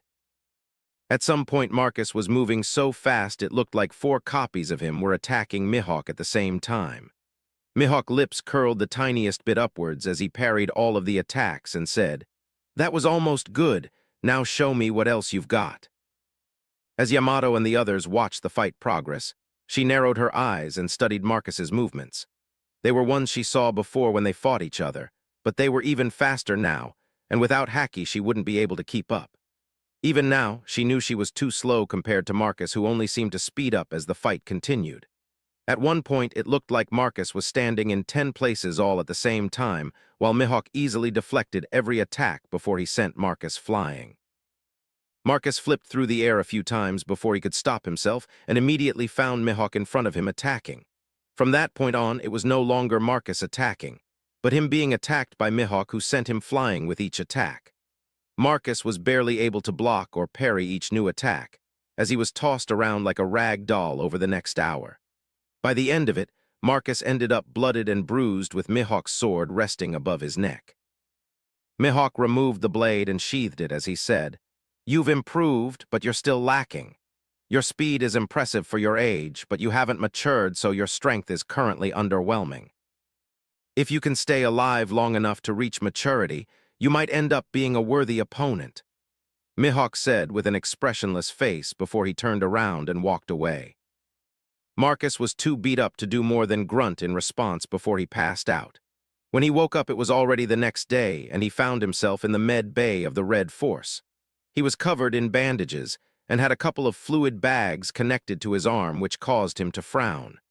Marcus glanced around the room, and when he found it empty, he decided to get up. After pulling out the Roman 4 lines and tossing on some clothes he found set next to his bed, he stumbled out of the room looking for food. It didn't take long for Marcus to run into other crew members, a few of which told him he should be resting. Marcus waved them off and headed upstairs to the gang plank before he ran into Hongo. Hongo stepped in front of him with his arms crossed over his chest and asked, "And just where do you think you're going?" "To eat." "No, you need bed rest, fluids, and time to recover." Marcus shook his head as he said, "I know my body, I need food, and I'll be fine by tomorrow." "As your doctor, I won't allow it." Marcus started to walk past him as he said, "I appreciate what you tried to do, but I'm not part of the crew and I never asked for your help to begin with, so don't try to treat me like Shanks and the others." Hongo reached out to grab Marcus and his hand passed through an after image, while Marcus landed on the dock below and yelled out, "Just leave it be, Doc. I'm not gonna listen to you on this." Hongo watched Marcus walk away before he let out a sigh and said to himself, "See if I help you next time, you little brat." Marcus made it to the bar where he devoured a bunch of food while he talked with Shanks, who was happily drinking. Mihawk was already gone. He left shortly after beating Marcus up. Whether he had something to do or didn't want to be annoyed by Yuta and Baby 5, who were berating him for beating up Marcus, was anyone's guess. But Mihawk only stayed for a drink before he left a message for Marcus which said, Seek me out once you become a true master swordsman, then we will have a proper fight. 142. A new journey begins. Marcus and the rest of the band spent a few weeks on Elbaf training and practicing together before Marcus decided to leave. He sparred with Shanks a few times during that period, and while he couldn't beat him, the loss of his main hand was noticeable. Marcus also sparred with anyone he could while on the island.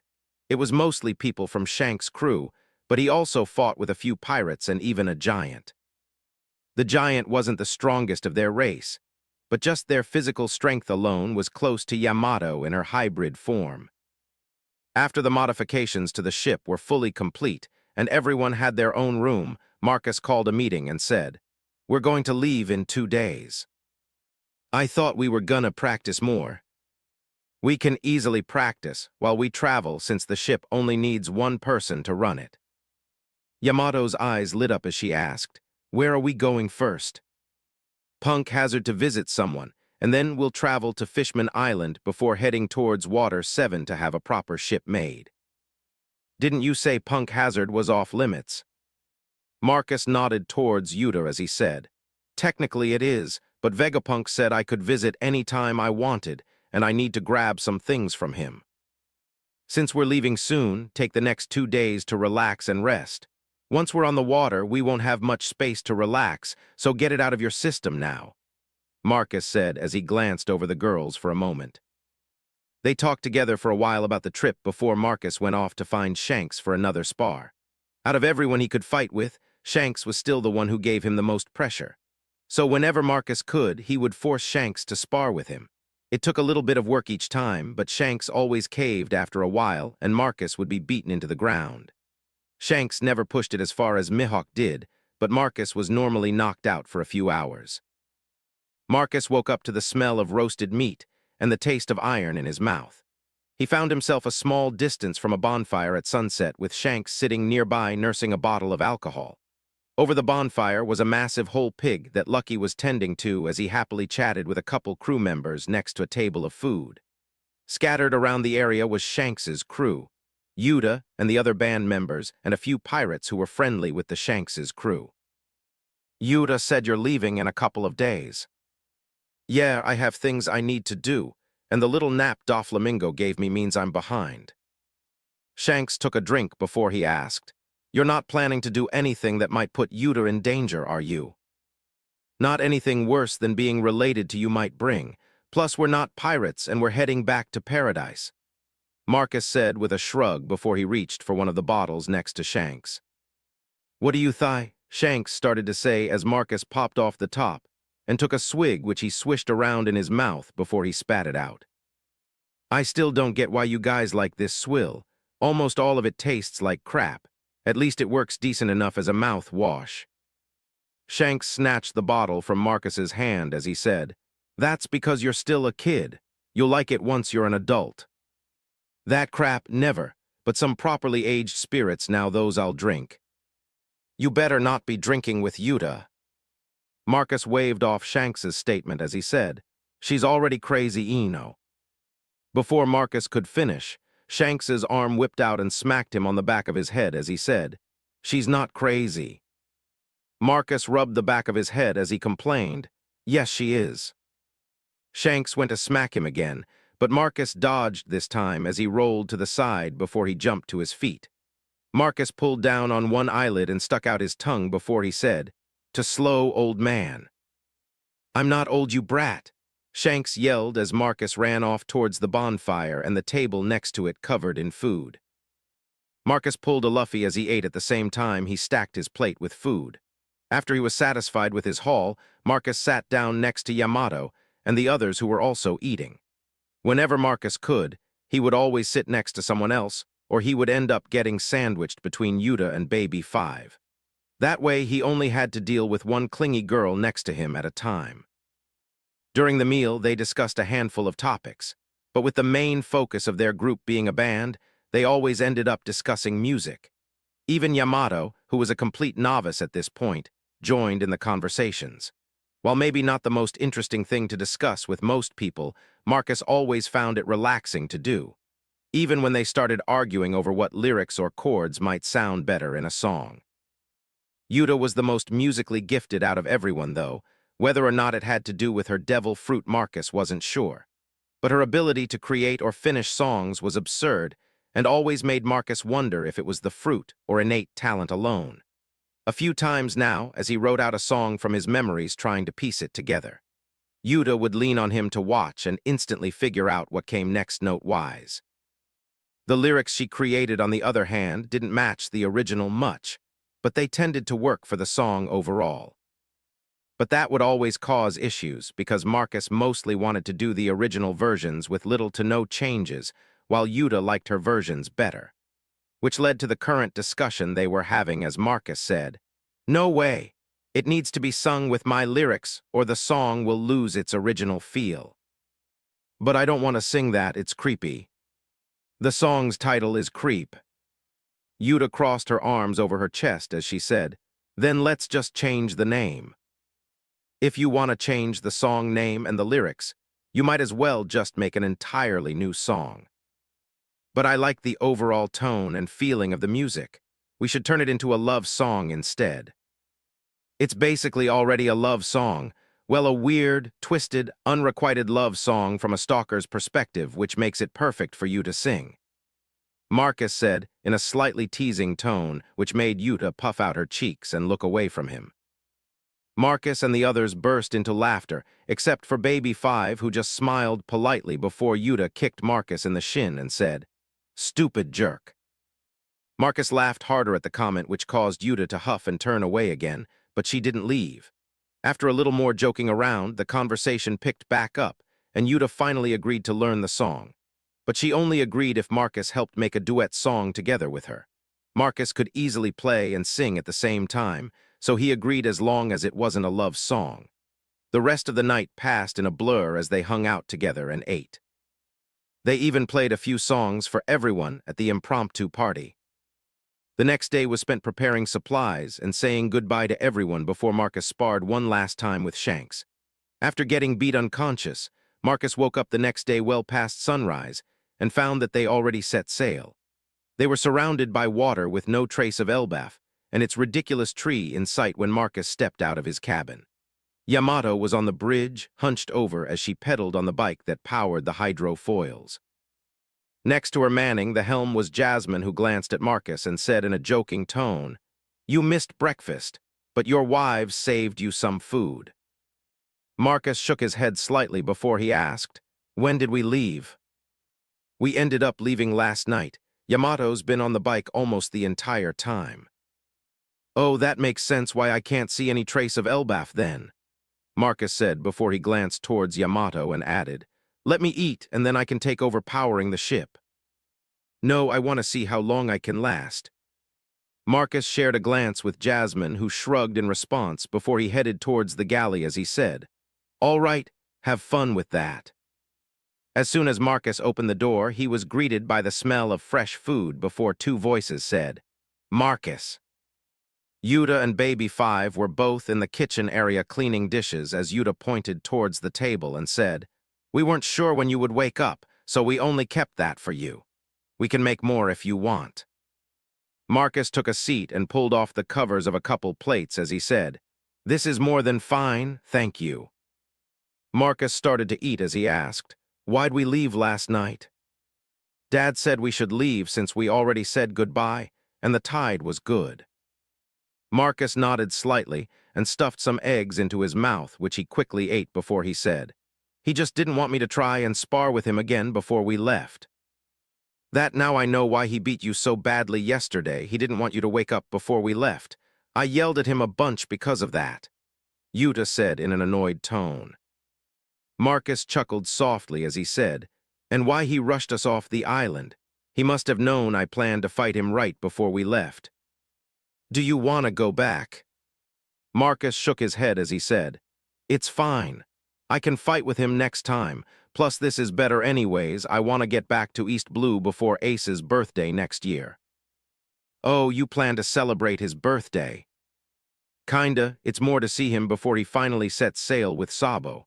I want to test them both and see how they stack up." All you care about is fighting, Yuta said with a huff. Of course, if there's one thing I've learned from my grandpa, personal strength is the only thing that matters in this world. That's why you and the others need to get stronger too. Yuta stopped washing dishes and flexed one of her thin arms as she said, I am strong. Not yet, but you will be. 143. 2 is already too many. The trip to Punk Hazard finished faster than Marcus expected with his ship. While slower than his small boat, it was still fast compared to normal ships. It also helped that someone was powering it for the entire journey day and night. It was mostly Yamato who went 5 days without rest the first time, and after a 1 day of forced rest, jumped back on and didn't stop till they arrived at the island after 9 days at sea. During the trip itself, they didn't run into anyone at sea, and the islands they found were bypassed for speed. While Yamato complained a little about not stopping on those islands, Marcus promised they would visit any island they encountered once some things were taken care of. But for now, speed was more important than adventure if he wanted to make it back home in time for Ace and Sabo's departure event. When they finally spotted the island, it was just after noon and they'd just finished lunch. Yamato never left her spot and ate while she powered and controlled the ship. She was also the one to notice the island first and called out, "Island dead ahead." Marcus and the others were all in the galley as they helped clean up, so it took them a moment to come out to look. Marcus appeared first, drying his hands with a towel as he glanced at the tiny black dot in the distance. He studied it and the eternal pose they were using before he stepped in front of the helm and changed course slightly. As the needle stayed focused on that black dot, Marcus said, "I think that's our destination." "Really, what's the island like?" "Besides the advanced research base, it's a pretty normal tropical island. There's a few cool spots to visit around the island, but nothing really special. Honestly, the research base is more interesting. They have a lot of things you won't be able to see anywhere else in the world." Yamato's eyes lit up, and she started to pedal faster as she said, "Like what?" Marcus adjusted the course again to aim directly at the dot as he said, "Most of it would be hard to explain properly, but I'm positive you'll be amazed by most of it. And if we're lucky, I'm gonna take a few things we can use as upgrades for the next ship." "What kind of upgrades?" Yuta asked as she moved next to Yamato and grabbed a spy glass to look at the island with. As the ship picked up a little more speed from Yamato's enthusiasm, Marcus also used a spy glass as he said, "Whatever we can get away with taking. Mostly quality of life upgrades like a better refrigerator and sound equipment for when we start playing concerts. But I'll gladly take anything that's useful and won't take up a ton of space." Both of them couldn't see much using the spy glass for now, so they put them away before they went back to the kitchen to finish cleaning. About half an hour later, Yamato called out to them again as she called out, "A marine ship is coming towards us from the island." Marcus was the first to appear again as he quickly grabbed a spy glass to take a closer look. The other girls also stepped onto the bridge as Marcus said, "We should be fine. They're probably just coming to warn us away from the island." "Do we need to fight them?" Marcus shook his head slightly as he put away the spyglass and said, "No, I'm technically allowed here, kinda." Marcus let out a slightly nervous chuckle as he said, "Vegapunk did tell me to come back and visit, so it should be fine, I think." Yamato cracked her knuckles as she said in an excited tone, "Well, I'm fine with fighting them if we have to." "We won't be fighting them. Worst case, I'll call Vegapunk to get us clearance." Yamato let out a disappointed sigh, and her shoulders slumped slightly, but she kept pedaling as she said, "That's boring." "Don't worry, Battle Junkie, we can have a proper spar tomorrow. For now, slow down, we aren't in a rush." "Great," Yamato said in excitement, as Marcus focused back on the approaching ship. With their speed combined with that of the approaching ship, it didn't take long for them to close the distance. Marcus ordered Yamato to stop powering the ship as he adjusted the main sail to slow the ship down. As the two ships came within a few hundred yards of each other, a loud speaker from the marine ship called out, "Unknown ship, you are trespassing in a restricted area. Please lower your sails, come to a stop, and prepare to be boarded. If you do not, your actions will be considered hostile and you will be fired upon." This is your only warning. You have 10 seconds to comply. Marcus and the others easily lowered the sails and tied them off in moments before the ship slowed down, only carried by the sea current. The marine ship easily cleared the distance in a few minutes before a couple lines were tossed over which Marcus and the others caught and tied off. As soon as the two ships were tied together, a man in a lieutenant's coat jumped down from the other ship and landed gently on the deck of Marcus's ship. He quickly glanced over Marcus and the others as he started to frown before he said to himself, "Just some kids." Whatever he was thinking about didn't stop him from doing his job as he quickly asked, "Is this everyone on the ship?" "Yup, but we're not trespassing. We're here to visit Vegapunk about a research project," Marcus said as he pulled out the eternal pose for Punk Hazard and showed it to the man. At the mention of Vegapunk and seeing the eternal pose in Marcus's hand, the man's eyes widened a tiny bit before he said, "I wasn't given any information about visitors being expected today. I'll need to confirm your identities and authorization before anything else. Just call Sentamaru or Vegapunk and tell them Monkey D. Marcus is visiting." The man's eyes widened again at the name but said nothing as he pulled out a snail and dialed a number. The snail started to ring, and after 6 rings the man frowned slightly as he mumbled, "Again." After a few more rings, someone finally picked up the line and said in a slow, lazy tone, "Muoshi Muoshi, Borsellino Hirni." "Vice Admiral Kizaru, we stopped a boat full of kids headed towards the island. One of them claims they are here to visit Dr. Vegapunk. I am calling to confirm if he is expecting anyone. Are you still with him, sir?" A different voice replies a moment later, "I wasn't expecting anyone today. Did they give you a name?" "Oldman, it's Marcus. I came back to visit." "Marcus, why'd you come back so soon? Is something wrong with the boat?" Vegapunk asked, which caused the marine holding the snail to stand straighter. "Not that I can tell, but me and my friends are heading to Paradise. Since Punk Hazard was along the way, I figured we would visit." "Oh, well then come to the island and we can catch up. I'm also interested in how well that little boat worked for you. I'll check it out while you're here." "Thanks, Oldman. I'll see you soon," Marcus said before he hung up the snail the marine was holding. Marcus smiled at the man as he asked, "Are we good to go or do you still want to search our ship?" "No, you're free to land on the island. Give me and my men a couple minutes and we will escort you to the island." Marcus smirked slightly as he said, "Sure, if you think your ship can keep up." "Our ship is one of the fastest in the entire marine fleet," the man said with a hint of pride before he glanced at Marcus's much smaller ship and single mast as he added, "Don't worry, we won't use our full speed so we can escort you properly." "Okay." The man helped untie the ships before he easily jumped back onto his vessel. From the deck he glanced down and said, "You can move ahead while we turn around and catch up." Marcus smirked slightly as he glanced at Yamato and said, "Maybe we should show them what a fast ship really looks like." "I was thinking the same thing." "Yeah, let's show them what the fastest ship on the Grand Line looks like," Yuta said in a proud tone as Baby 5 and Jasmine nodded in agreement. As the marine ship pulled away to turn around, Yuta and the others quickly raised the main sail and adjusted it. As the sail filled up and the ship started to move, Yamato jumped back on the bike and started to pedal. Within a few moments, the boat started to rise from the water, and before the other ship even fully started its turn, Marcus's ship was already reaching max speed. As the marine ship started its slow turn, Marcus waved back at them and shouted, "See you on the island."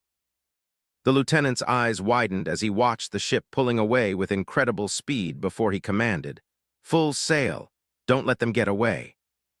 As the crew moved to follow his command, a woman in a lieutenant's jacket stopped next to him and asked, "Aren't we supposed to be escorting them? Why did you make it sound like we are chasing them?" The man pointed towards the ship that was quickly getting smaller as he said, "We can't escort them properly if they're too far away." The woman glanced towards the ship in the distance and let out a giggle before she asked, "Are you really trying to compete with some kids?" "Yes, I told them this was one of the fleet's fastest ships. I refuse to believe that a little single-mast ship is faster." The woman shook her head slightly, but said nothing else as she moved towards the front of the ship. Once there, she pulled out a spy glass and studied the ship while it quickly got smaller as it raced towards the island. It took a minute for the marine ship to fully turn around properly. But by that point, it was almost under its full speed as the sails pulled tight and groaned under protest. For the next half an hour, they chased after Marcus's ship, but they never gained on them, and the distance also increased each moment. If it wasn't for the fact they were approaching the island, Marcus and the others could have easily slipped away from the chasing marine ship. When they neared the island, Marcus finally ordered Yamato to slow down as they adjusted the sail. Within moments, the speed dropped dramatically, and the ship sailed towards the harbor at a more normal pace. On the dock in the distance stood 4 very distinct people. The first 2 Marcus was very familiar with since he lived on the island for a while. Vegapunk, with his massive forehead and outstretched tongue, stood next to Sentomaru, who was dressed like a sumo wrestler.